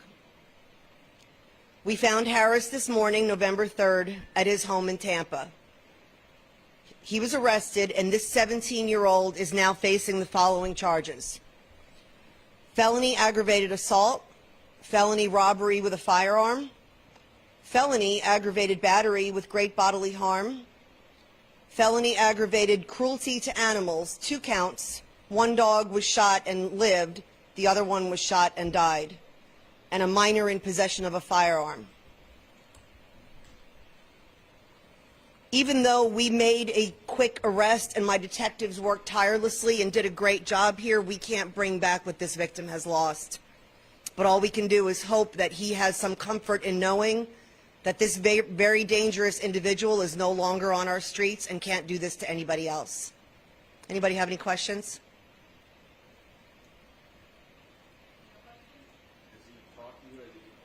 No, he's not cooperating. Yeah, he's adjudicated as an adult. So a 17-year-old who obviously, to get adjudicated as an adult and go to adult court and adult jail, he probably has a pretty significant juvenile history. Anyone else?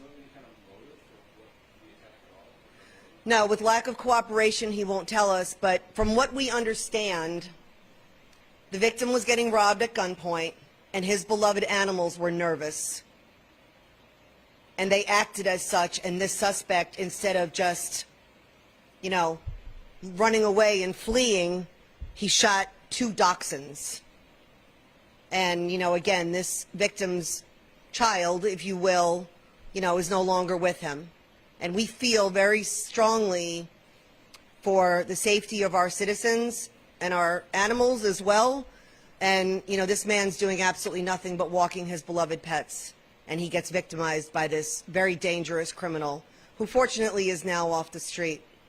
I'd like to say from the time that this happened on Friday evening until today, that's a very short timeline to put this very complicated case together and bring justice to this victim as quickly as possible. And that's only done by the hard work of the men and women of this police department that do nothing day in and day out but seek justice for victims of crimes. So Tampa police here arresting that 17-year-old, and you heard her also mention that because of the lack of empathy this person had for that man out walking their dog, they possibly could have even shot that person. Let's go ahead, take President Biden in full here. You can see he just descended from the stairs. He is in New Mexico as he's getting ready to later this afternoon make some remarks on student debt relief before then campaigning alongside some Democrats in the state. These are going to be events coming to us from Albuquerque. Live now from Fox, always staying on top of the president's movements, especially when he's away from the White House. Anytime we're able to bring you these feeds, we do so here for you. I'm sure we're not going to be able to hear anything from this feed. You can see how windy it is, and then you also have the jets that you're probably going to be hearing in the background. But let's just tune in for a moment.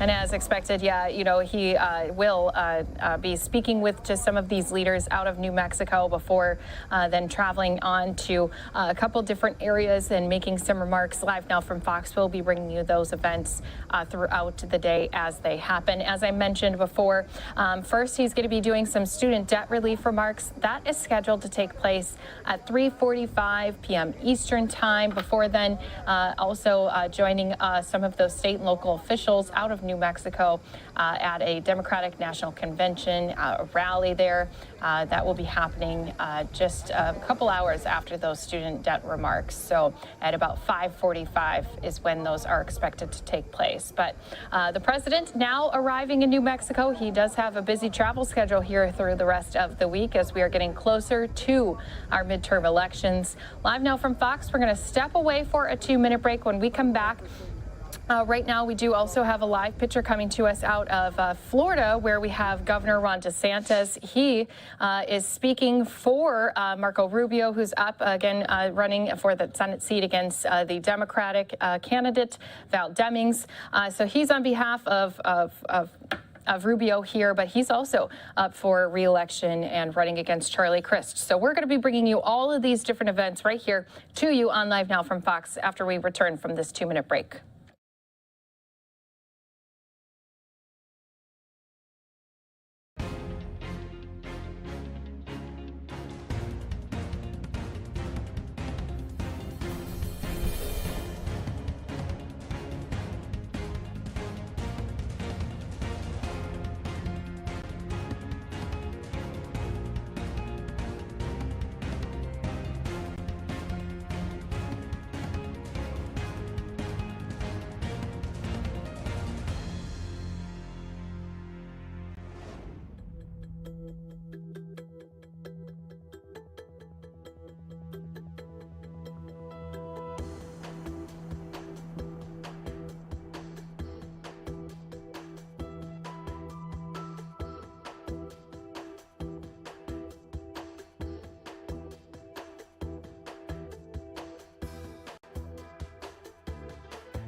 All right, so President Biden just making his way into his motorcade before going on to some of those events that we mentioned before. He's going to be speaking about student debt relief a little bit later here this afternoon. Again, those remarks are scheduled to take place at 3:45 p.m., but he's also going to be campaigning alongside Democrats in New Mexico, especially as we are getting just days away now from the midterm elections. So what we want to do is continue to bring you into some of these different campaign events that have been happening all across the country.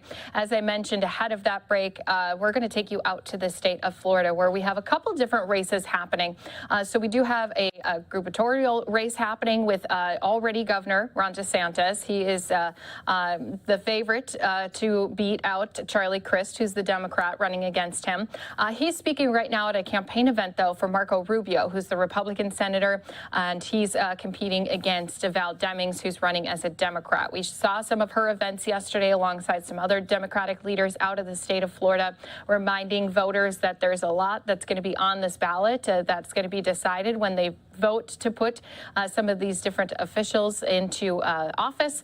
And so I want to bring you now out to that Marco Rubio event, though. Going to start off with the remarks that are being made by Governor DeSantis, who had just walked up on stage moments ago speaking to the crowds here in Florida. We're going to listen in right here on Live Now from Fox. Good afternoon, Sola Vida. Are you happy to live in the free state of Florida? We got to make sure on November 8th you vote so we can keep it that way. Thank you for being here. I'm really excited about November 8th. How many of you have already voted? Okay. How many of you are waiting till Election Day to vote? How many of you are going to vote before Election Day but haven't voted yet? Early? Anybody? We got some. Okay. Well, did anyone not raise their hand? Okay, we need 100% turnout. So please make sure if you've already voted, we'd like you to be involved in making sure other people come out to vote. So talk to your friends, talk to family members, neighbors, people that you work with, employees, you name it. We need all hands on deck to keep Florida free.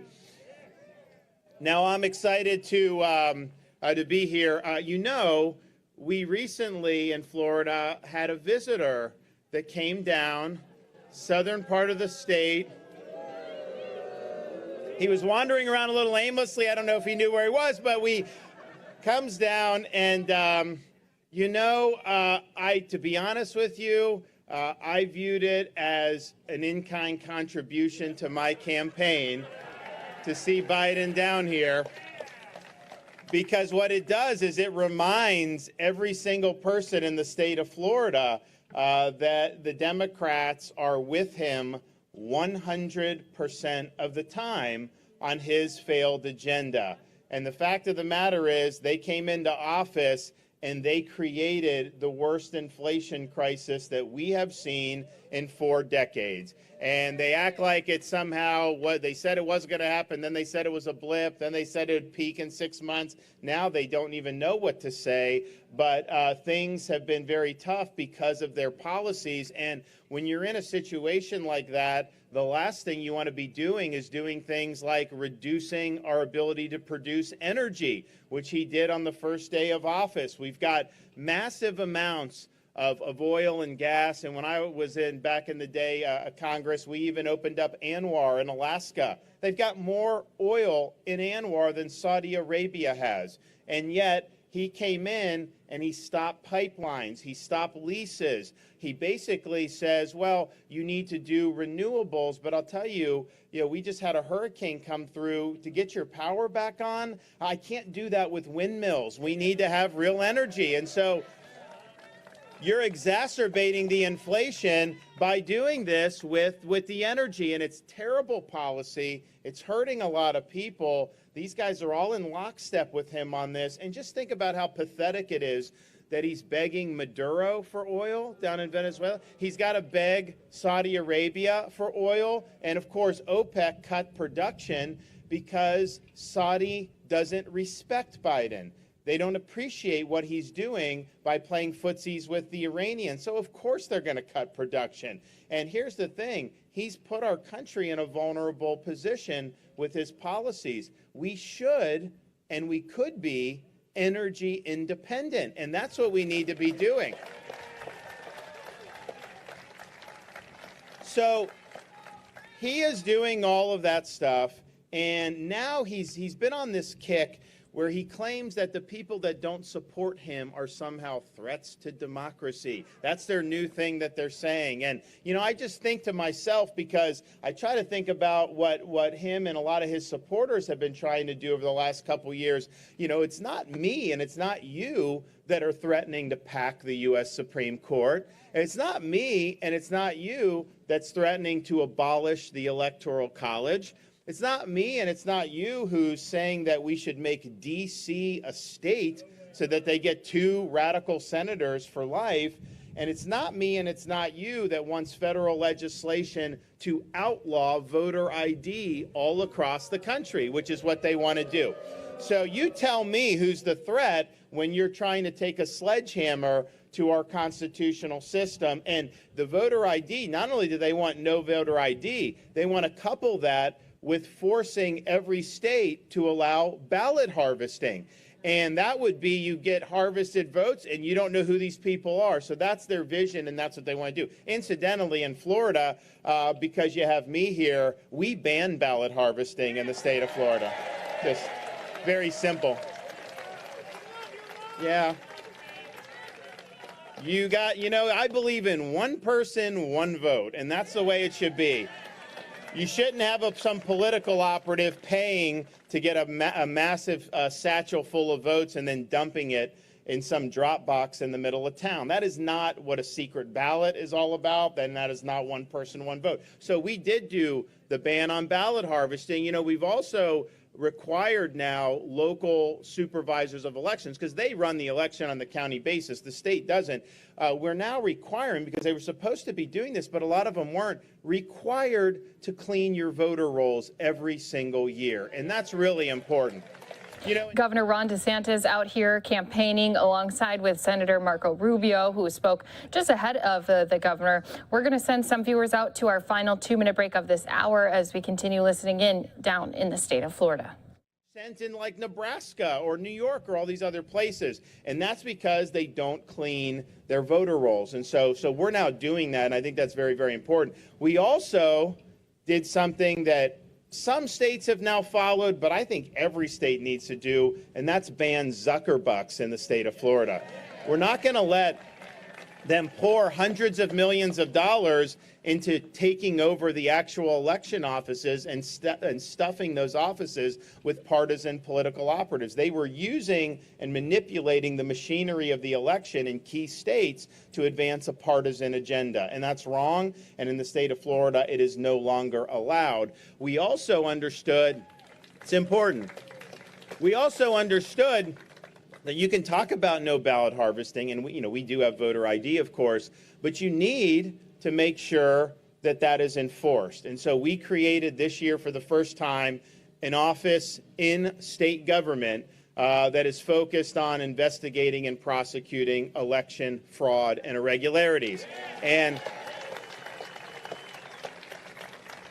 we had so just the other day, I think a week or two ago, they brought a case against the guy in Broward County, 9-time convicted felon and illegal alien, yet registered to vote and voted twice in 2021 in 2 different elections. One of those elections was decided by like 30 votes, and yet this person voted. And so when you have somebody who's not even a citizen voting, that could cancel out your vote and cancel out the things that you've worked hard for. And so it's very important that people be brought to justice. They've also brought cases against people who are convicted of rape and sex abuse. And you're not allowed to vote in Florida if you have those types of convictions. And so I think it's really good. And now what people understand is you do things like ballot harvesting at your peril, because the law will be enforced. And we're going to make sure that every vote counts, every legal vote counts, and that your legal votes aren't canceled out by this type of chicanery anymore. So we're proud to have led on election security and election integrity. And, 2020, we ran a very efficient election. It took these other states days and weeks just to count the votes. We do it very quickly. And I guarantee you, November 8th, you are going to have a victor named very quickly, and it will be me in the governor's race.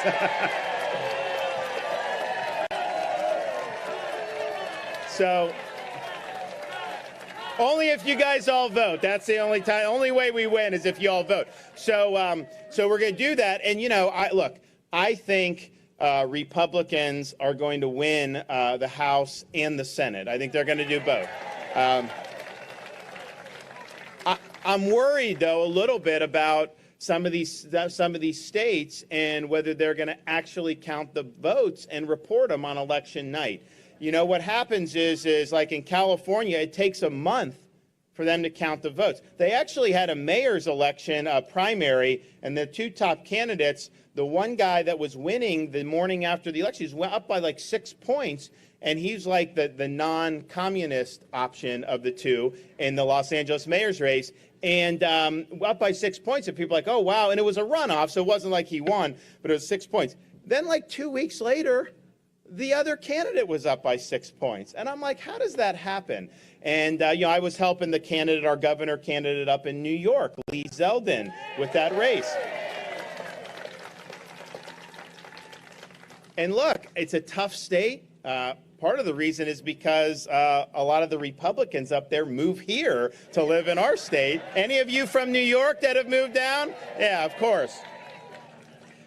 It's a tough state, but I think he can do it because, people can be in their little partisan corners on some of this stuff, but when their personal security and their family safety starts to be called into question, people tend to want to do something about that. And what they are doing in New York is they are letting criminals run free, and the inmates are running the asylum. And so people are not safe, and they need to reverse these policies. And of course, Lee Zeldin will do that. So I'm optimistic. At the same time, New York takes like a month to count the votes. And it's like, I really hope that they will do a better job of counting the votes. But we're doing that here in Florida very well. We're going to continue to do it. But, you think about so I went up there and helped them out because I've known him for a long time. So I helped them out. And I said, so I go up there and I do an event up there in Long Island. There was like a huge number of people. Everyone was real happy. Yeah.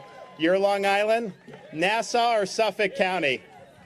Okay. We were in Suffolk, but actually not that far away. So, but I tell him, and it's sad that this is the case because, we have 50 states, obviously. They say a federalist system's a laboratory of democracy because one state can do it one way, the other states can do it, and then you can compare the results. And so that's really what we've had. Since I've been governor, we've probably had the most intense laboratory of democracy that we've had in any of our lifetimes, partially because COVID gave these governors pretext. They shouldn't have done it, but they were committing very, very bad policy mistakes, locking kids out of school, mandating, all these different things. And so you saw that happening. You also just see how your general governance is. You saw the education, what they were doing, and the crime. And so what we've seen a massive exodus from states and localities governed by leftist politicians. And they're going to places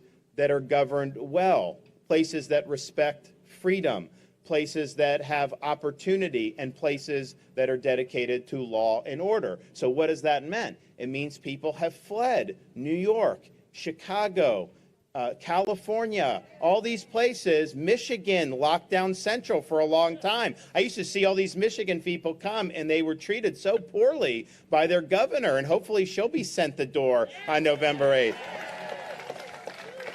But so you've seen this really significant, I think, people voting with their feet like never before. But, I talk to people, and I'll have people come up to me and just give me a big hug. They're so happy to live in Florida. They're so happy about everything. And, it's great, and we feel great about what we're doing, and we're happy that people are happy, and people appreciate what they have in Florida. But it's also kind of sad because, you have these people that are being driven away. They're being treated terribly. Their rights aren't respected, the streets aren't safe, they're being taxed to smithereens, and so they're being driven out. And I just tell you, we had choices to make in Florida if you go back over the last few years. In fact, summer of 2020, this is when COVID was first starting, I got a letter. Every Democrat member of the U.S. House of Representatives from Florida wrote me a letter. And they said that we were being reckless by having businesses open. They said we were wrong to have kids in school in person. And they said that we needed to, because of COVID, shut down the state of Florida. They said we needed to force people to shelter in place in their homes and that we should be imposing mandates. And so I thought about that, and I was like, you know, if we do what they're telling us to do, it is going to destroy the state of Florida. It's going to throw millions of people's lives into turmoil. It's going to cause hundreds of thousands at a minimum Floridians to lose their jobs. It'll cause thousands and thousands of small businesses to go under, and it will lock out of school millions of school children. And so I thought about that, and I was getting hammered by the media, by the left. Even some of the Republicans were attacking me because they were drinking the Fauci Kool-Aid, and that's what they wanted to do. All right, so Governor Ron DeSantis out here campaigning. He also was speaking just shortly after Senator Rubio was. He's up for re-election, running again against Val Demings. So she's the Democratic candidate for that senator spot. Let's go ahead and bring you some of his remarks that had happened just before Ron DeSantis spoke to these crowds out here in Florida.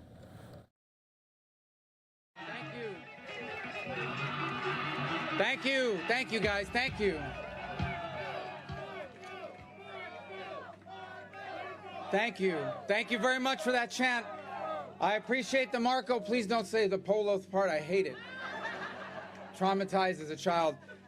Listen, this is a very impressive group of folks, a great crowd here today, because it reflects what we're seeing everywhere we go. We're seeing it in the early voting. We're even seeing it in the mail ballot returns. And I know we're going to see it on Tuesday, and what we're seeing is a surge of Americans, including many Democrats that have joined us, who want to save their country from lunacy. I've been involved in a few elections now and then, both supporting myself, of course supporting myself, but other candidates in the past. This is one of the easiest ones I've ever been involved in for the following reason. The most important question you have to answer in any election is, well, what's the key issue? I get asked that all the time, as you can imagine. And I said, the key issue is this. The key issue is this. The same people are controlling the White House, the Senate, and if they remain in power in Washington for another 2 years, they will destroy this country, and we will not allow anyone to destroy the greatest country in the history of the world.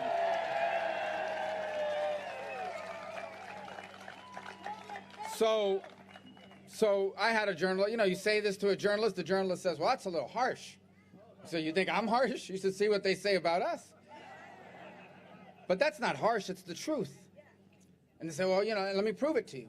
I said, first of all, let's talk about just the last 22 months.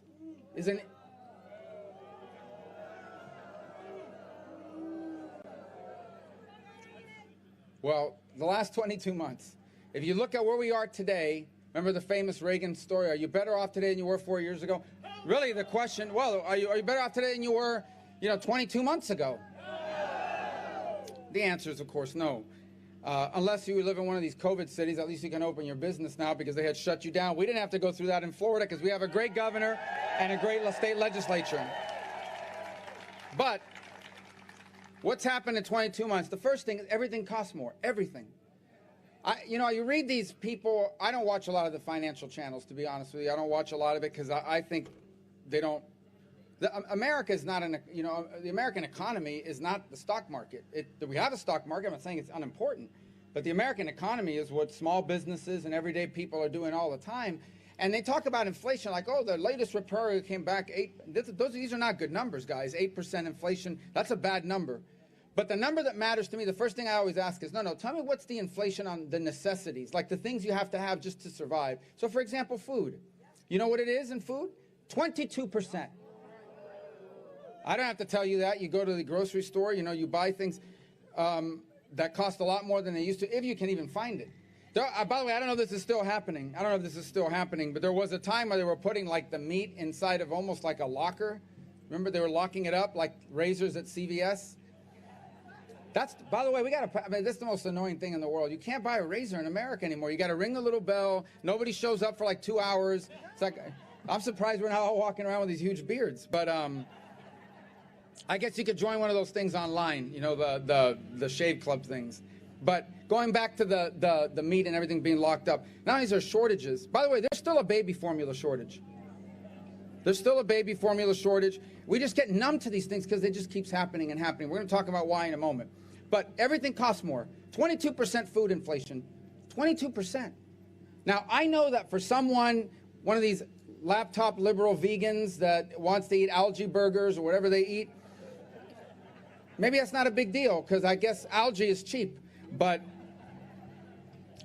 for a working family that has to put food on the table, that's a 22. I mean, people see it every day. You see they're buying less. They're trying to make it work. That's just food. Now, what about the price of gasoline? And that's the one that's interesting to me because they're like, whoa, you know, what can we possibly do about it? You know, well, I'll tell you what you could do about it. You can produce the 1 million barrels of oil a day that more than we used to produce when Trump was president that they're not producing. So Biden goes on these temper tantrums about the oil companies. Listen, I'm not a fan of oil companies. I'm not against them. I'm not for them. They're oil companies. That's what they are. They drill for oil. So he has told the oil companies, he said it when he was president, I'm going to put all you guys out of business.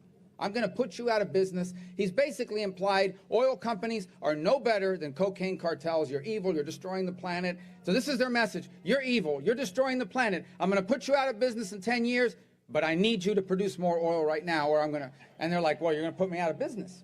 It's not just pumping the oil, by the way. You got to refine it. No one puts oil in the car. It's gasoline. They've closed refineries. They're not building new ones. And why are they not building new ones? Because it takes like 10 years to make back the money that it costs to build one. And if they're going to put you out of business in 10 years, you ain't going to make the money back. You know who does have refineries? Take a guess what country in the world leads the world in refining surplus capacity, meaning more refining. They have more refining capacity now that they're not using yet. That's a mix. No, it's not Luxembourg. Somebody said Luxembourg.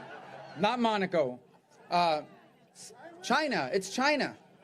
It's China. Green New Deal China, right? They're into the batteries. They're going to do windmills. They're going to do all that. That's all we read about because they're communists, so they control everything that the narrative is. And we've got people like John Kerry that want to do a climate deal with them. So you keep reading. The guy never goes away, John Kerry. I think him and Charlie Crist might be the same person. I've never seen them together in the same room.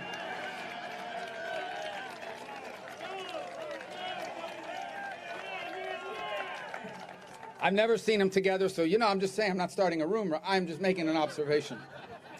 But John Kerry wants to do this deal with China because he did such a great job with the Iran deal that I think let's put him in charge of like the global deal on the environment, right? So China, he loves China. China's going to be this great new deal thing that they're going to do with the green stuff.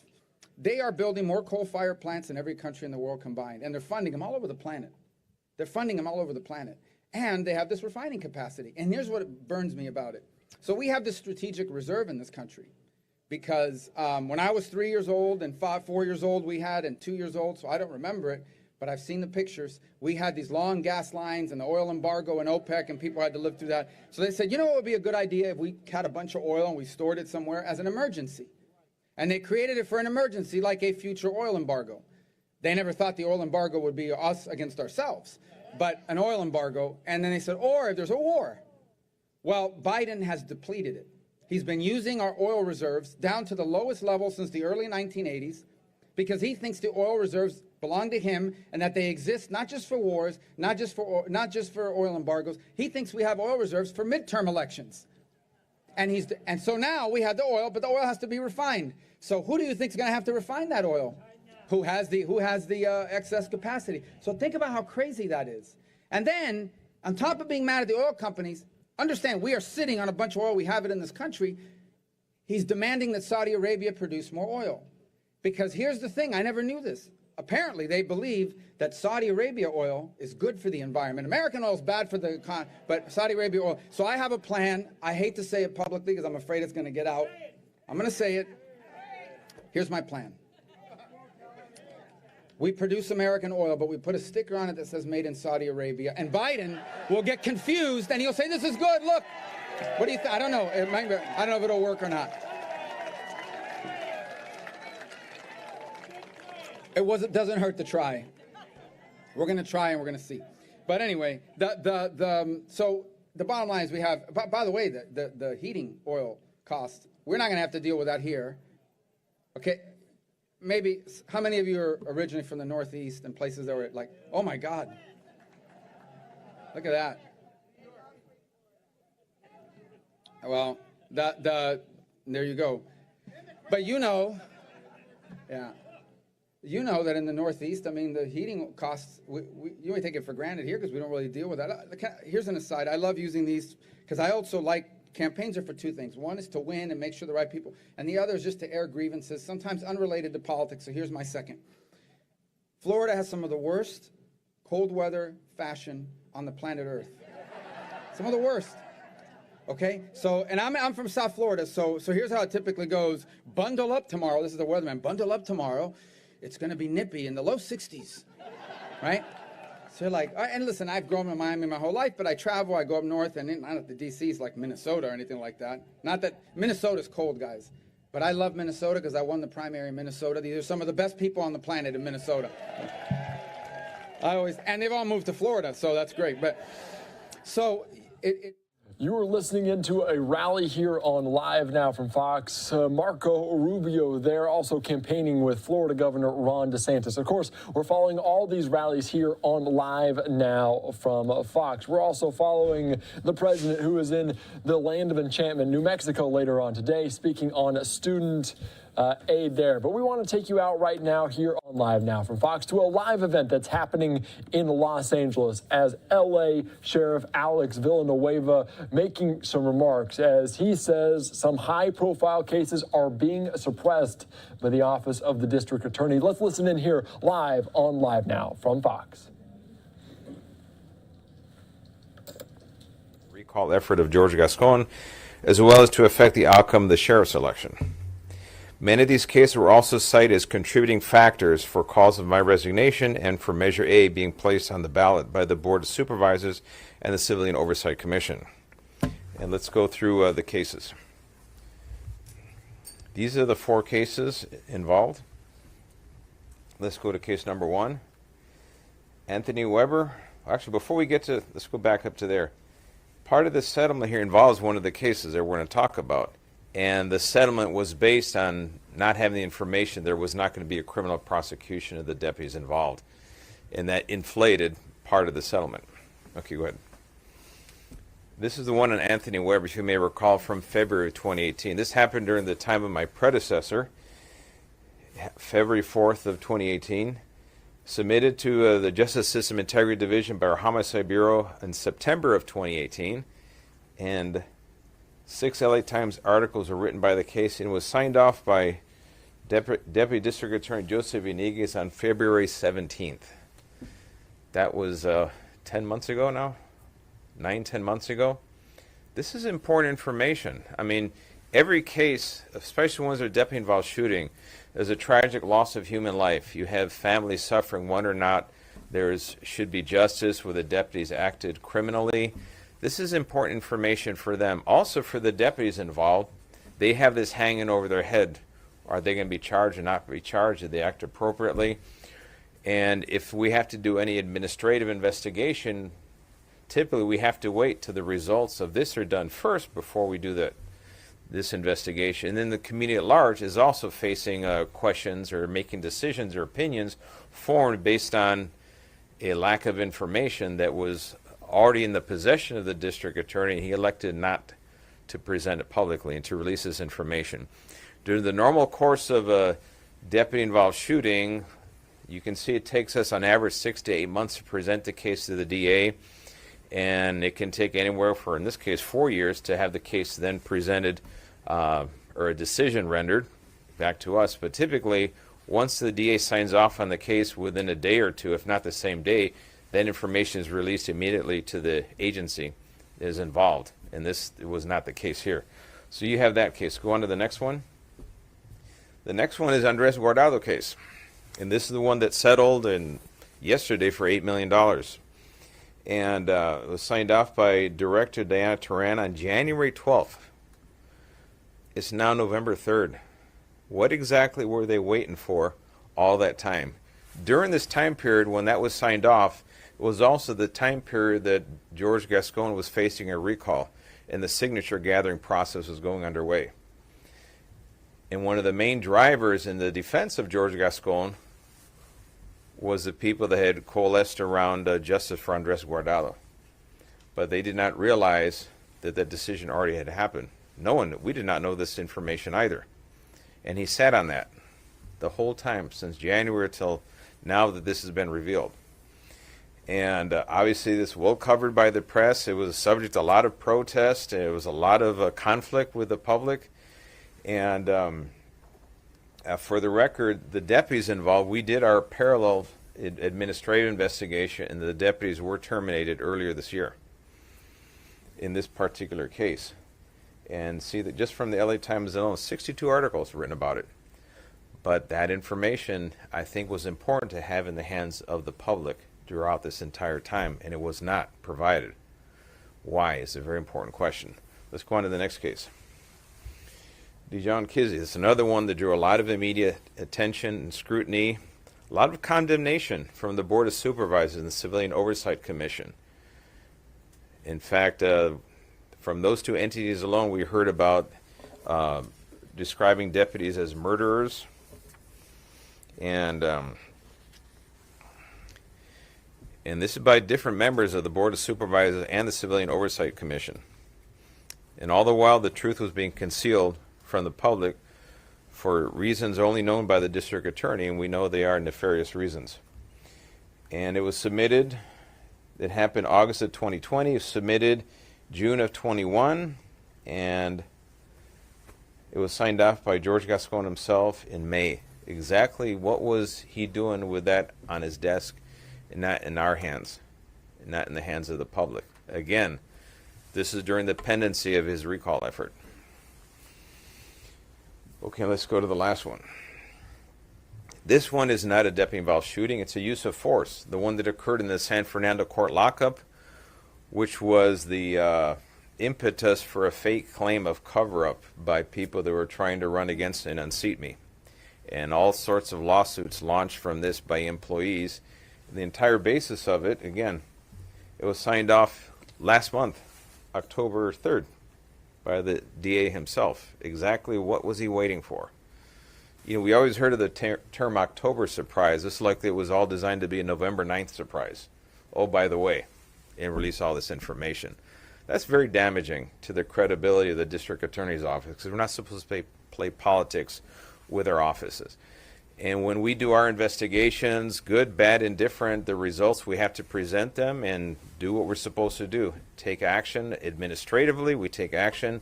We present the case for the district attorney, the attorney general, if it's a federal case.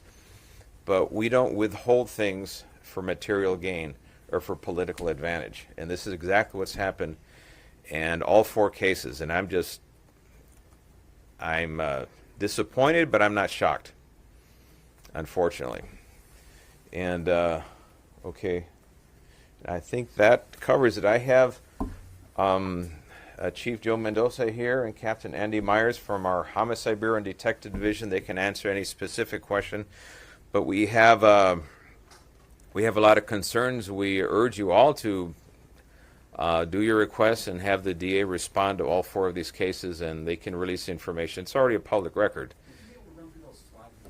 Sure. Yeah, let's back it up. Sheriff, do you want to take questions while you review these, or you want to wait? Oh, he can go through them, and I'll take questions. Yeah, we can do both. So obviously what you're referring to in these cases, all of them, as you know, would result in the creation of a declination memo or an officer-involved shooting report. Yes. Published. Have you physically seen any of these? Do you have them? Because obviously you're right, they're public records. Some of them are. We'll use everything you use as public record.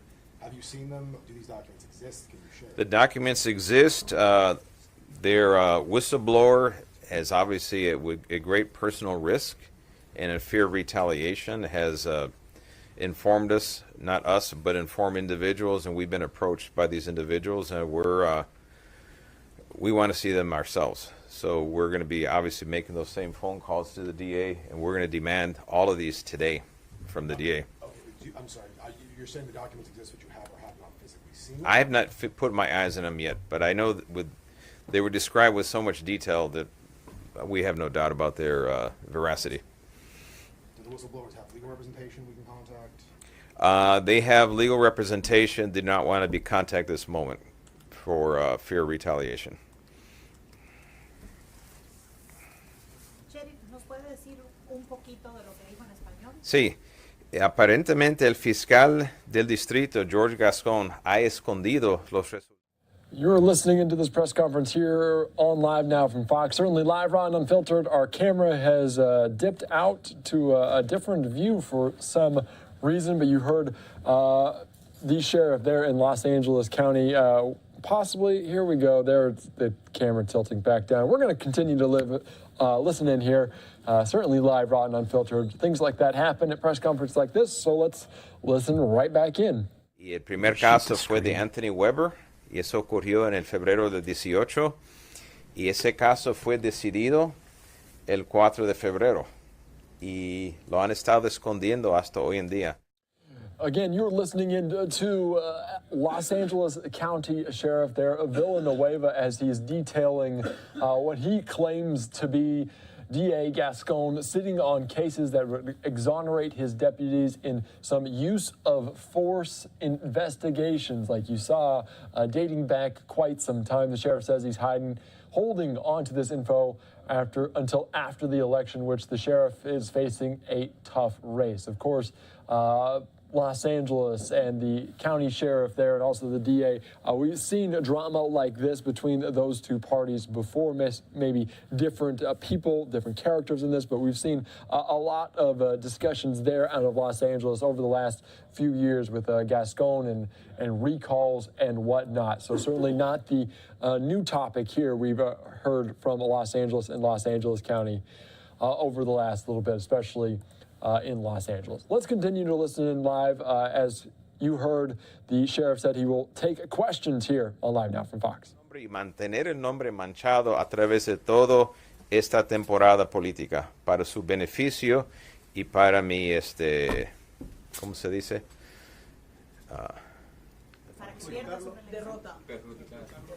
Para mi derrota. So, Sheriff, you're using the terms justifiable and not charged criminally interchangeably here? Right.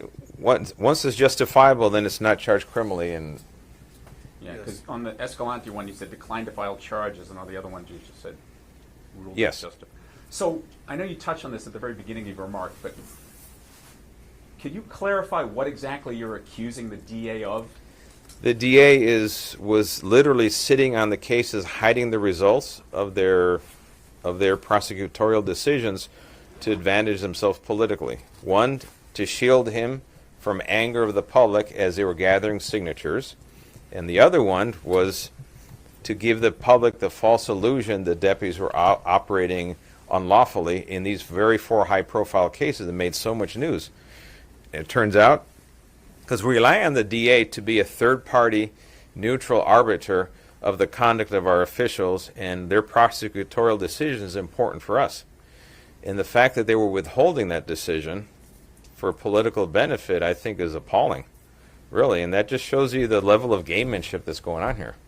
The Guardado case, I have heard rumors before that the decision had been made, was not told in which direction. So when I've asked them about this before, they have told me that I don't know who the assigned prosecutor is, but as you know, the adjacent prosecutor assigned, they make a recommendation, the DA has to sign off on it. Their version of events has been that the DA sent it back for further investigation, and I believe from what you said on this case, correct me if I'm wrong, that it was Diana Turan, who was not the DA, signed off on it, which is not, normally adjacent investigations aren't over until the DA signs off on it. So I just don't know if you have any more information on the actual completeness of the Guardado case. I'm not questioning the ones where you say Gascon signed them, but Turan or Iniguez, they don't have final say, as you know. That would be like one of your commanders having final say over you. So are you sure the Guardado investigation was actually done? All four are done. the fact that he has to rely on the decision of his subordinate staff, and if it's just sitting on his desk, oops, let me sign this on November 9th, I mean, that's just dishonesty right there. Yes, it's certainly unorthodox to hear of an adjacent case being sent back, but I'm just saying the cases aren't themselves complete on, like Diana Turan would not have final say over a charging decision. So I'm a little confused as to why that sign-off is being represented. Is every case signed off by the D himself, or? It could be that he appoints a designee, so it would just be on an individual basis. Yeah. Well, I guess that's what I'm asking is, are you alleging his signature isn't fixed simply to delay, or Well, he wouldn't be signed off by a lower ranking person? Well, no, I think what Chief Mendoza is saying, that depending on how he takes each case stands on its own. He may designate someone to sign on his behalf, so it's end of story once that person signs off. He may decide to sign off on it himself. That's his business, not ours. But the fact is, if everyone within his command has already signed off on it and sitting on his desk in particular, I don't have any solace that he's going to somehow have this revelation at the last minute, well, let's do something further and do something different. No, he's holding the pen for a political reason, and he'll sign off on it November 9th.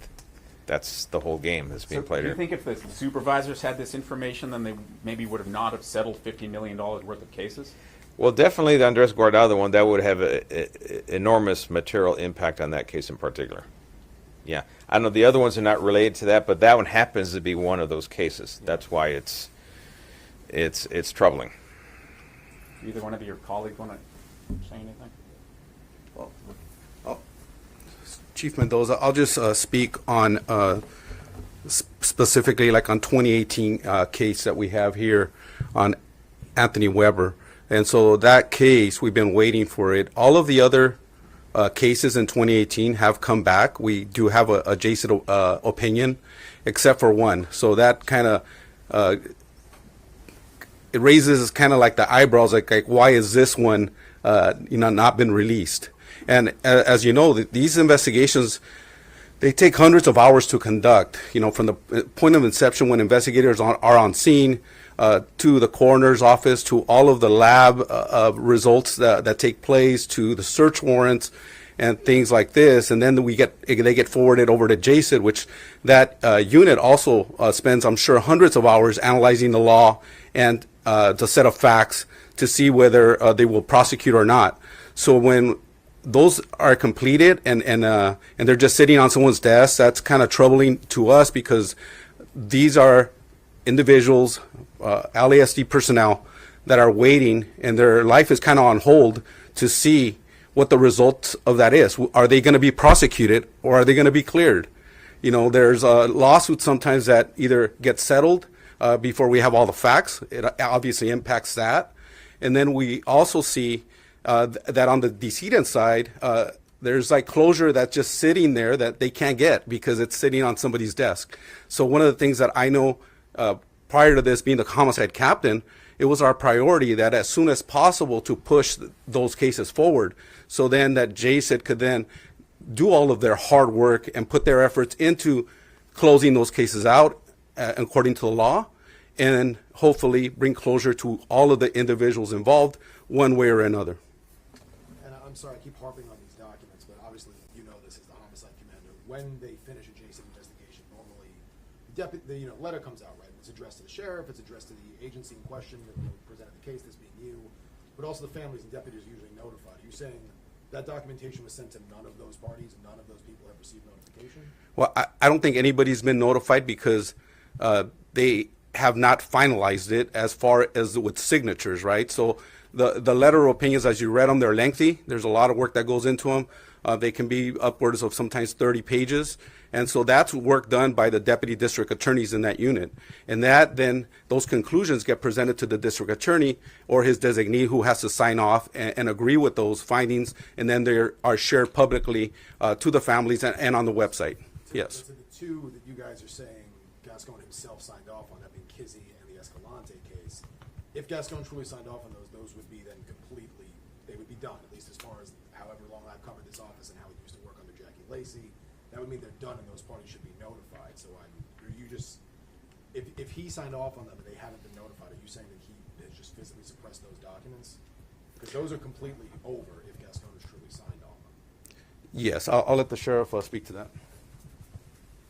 Yeah, we would expect that, well, all of these cases, by the time they reach to that level, they've already had the lengthy analysis and, you know, the documentation. It's already there.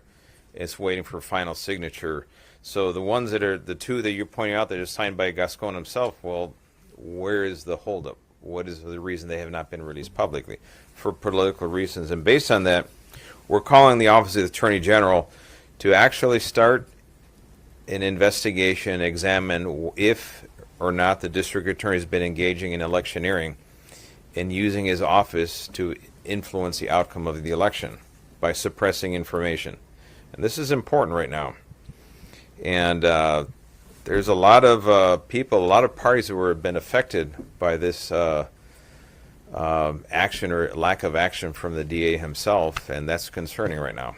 Because I think people have are losing faith in institutions, are not doing the right things for the right reasons. This is an example of that. I mean, the labor and sweat that our homicide bureau goes through, when they put this thing together, this massive document takes them half a year, 8 months on average. We expect a turnaround. In fact, we've been asking for a 90-day turnaround from the DA's office because the bulk of it is actually done by homicide, not by the DA's office. They summarize everything to a lot smaller amount of information where the action is justifiable or not based on the information available, the evidence. And to have them then sitting on that, you know, to game the system or the outcome, to give the false perception on the public that we were doing something wrong when actually the actions that we're doing, even in times of crisis and deputy-involved shooting, they're a tragedy. There's no way around it. But you have to look at it in a different light. Almost the overwhelming majority of these cases are tough decisions in very difficult circumstances, and there's no evidence of criminal intent. That is just the grim reality, really, in these a lot of these deputy-involved shootings. In the case of Escalante, which was a use of force case, that's a weird one in that regard, and I think that information was important because now we've seen people using serial lawsuits based on that Escalante case, again, for political purposes, for campaign purposes. So it's a troubling narrative. I mean, there's a difference between declining to file a criminal case and whether something was controversial or not. Mm-hmm. I mean, it doesn't exonerate the action. Doesn't say no. That's why we have administrative. That's why we have administrative investigation. We take action. In fact, on you mentioned on the Guardado that the 2 deputies were fired. Yes. Is there anything relevant information releasable on the other 3? Well, they were terminated based on conduct from a prior case that preceded. Yeah. That. What about the other 3, the deputies? No, they have not. No, they still remain active. Mm-hmm. All right. Any other question? Pregunta en español. No, Sheriff. Yes. You know, the candidate, Robert Luna, he also held a news conference, so kind of switching gears, I would like you to respond to this topic. He says that in regard to deputy gangs, that you look the other way. He even went as far as to say that your chief of staff admitted under oath that that you were part of the Grim Reapers. Can you respond to that? Well, the chief of staff. This is coming from him. Chief of staff. He's alleging that he's personally attacking me and slandering me? No, I think he's referring to the prior. He better Yeah. be. I expect him to issue a retraction saying that it's the current chief of staff. He said just his own chief of staff. He didn't say when, but we can. He's referring to the testimony of Larry Delmise. Okay. And Larry Delmise said he had a tattoo of a Grim Reaper. He did not refer to himself as a gang member. I think that's an important distinction there. In fact, it's a distinction on the entire narrative of Mr. Luna. Because Mr. Luna, the Civilian Oversight Commission, the Board of Supervisors, they cannot wrap their minds around the idea that my very first day in office, I removed the East LA station captain from his command because I had doubts about his ability to lead. We ended up terminating 4 deputies from East LA station because of their misconduct related to the Kennedy Hall party. We created a policy, first ever in the history of the department, that outlaws groups that harm the rights of other people. And we made it constitutionally sound and permissible. We took it a step further. We had every single deputy, we created a video, I put my expectations on video, had every single employee of the department see the video, sign an attestation form that they understood the policy, and that became part of every single person's employee jacket. We went further. I sponsored Assembly Bill 958 with Assemblyman Mike Gibson that took our policy and became the foundation for state law. And so where we're at today in 2022 is far different than we were from 2018. And every action that we can do regarding an issue has been done. There is nothing legally we can do left. We can't line up people, strip them down, and start firing people with tattoos, as some people have literally suggested. So when my opponent falsely asserts that nothing has been done, he's just repeating the narrative politically driven by the Oversight Commission who works for the board. And that's what we can expect from a candidate who's grasping for straws. And, you know, I think he has his own problems with his own candidacy and his lack of actually anything that he plans on doing as sheriff. And so hopefully that answers your question. Sheriff, when did you become aware of these situations? This information, we first became aware of it on Monday. Okay. And to your comments about, you know, electioneering and the civil cases, I just kind of hope you could elaborate a little bit.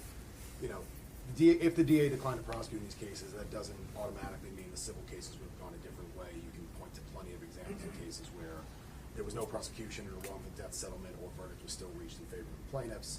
And it also wouldn't necessarily change the public's opinion on the police misconduct in these cases. So can you just elaborate, like, are you just saying it automatically would have been if the DA announced they didn't charge, it would have benefited you because they were cleared of wrongdoing? Well, it would have benefited on the settlement, the size of the settlement. Doesn't mean there wouldn't be a settlement, and that's still going to happen.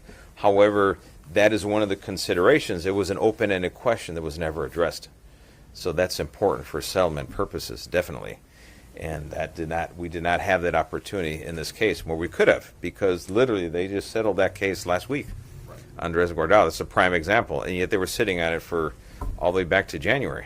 And as far as your political prospects, how this would have, well, except for Escalante, which I understand. Well, I think the false narrative is that I don't hold people accountable, and the point is we do hold people accountable. Prime example, both of those deputies, because they violated policy in a separate incident, they were terminated. That's holding people accountable. I can't fire them twice. I can only do it once.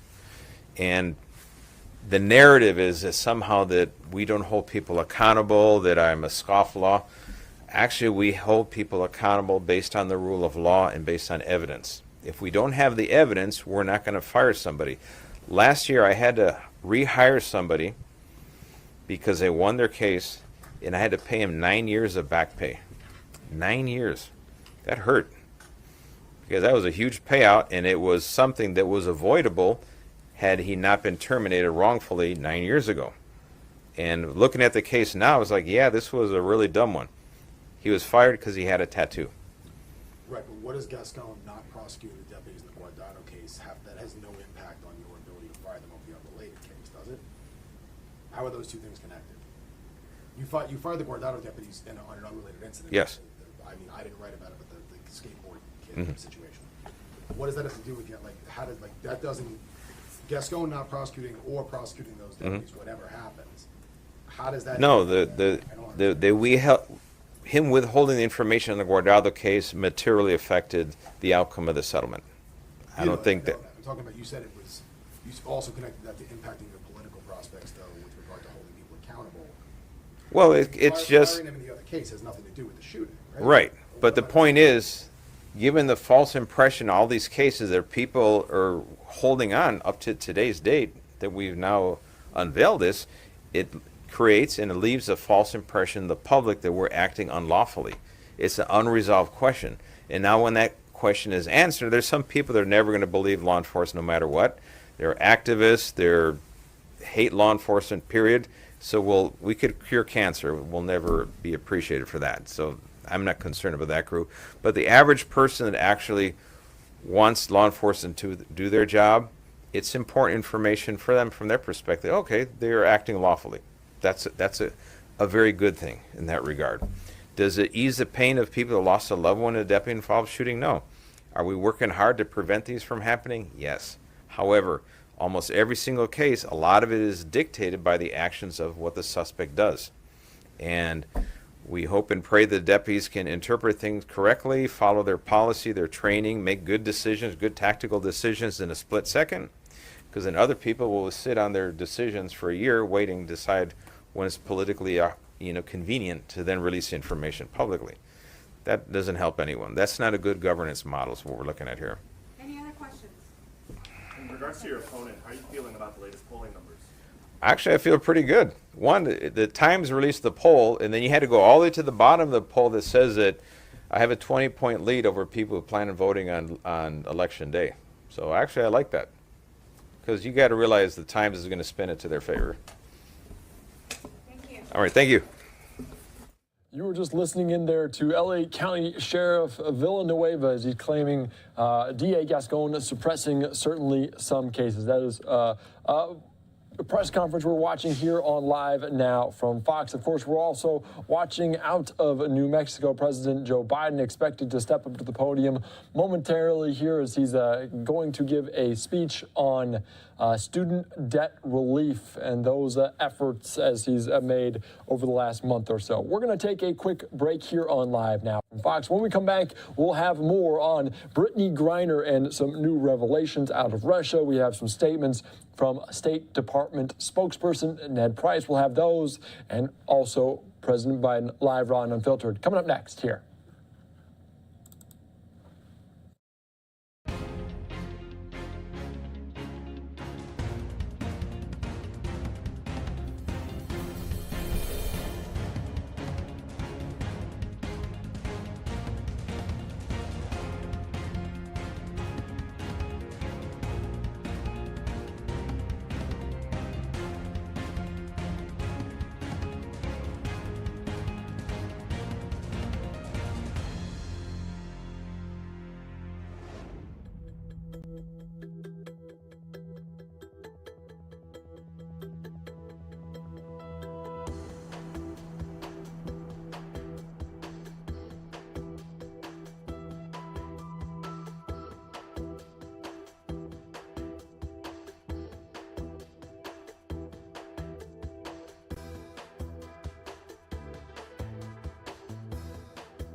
Welcome back into Live Now from Fox. I am Andy Mack. We're learning new information today about Brittany Griner as U.S. Embassy officials, they say, have now met with Brittany Griner in Russia more than a week after that Russian court denied her appeal of a 9-year prison sentence. This from State Department spokesperson Ned Price. U.S. Embassy officials in Russia visited Brittany Griner today. They saw firsthand her tenacity and perseverance despite her present circumstance. We continue to press for the immediate release of Brittany Griner and Paul Whelan and fair treatment for every detained American. Of course, we've heard about that substantial proposal made by the U.S. to Russia to have Brittany Griner and Whelan be returned to the United States. As of yet, nothing has come of it. Griner was sentenced to 9 years in a prison there on drug charges in August. She's, quote, doing as well as can be expected. This according to White House Press Secretary Karine Jean-Pierre. She said this on Thursday as President Biden visits New Mexico and will make remarks himself in the coming moments here. And we'll watch those full on Live Now from Fox. Of course, student debt relief is a big proponent of a lot that Biden's done over the last month. Currently, it is on stay after a court ruled that way. Let's tune in to some of the remarks before that will lead into President Biden in Albuquerque, New Mexico, here on Live Now from Fox. State resources in a very unique and powerful way. Now, when they were passing, right, ARPA, all of those reduction in costs for states acts, making sure that we were getting money for infrastructure, President Joe Biden and Vice President Harris made it clear to states that you could use any number of those investments to make sure that childcare and early childhood investments, right? So this strategy all the way to college, cradle to career, could take hold in your states. Now, I need to tell you that there are a lot of states in America that didn't do that. They didn't use any of those funds. And we had several chances to use those investments to do exactly that. Now, New Mexico, we didn't have to be told twice that that was money that would make a powerful difference. So today, we have the most expansive free childcare programs in America. We have universal early childhood or pre-K in New Mexico.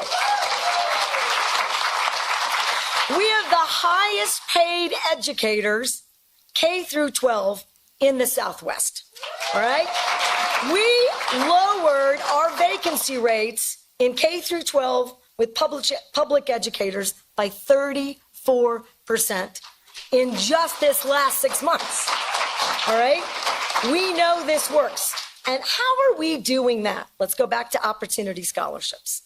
That's how we're doing that.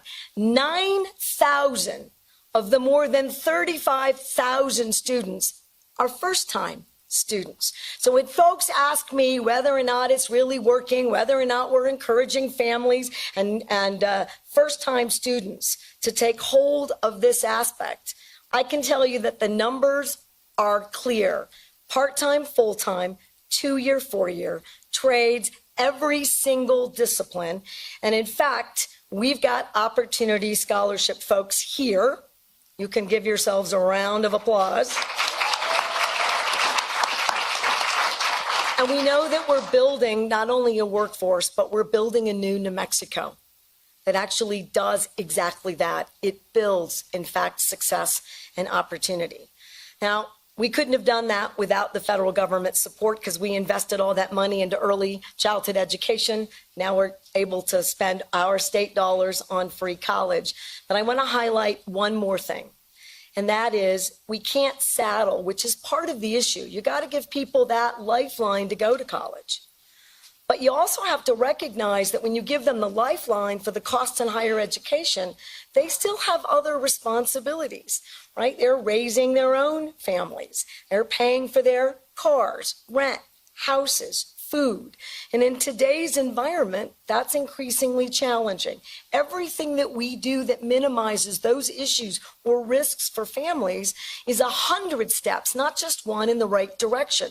Student loan forgiveness is a powerful tool in building, again, the kind of successful investments in people, in families, in states, in our collective future. That's exactly what we're doing, and we're celebrating that today.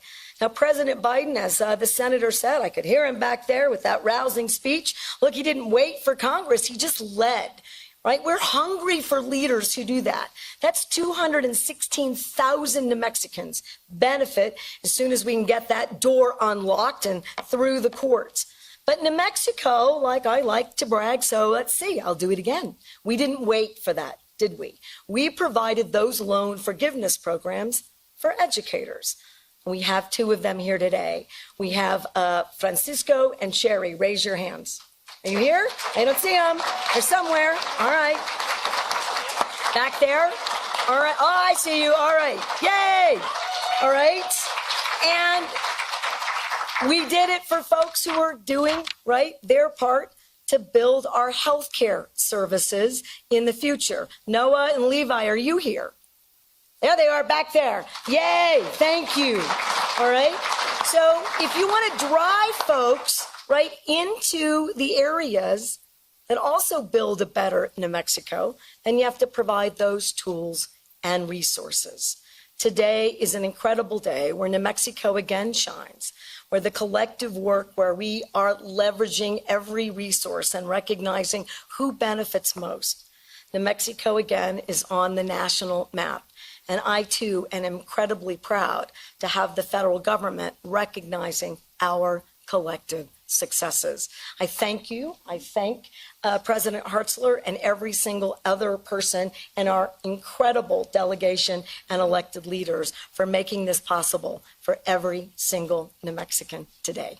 Thank you.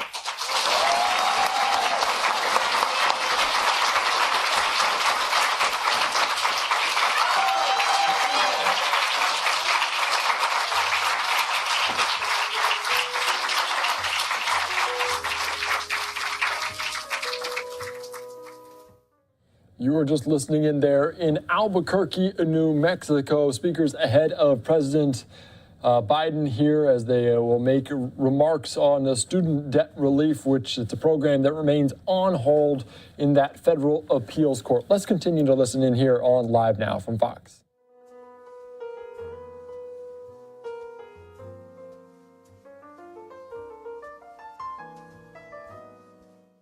They are working to get that shot up for President Biden. We are expecting to hear him at about 3:45 on the East Coast as we move past that just a little bit here on Live Now from Fox. Certainly expecting to watch this event in full, as you can see here, as they will slowly work their way into the area here at the Central New Mexico Community College there in Albuquerque, New Mexico, just down the road from their capital in Santa Fe. We are expecting President Biden to step up to the podium at any moment here, live, raw, and unfiltered, as we continue to wait. You saw some of the photographers step in to frame there as they're waiting for President Biden here. He's in New Mexico today. We've seen him in Florida recently. He's also going to California tomorrow and also Philadelphia over the coming few days ahead of the midterm elections next Tuesday. He's going to be joined by former President Barack Obama in Philadelphia ahead of those midterm elections. So let's continue to listen in here on Live Now from Fox as we will hear shortly from President Biden in New Mexico. Let me introduce myself. My name is Christy Sanchez, and I'm a proud CNM graduate. I recently graduated in December of 2021 with my associates in integrated studies, as well as an associate's in business administration, along with a few business certificates. Graduating from college with a degree has been a goal of mine for quite some time, especially after my regret of dropping out of college while attending the University of New Mexico in 2006. Soon after, I was employed in various jobs as a call center representative, an office assistant, a scheduler, and eventually landed an office management position of where I spent 8 years. After leaving this position, looking for a change, I quickly realized I was competing in a job market with individuals who not only had administrative experience, but also had the education and degree to accompany it. After years of excuses, I knew what I had to do, and I went back to school at the age of 35.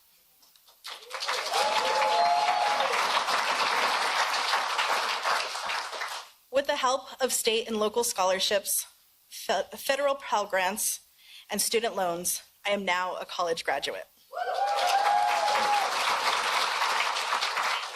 I am currently attending the University of New Mexico again, and will be graduating in spring of 2023 with my bachelor's in instructional technology and training.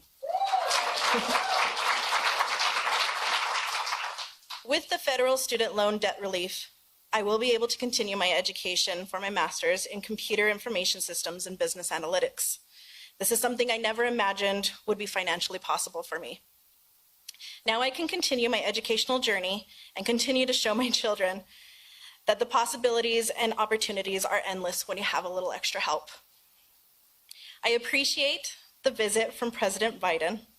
I also appreciate the support and assistance that you and your administration have worked so hard to make possible.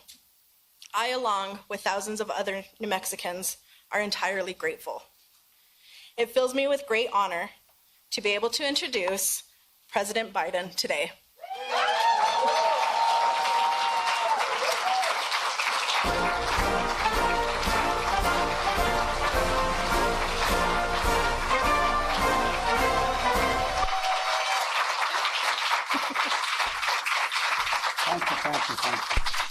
For this opportunity. Thank you. Please have a seat. Thank you. Thank you. Thank you. Thank you. Well, hello, New Mexico. Christy, thanks for that introduction. And, you know, my wife's a full-time community college professor still, a teacher. And, matter of fact, she's teaching today. And, you know, the average age of her students at Northern Virginia Community College, before that she taught at the Delaware Community College system, is 29 years of age. An awful lot of people going back, just knowing what they have to do and having a shot. And I want to thank you, Madam President, for hosting us here at your college. It's very gracious of you. And by the way, in case you haven't noticed, you probably have, if not the best, one of the best governors in the United States of America.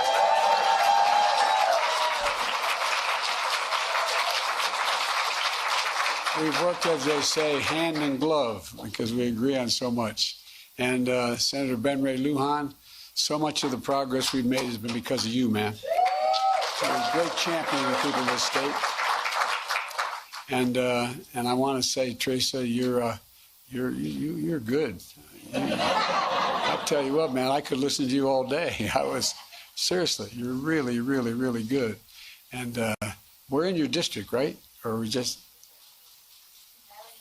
Okay, well, okay. Well, well, I want to tell you, the district we're in is pretty good too. I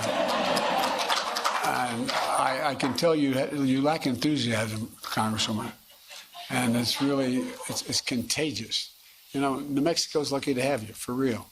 And the thing I really, and well, I shouldn't go on. But you know, there's enthusiasm. It's one thing to be for something, another thing to be a champion of it. And you know, Melanie, you're filling big shoes taking over for Secretary Holland, who rode down from Washington with me. She never lets me come to New Mexico unless she can oversee it. But she's doing an incredible job as our Secretary of the Interior, the first Native American to ever serve in the cabinet.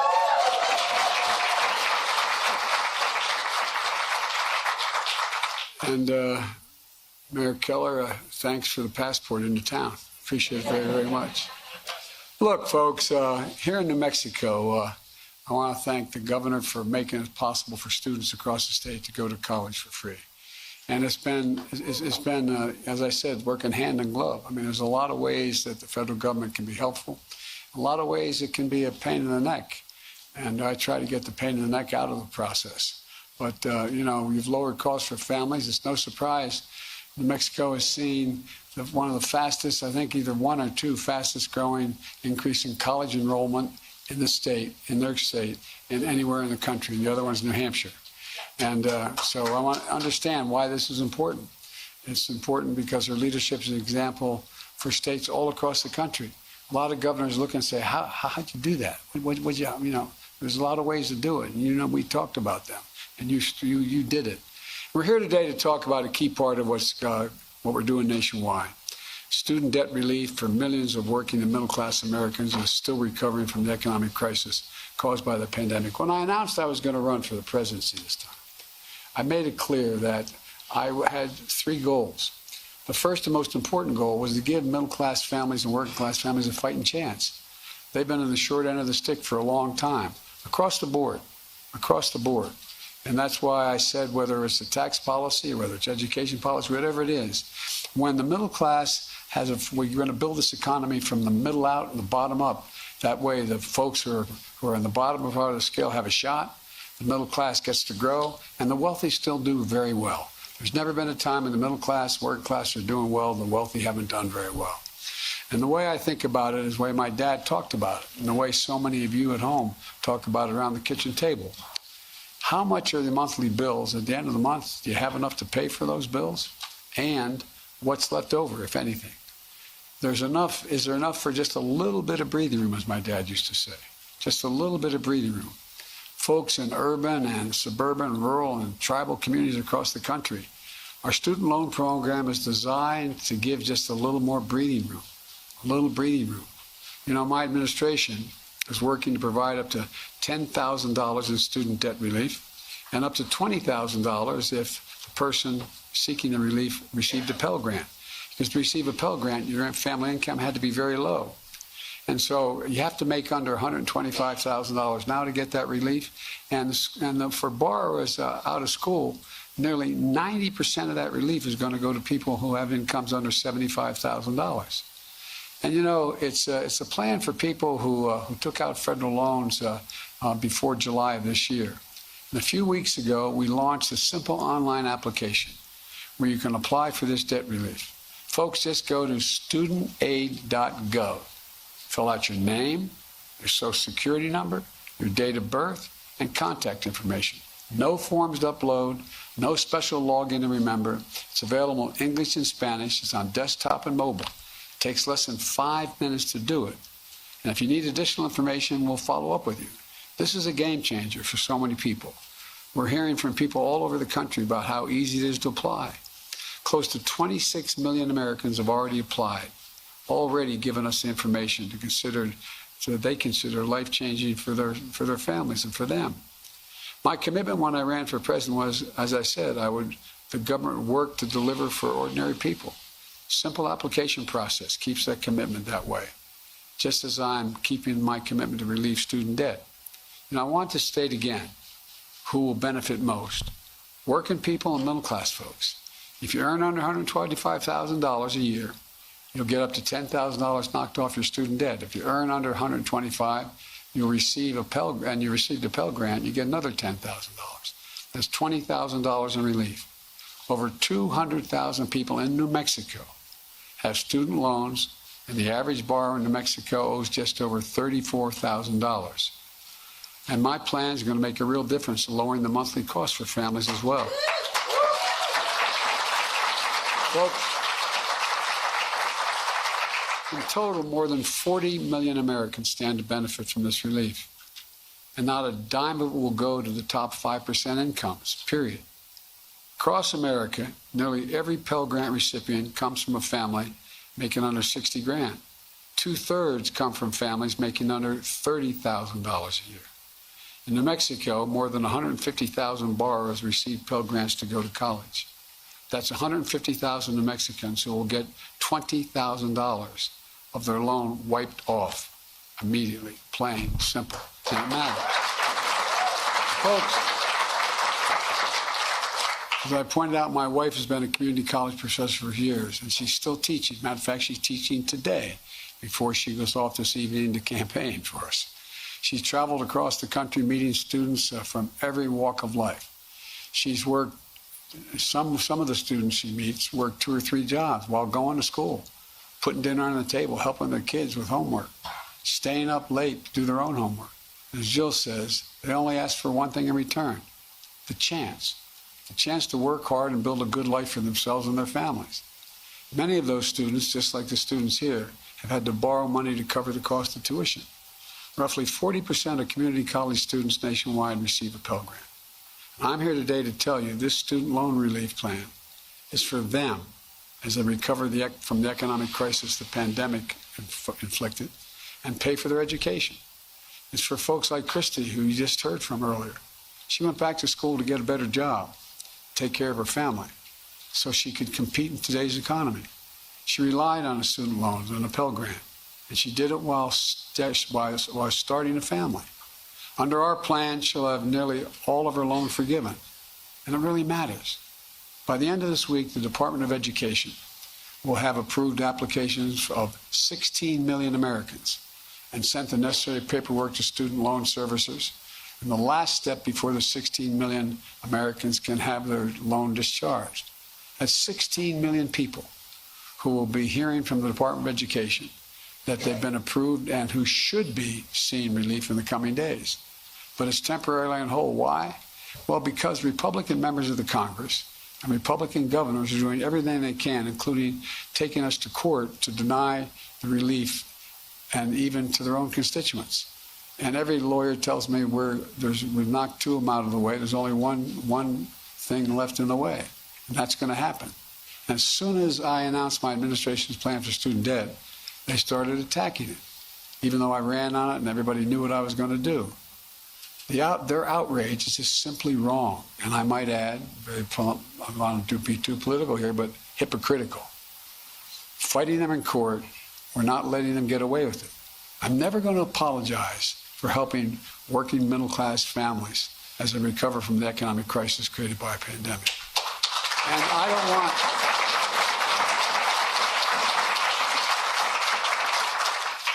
There's an awful lot of mainstream Republicans who they didn't vote for, but who I know support it, but they're a little apprehensive about their situation in their party. I don't want to hear it from the MAGA Republican officials who sit in Congress and who had hundreds of thousands of dollars. In one case, over $1 million in pandemic relief loans forgiven. You know, all those folks who had businesses hurt by the pandemic? Well, we stepped in and we helped. Well, those loans are being forgiven. One of the congressmen received $2 million in forgiveness for a loan.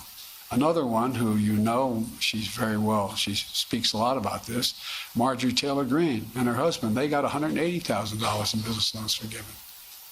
And she said, quote, "It's completely unfair for us to forgive student loans for working and middle-class Americans." Representative Vern Buchanan of Florida said our plan was reckless. He got forgiven $2,300,000. You can't make this stuff up. Republican governors wrote me a letter saying that the relief only helps the elite few. Y'all know you're elite? It's nice to know that. I knew you're elite. The elite few. Ted Cruz, the senator from Texas, said you're a bunch of slackers. It says it's for slackers who don't deserve relief. Who in God's name do these guys think they are?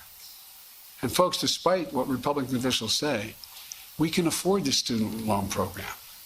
It's because of our historic deficit reduction. If you can hold for a second here, you know, when I came to office, I received, and I've got an enormous debt passed on to me, a $2 trillion tax cut, not a penny of which was paid for. And over 98% of it went to the top 1-2% of the public.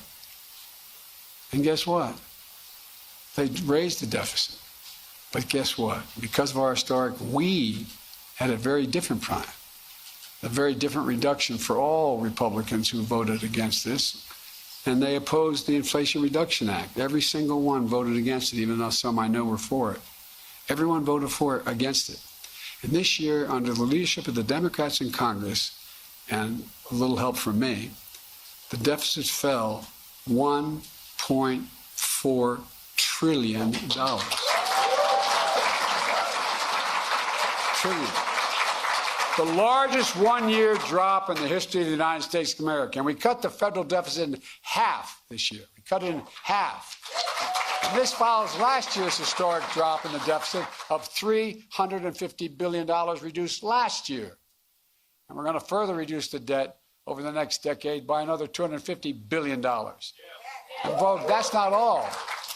We're relieving student debt. We're also resuming student loan payments that are paused during the pandemic. But come January, folks whose debt isn't fully canceled because of the $20,000 they can receive are going to start paying their loans again. But guess what? That means billions of dollars a year are going to start coming back in the Treasury. But my administration has a planned, economic, responsible course to ensure the smooth transition to repayment and unnecessary defaults. And so we're focused on going after the fraudsters, who call borrowers and pretend they're from the government to help them with their loans. If you get any questionable calls, any of them, please tell us by going to reportfraud.ftc.gov. Look, folks, my message to fraudsters looking to cheat the American people, don't. We're going to get you. We'll hold you responsible. Look, here's the other thing. My administration is taking additional steps to make education a ticket to the middle class and folks can actually afford. For example, we're fixing what was called, and it wasn't very well administered, the Public Service Loan Forgiveness Program. The idea was if you use your education to go to public service, you can over 10 years have it totally forgiven if you do. And if the program forgives students loans to encourage those students to go into public service, go into public school teachers, become police officers, work with local charities, members of the military, the National Guard. Since I've been in office, more than 250,000 teachers, 235,000 to be precise, nurses, police officers have been able to get over $14 billion in loan forgiveness because we're using them to encourage them to go into these works which we need. We're also proposing change what's called income-driven repayment plans to make it simple and fair. No one with an undergraduate loan today or in the future, whether from a community college or a four-year college, will have to pay more than 5% of their discretionary income to repay their loan, no matter how long it takes. That's income after you pay for the necessities like housing, food, and the like. Only after that, 5% of disposable income. You're currently paying 10%. We're cutting that in half to 5%. And if you still got loans left over after making your payments for 20 years, your debt will be completely wiped out. And I know that sounds strange for the students here, but a lot of people who are my generation and a little bit later also have debt still. My son, Bo Biden, who was the Attorney General of the state of Delaware, passed away after a year in Iraq living next to a burn pit of glioblastoma. He went to 2 universities. He went to the University of Pennsylvania and Syracuse Law School. He ended up with a debt because I had the dubious distinction of being listed as the poorest man in Congress. I shouldn't say this, but I'm going to tell you anyway. I got a call when I'd be away campaigning for somebody, I'd call my wife in the morning before she took off to school, see how things were. And I called her one morning. I was up in the state of Vermont campaigning for Pat Leahy. And I said, "Hi, honey, how are you?" She said, "Fine." Well, you know, that's a good start. And she said, "Did you read today's paper?" True story. "Did you read today's paper?" Meaning the local Wilmington paper, Wilmington, Delaware. I said, "No, honey, I didn't see it." She said, "Headline, front page, top of the fold, Biden, poorest man in Congress. Is that true?" Well, I didn't think you were supposed to make money when you were in Congress. But at any rate, and I didn't feel poor. No, by the way, I got elected when I was 29. I had no income. I had a little. I was just starting my law practice. But I had a good salary as a senator. I thought that was just fine. But at any rate, those who borrow the original balance of less than $12,000, like community college students, you're going to be done paying that in 10 years if you go into the position of making sure you're involved in public service. And these changes are going to save more than $1,000 a year on average. It's a game changer. Let me close with this message to young people about this nation.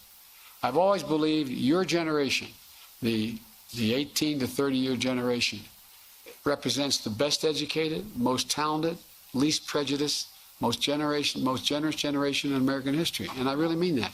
It is. That's why I'm so optimistic about the future. And that today we face an inflection point.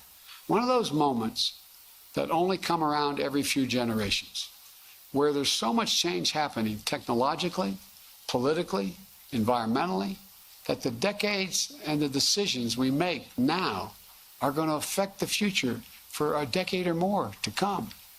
It's going to set the course. I know your generation may feel like it's an added burden on top of what you've already been through. I'm not saying you have to shoulder the burden alone. The task at hand, though, and the task ahead is the work for all of us. What I am saying is you represent the best of us, the very best of us. Your generation is not going to be ignored. You will not be shunned. You will not be silenced. Just look at what happens when you speak out. 2 years ago, perhaps many of you voted for your first election or volunteered in your first election. You understood the choice and the stakes. Because you expressed your right to vote and elected me president, Kamala vice president, the highest ranking woman ever to be elected in history. Since then, with your help and the help of the Democratic members of Congress here in New Mexico, we've delivered enormous progress for the nation.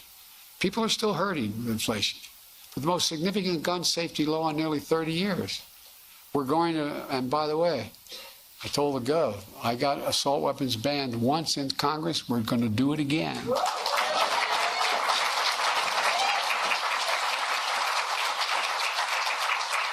We passed the most significant infrastructure law in 70 years. The only thing bigger was Eisenhower's Highway Trust Program. The first black woman on the Supreme Court of the United States has been appointed, I promise. I've appointed more appellate federal judges who are women and African American than every other president in history combined. And the most significant commitment to climate change we've ever engaged in. And if anybody ever doubted climate change, come to Mexico the last 2 years, New Mexico the last 2 years. You see what's happening.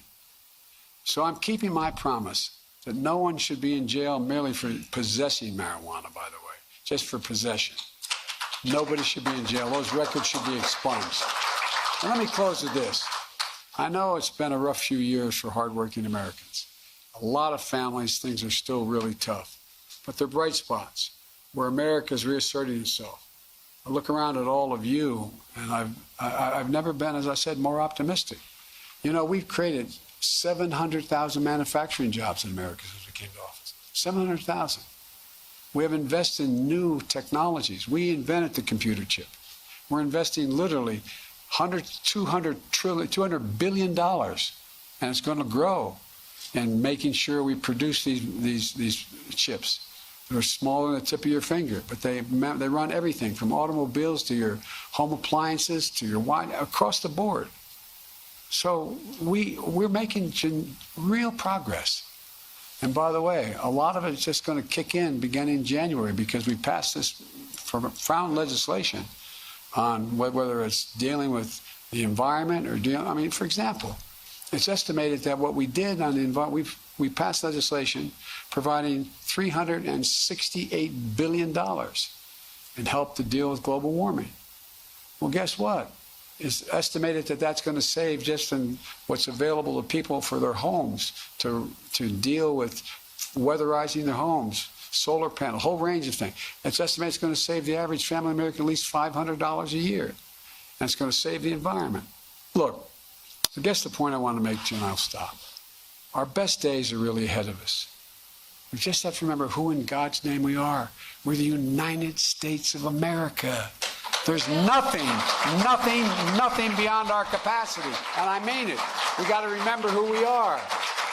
I spent more time with Xi Jinping of China than any world leader has. When I was vice president and when I was out of the office for 4 years when I was a professor and then now as president. 68 hours in terms of on the telephone or in person with him. And he asked me when we were on the Tibetan Plateau, I traveled like 17,000, 18,000 miles with him. He said to me, he said, "Can you define America for me?" I said, "Yes, in one word. Please always remember it. One word. Possibilities." We're the only nation in the world believes anything is possible, and it is. So God bless you all, and may God protect our troops. Thank you, thank you, thank you.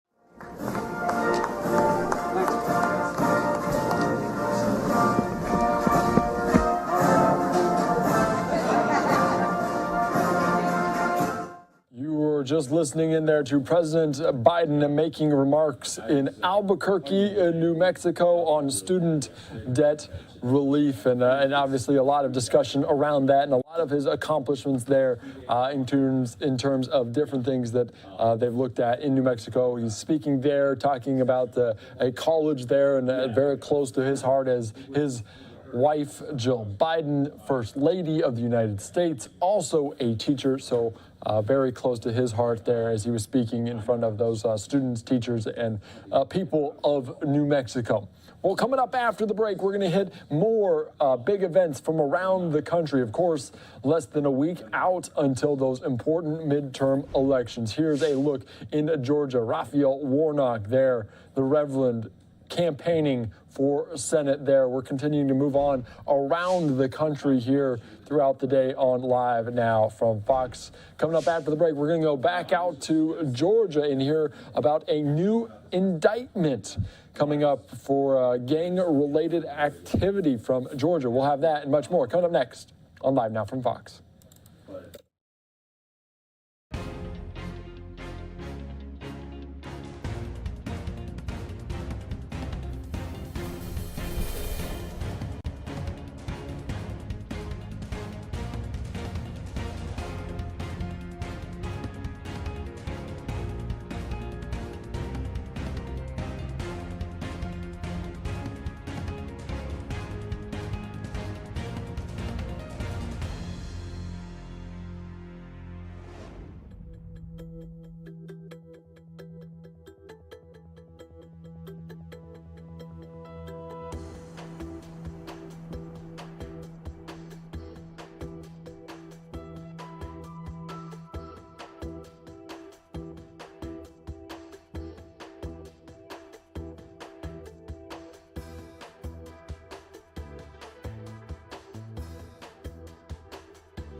Welcome back into Live Now from Fox. I am Andy Mack. We want to thank all of our Fox affiliates from around the country. As you can see, lots of rallies going on ahead of the important midterm elections. We're seeing Georgia, we're seeing New Hampshire, and various other sites in swing states that will keep you covered here throughout the road to the election. Coming up next Tuesday, of course, you'll want to tune in here on Live Now from Fox. We'll have all of those feeds from around the country, keeping you covered on the biggest stories, the biggest headlines on Election Day next Tuesday.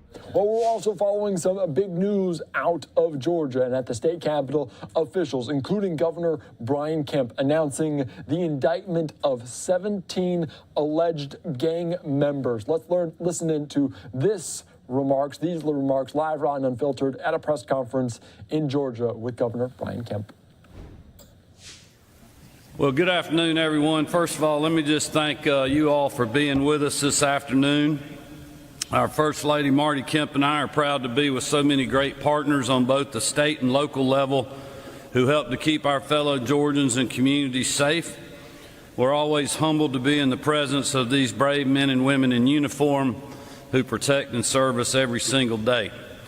I specifically want to thank Attorney General Chris Carr and Kara Convery for being here with us today. And I want to thank both of your hard-working teams, not only for making today possible, but also for working so hard to bring violent criminals to justice. I also want to thank GBI Director Mike Register, Commissioner Tim Ward, Colonel Wright of the Department of Public Safety, Terry Norris, who joins us from the Georgia Sheriff's Association, and Butch Ayers of the Georgia Association of Chiefs of Police for being with us this afternoon. We're honored to have so many members of the General Assembly who have been incredible partners in supporting and empowering our law enforcement with us today as well. I especially want to thank Majority Leader John Burns and recognize Representative Chuck F. Strachan and Senator John Kennedy, who sponsored the legislation that made this announcement possible. And that wouldn't have been the case.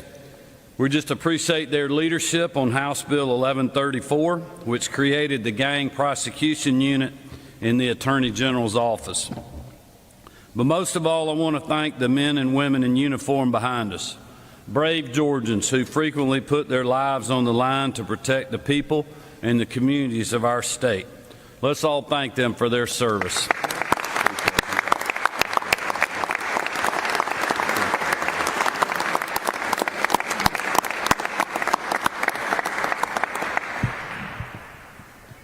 I don't care what anybody else says. I'm going to continue to stand with our men and women in law enforcement. We are so grateful for what you do each and every day, and we're grateful to the support that you get from your families and from the state.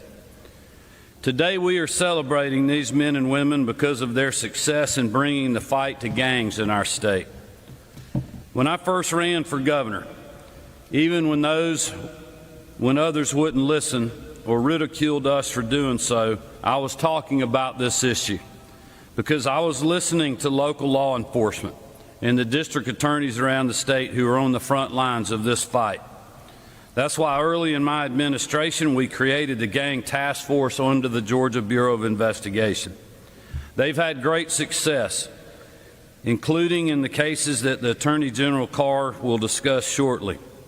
In fact, this past year alone, the Georgia Bureau of Investigation investigated 446 gang-related cases across 100 Georgia counties and charged more than 170 gang members. We're also proud of the work underway by our multi-agency crime suppression unit, led by Director Colonel Chris Wright of the Department of Public Safety. Every weekend, we're taking out more criminals off the street and making our communities across this state safer. Earlier this year, we added yet another asset to this ongoing fight against crime, and that is the Gang Prosecution Unit under the capable leadership of Attorney General Chris Carr, and allocated $1.3 million in the budget to stand it up.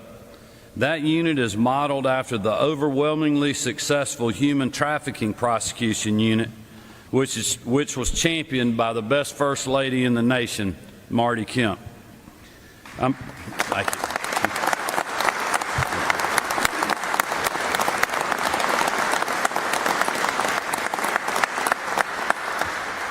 I'm proud to report that in a short time since the Gang Prosecution Unit has been operational, they have already charged close to 50 gang members and related criminals. That's what I call producing results. I hope you all will help me thank Attorney General Carr, Ms. Convery, and their hard-working teams for this extraordinary effort.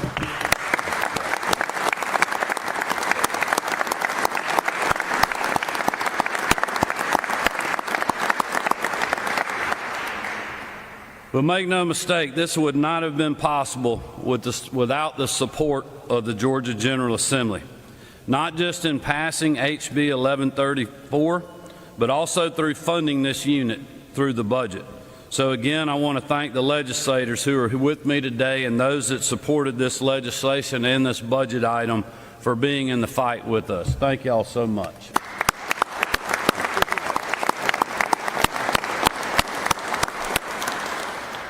But rest assured, this isn't the finish line.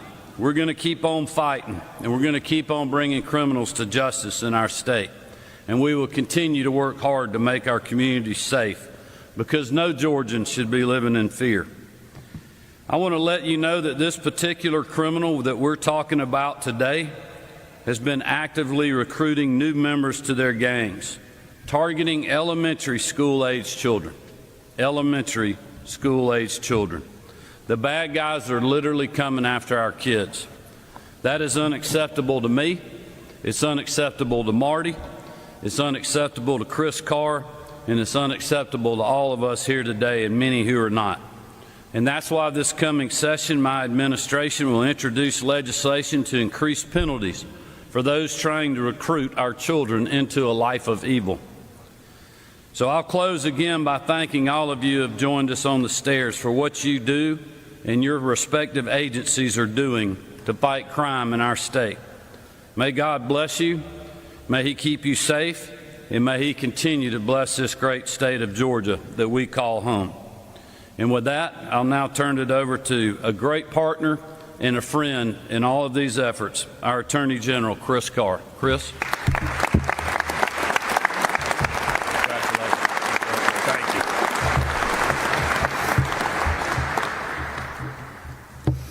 Thank you, Governor. I truly cannot thank you enough for your valued partnership and for your resounding commitment to protecting our fellow Georgians. Since even before taking office as governor, Brian Kemp promised to fight back against criminal street gangs and other criminals, and he has delivered on that promise over and over again. Together, our governor and first lady have made Georgia a safer place to call home, and we are grateful for their strong and conservative leadership. I also want to thank all of our law enforcement partners who are with us today for their service, selflessness, and commitment to duty.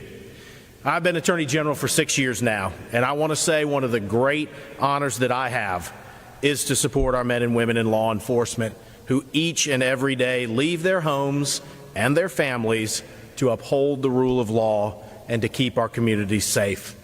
It's a dangerous world, and the only way we defend our rights, defend our state, and defend our communities is if there are people like you who are willing to put on that uniform each day.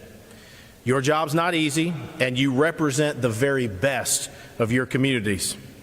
These members of law enforcement in particular are taking a strong and aggressive stance in the fight against violent crime and gang activity, and we are proud to work alongside them to ensure that these criminals are aggressively prosecuted and put behind bars. With our new gang prosecution unit, we are serving as a force multiplier by working hand in hand with those who are on the ground and in our communities. Together, we are already producing incredible results. In less than a month, we've obtained 11 indictments charging 46 alleged gang members with a range of crimes that span 13 counties around the state. An amazing statistic considering that this unit did not even exist before July 1st of this year. So I hope you will all join me in also recognizing Chief Prosecutor Kara Convery and our entire gang prosecution unit for all that they have done and continue to do each day.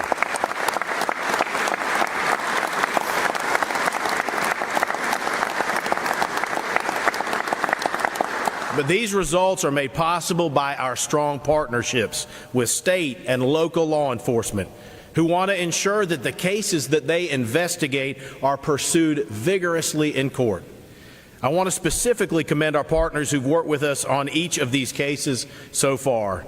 GBI Director Mike Register and the Gang Task Force, Commissioner Timothy Ward and the Georgia Department of Corrections, Sheriff Judd Smith and the Barrow County Sheriff's Office, Chief Mike Pursley of the Albany Police Department, Chief Jerry Salters and the Athens-Clarke County Police Department, Chief Daniel Silk in the University of Georgia Campus Police Department, Chief Stuart Van Hooser in the Cobb County Police Department, Chief Marty Farrell and the Marietta Police Department, Chief Freddie Blackman in the Columbus Police Department, Sheriff Greg Countryman in the Muskogee County Sheriff's Office, and Sheriff Gary Gullidge in the Paulding County Sheriff's Office. We are proud to be in this fight with you, and we will always support our men and women in uniform. Criminal gangs are operating in every corner of our state, whether they're neighborhood, hybrid, transnational, or nationally affiliated criminal street gangs. We are seeing evidence of these groups all across Georgia. This rise in criminal gang activity is not only a public safety issue, it's a quality of life issue for families and communities, and it is a real threat to our continued economic growth. What concerns me most is who is terrorized most often by these gangs. It's lower income, racially diverse, and immigrant populations. I firmly believe that every single Georgian, no matter where they live, from Southwest Georgia to Southwest Atlanta, Buckhead to Blairsville deserves to feel safe, deserves to be safe. The Georgia Constitution says it's the paramount duty of government to protect person and property, and that is exactly what we are doing here today. I'm proud to announce that our gang prosecution unit has indicted 17 alleged members of the 1-8 Trey Gangster Bloods in Barrow County.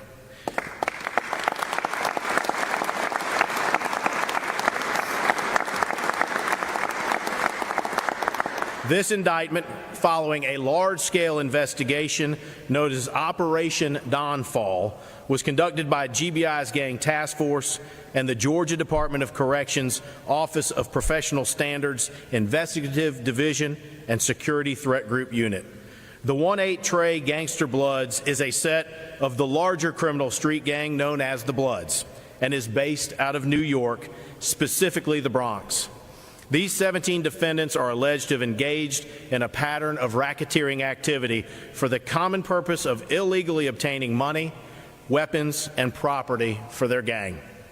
Our indictment lists 136 underlying acts, which the defendants are alleged to have committed to further their criminal enterprise. Some of these criminal acts include murder, aggravated assault, armed robbery, trafficking in fentanyl, methamphetamine, cocaine, and marijuana, criminal damage to property in the first degree, and arson. This pattern of criminal activity is alleged to have occurred from January 2019 through October 2022. It is also alleged to have spanned the following 10 Georgia counties: Athens, Clark, Barrow, Bullock, Candler, Chattooga, Fulton, Gwinnett, Lawrence, Monroe, and Walton.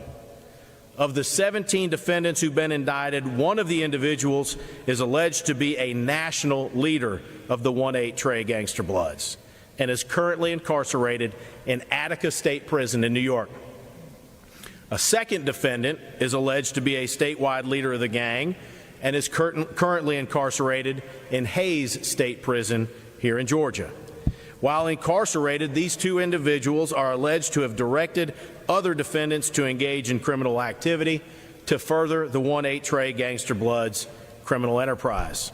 I want to commend the efforts of the Georgia Department of Corrections for bringing this case to the GBI's Gang Task Force. And one of the most egregious elements of this case, as the governor mentioned, relates to the allegations of recruitment. From promoting and hosting block parties to arranging for an ice cream truck to stop by so they could pass out ice cream sandwiches, these defendants are alleged to have engaged in the recruitment of very young children. Gang activity targeting our schools and our children is particularly egregious and must not be tolerated. Unfortunately, the rise of social media has helped to expand the reach and frequency of this illegal activity. Now recruitment is on the rise and the age of the members is trending younger and younger. Recently, we indicted 4 alleged members of a criminal street gang that was founded at a Dougherty County high school and includes members as young as 10 years old. This is entirely unacceptable, and we must put a stop to it. Those who engage in and promote violent activity must and will be held accountable for their actions. Georgia has one of the strongest gang statutes in the nation, and we will not hesitate to prosecute. When it comes to fighting crime, Georgians want to know that there is a plan.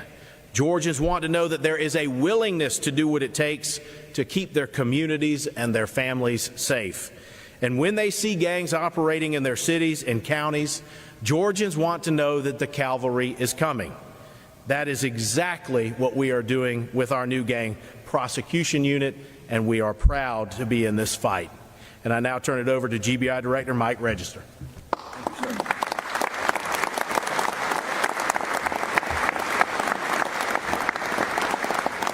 Good afternoon. The GBI would like to first thank all the members of the law enforcement community who were involved in this investigation and the partnership that made this possible. I also want to thank Governor Kemp and Attorney General Carr for their continued dedication and commitment to ensure the safety of Georgia citizens by making criminal street gangs a public safety priority.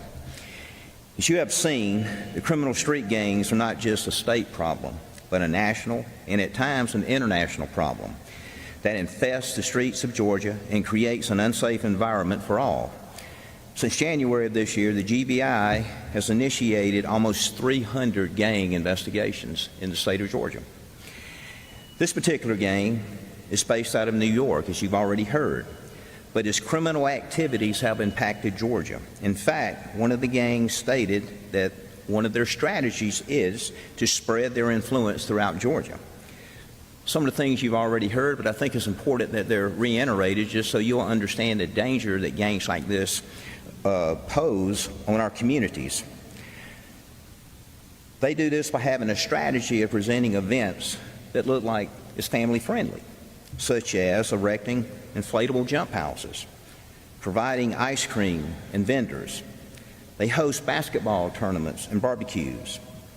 They do these types of things for one purpose: to recruit our young people into a life of crime and violence. We know that this gang has held these types of events recently here in Georgia. Some of the crimes linked to this gang, as you've already heard, but again, just to reiterate, are murder, aggravated assault, weapons trafficking, arson, and fraud. They're very cunning and very violent. This is why law enforcement in the communities we serve must continue to be partners to battle against criminal street gangs such as these. In closing, I'd like to again thank all the agencies involved in this investigation, to include the men and women from the GBI who work tirelessly every day to counter criminal street gangs in this state, and to reaffirm that the GBI's commitment is that criminal street gangs are and will continue to be a priority of our agency. And I'm just so very honored to be here and be part of this, because these events and these types of investigations truly do make the state of Georgia a safer place for all to live. Thank you, and I'll be followed by Commissioner Tim Ward.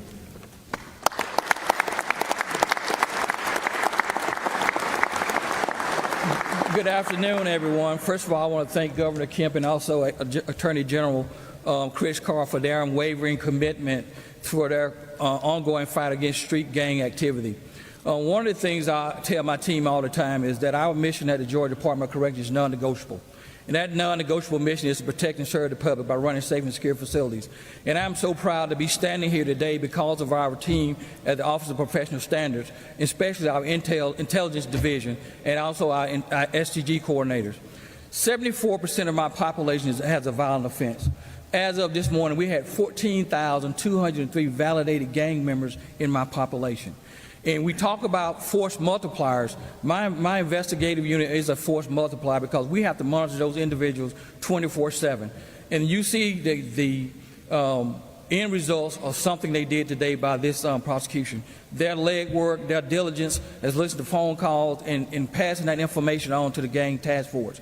And I'm just so proud of those individuals for what they do each and every day. And you have the commitment from the Georgia Department of Correction, from those courageous men and women out there each and every day. We're going to fight that fight. We're going to stand lock and stock with the governor and AG Carr to make sure we eradicate gang activity in these streets and for the citizens of the state of Georgia. Thank you so much.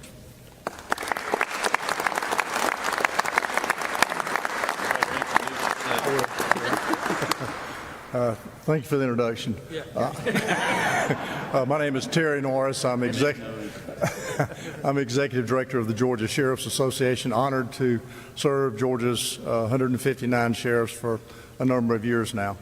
And I want to first say thank you to the media for being here. It is important that you hear this story from the folks that really have pushed the issue. Governor Kemp, AG Carr, we greatly appreciate y'all.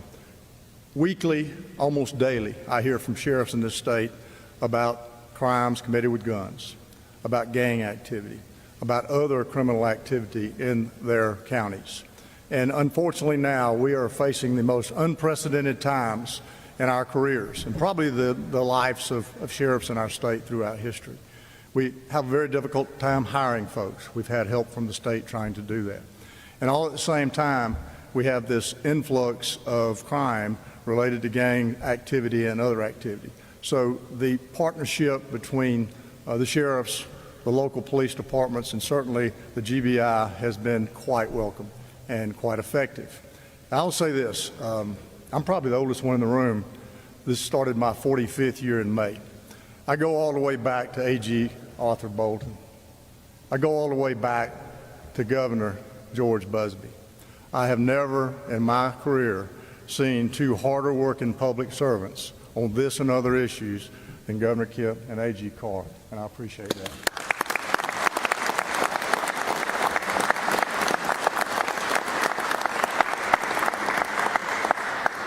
This legislation that created the gang prosecution unit in the AG's office was supported by really all of us, the sheriffs, the chiefs of police, and others.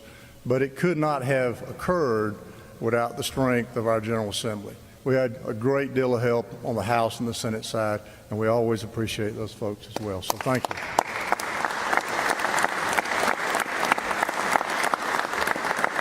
And I'd like to introduce now my good friend Butch Ayers. He is the Executive Director of the Georgia Association of Chiefs of Police. He is the former chief in Gwinnett County and rose through the ranks. So this is a man that knows of the subject we speak on today.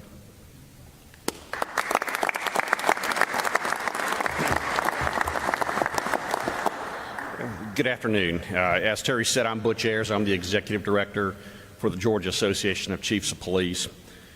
And our organization has about 1,200 members, including just over 600 police chiefs and agency or unit CEOs across the state.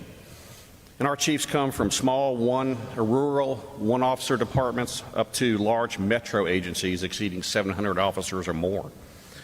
So while there may be differences among agencies regarding their location, size, and available resources, we stand together with our law enforcement partners in efforts to address criminal gang activity across the state of Georgia. With the passage of HB 1134, the Attorney General can now bring his prosecutorial resources to help us with these efforts. I want to thank Governor Brian Kemp and Attorney General Chris Carr for their support of law enforcement. It is this type of law enforcement that helps make our community safer. Thank you.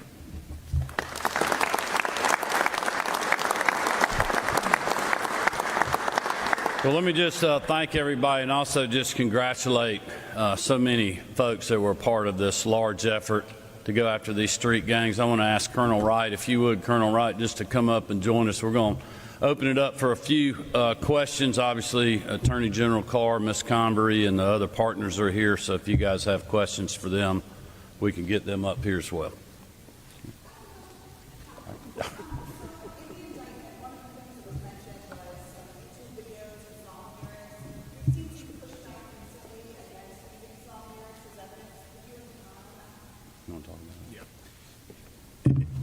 As a concept, we're absolutely in favor of using lyrics where they are precise and where they are fact-based. Obviously, it's a difference if somebody was making something up, but if they were talking about a particular issue that actually occurred, absolutely we are in favor of and supportive of it. Carrie, do you want to talk a little bit about it from a practical standpoint? Yeah, I would just echo the same thing. So in any prosecution, and certainly in this one, I think precision is the most important thing. So when you are a criminal street gang member that's broadcasting the acts that you're doing over any medium, whether it be a billboard or a song, it's relevant evidence. But the sort of key usage of it for us in this case and in any other that we're working is the precision element, being very specific about what's used and the way that it's used. Yes, sir.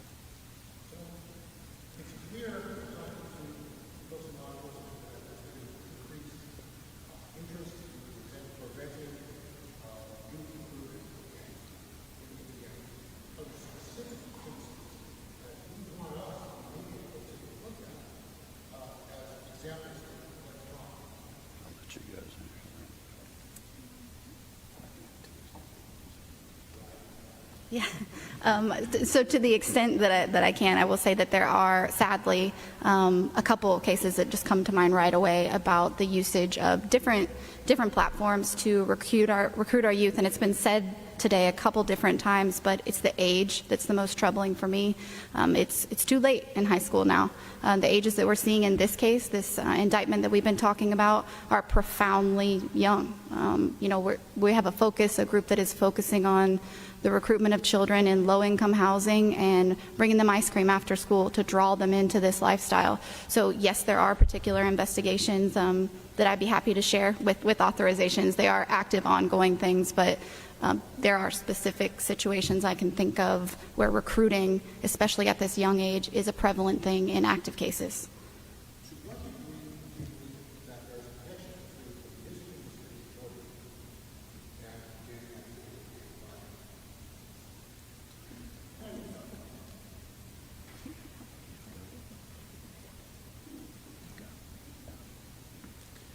Look, again, at the 50,000-foot level, this is an example of a case that had lyrics that were a part of it.